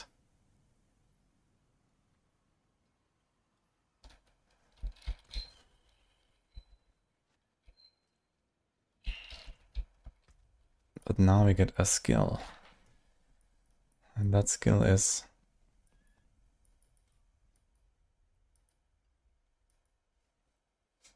Scourge, actually.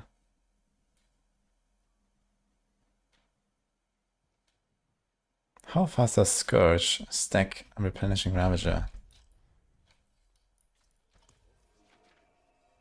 Time for Jens' Blessing. Yeah, those times are over.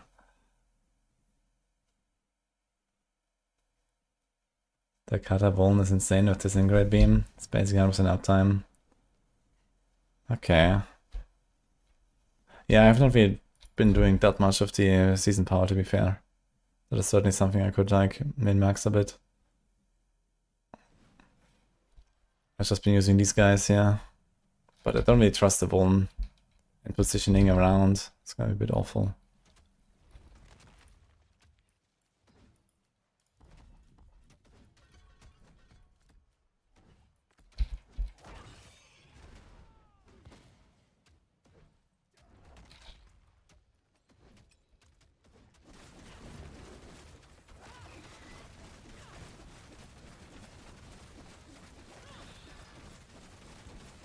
Okay, so the Scourge doesn't do shit.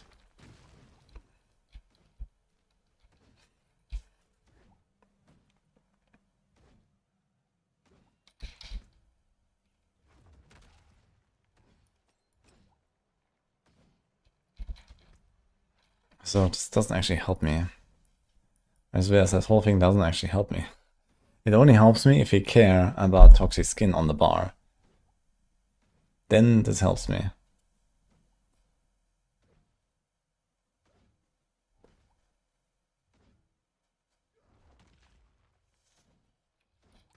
And the other question is Band of First Breath just stronger than Stardust?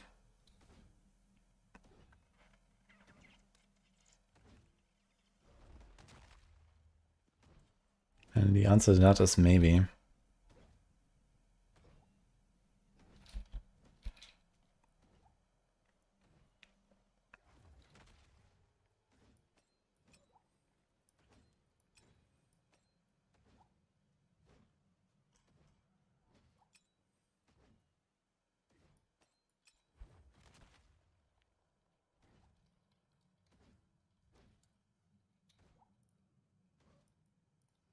Let's give it like a 1.35 instead of a 1.4.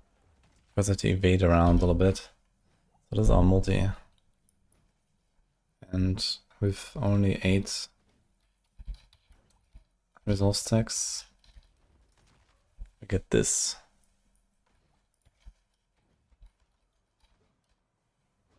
So 23% in favor of Band of First Breath.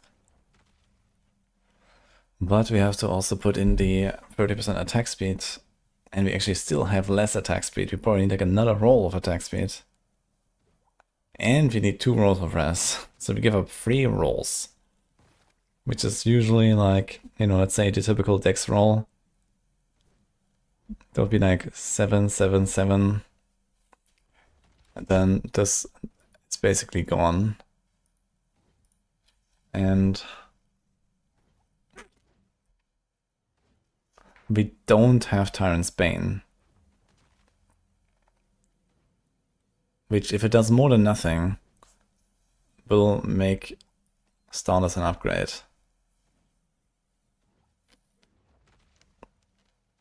And we don't have to evade around all the time. So the only other advantage here is there's life. But that life will also be eaten probably from converting life into attack speed or something. Or res. And we lose lucky hits.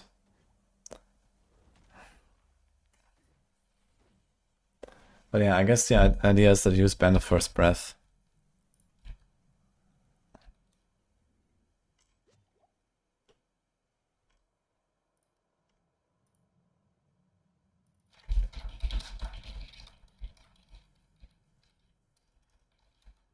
What do we? Maybe an Elements ring is actually just better. How much does an Elements ring give us? With Mystic Circle and some stuff. Maybe that's just better. For like early game, when you have like shit gear. You probably don't have like a 60% loyalty. And so on. So maybe just do Elements, normal ring, and be done with it. And we don't have to do any shenanigans here.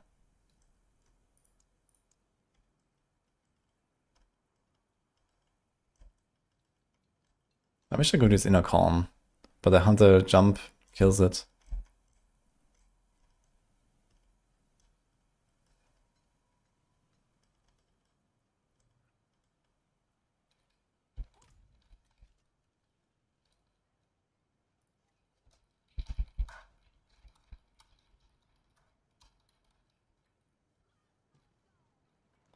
I think this is probably the easiest solution.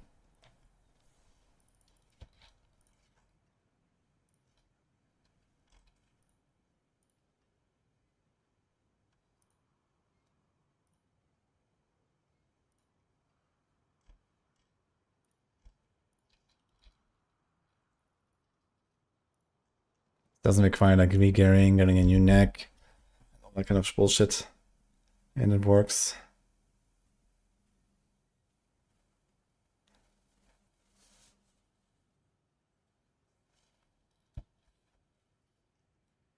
Okay, so what does this feel like here?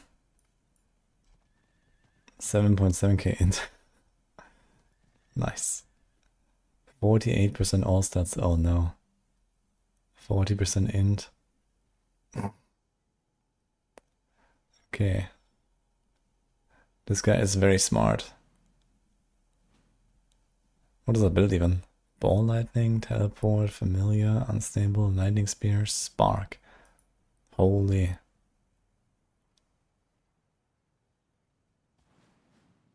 What are you even trying to do? Crackle? Is this a crackle build? It's a crackle build. Due to the elemental synergies.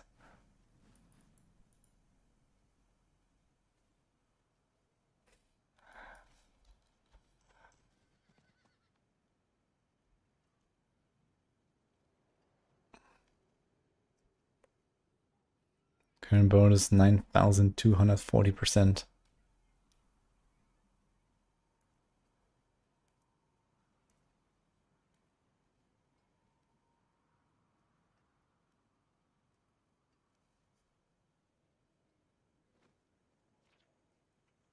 I wonder how good is a crackle build. Like if we like take this and actually put a few useful things in there. I wonder what this could do.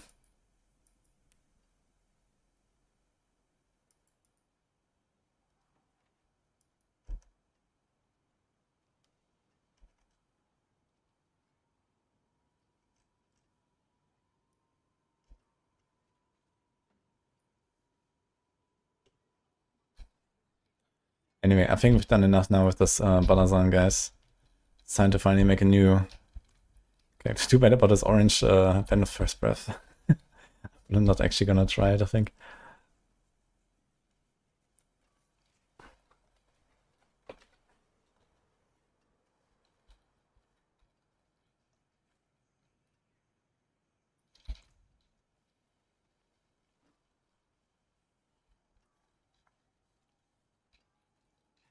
You don't have all the aspects, and Hider only has 3 heads. Yeah, this is part of the effect of the neck. Okay, so we leave all this stuff here, I think. Now what do we need for Andariel's Spiritborn? Let's do it. Mox Splitter we'll fix later.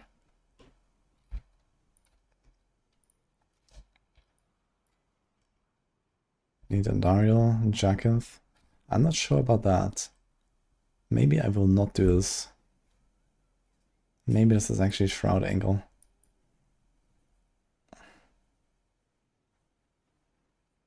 And maybe I'll do the same shit that I was doing with Rake. And we get our cooldowns. And we go Shrouds. And we're gonna feel good. I'll try that. We have Protection of the Prime.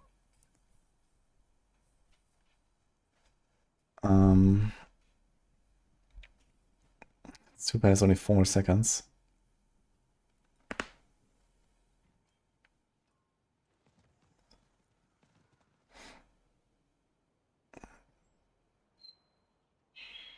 Armored Hide, Active Duration. We don't actually really care about that anymore. In fact, we could even put counter attack in there. But okay, the problem is we kind of need Jack and Shell. Because we don't have the Hunter cooldown, do we? That's 13 seconds. With Rake, we can do it.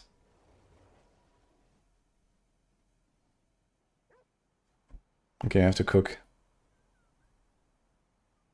Now we can't do Rake. This is like a hit build, actually. We need to do Quill. Okay, so there's no way. We have to do Quill. We have to do Jack and Shell. Because we have to do this.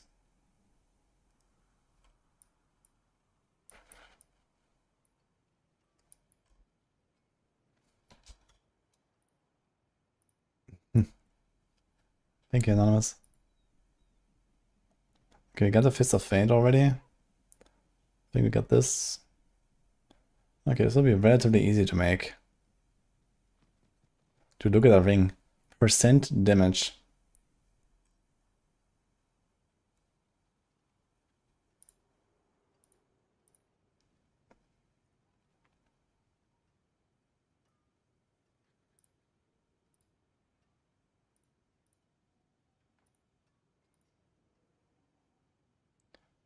Actually the best stat.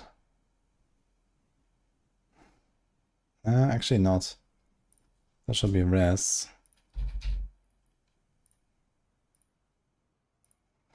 And then this should be dex.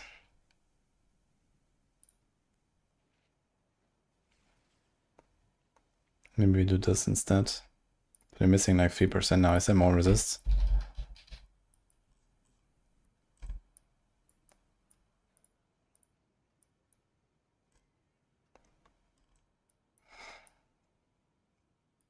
Nope.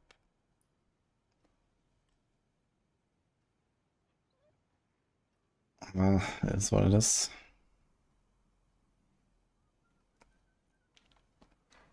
Well, actually, you can do that.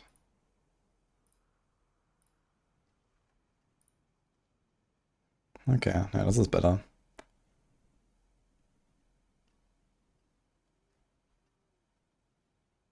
Tam Q. Ahu Quacks. I wonder if we should do Poc Q. But Tam Q is probably fine.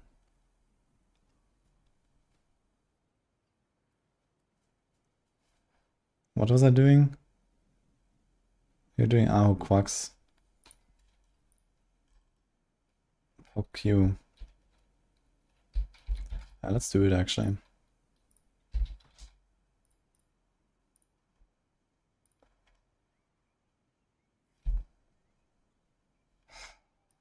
Bitter medicine, sapping, viscous, conversions. You have to make a fresh paragon bot for this. Okay, let's put this here. Okay, in general, we need to make a bit of space, I feel. Thank you, Odinson. Earth Spike or Poison Trap? People have certainly done Poison Trap, I think. I have not done anything on other classes yet besides Sorc and this. You have a lot of Jackham shells, yeah.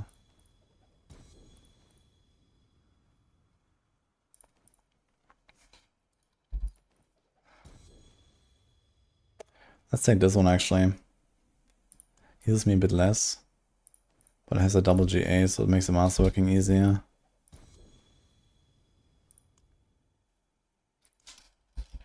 Okay, what else? Hail of Hourglass.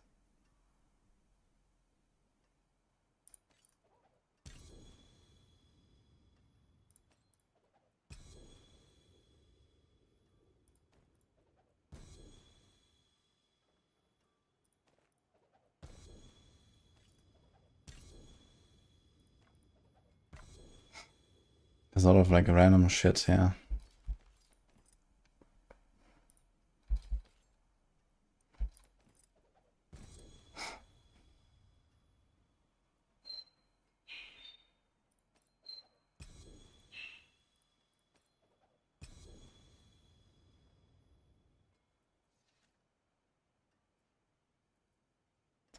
Something I can do any. I mean, such a good winter glass, man.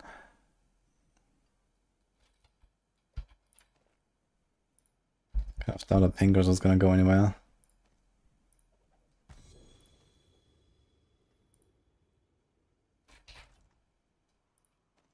Maybe if there's time, I'm gonna do a bit of like Stormhorn and Raccoon's Catalyst. I've never played it either. Definitely not gonna do that.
Good luck with the Venom Knight, dude.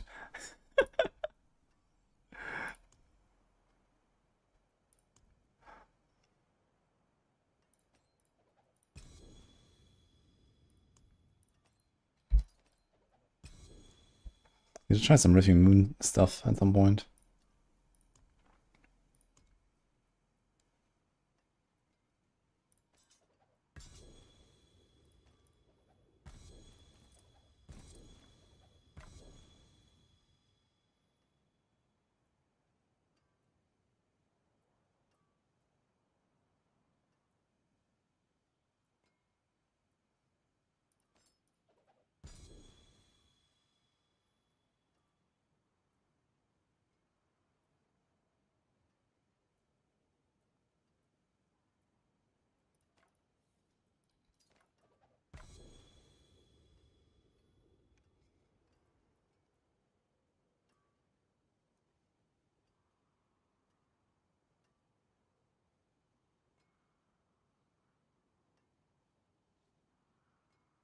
I wonder if you can use this ring to somehow do some magic with the Tyrant Bane. I have to try this at some point.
+4 to Rockspitter, Pork.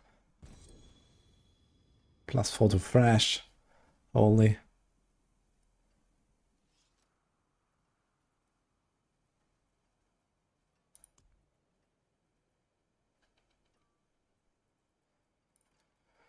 Alright, kind of fine now.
Okay, this looks better now.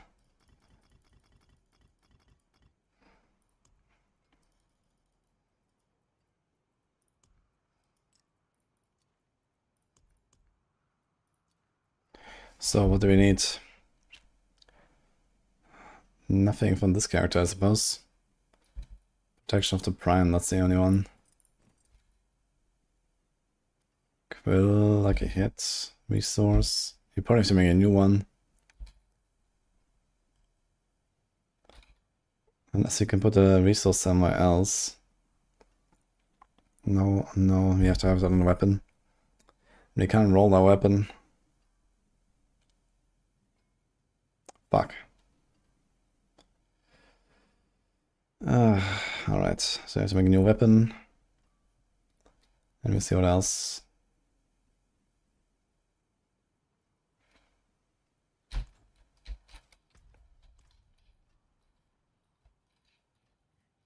What's the arsenal?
What's our strongest class in PTR? Good question. I mean, I expected Earthquake to be the strongest. And, okay, kind of close between Earthquake and, like, you know, the Necro builds with, like, Blood Wave and Bone Spear and whatever they do. But, I mean, it looks like Spiritborn is gonna beat those. So, I don't know, maybe it's Spiritborn right now.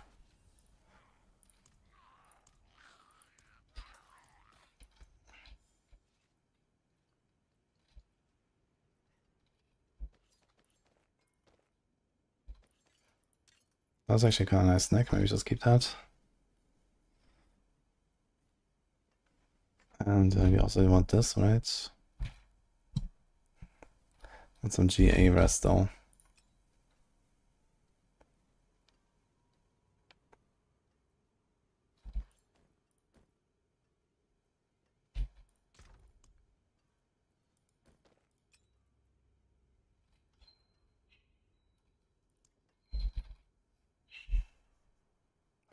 I'm not tired.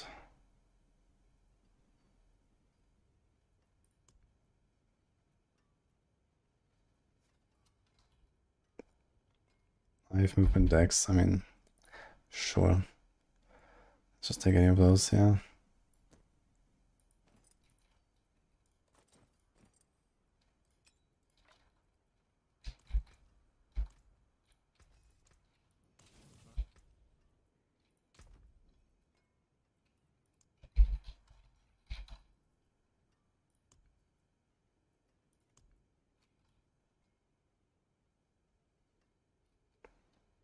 And Gloss Ring Paragon. So you can't get around the 25 there and the 50 there. Well, one hit. And then all stats. Gloss Paragon.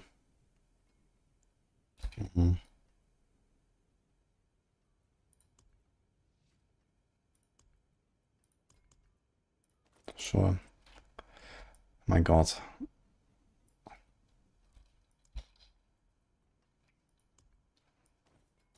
This is way too much armor, actually. Since we're not actually armor stacking here. We have 2.2k. Okay, then. The fists is still on the other guy, actually. Let's get it.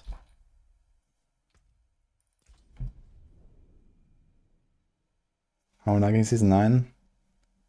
Well, I'm happy that it's finally some innovation on Spiritborn. It's been 3 seasons. And Spiritborn was overall looking very strong, so it's gonna be fun. It's my favorite class currently.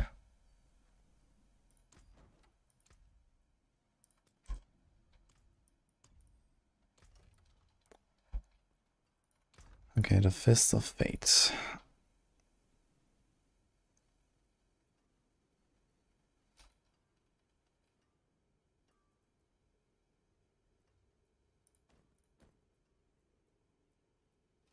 Do we want this? Yeah, this is a Res, Hunter, Mystic Circle.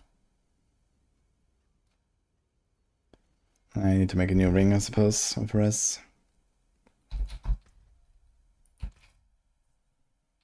The builds are on Discord, guys.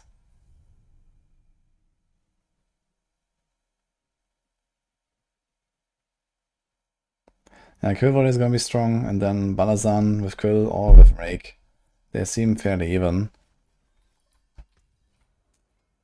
And we'll see what else.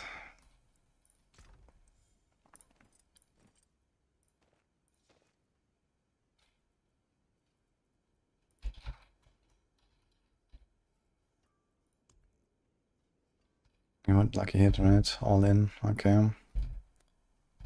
Okay, need all resist.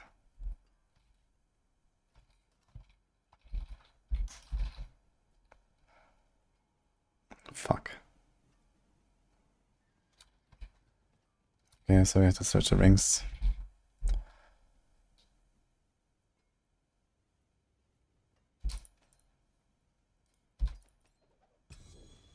Okay, easy.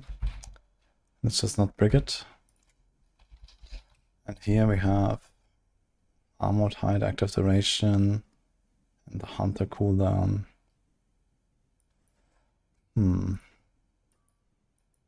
Is there any reason to run Scourge? Is there any reason to run counterattack? Or Toxic Skin? Nah. No reason for anything, so...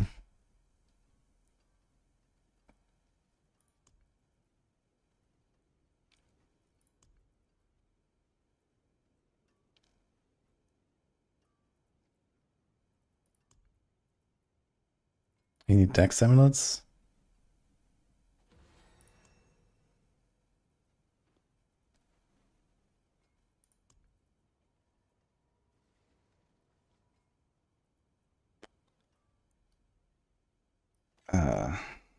Oh wait, we haven't equipped. Never mind, okay. So I just need a quarter staff then.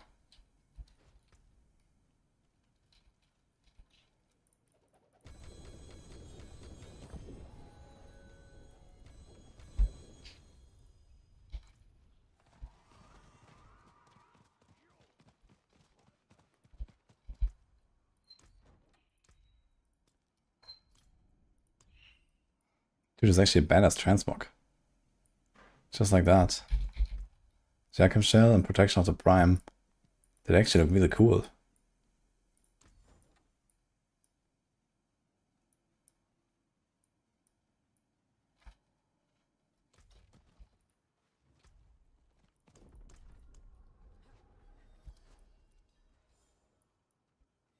Say wide with the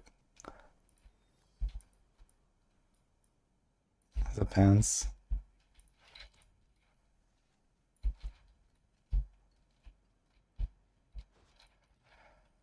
Alright, Mystic, Hunter, Armored Hide, Big Dam, Vortex.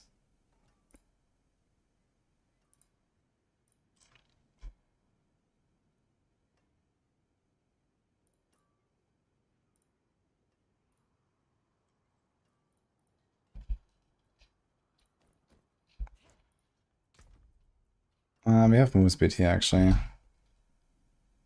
We're gonna keep it so we don't have to go for the GA.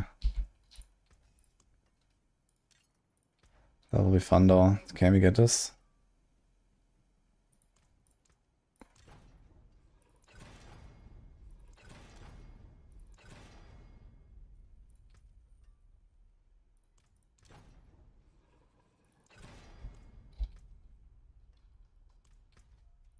What happened here? Okay.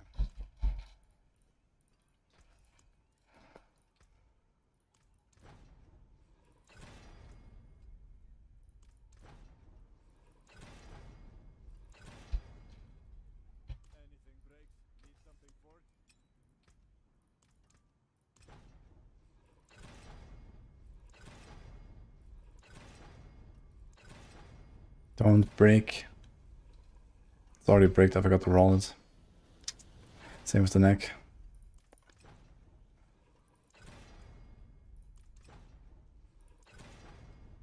Oh, it bricked anyway.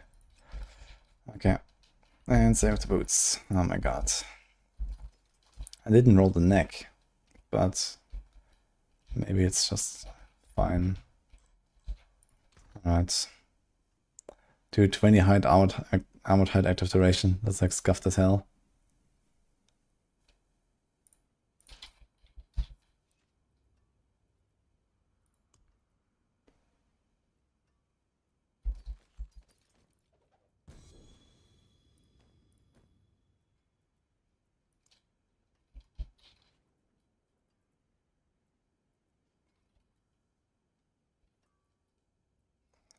Any other Aura's ring maybe?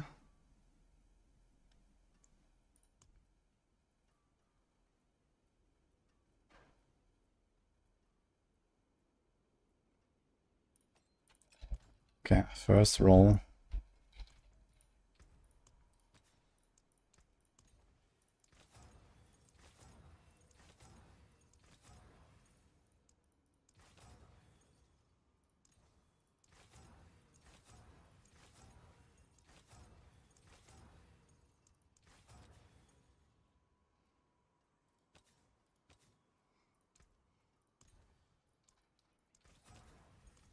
Okay.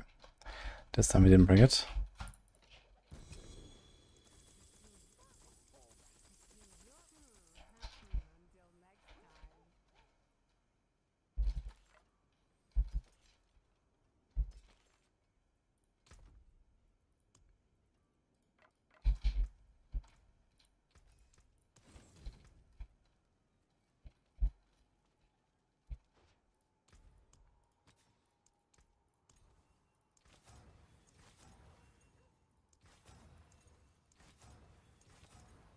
We're making an Undial Spiritborn now. I expect it to be quite good.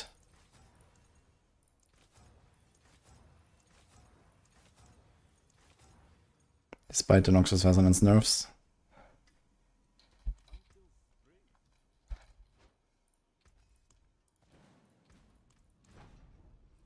Nice. Okay, good enough.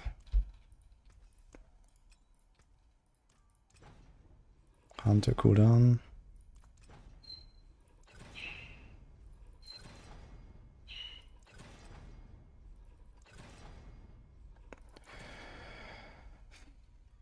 Yeah, the Hunter cooldown rolls are kinda awful, but okay.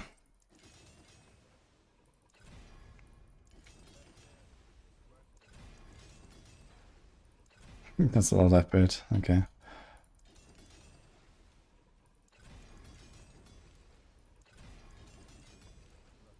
Can't be bothered. Vortex size wouldn't hurt. Let's try to hit it at least once at the start. You only have one vortex size temper, so you kinda wanna make it count.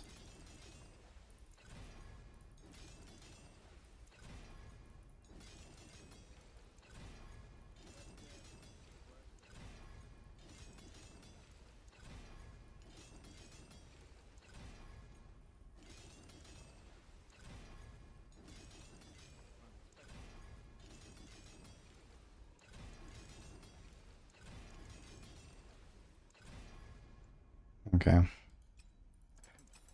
Lucky hit time. Nice. So I get a double.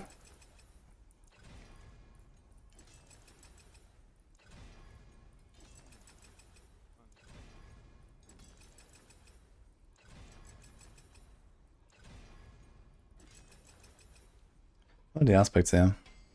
Payment, rebounding. This needs to be considered.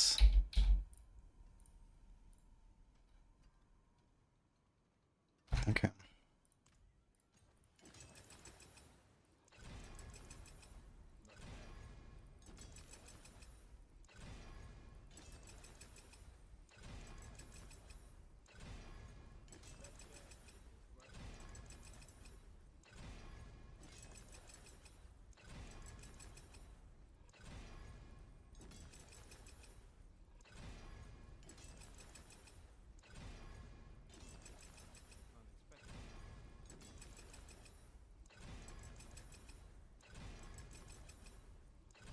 Was we get a crit at the end.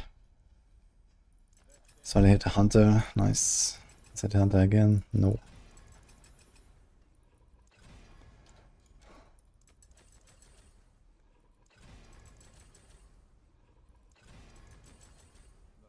Sure.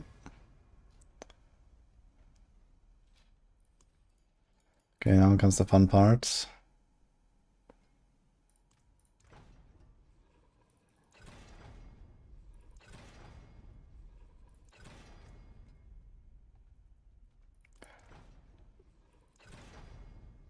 Ooh, that's a big one. Okay.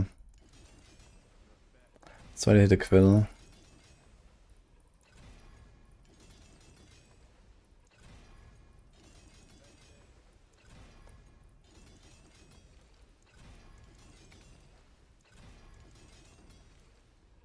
Okay. 59. Could be 77. Alright. Attack speed is 100% before I even put Paragons, so I have too much. We have 13, 40, 90, 100. Yeah. Let's make this.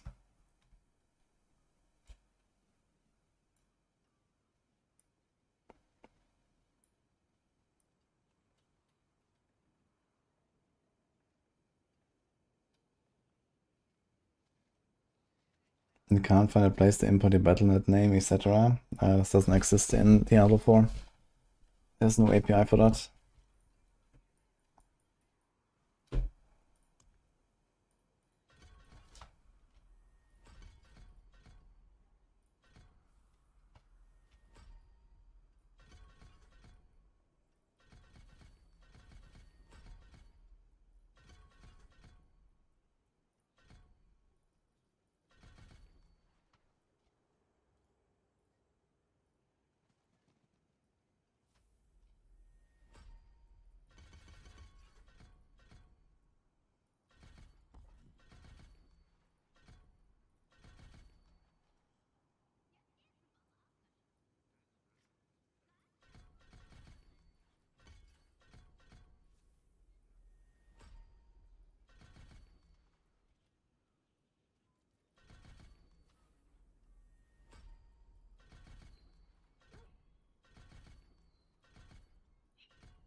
Should have actually tried to put Bane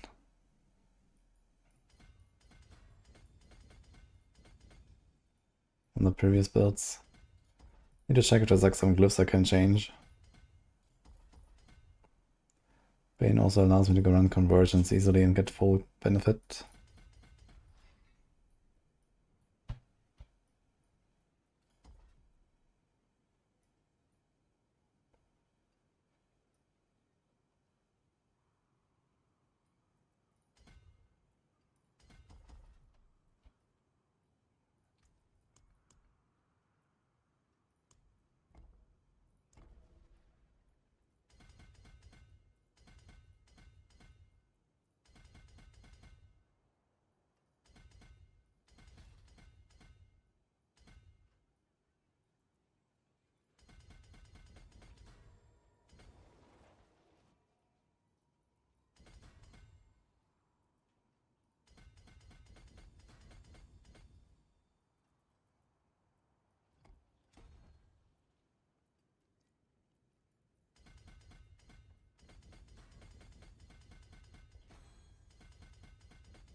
It's a bit scuffed, yeah.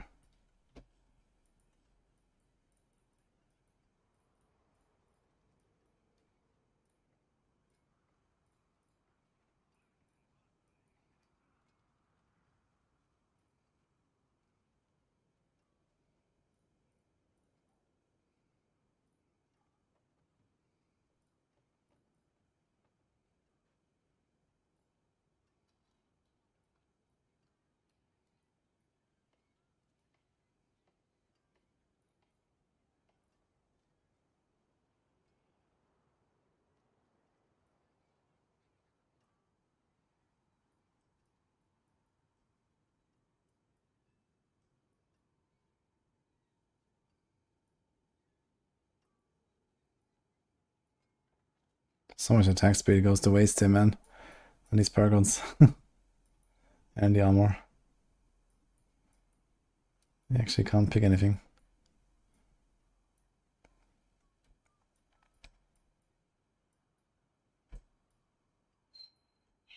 I should put a ritual here.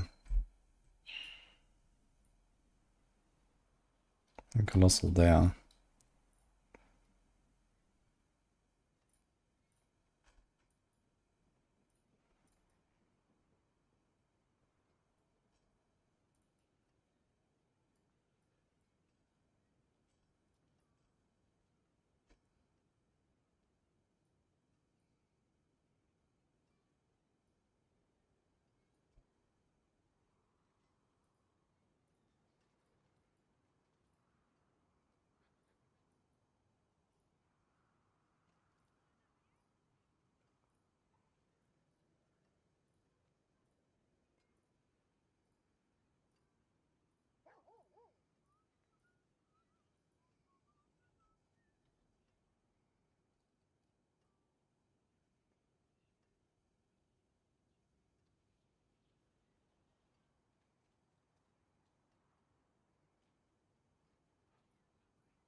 Hi Willem. We have many builds on the Discord. I put all planners there.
Okay, I think we have a setup.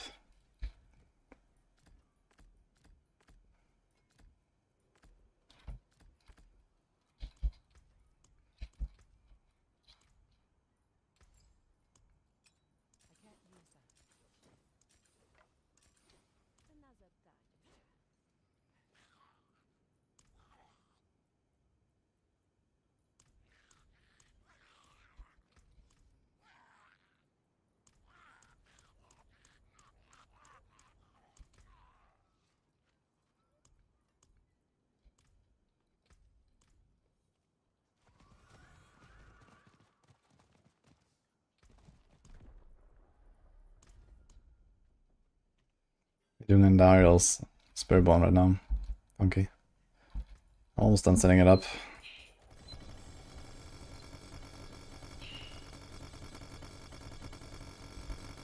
That'll be fun though. Hi Jack, you haven't played D4 since the first DLC release. Oh, that's a long time ago. Oh, they've done a lot of changes.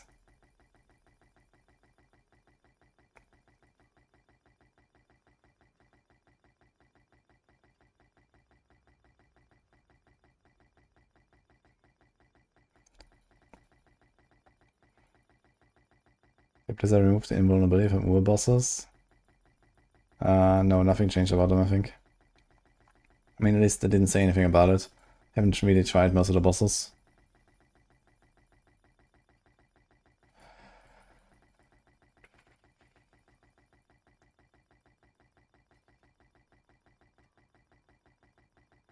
Is it Dora's Noah's cards are showing 8 billion DPS? That seems very good actually, Filmic.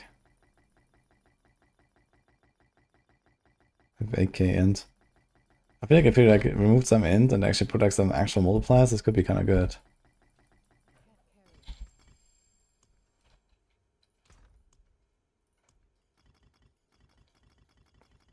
Okay, that should last us a while.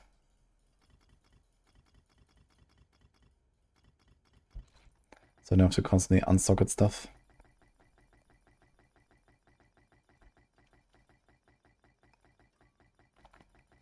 This was never possible, Valky. I think I'm remembering Diablo 3.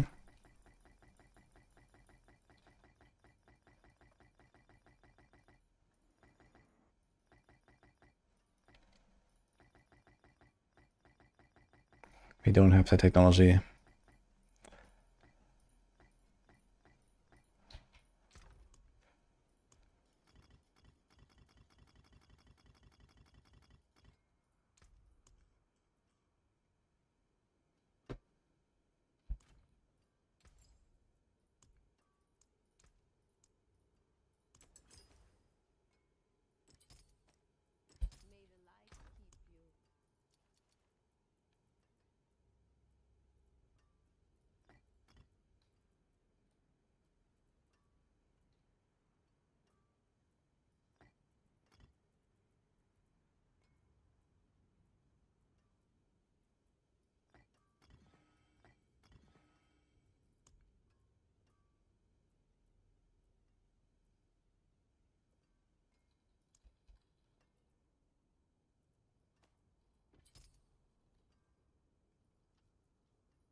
Dude, maybe it's gonna find the cooldown reduction.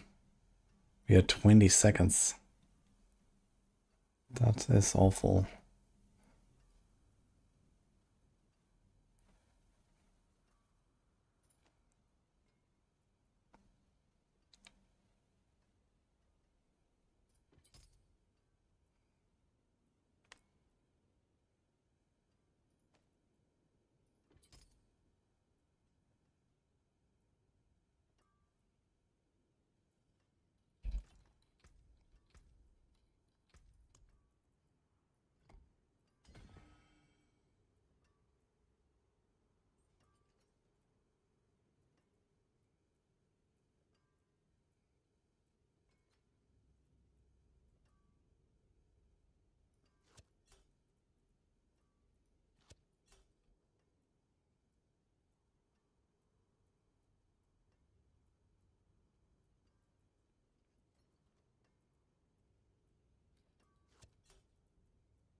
have 4,000 armor.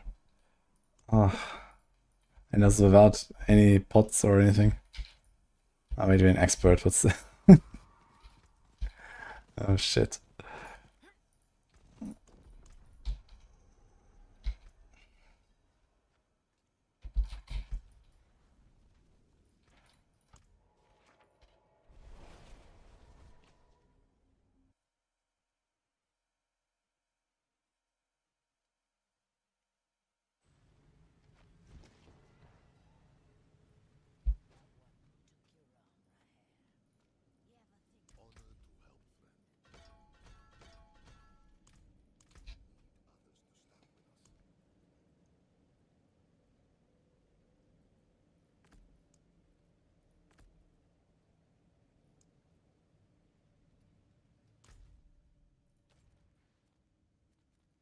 Okay, I guess you can try it out.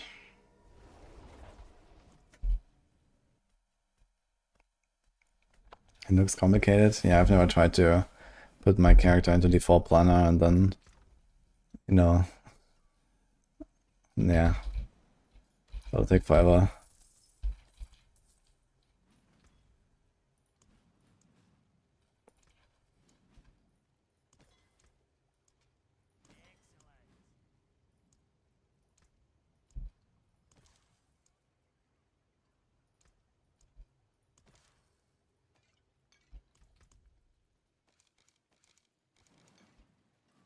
Okay, 13,367 life. Seems kind of set up here. 2.8k dex. All stats 600 something. So all the Paragon boss should also be online, right?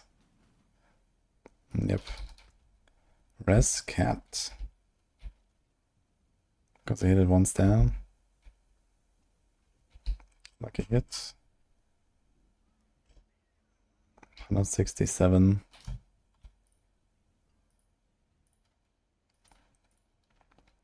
So this could be more. Liner has 198. So I'm missing around 10% of the amount of procs. My mystic circles are 19.3. That's very small. Planner. Okay, planner has 19.8. Okay. My armored height is 25 seconds cooldown with 7.5 uptime. So that uptime should be more. That should be 8.5, and then we would have perma. Like this, I will have a gap, which is going to be very inconvenient. Missing a bit of additive, but that's okay.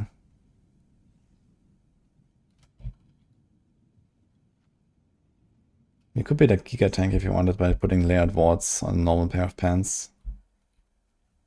The other option is also Tybalt's. We have permanent wool basically.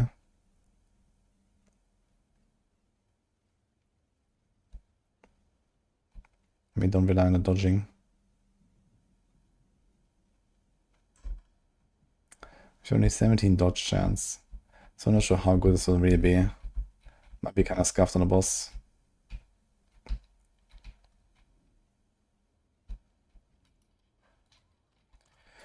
Alright, let's just open in, I don't know, 80. 85 is what I did on Rock Spitter earlier. So. Is Jack and Michelle that good? Well, perma, all your cooldowns is pretty good, turns out.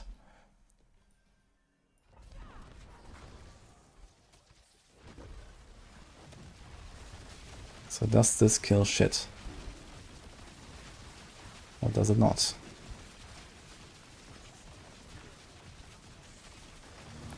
It does kill, but slower than I thought it would, to be honest. Need to check if I missed something.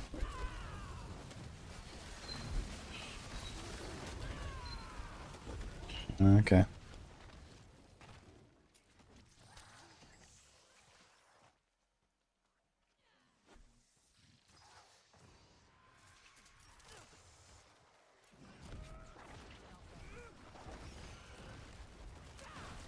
So I'm somehow...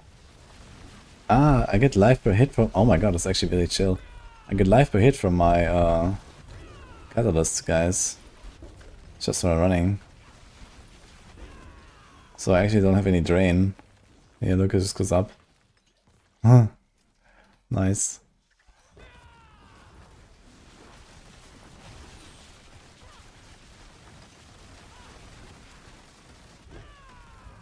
Okay, max are real though.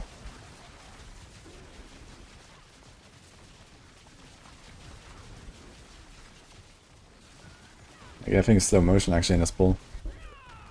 Look at the timer.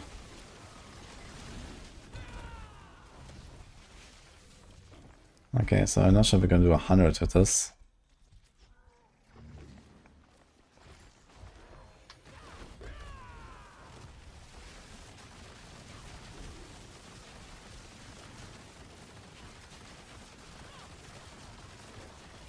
Yeah, no rock off boots is a bit sad, to be honest. I like the cooldown on rock off.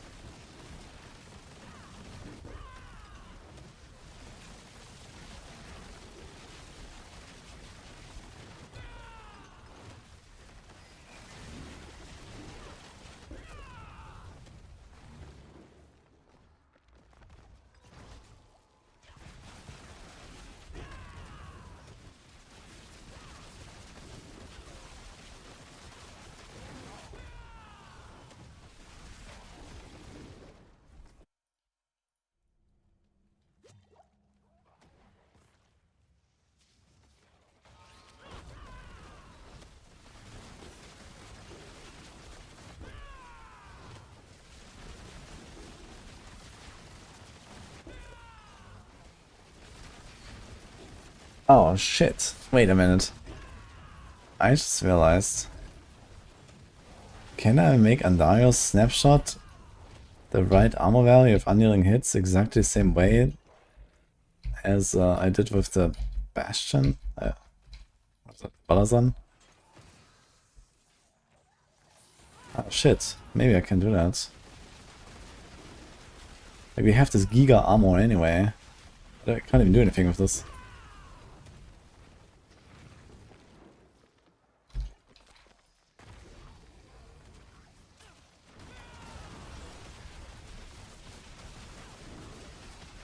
Probably need to go Gorilla Hall for this to activate it. That's really the main issue. Can't be activated. I mean, we don't have Scourge on the bar, that could be another skill.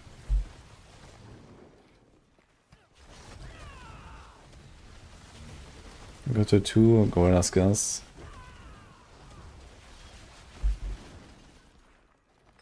What's the cooldown on payback? 15.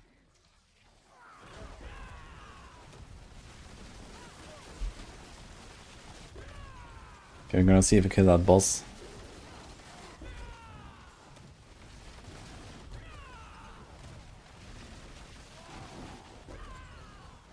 Good news is we don't care about dodge. We don't care about anything really.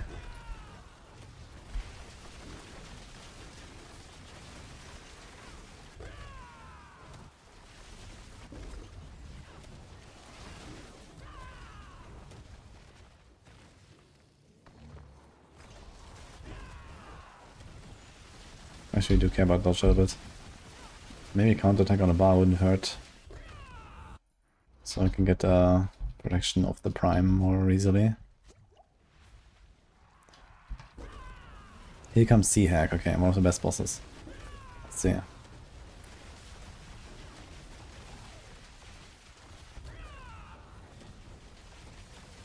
Walked in at like 10:25 or something.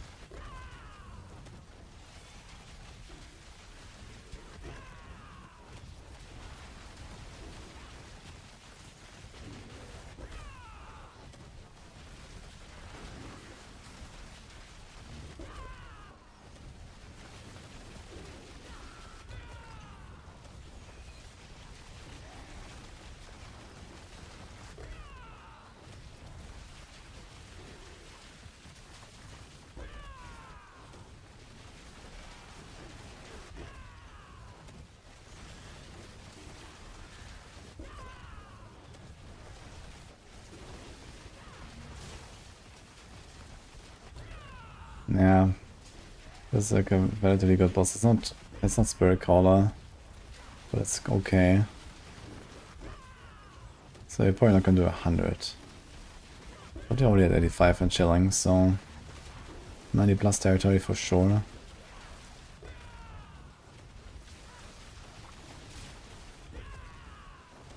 Okay, here it comes.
Yeah, that's a pretty long boss fight already.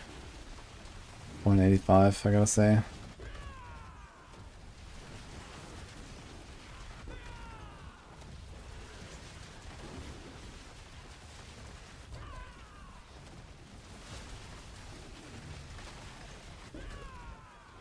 We have like, you know, various, you know, problems compared to like the Balazan builds.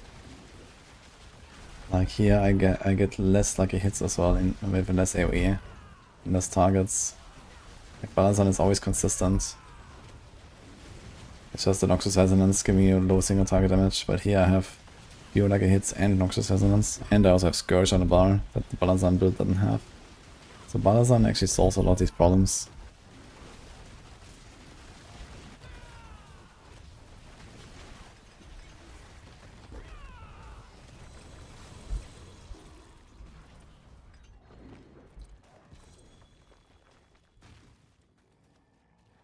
Yeah, definitely like 90 plus territory though.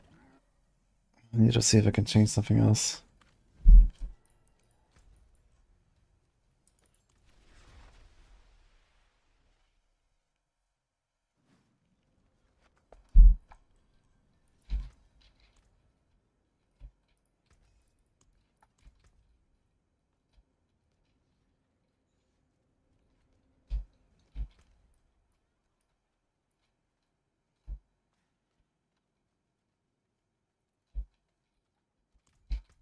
Hmm.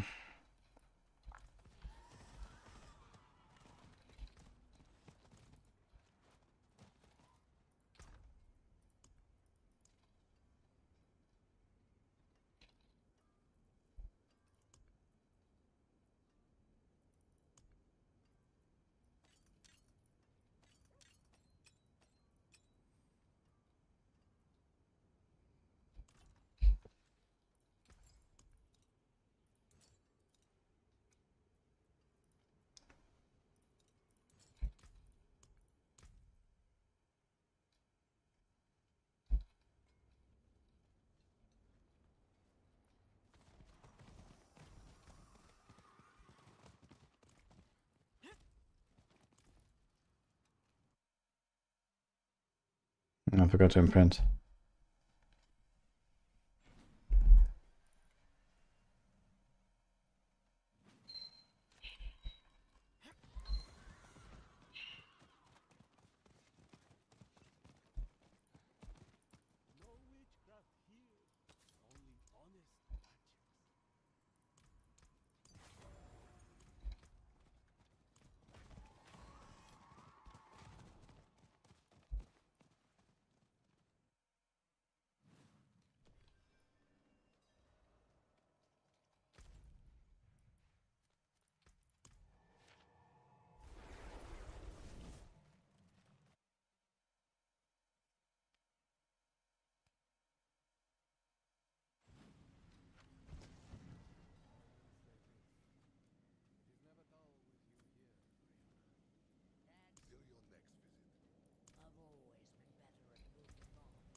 The opponent with Enquiries was always 26,000. 86,000. You know, unyielding hits shows on the tooltip, but it doesn't actually increase the damage. So I wonder if I can fix that.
$2,700. What?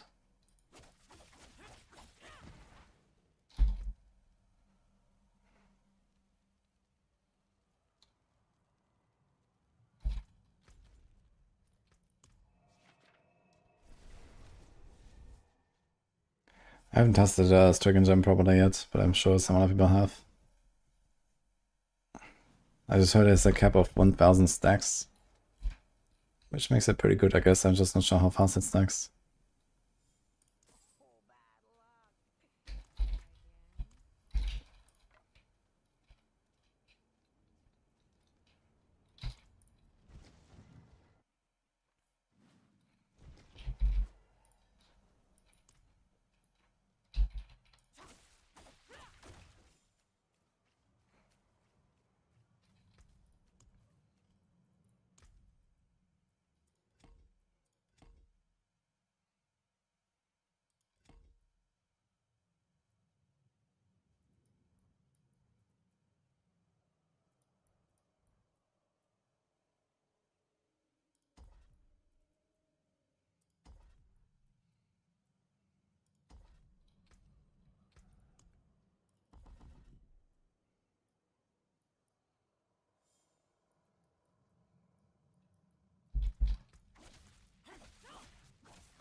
This is sometimes 1,600, sometimes 1,100. It's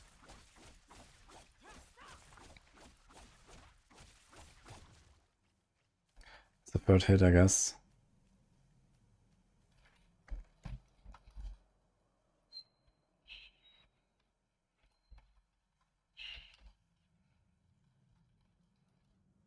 Okay.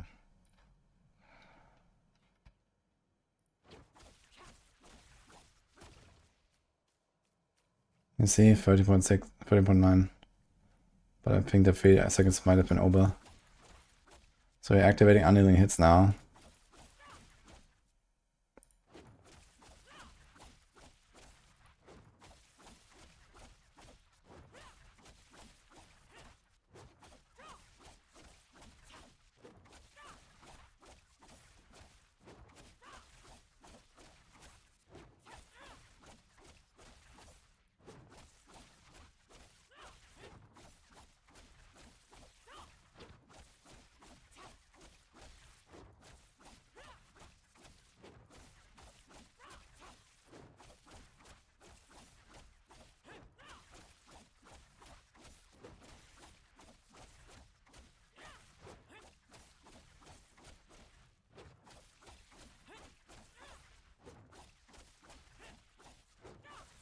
Any procs?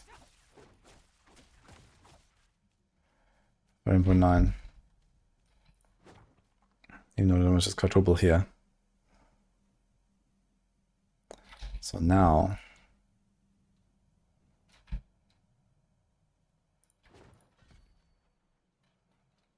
let's see what happens. We did the same remedy that we did earlier with the pants. And I'm actually not gonna activate unyielding here, so I'm just gonna hit and see what happens.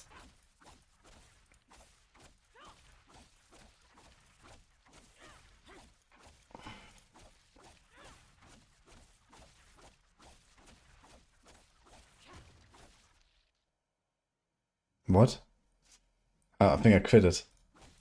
And removed the Nox Resonance.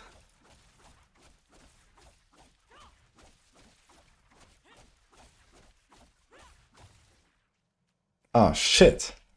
Wait, is that actually working? 54k. Wait, what was it before? 19? It's not quadruple. Ah, we don't have that much armor, that's why.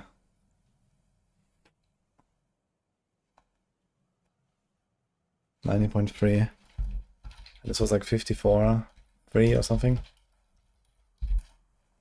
2.8.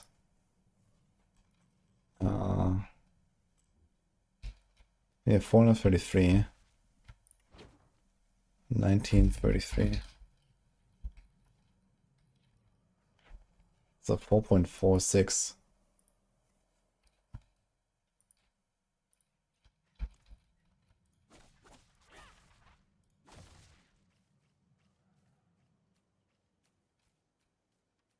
$54.2.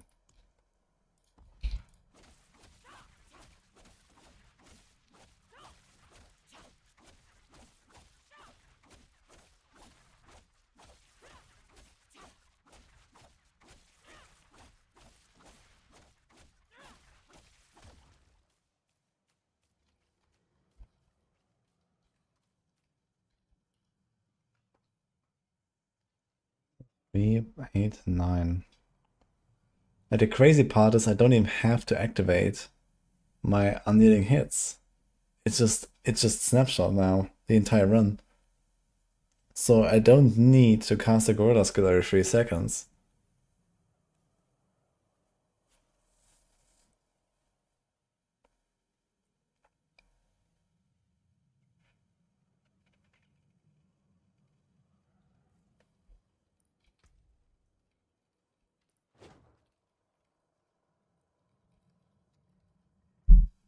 For some reason a little bit is missing, I'm not sure why.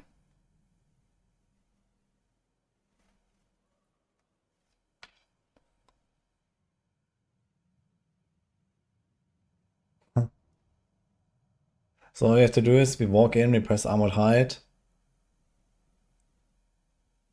And that's it. We put in the point. Similar to how we did it on a Balazan build. Now compared to the Balazan build here, we're actually getting an unfair advantage. On a Balazan build, we just fix the item.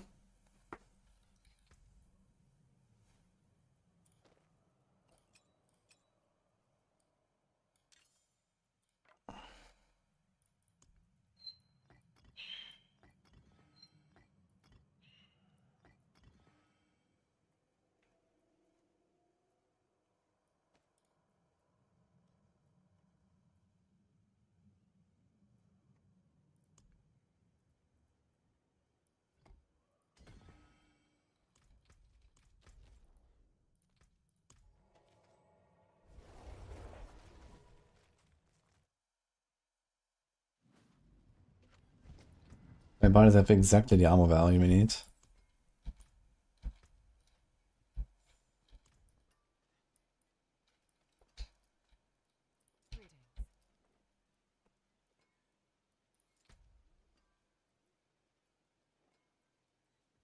Nico blasting. With lunge.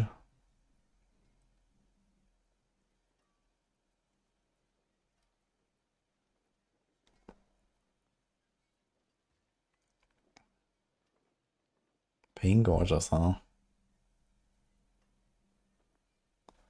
Wrath, ugly bastard.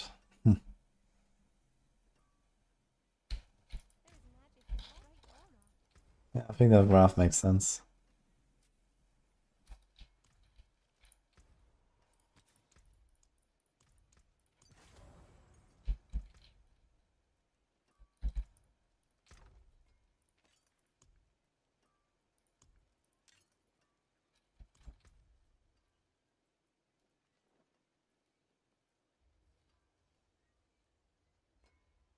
Now the funny part is, he'll probably... I mean, there's a lot of wasted stuff on this ring. Crit we don't need, core skills we don't need, resource cost reduction we don't really need, attack speed we don't really need. You can get so much attack speed from Unreal. Like, we could actually just put unyielding hits on the ring. I think I'm better off without Starless.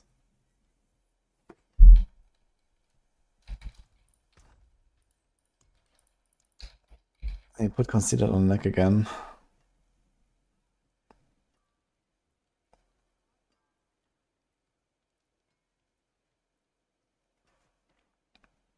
Can do like attack speeds, res, alive, I guess.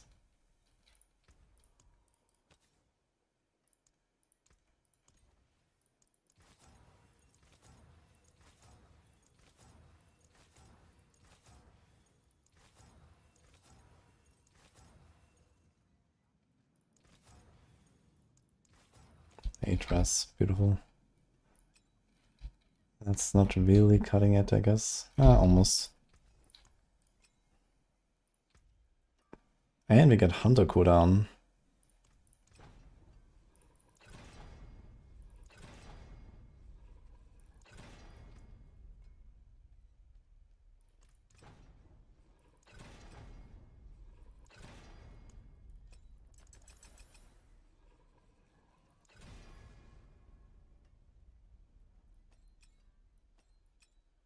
Yeah, too much attack speed because we have it on the neck as well.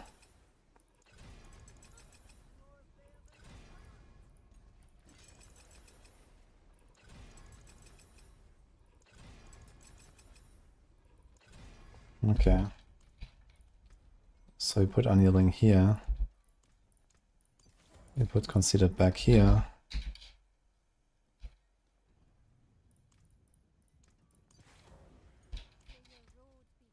Main thing we lose is a bit of lucky hit. So that's a bit sad.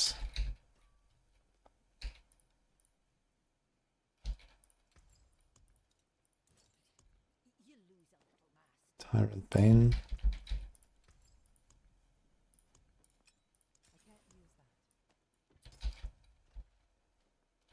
For bounding, Concealed, Unyielding. Okay, I need to master this chest properly though. At the very least you want to hit all on the armor, one or the other.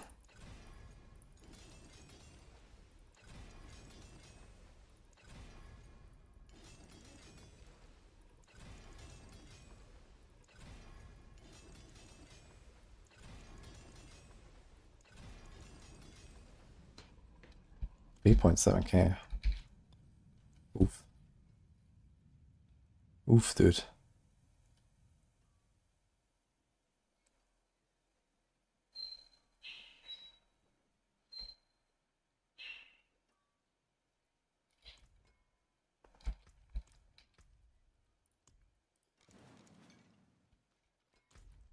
Yeah, what does Rahia say?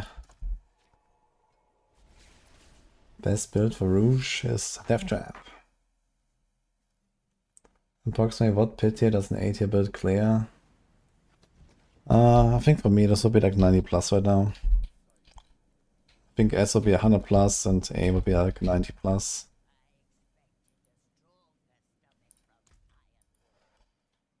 Okay, Visual, Tess, Kenny, Colossal.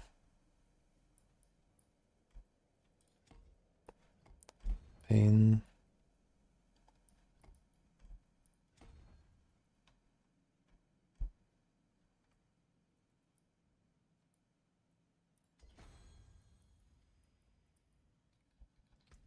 Okay, we unfucked the tree.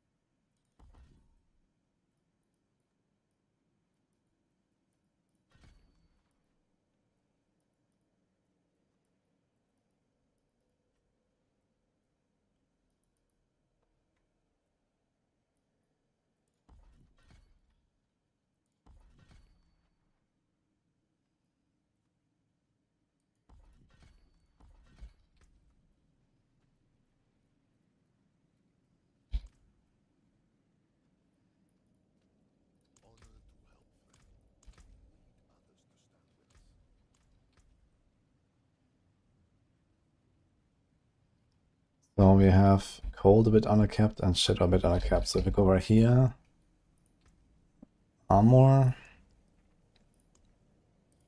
I'm getting kind of close, I guess. 4k. Basically, we need armor boots, and then we got it. Okay, let's make a new pair of boots. That's not that hard. Remove the life roll, put an armor roll, and then we got it. Don't know how runes work. There's always one that generates offering and one that consumes offering. So you have to, you know, match the values, or you have to proc the one that generates often enough, basically. So there's like the top part rune and the bottom part rune. You can have 2 runes total, and you cannot have the same rune twice.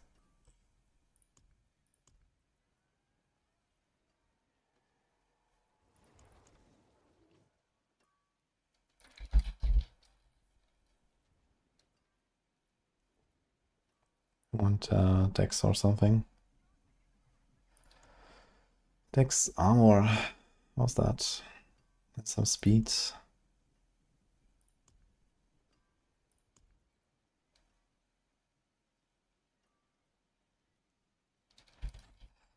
Actually, don't have that.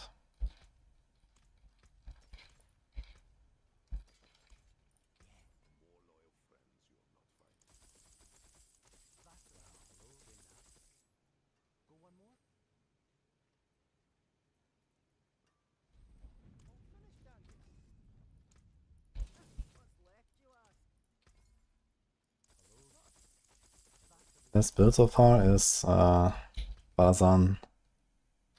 Spiritborn shenanigans.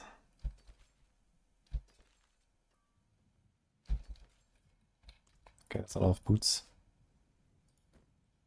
Let's take this one.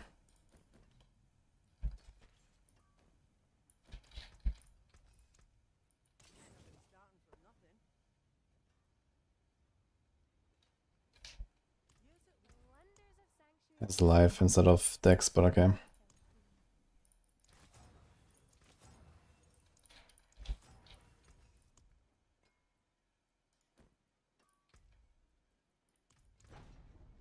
Nice. Okay. Let's get one on the vortex.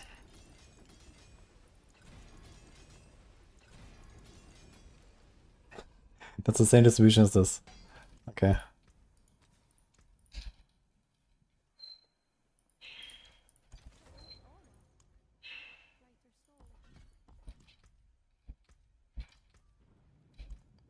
So, we do this. We do this.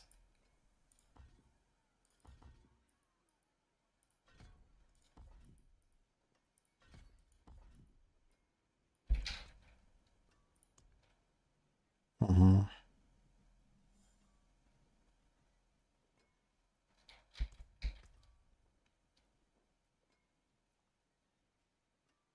5k armor.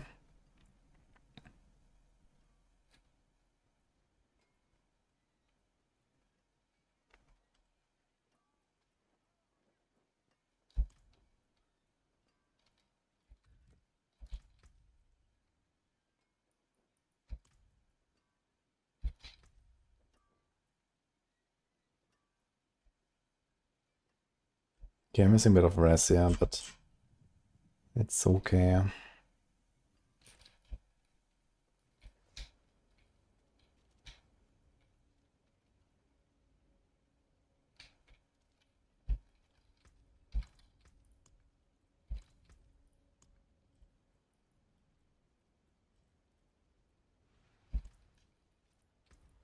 Let's do a 90.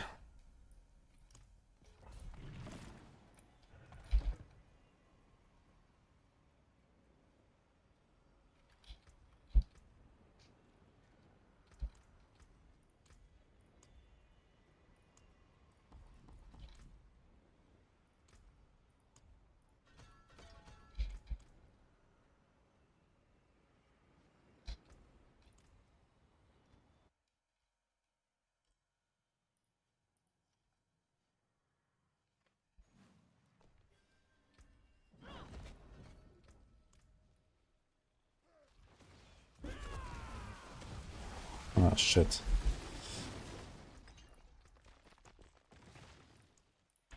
Okay.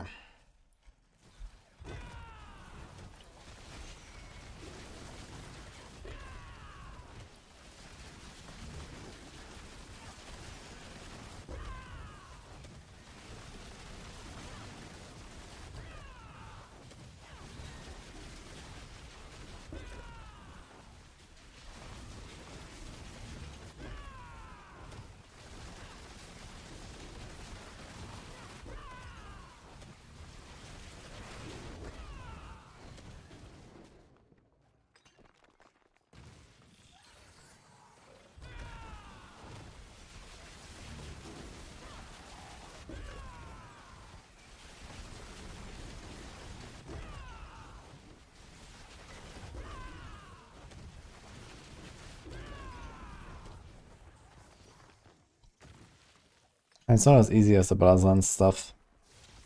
But if you want to play something from Darius, I mean, it's pretty decent.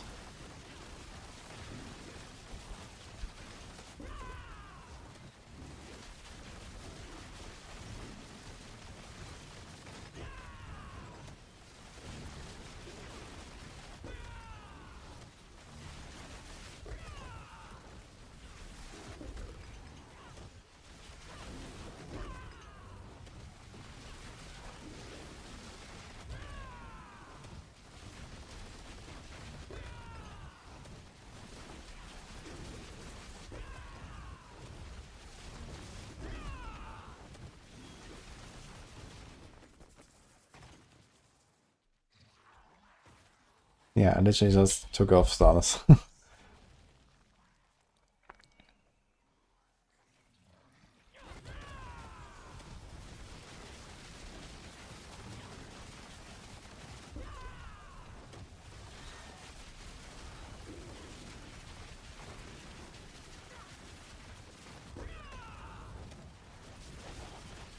Found out how to make unyielding hits work. So that's what I'm doing right now. I play starters with unyielding.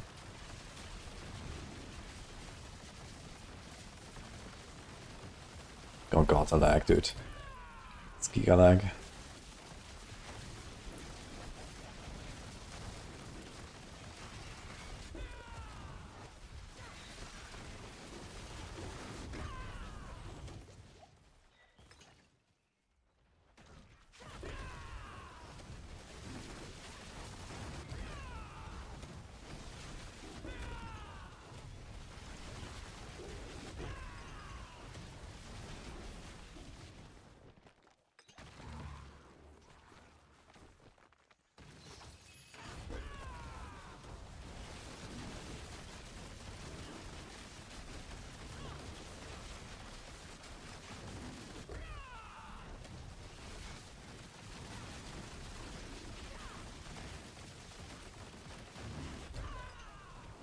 Lag is definitely a bit of an issue here. Do you have the disable?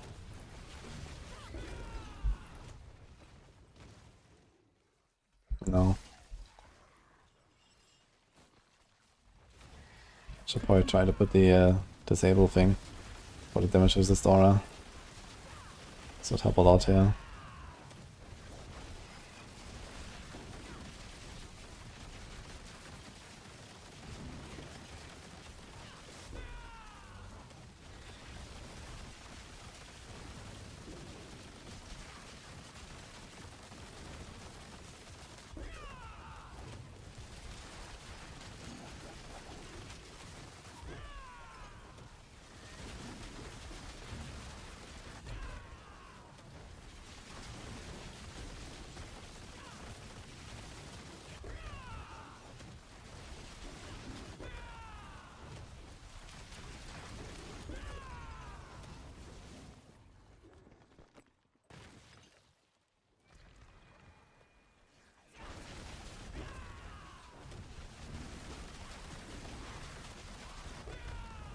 I forgot also I wanted to put in counter attack.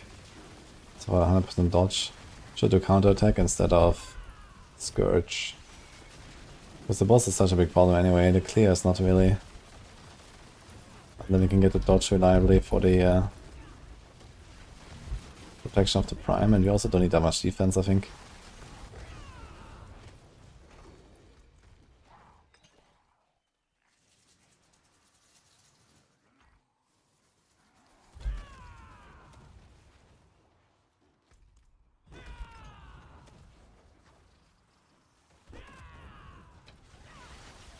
Yeah, that's excellent.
Yeah, I think with 8 minutes I can't kill a single target boss, that's for sure. I'd even have trouble on a good boss.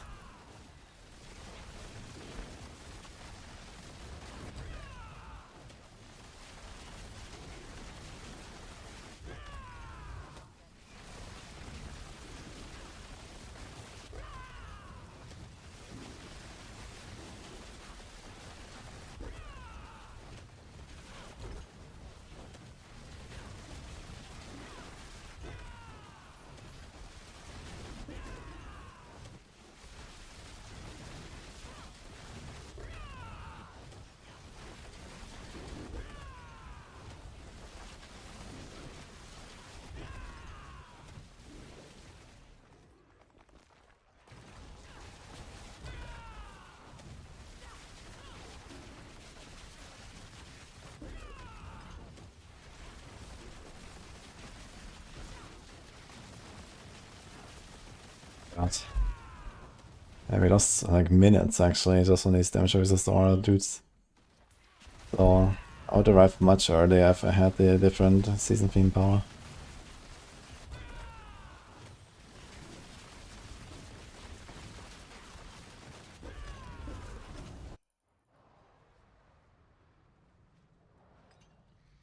Okay, it's a good boss though, so let's see. Now it's kind of weird, I don't know why, but when I used to play Andario Spiritborn, I had this thing where I felt sometimes unyielding hits was working, but most of the time it was not. It seemed like randomly turn off and off. So now I understood that it has to do with the snapshotting, but the question is what else causes you to snapshot it? Because I was never doing the passive, you know, remove and add the passive stuff. It just happens sometimes, but I'm not sure from what. The only two snapshot events I know are putting the point and dying, but I was obviously not dying since I was playing hardcore. But sometimes it worked and sometimes it didn't. I think I might actually kill this guy in time.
A bit tight, we had 2 minutes until 80.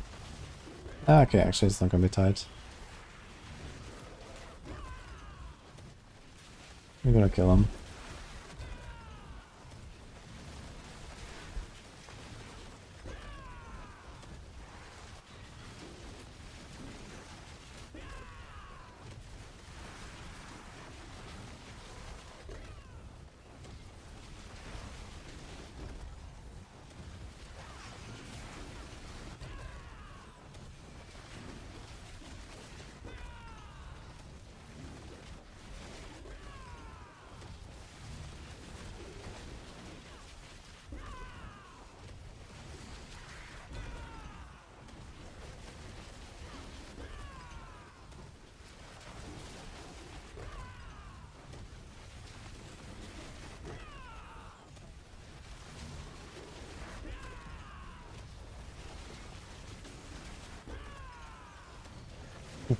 Or season 50 going to have powers. Probably the way this is going.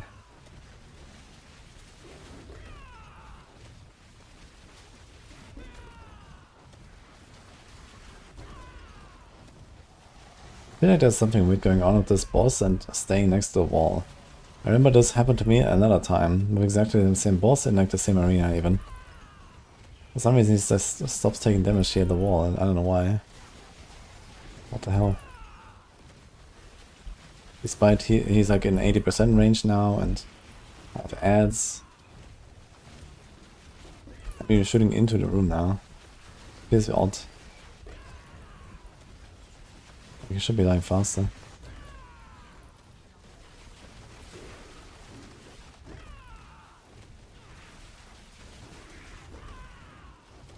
Maybe you're not gonna kill him in time then. But you should.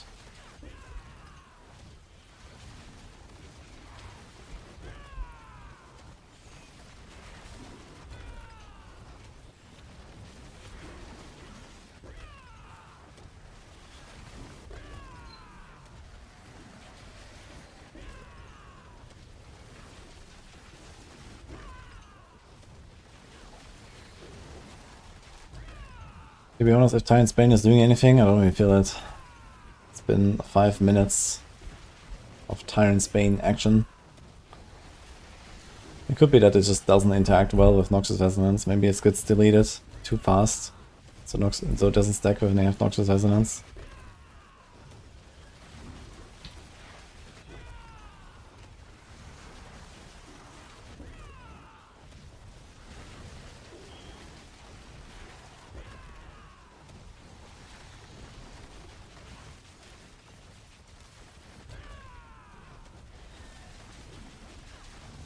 Can we still kill him in time? It might be close.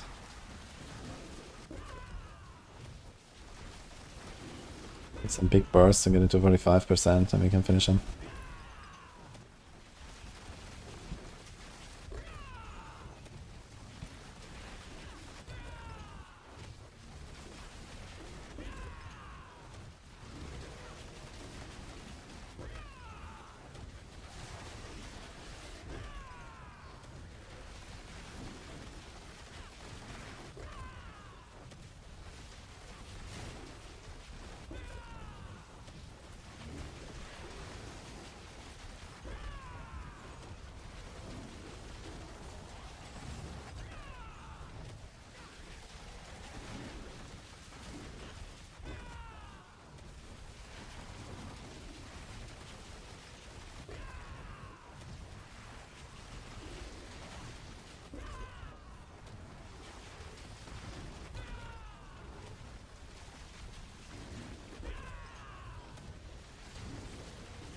Move out from this corner.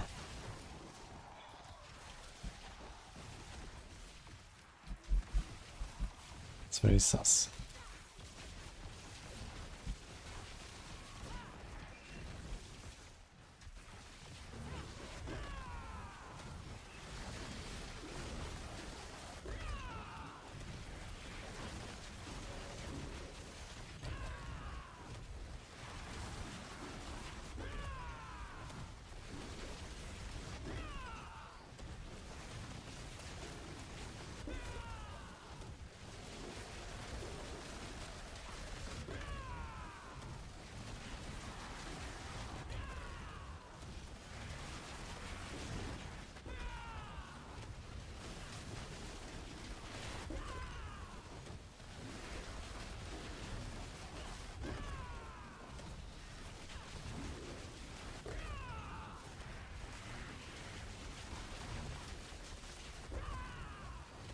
Ugh.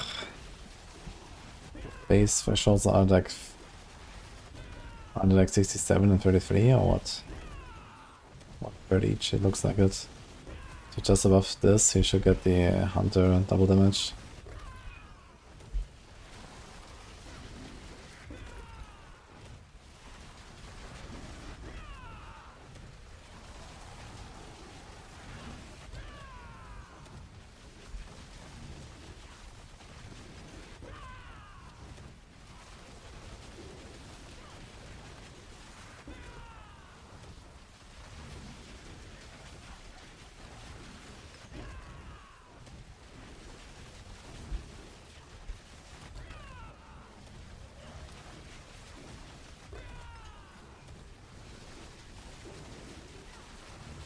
Yeah, I mean, even though this can do like 90 plus, I'm not sure if it's really worth like updating this. You can just play like a similar build and play Balazan and you actually have boss damage. And you're stronger overall. And you don't need a mythic for it as well.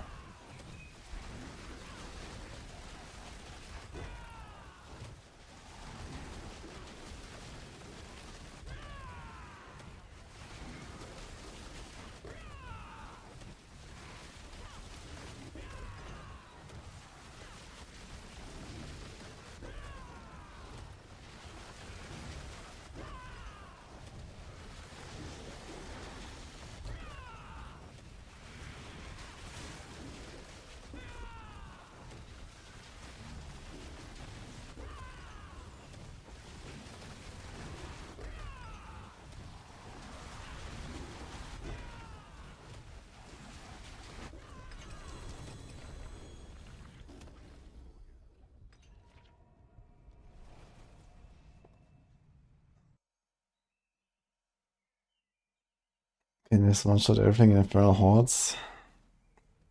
Yeah, I think in T4 I should not really struggle even with boss damage like that. I mean, you can do like a Belial or something.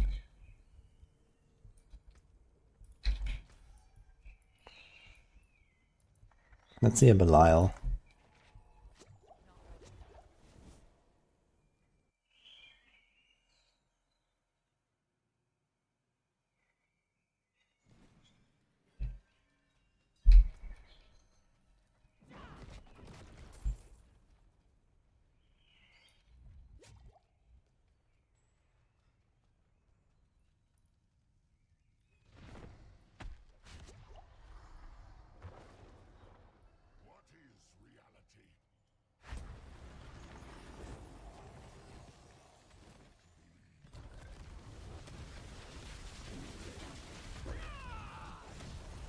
Yeah. Hello. We also have to move out of the circles, so F. Yeah, once I hit 80%, he's gonna die, but... Wait, what? Where's my cursor?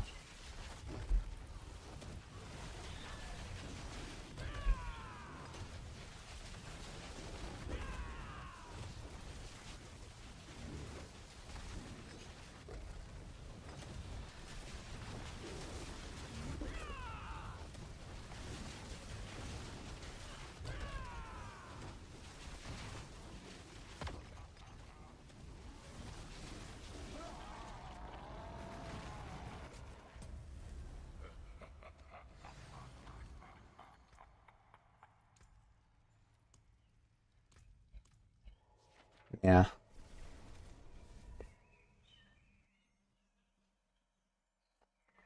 I did Hydra Sorc as well in Molder, which was very powerful.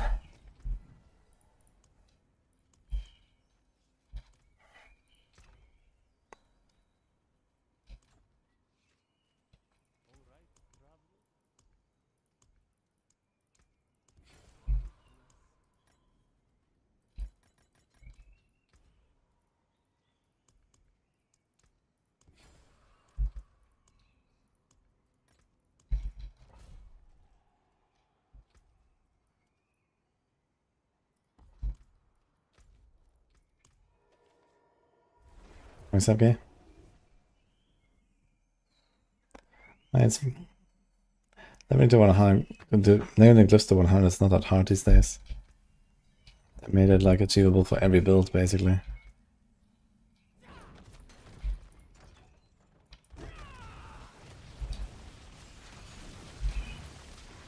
So here's like a Tome 4 dungeon.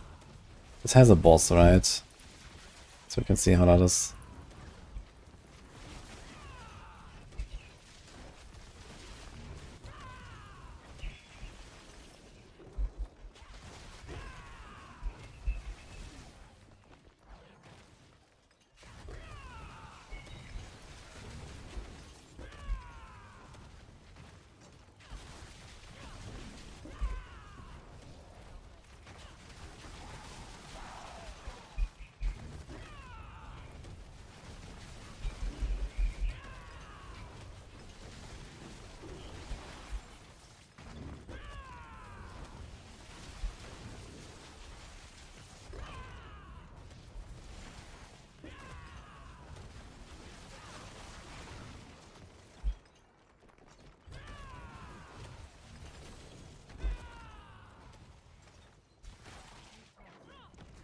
Druid is looking like the weakest so far, I think, for Season 9. And Barb has pretty crazy builds. Sorc has at least Hydra and maybe more. Spiritborn is overall really powerful. Necro is overall really powerful. So yeah.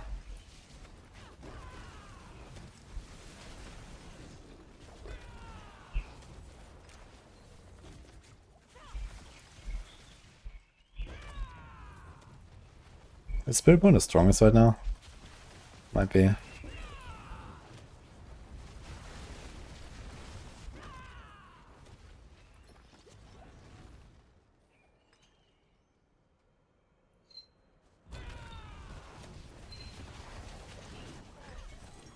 mean, Torrent 4, this build is definitely okay.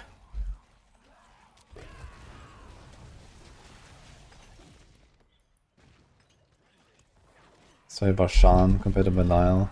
Not sure what's the HP difference exactly.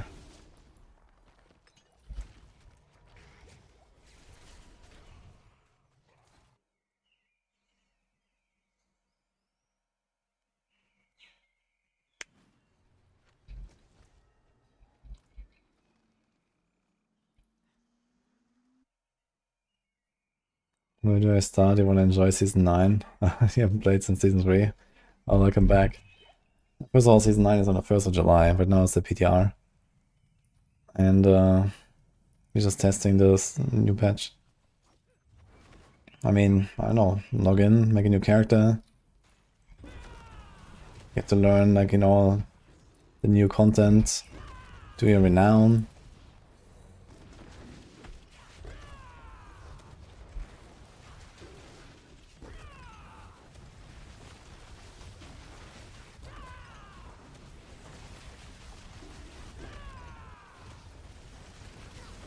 Can I tank this? Oh, I only did 2.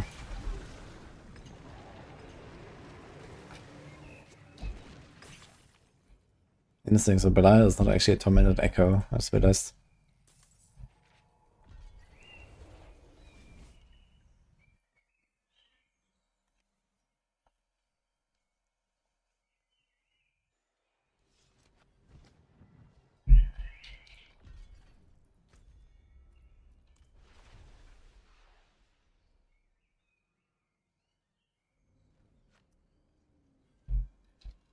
Yeah, I didn't lose the renown, but there's a new expansion zone, so there's new renown in this one at least.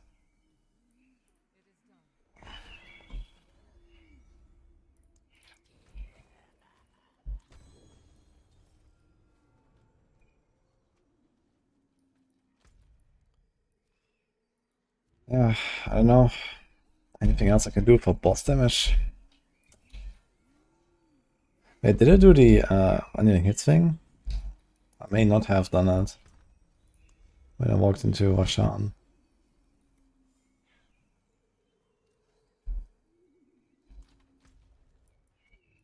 Do Zir.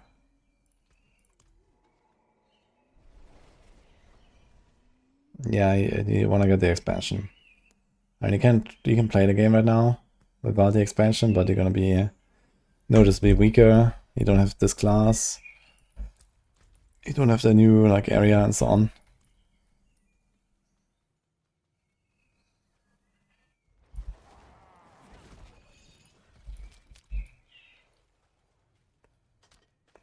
Okay, let's start Azir. I'm not sure if it did a snapshot properly on Vashan, so maybe that was without the annealing hits.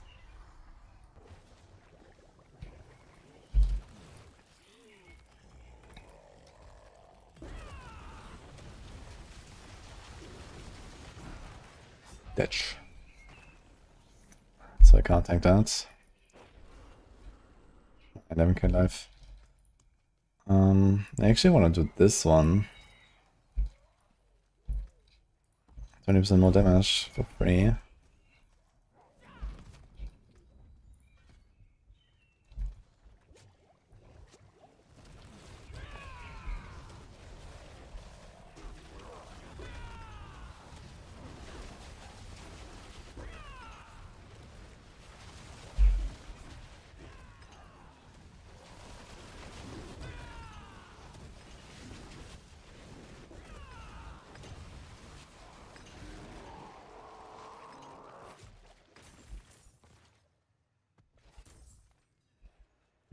I'm pretty sure they don't rush on then.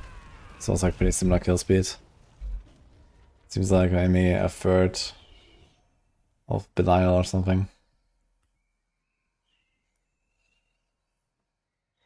Yeah, Quill Volley is gonna be top tier. And then Balazan with Quill Volley and Balazan with Rake. So those are all builds that will do 100 plus. So far. And Dario will not be strong enough, I think. But this is just another variant of Quill anyway. Touch of Death, I have some hopes for Touch of Death, I need to try that.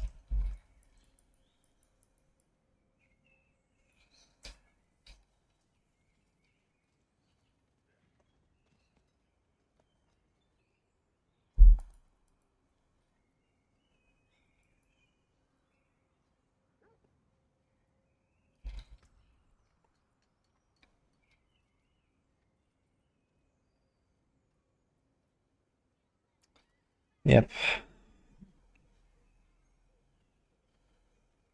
I don't think I can really fit any more boss damage in here, like this is just it. Let's see that neck, rebounding, hitting. I need that. We need that. I mean, this is like a tech slot, but yeah. We need that, we need that. Yeah, so this is it, I guess.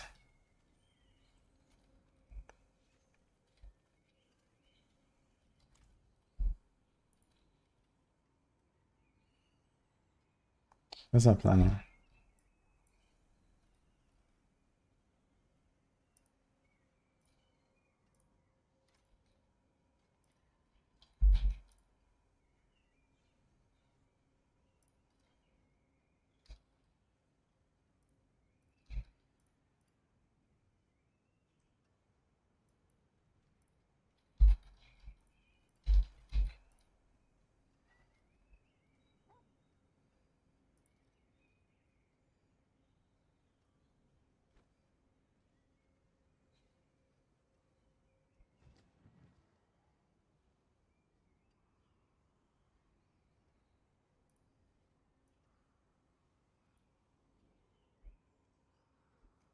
I'll see attacks PTM.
We kind of want to go with the right side.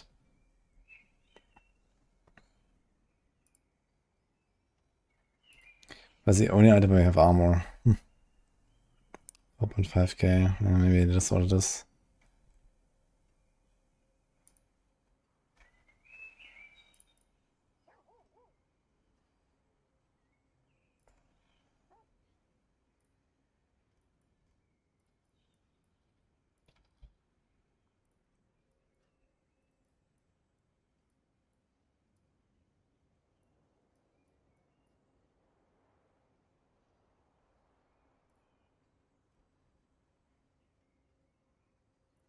Also need attack space.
So for attack speed, this is 1, 2, 3, 4. It's 10% more.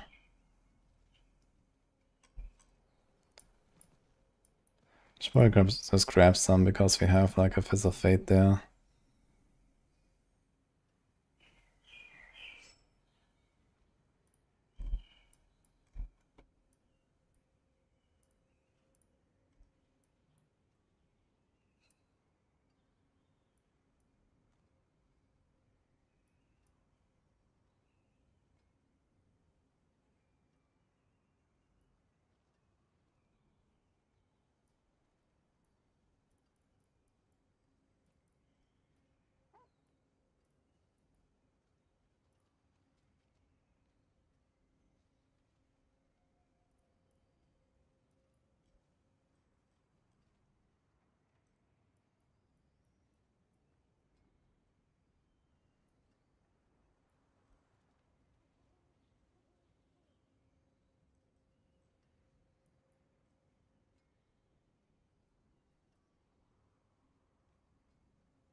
It's 30% lucky hit, we kind of want to take that.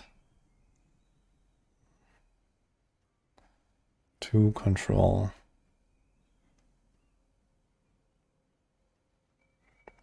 Fuck. I kind of want this and I want this.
Yeah, I think that's pretty much it, actually.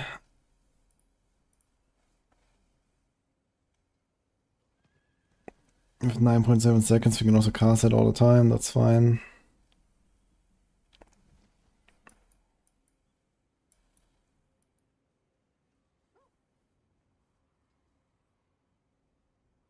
Ravager is solved just on the Enquiries itself.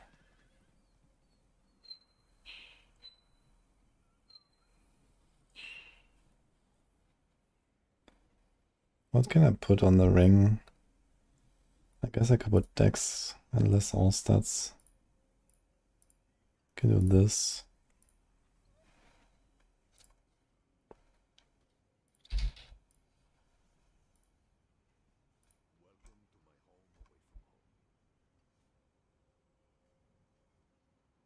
It's actually the same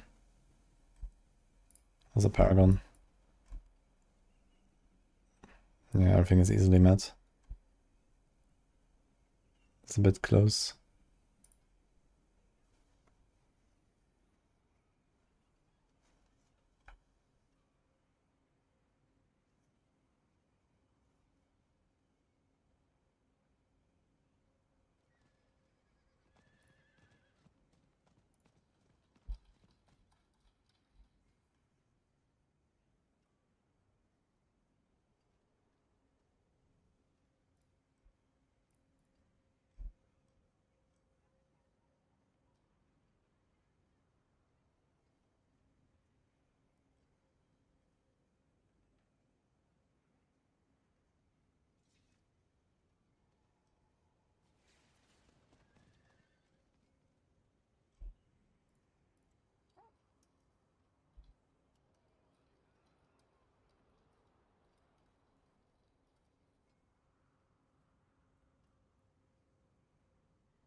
Yeah, okay. I think this is it for Enquiries, to be honest. I don't have much more here.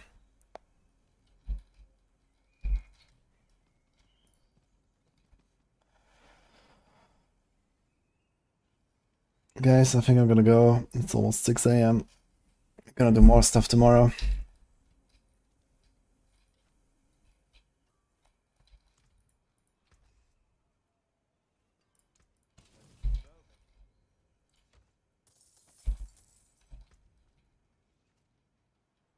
So, hope you enjoyed it.